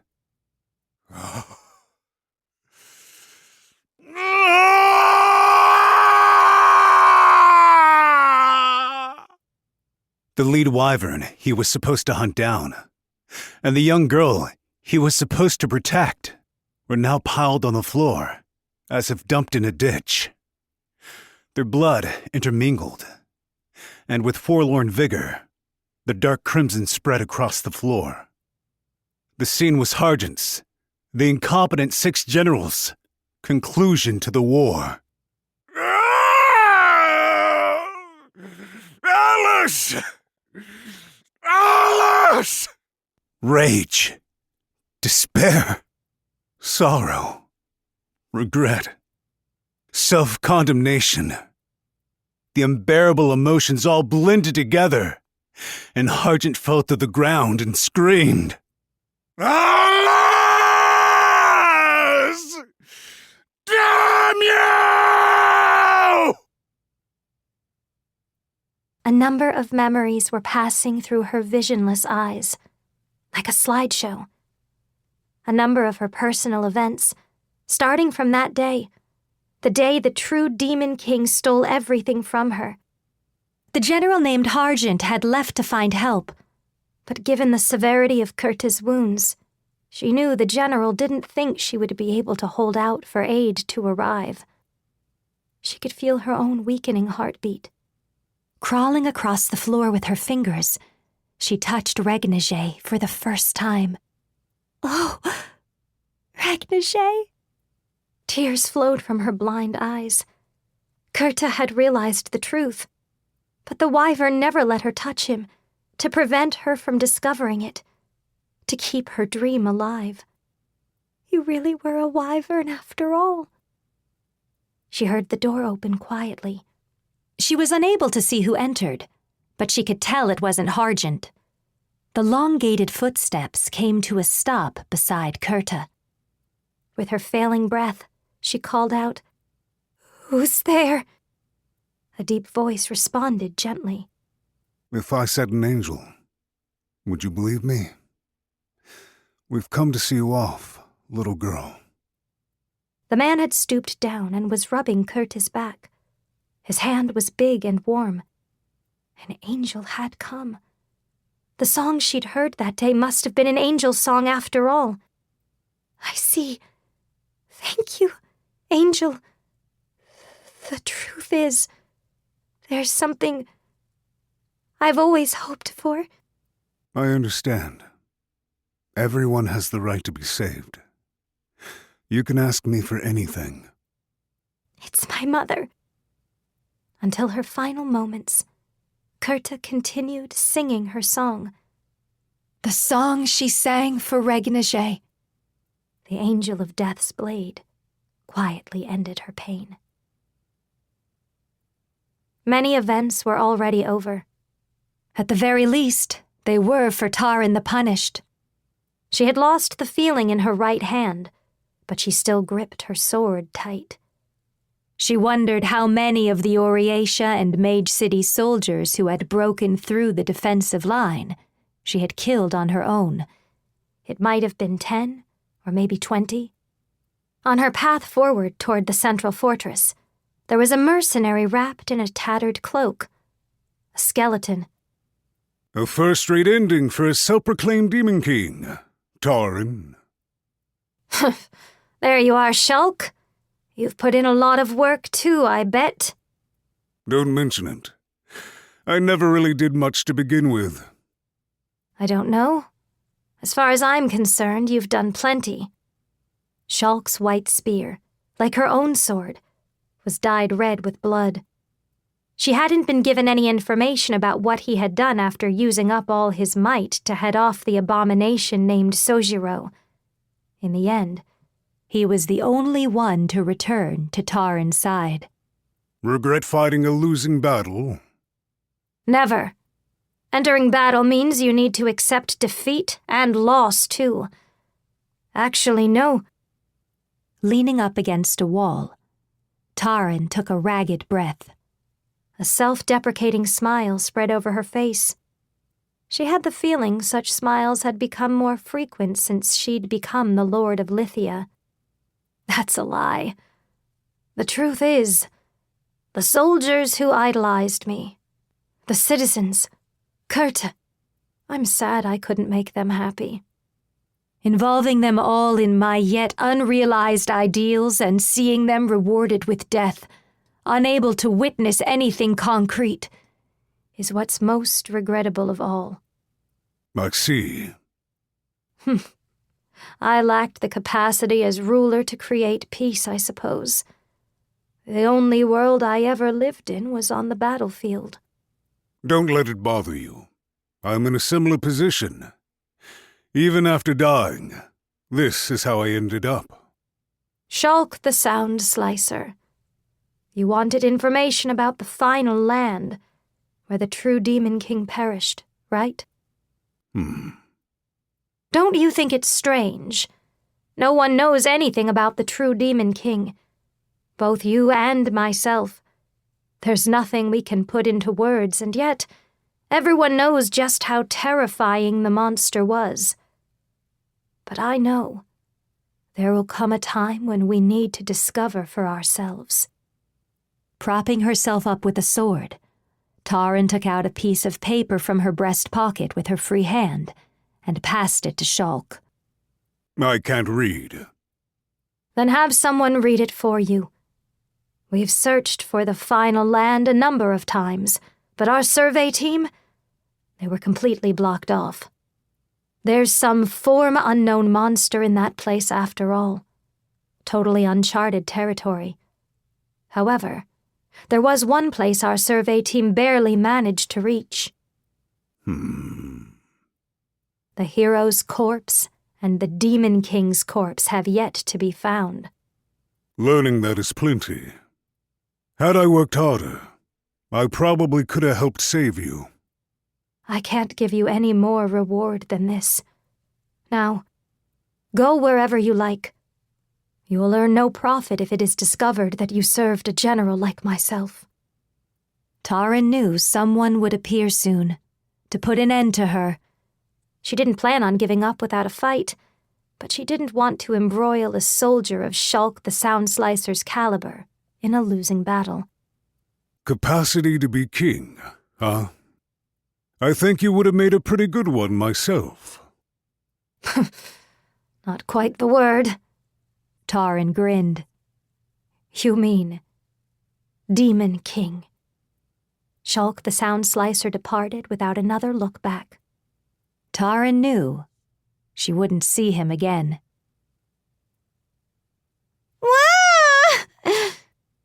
How many times was it now? Having mustered the courage to face death, Yuno's fist meaninglessly swiped through the air. She was working from zero knowledge of hand-to-hand combat to begin with. Listen. Dakai appeared truly, from the bottom of his heart, baffled as to why Yuno was going so far. You really gotta escape, or things are gonna get bad fast. Shut up! Ha! Ha! Ha! I haven't landed a single... Ah, right. There was a relatively weak smacking sound, the sound of Yuno's fist hitting Dakai's cheek. With her strength, she couldn't even make his neck shake. Dakai shrugged. There you go. One punch. We done? It's really rare for me to play along with someone for this long. You know that. Yuno crouched down and cried.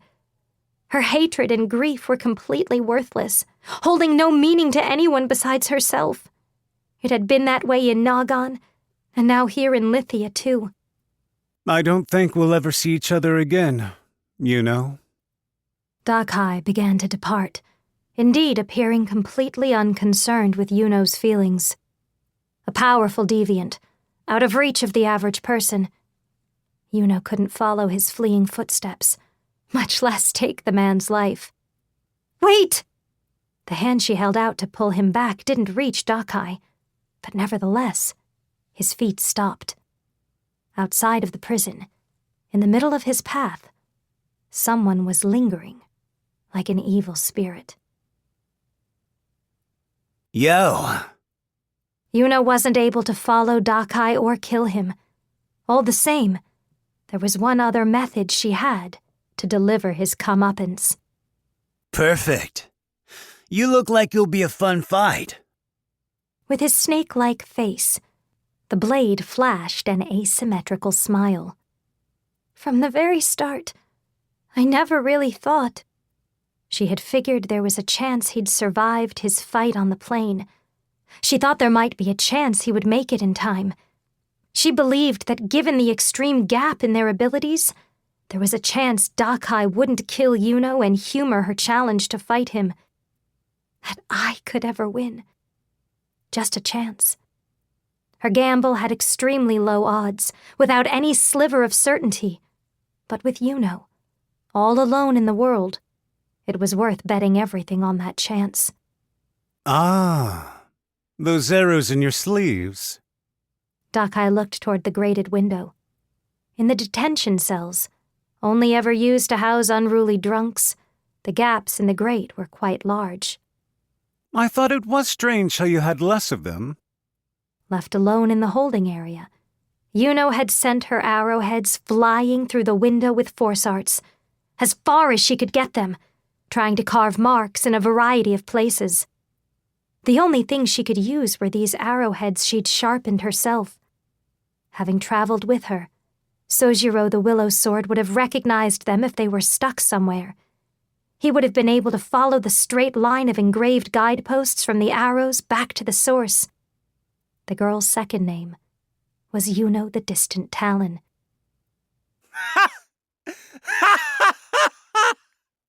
That's hilarious! Amazing! I don't believe it! I got fooled by a girl like this! You never know what life's gonna throw at you next, I tell you! Dakai clapped his hands and laughed. Not a courtesy laugh, but a true belly laugh. He then turned to face Sojiro. Ah, visitor. I heard about you. You're the swordsman who sliced the tarantula, right? You must have quite the sword, huh? Looking at the shape of Sojiro's blade, Dakai could tell it was the one that had carved the scar into Nihilo the Vortical Stampede. If there truly existed a man in this world capable of shredding that armor, allowing not even a single attack through, defensively invincible, unaffected even by the cold star, it could be no one other than the man standing before him. You don't seem like a swordsman yourself. Fantastic! You're the first person to say that to me at first glance. Dakai smiled with joy, as if trying to show his brimming excitement to discover which of the otherworldly deviant visitors was stronger. You didn't go assassinate Tauren?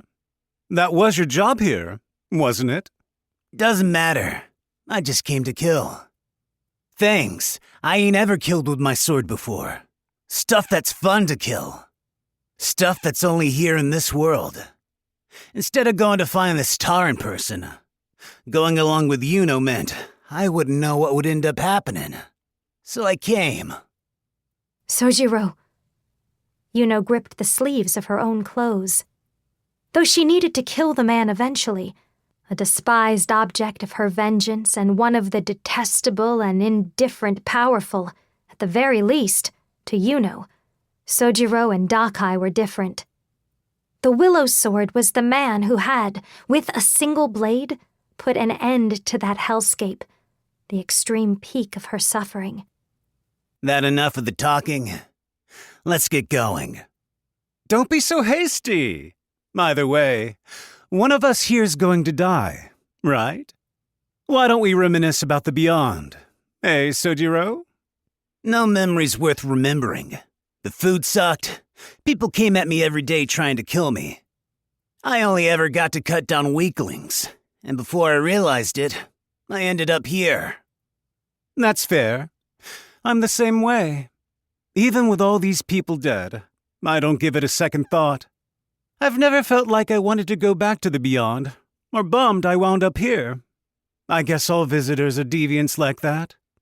Too strong, so you're always alone. Almost like being too strong is a bad thing or something. There's actually a bunch of people who think just that. Sojiro the Willow Sword, Dakai the Magpie. Yuno wandered in the world of the beyond, a world without word arts. Just how terrible a presence the two men had been. Fighting, and fighting some more. Until, at the end, when there was no one left to fight, they'd arrived in this world of Shura.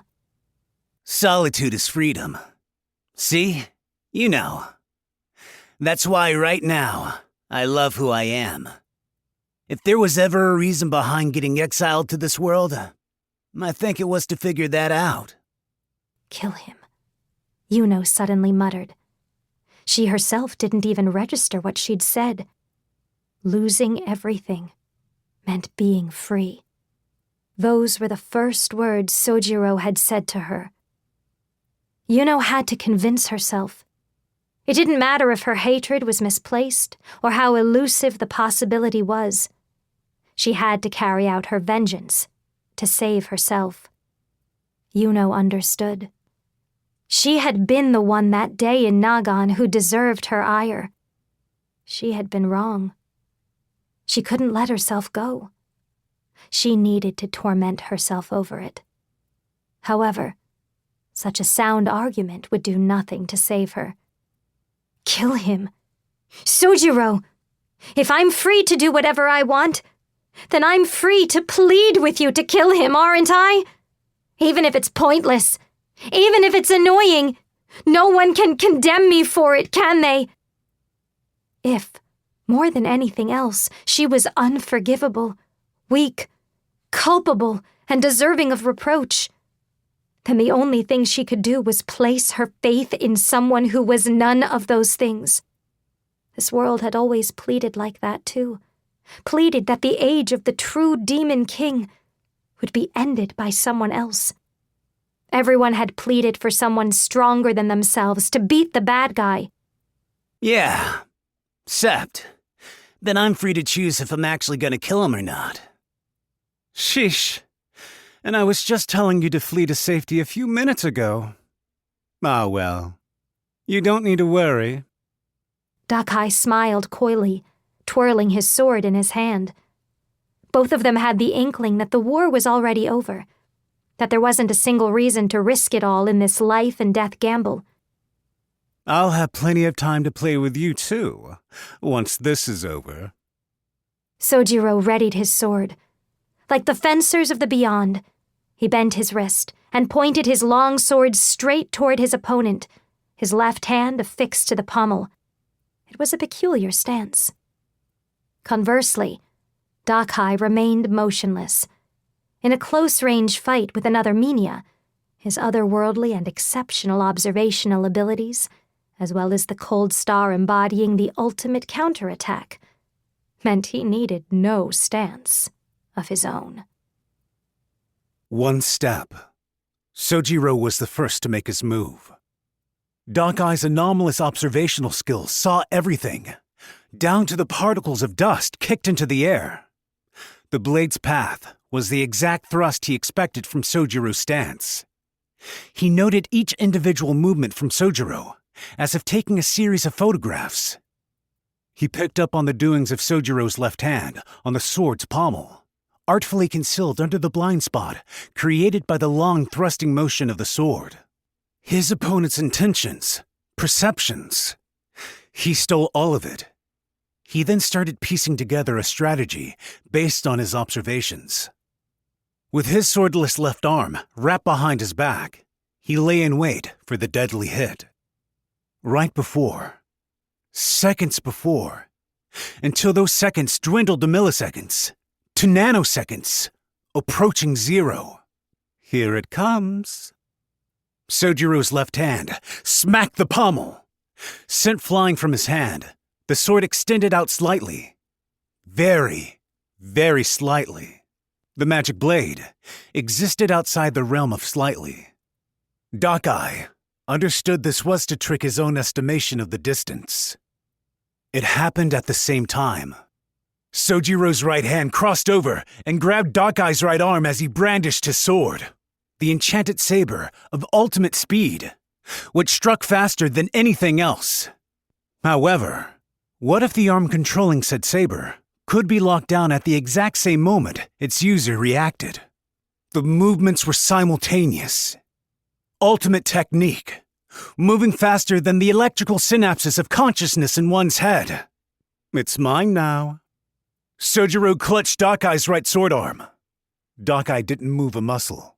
From the beginning, he had been motionless, waiting for Sojiro to act. Because he was hiding one of Higuara the Pelagic's poison daggers underneath his bare foot. Faster than one could think, he sliced at Sojiro's shins with the blade held between his toes. But he failed. Yeah, this guy's pretty good. The backside of Dakai's foot was pinned by Sojiro's first step forward. His secondary sword had been sealed away. That your big plan, then? Pretty much. However, the otherworldly and aberrational bandit's true value lie within his power of foresight. Even when faced with a truly powerful swordsman, he could predict the future. His opponent's intentions, their perception, all of it. Dockeye had purposely let his hand be grabbed and to occupy his adversary's right arm. Sojiro was now obstructed with his own right arm, suppressing his left. His open right flank was utterly defenseless. Dockeye wasn't in a position to aim for his side artery, nor was he able to twist his body from his suppressed right arm to break free. But with his strength, he could slice through with his opponent's midsection, ribs and all. With his left hand, he held his third blade. From the start, Dockeye's left arm had been folded behind his back. A sword pommel settled inside his left hand. The conclusion of Sojiro's sword's flight. The intention behind using his ultimate maximum speed slash was to send the sword flying without shattering its blade. From the very first move, Dockeye the Magpie had read the flow of it all.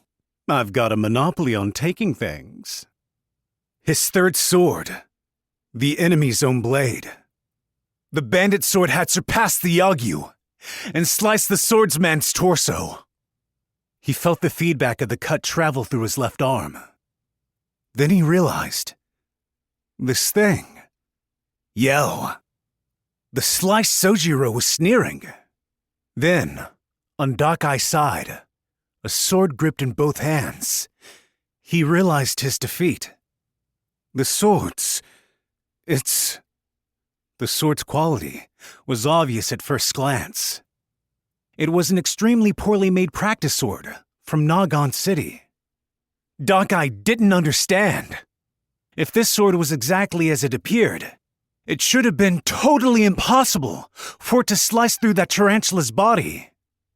Wielding the sword, Dockeye finally understood. The sword in his hands possessed no phenomenal powers. It couldn't even crack an opponent's ribs. The practice sword, wielded by a man of Sojiro's build, had been able to leave a gash in that tarantula? He had Dockeye's right arm in his grasp. The gap in their strength was widening. Remember what I said? Your life is forfeit. It was never an enchanted sword to begin with. This land was home to many magical blades. In this world, with the popularization of bows and firearms, the simple possession of an enchanted sword was enough to create a peerless swordsman. Dockeye's own sword techniques were entirely predicated on the capabilities of his magic blade. You must have quite the sword, huh? Sojiro had incorporated Dockeye's misread into his strategy from the beginning. He had seen through Dockeye's stance and learned the man was confident in his absolute initiative. As such, disarming his opponent and countering with his own sword, and the logic and technique behind his swordplay, had been known to Sojiro from the very start. If that was the case, Dockeye couldn't help but wonder how wide the gap between the two visitors had actually been. How much of the man's technical skills were his powers of observation even able to perceive? If those who deviated from the laws of the beyond were cast off to this world, then could anyone say exactly how deviant these visitors were? As his right arm, enchanted saber and all, was slowly being bent toward him, Dockeye's line of thought led him to a single conclusion. The more he tried to see through his opponent's weaknesses, or a plan to turn the tables, the further he descended into darkness. He couldn't even imagine it. How could he win against this man? What could he have done differently? He couldn't fight back. He grasped the same sword in his hand, yet it was as if the sword itself had chosen Sojiro instead. I don't believe it. You said it yourself. He wanted someone to fight. He had manifested it himself. A genuine monster. You ain't no swordsman after all. Huh. Slashed by the magic blade, still gripped in his own hand, the bandit perished on the gel floor. I just met your daughter, Tarin. Death had come to finish Tarin the Punished. It was a man in black vestments who gave off an ominous aura. Oriesha's assassin is Kurta.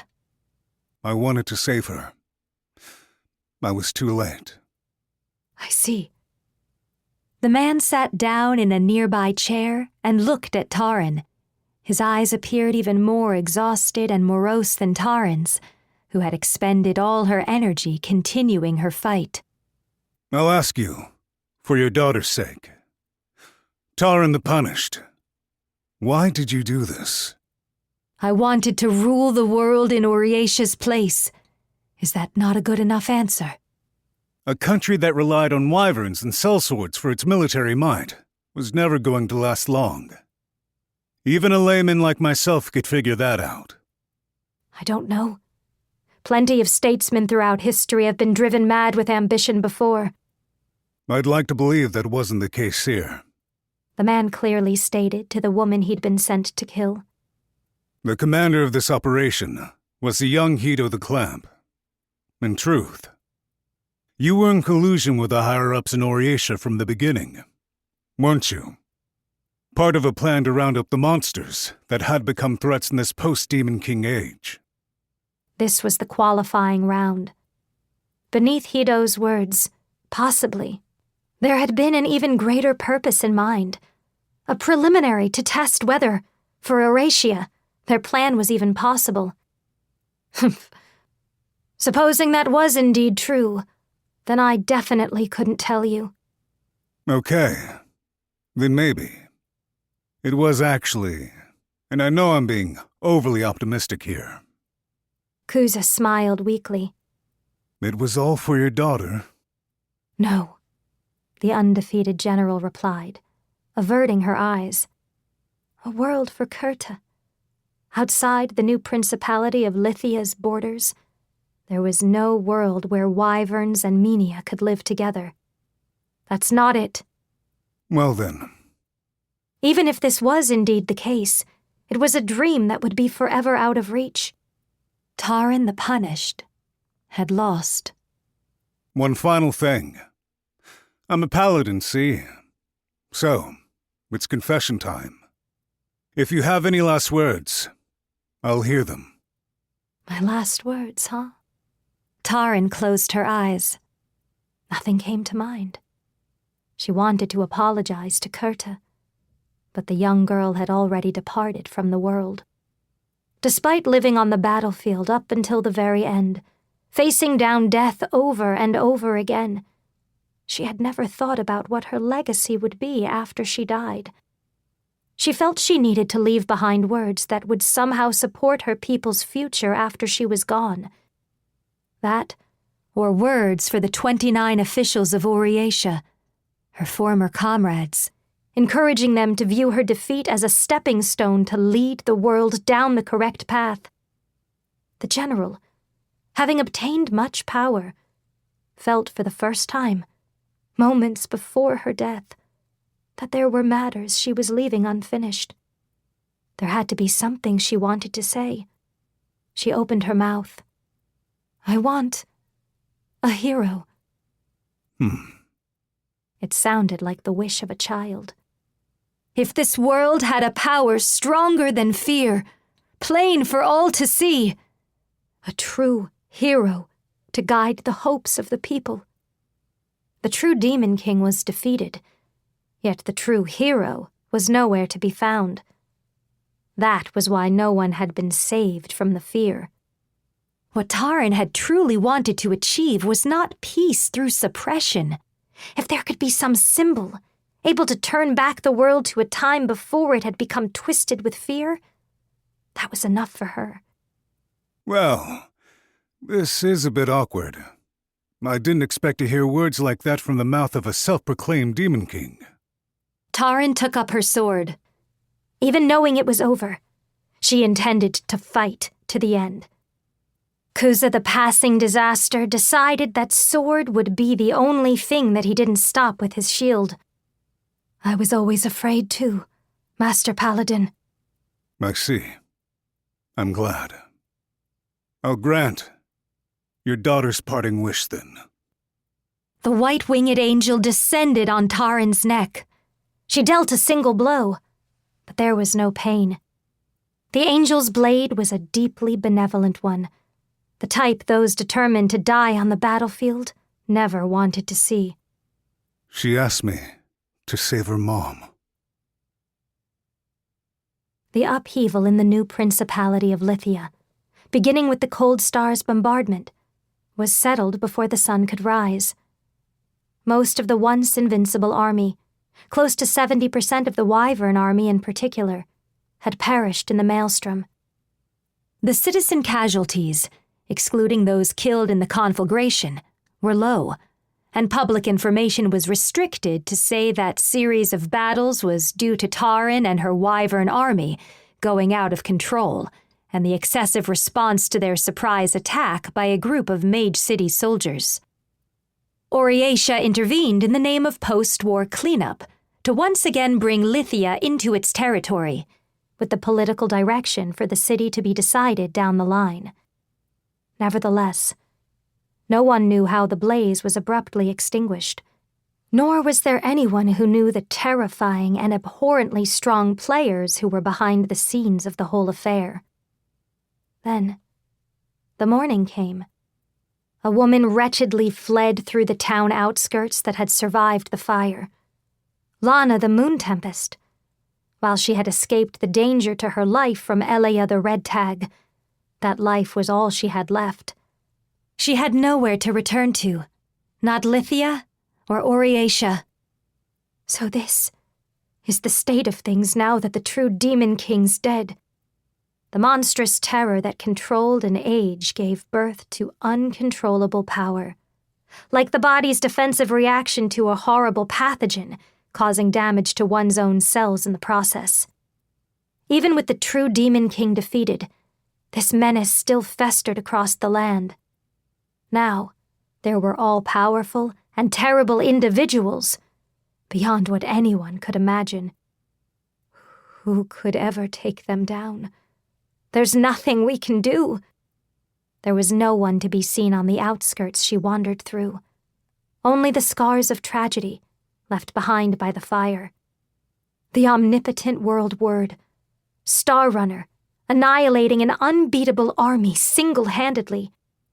The Willow Sword, who sought endless battle. The passing disaster who killed all. So long as they remained alive, then one day, the whole world would become a scene exactly like this. They're all just Demon Kings. When will the terror end? Damn it! Lana's feet got tripped up, and she fell to the ground. Coughing violently, she spit out an immense amount of black blood. Ugh! Damn it! A teacher would never do something like that, would she? When?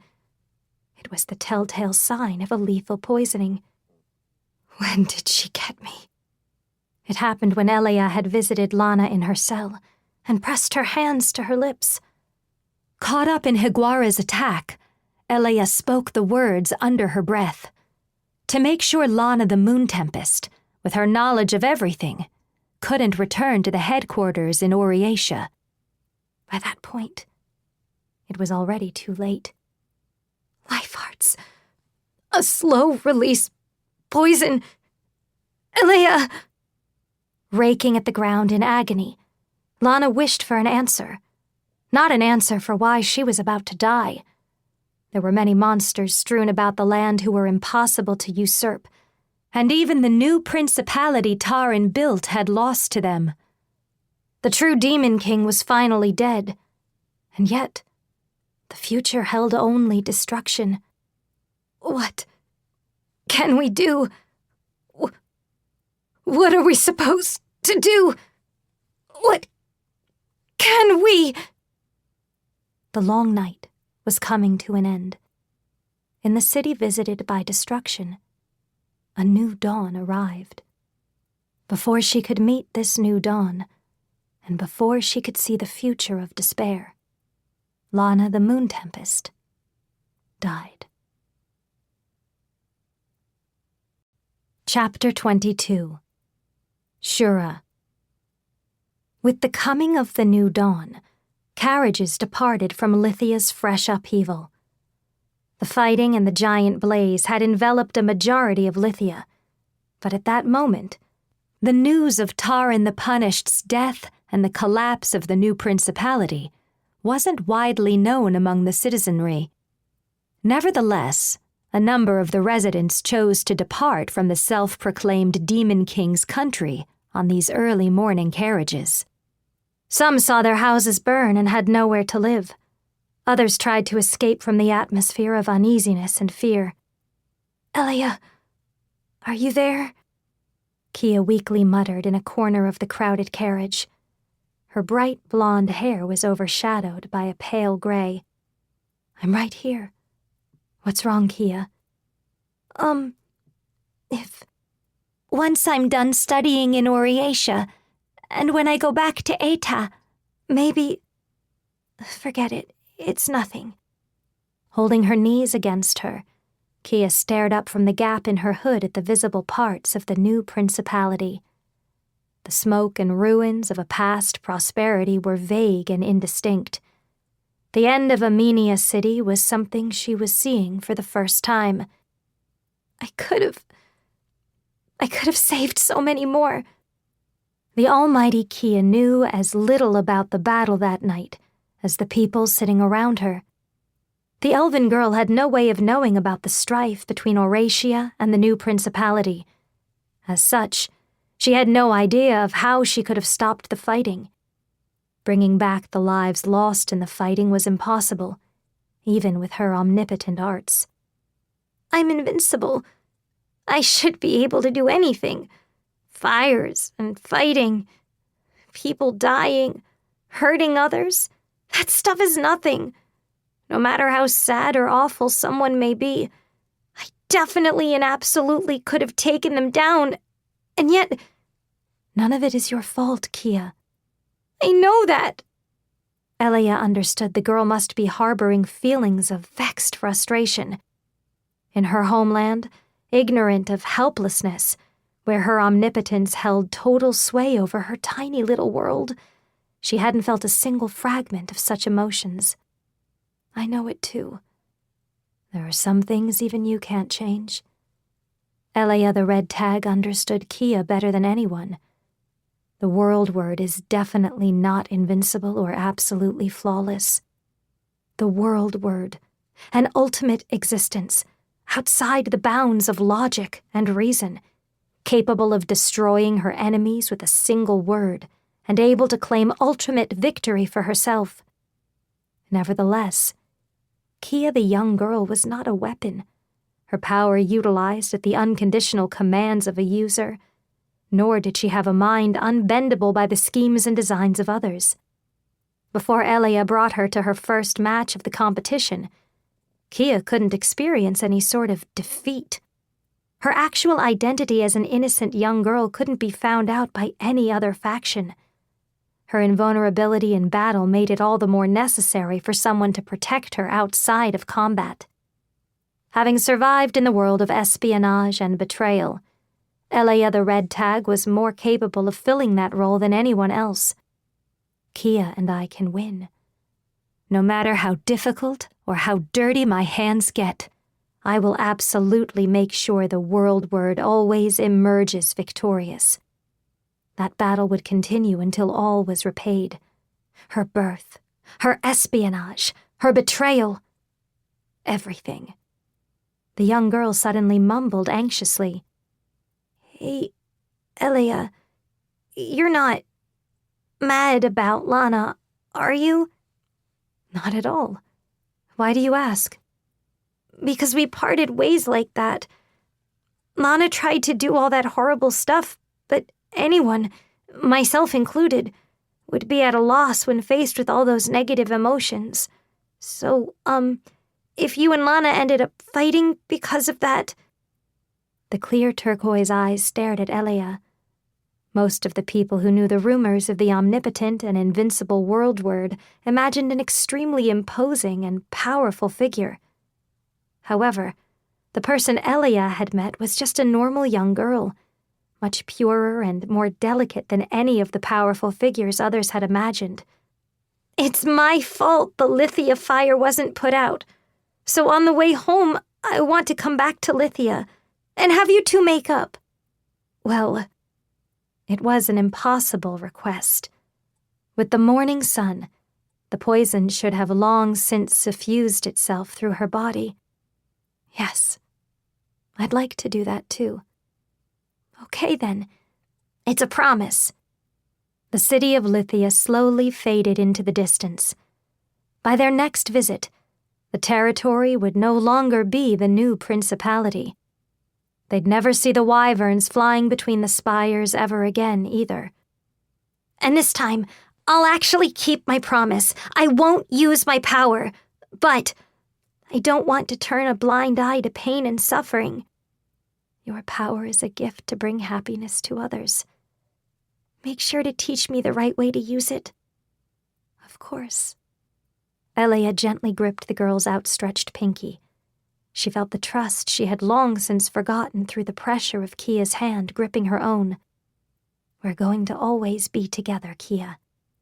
The pair's travels would continue, facing terrible imminent danger, but united through their bond. Hey, Gravekeeper. The day after the upheaval, someone called out to the man working ceaselessly behind the new principality's church.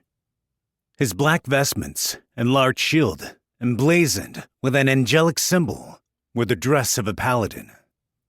In spite of this, his sullen expression and the aura surrounding him instilled an ominous feeling in the onlooker.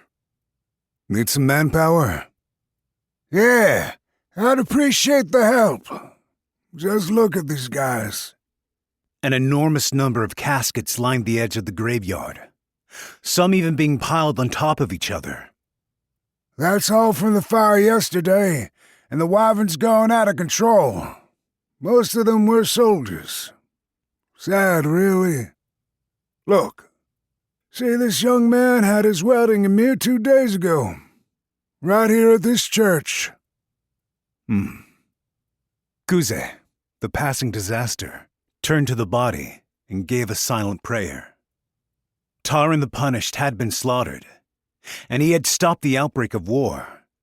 Kuze's achievements as an assassin earned high praise from Hito the Clamp, and in addition to his compensation, he was given a firm promise that he would appear in the imperial competition to determine the true hero. Kuze and Nastique, quickly wiping out the entire leadership structure within Lithia, was the sole reason the conflict had come to a premature end without spreading out any further. But in the process of infiltration, how much hostility had they had to bear? And how many lives had they taken? Before Kuze could be killed, those who bore such hostility toward him were killed first. Nastique's blade was automatic and merciless. Those look to be Mage City soldiers, though. That's right. Once you're dead, there isn't any Lithia or Mage City anymore. Same with the wyverns. Up until yesterday, they were soldiers protecting our country. Truth is, I wanted to give them a proper burial, too, instead of burning them in the plaza like that. I feel the same way. No one deserves to die. Absolutely right. As he lowered the casket into the newly dug grave, the man muttered to himself. At times like these, the Word Maker doesn't save anyone, do they? The era of the true Demon King. When faced with the reoccurring scenes of tragedy, everyone had felt the same, even the people of the Order. Tragedies far worse and more extensive than the latest upheaval in Lithia had happened every year, every month, and almost every day. Those able to only stand powerless in the face of such tragedies couldn't help wanting to pin the responsibility on something else. The teachings of the Order, which existed precisely to save the people from such thoughts, were unable to compete with the severity of the tragedies the true Demon King had brought to the world. The word maker didn't save anyone. You're exactly right. The Order didn't actually teach that some presence removed from mortal hands would save them. From the beginning, their teachings never preached of an omnipotent savior who would hear their prayers. They taught there was a conscience within people's hearts that drove them to help others, and that innate goodness was itself the word maker's blessing to bring people salvation. That's why, by my own force of will, I need to save as many as I can. He looked above the roof of the church that rose up behind him. There sat a pure white young girl only Kuze could see, with eyes void of any thoughts or emotions, gazing down on the silent dead. As best as I can. Nastique, the quiet singer. The angel's figure had been visible to him since childhood, but her mind was inscrutable. The angel never once explained what she was thinking, or why she continued to save a man like Kuze. When he was young, he could hear the soft song she used to sing, but now she didn't even hum a tune. Nevertheless, every once in a while, there came a time when he wished to believe the angel was speaking to him. He could hear the words in his head. "Do you want to be saved?" What do I need to do to save everyone? He asked as he lowered a casket into its grave. The whisper was directed mainly to himself. It was always on his mind. Though the power protecting Kuze was invincible, it could only kill other people.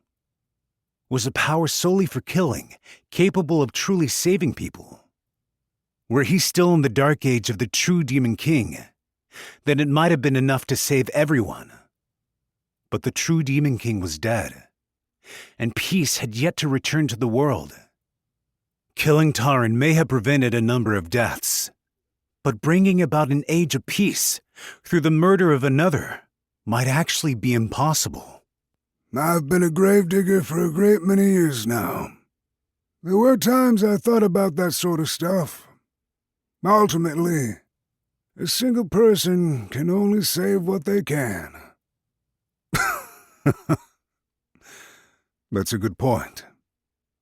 You're exactly right. I want a hero. The true Demon King had been overthrown. It was, without a doubt, a great triumph that went beyond the realm of what the average person was capable.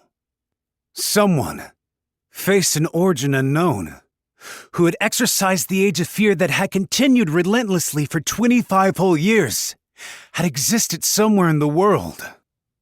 The true hero might have been able to save everyone without spilling more blood and creating more tragedy in the process. Like Kuze, they might have been able to guide the dying order on the correct path forward. I want to hear their answer. He needed to find the hero.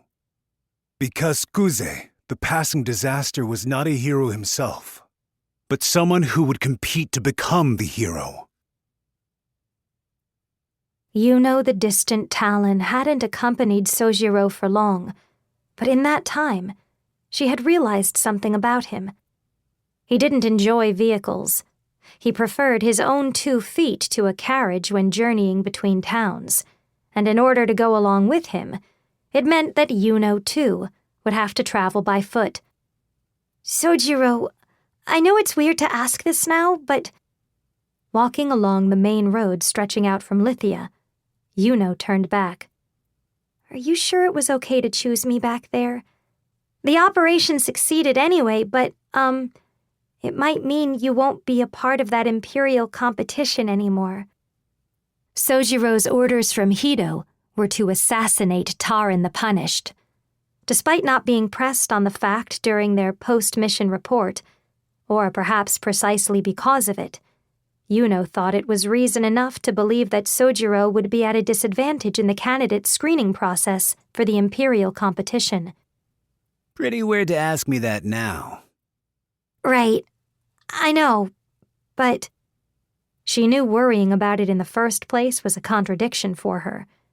After all, Sojiro the Willow Sword was one of her mortal enemies, present to see the fall of Nagan. Who cares? I had fun going at it with Duckeye. I only do what I want to do, and I never regret a thing.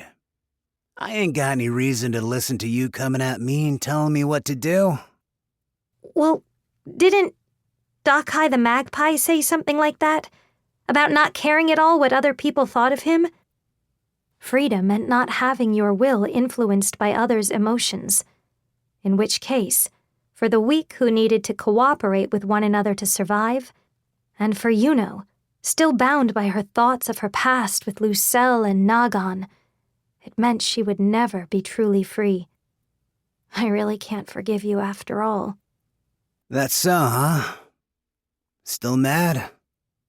Sojiro simply moved his snake eyes around in their sockets. On his shoulders sat the commonplace Nagan practice sword. The day Nagan went up in flames, it had been a terrifying and nigh impossible prospect to refute the visitor and his enormous power. However, she thought she needed to talk to him.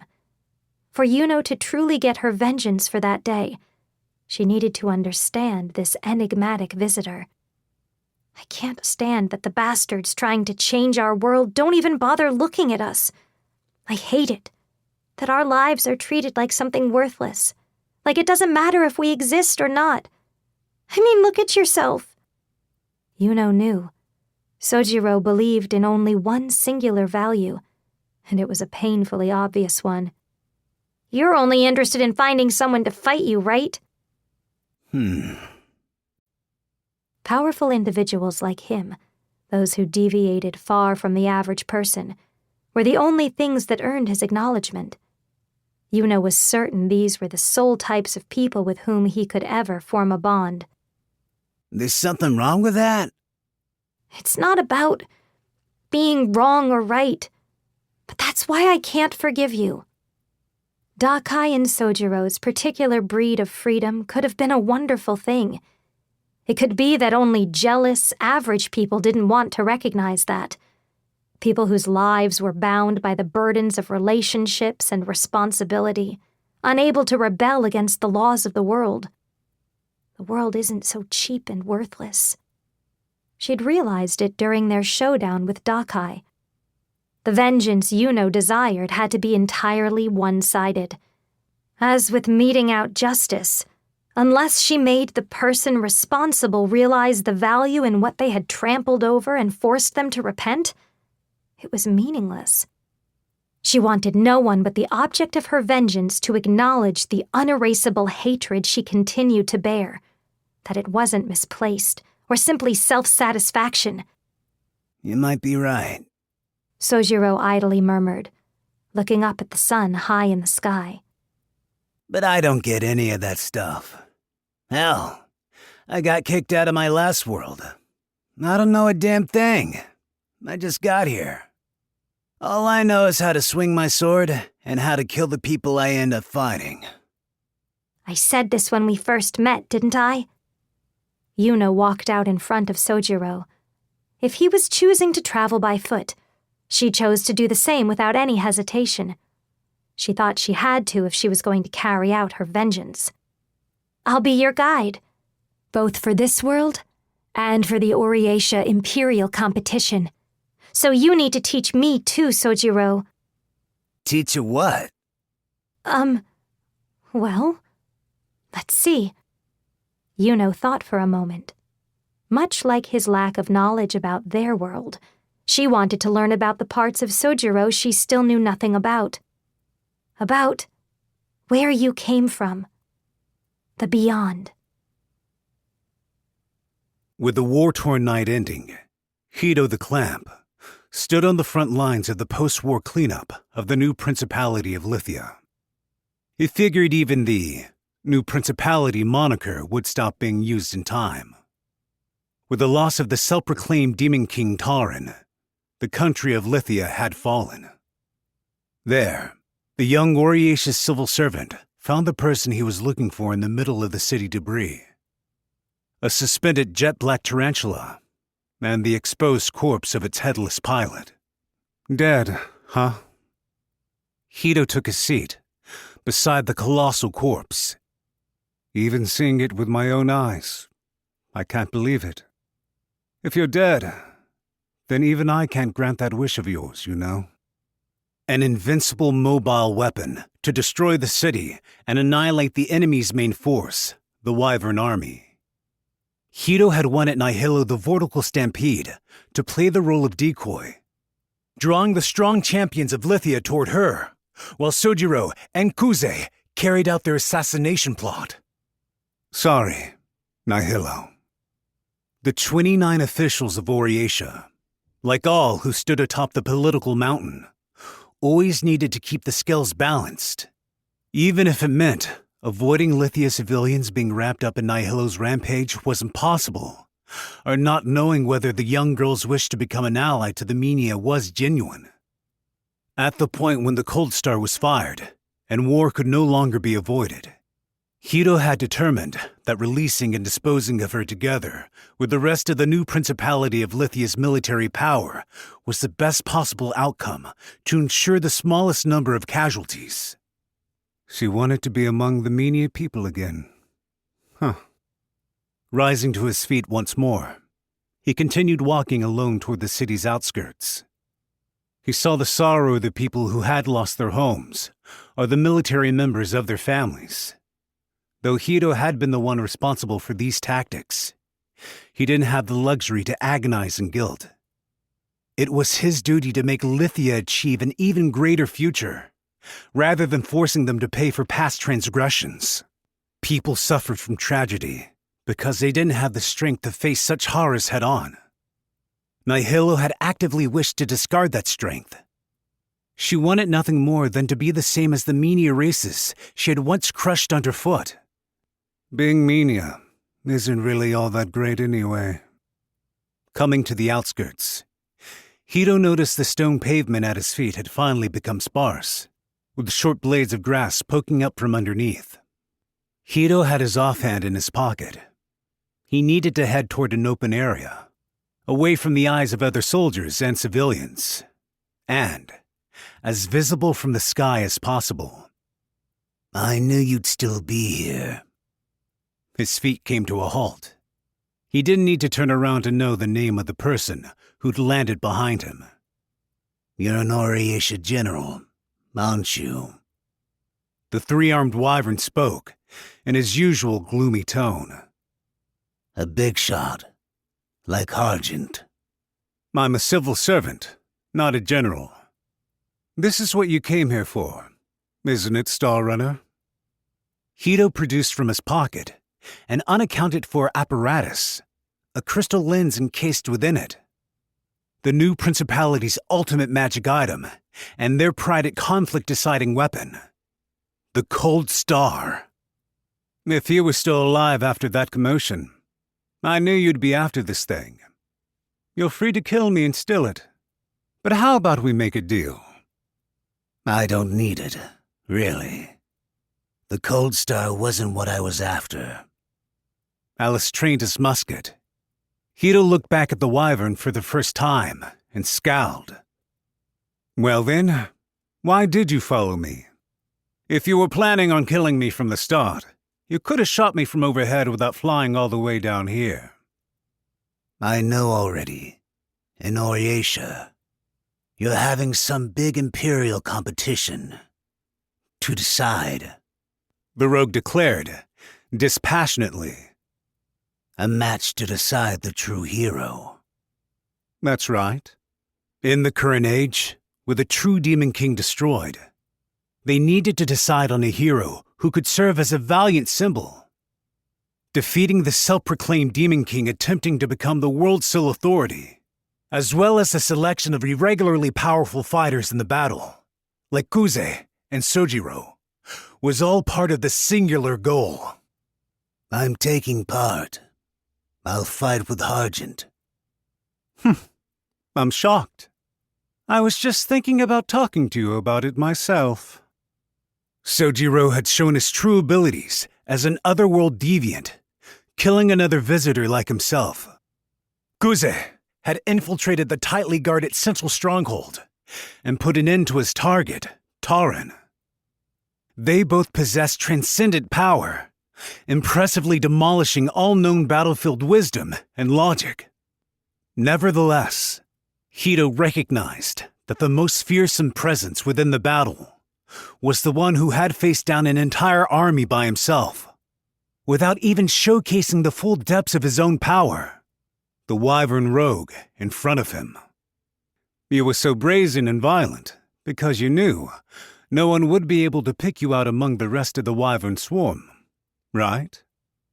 You calculated all that, managed to keep your trump card hidden, and worked to get the 29 officials of Oriatia to agree to nominate you. A very shrewd Wyvern. That world's strongest rogue reputation isn't just for show. And your answer? Hito cracked a smile. I'll be the one to support you. The world's ultimate match to determine the one true hero. Dear listeners, surely you are already aware. You'll be the first candidate. This was but one person's story. Chapter 23. The Imperial Competition. 1 year earlier. Slightly east from the palace, the Central Congress Hall, built as a temporary government institution, stood out as newer than the other buildings in Oriatia. Those individuals who were formerly divided among the land's 3 kingdoms and fought against one another had now come together in this place and imposed their rule. It was an obvious point, but getting this far had not been an easy process. It was the threat of the true Demon King, placed front and center, that had barely managed to convince the citizens to discard their nations and become a unified country. The cities corroded by madness and terror were all abandoned one after another, until the Menia race's living sphere had declined to less than 1/10 of what it had once been. However, as a result, Oriatia prospered like never before. Separate cultures mixed together, and the enormous population coalesced in the few remaining cities. The Dark Age left behind the sprouting bud of a new, unified nation. Therefore, now more than ever, they had to search for the hero. The remaining deferment time was growing short. The thought ran through the mind of the Oriatia Third Minister, Jelki, the Swift Ink, as he received the survey team's report. That concludes our report. There is no one we can claim with 100% certainty.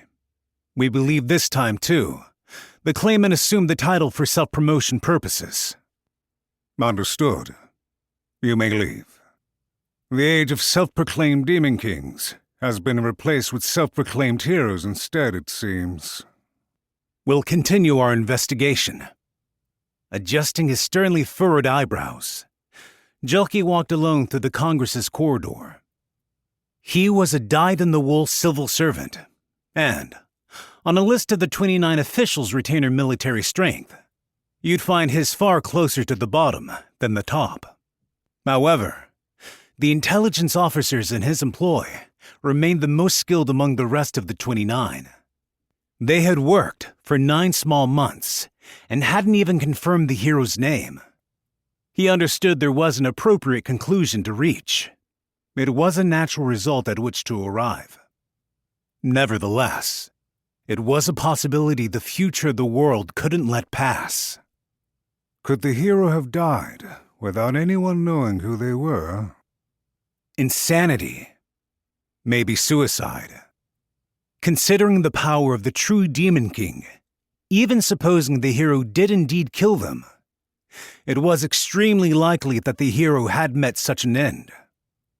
Nevertheless, You look as angry as ever. Everything all right?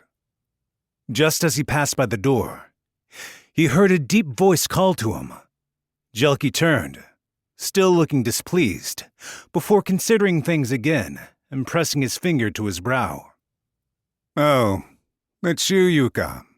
It's always the same concern. As for my face, it's no different than usual. Guess that means you haven't found the hero like always, eh? Want my advice? A giant man, rotund and chubby, dressed in red light armor and helmet.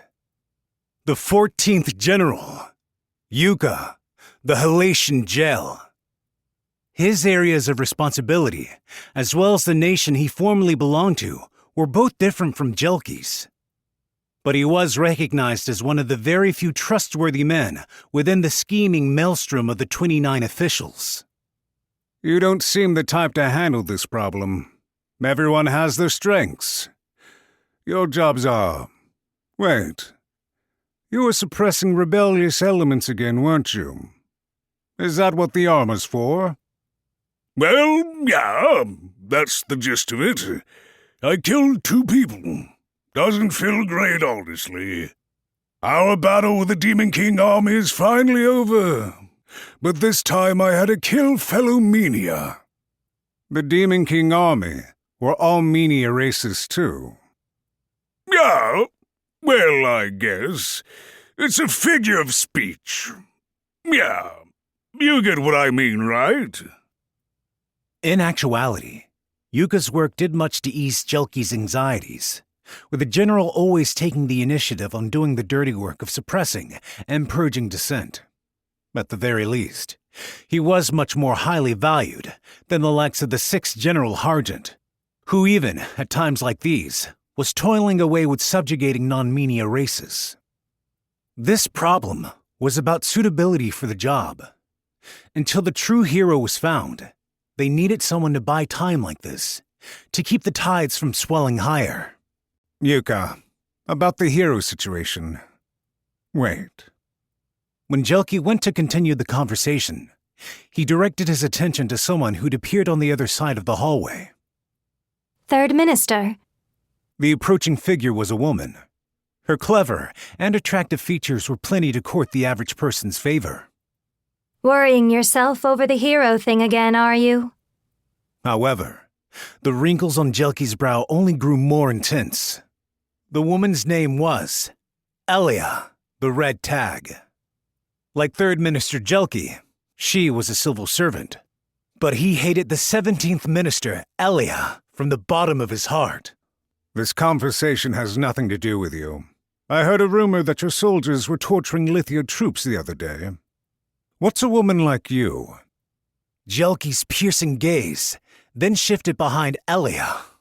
A pair of red eyes shone among the deep shadows cast by the setting sun. Luring Her Majesty the Queen away for? Trying to fill her with nasty thoughts, no doubt. A very audacious implication to make, Minister. Her Grace requested that I accompany her on her stroll. I see. I rescind the part about luring Her Majesty away, then. Come on now, guys. No bickering in front of the Queen. Isn't that right, Your Majesty? Yuka locked eyes with the ruler and flashed a smile with his usual laid-back attitude. The pair of red eyes blinked from their low stature before giving a single-word reply. Indeed. She was the last of the royalty. Her long, soft silver hair and doll-like facial features made her seem like a single lovely flower, showcasing her superior pedigree from generations of royal blood. The true Northern Kingdom. Their country's royalty had stopped the true Demon King's invasion for the first 6 years. But amid the rampantly spreading fear and sacrifice in the kingdom, the people's madness, called revolution, led to their execution. The Central Kingdom, their country's ruler, while afflicted with the same disease that had killed off their sons, gave their all to governing the people, establishing the foundation for the present-day Orietia, but passing away before they saw an end to the conflict. The United Western Kingdom, their country's royalty, sought an amicable agreement with the true Demon King. But for that reason, the true Demon King visited their capital, resulting in their slaughter along with their subjects. Within the turmoil of the United Western Kingdom massacre, there was a single surviving girl. The name of the world's last remaining royal was Queen Cephite, a mere 10 years old. Even at her young age, the shadow of death was always close behind. The queen asked plainly, Jelki, is the hero out there somewhere? They are, or so I hope. In which case, why haven't they made themselves known? There are still some reaches we haven't searched yet. It's possible the hero isn't necessarily a Minia. We'll scour the whole world if we have to. Whenever he spoke with her, Jelki lowered himself on one knee and looked her straight in the eyes. While the true governance had been transferred to a parliamentary system led by the 29 officials, Oriatia, composed of 3 kingdoms unified as one, was still a monarchy, and there was no higher authority than the lineage of the one true king, chosen by the Wordmaker. What do you think, Elia? Whether or not there is indeed a hero, we already have yourself, Queen Cephite. While you have yet to concern yourself with official business, I, Elia the Red Tag, can guarantee that your majesty will be able to one day rule over the people. That couldn't come to pass. Jelki was unable to deny that there were times when he, too, was surprised at Cephite's percipient mind. It was clear from her appearance and behavior that she possessed a capacity to lead the people. However, if they were to someday hand over true authority to a young girl, the government was destined to become a puppet regime. Jelki looked at Elia, standing beside the queen, a woman of vulgar lineage, suspected of killing the previous 17th minister herself. Cephite began to speak. Yuka, I want to hear your opinion too. I don't really understand it much myself, but having the hero pop up couldn't hurt, right? Yuka said leisurely, scratching the back of his neck. Jelki glimpsed from his kneeling position that, on Yuka's sleeve, peeking out slightly from his armor, there was a stain of the blood spattered from the citizens he had cut down. If the hero's actually out there, then we owe them our lives after all. With her eyes still wide open, the queen tilted her head to the side slightly. In that case, let us find them. Bestowing royal honors and compensation should help, yes? We've done plenty to indicate that at this point, Your Majesty. Nevertheless, the true hero has yet to appear. Is the true hero necessary? And by that you're saying? Does it have to be the true hero? This didn't necessarily have to be the case, or at least, it shouldn't have been. If they were to prop up a false hero, they could claim it was the second general, Rosclay the Absolute, for instance, and the people would most likely be easily convinced. However, if they were to one day find the true hero, should their existence be proven, Jelki couldn't possibly calculate how or in what way the resulting distrust would boil over and explode. Even after officially announcing the hero, if the true hero is already uninterested in claiming their title, then I'm sure they won't stake a claim to the title even if we decide on one for ourselves. Hearing the young queen's words, Elia quietly muttered, Making it widely known among the people that we're searching for the hero. If instead of using spies to search far and wide, they instead prepared a bigger proclamation, if they could turn the affair into a colossal social event to capture the interest of the people, that would make it definitive and common knowledge, rendering meaningless anyone who appeared later to claim the title for themselves. Ha! Then in that case, you should round up all the self-proclaimed heroes who Jelki's found and pit them together in a royal match or whatever. Hero'll be the strongest of them all, right? Yuka. Oh, sorry. Rude way of speaking in front of Her Majesty. My bad. Forget it. Don't worry about it. I was thinking about something else. This time, Jelki glanced over once at the pretty Cephite. Peering into her red irises made him feel like he was descending into a whirling abyss. Within the monarch's eyes still remained the vestiges of ruination. The only pair of eyes to have witnessed the fall of her kingdom and survive. Jelki? Oh, forgive me, Your Majesty. Just something on my mind. Allow me to take my leave for now. Yes, of course.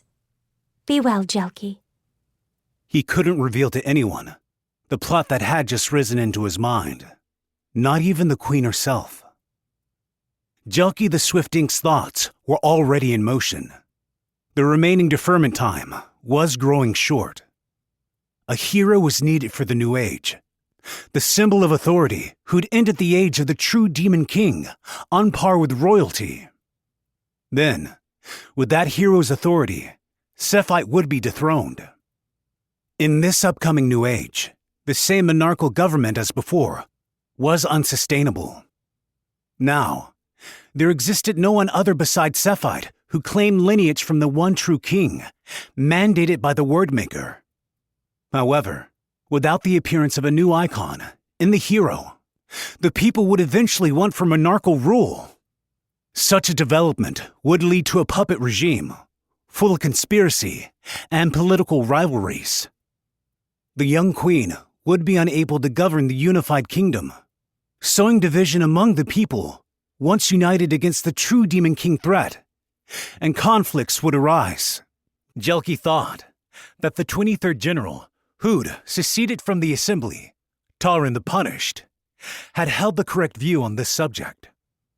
Someone needs to adopt this undertaking.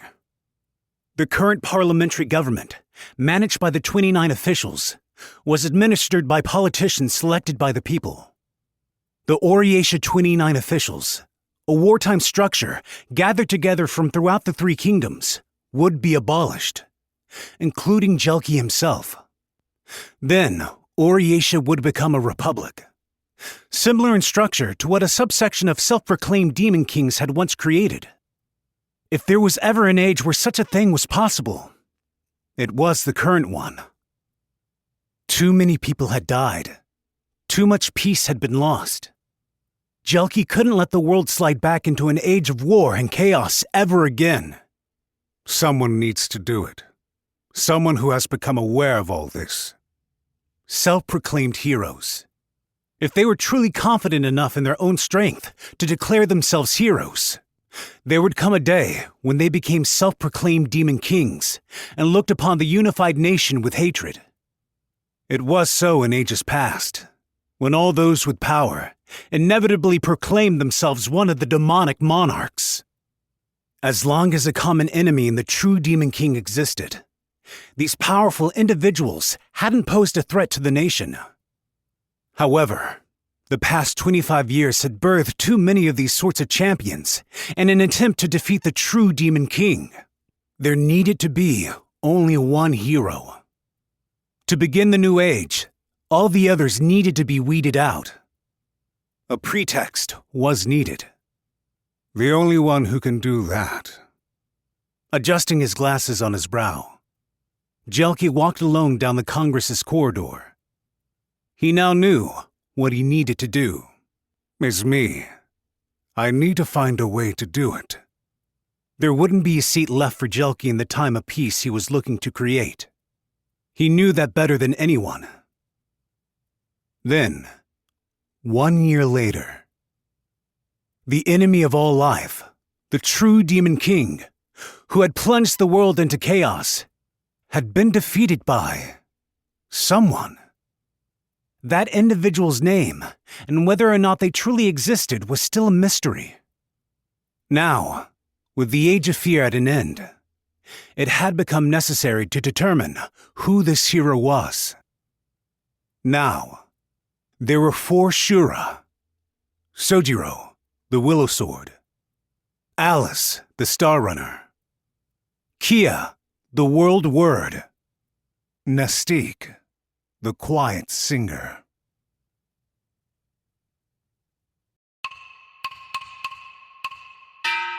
This has been a Yen Audio production of Ishura 1, The New Demon King War. Written by Keiso. Translated by David Musto. Illustration by Kureta. Produced by Melanie Schmidt. Production assistance by Josie Kurz. Post-production by Chris Howerton. Ishura 1, The New Demon King, is also available in print and as an ebook from Yen Press. For more Yen audio productions, visit us at yenpress.com. Thank you for listening. Text copyright 2019 by Keiso. First published in Japan in 2019 by Kadokawa Corporation, Tokyo. English translation copyright 2022 by Yen Press LLC. Audio production copyright 2023, Yen Audio. All rights reserved. Yen Press supports the right to free expression and the value of copyright. The purpose of copyright is to encourage writers and artists to produce the creative works that enrich our culture. The duplicating, uploading, and distribution of this audiobook without permission is a theft of the author's intellectual property. If you would like permission to use material from the audiobook, other than for review purposes, please contact Yen Audio at yenpress.com. Thank you for your support of the author's rights. This audiobook is a work of fiction. Names, characters, places, and incidents are either the product of the author's imagination or are used fictitiously, and any resemblance to actual persons, living or dead, events, or locales is entirely coincidental.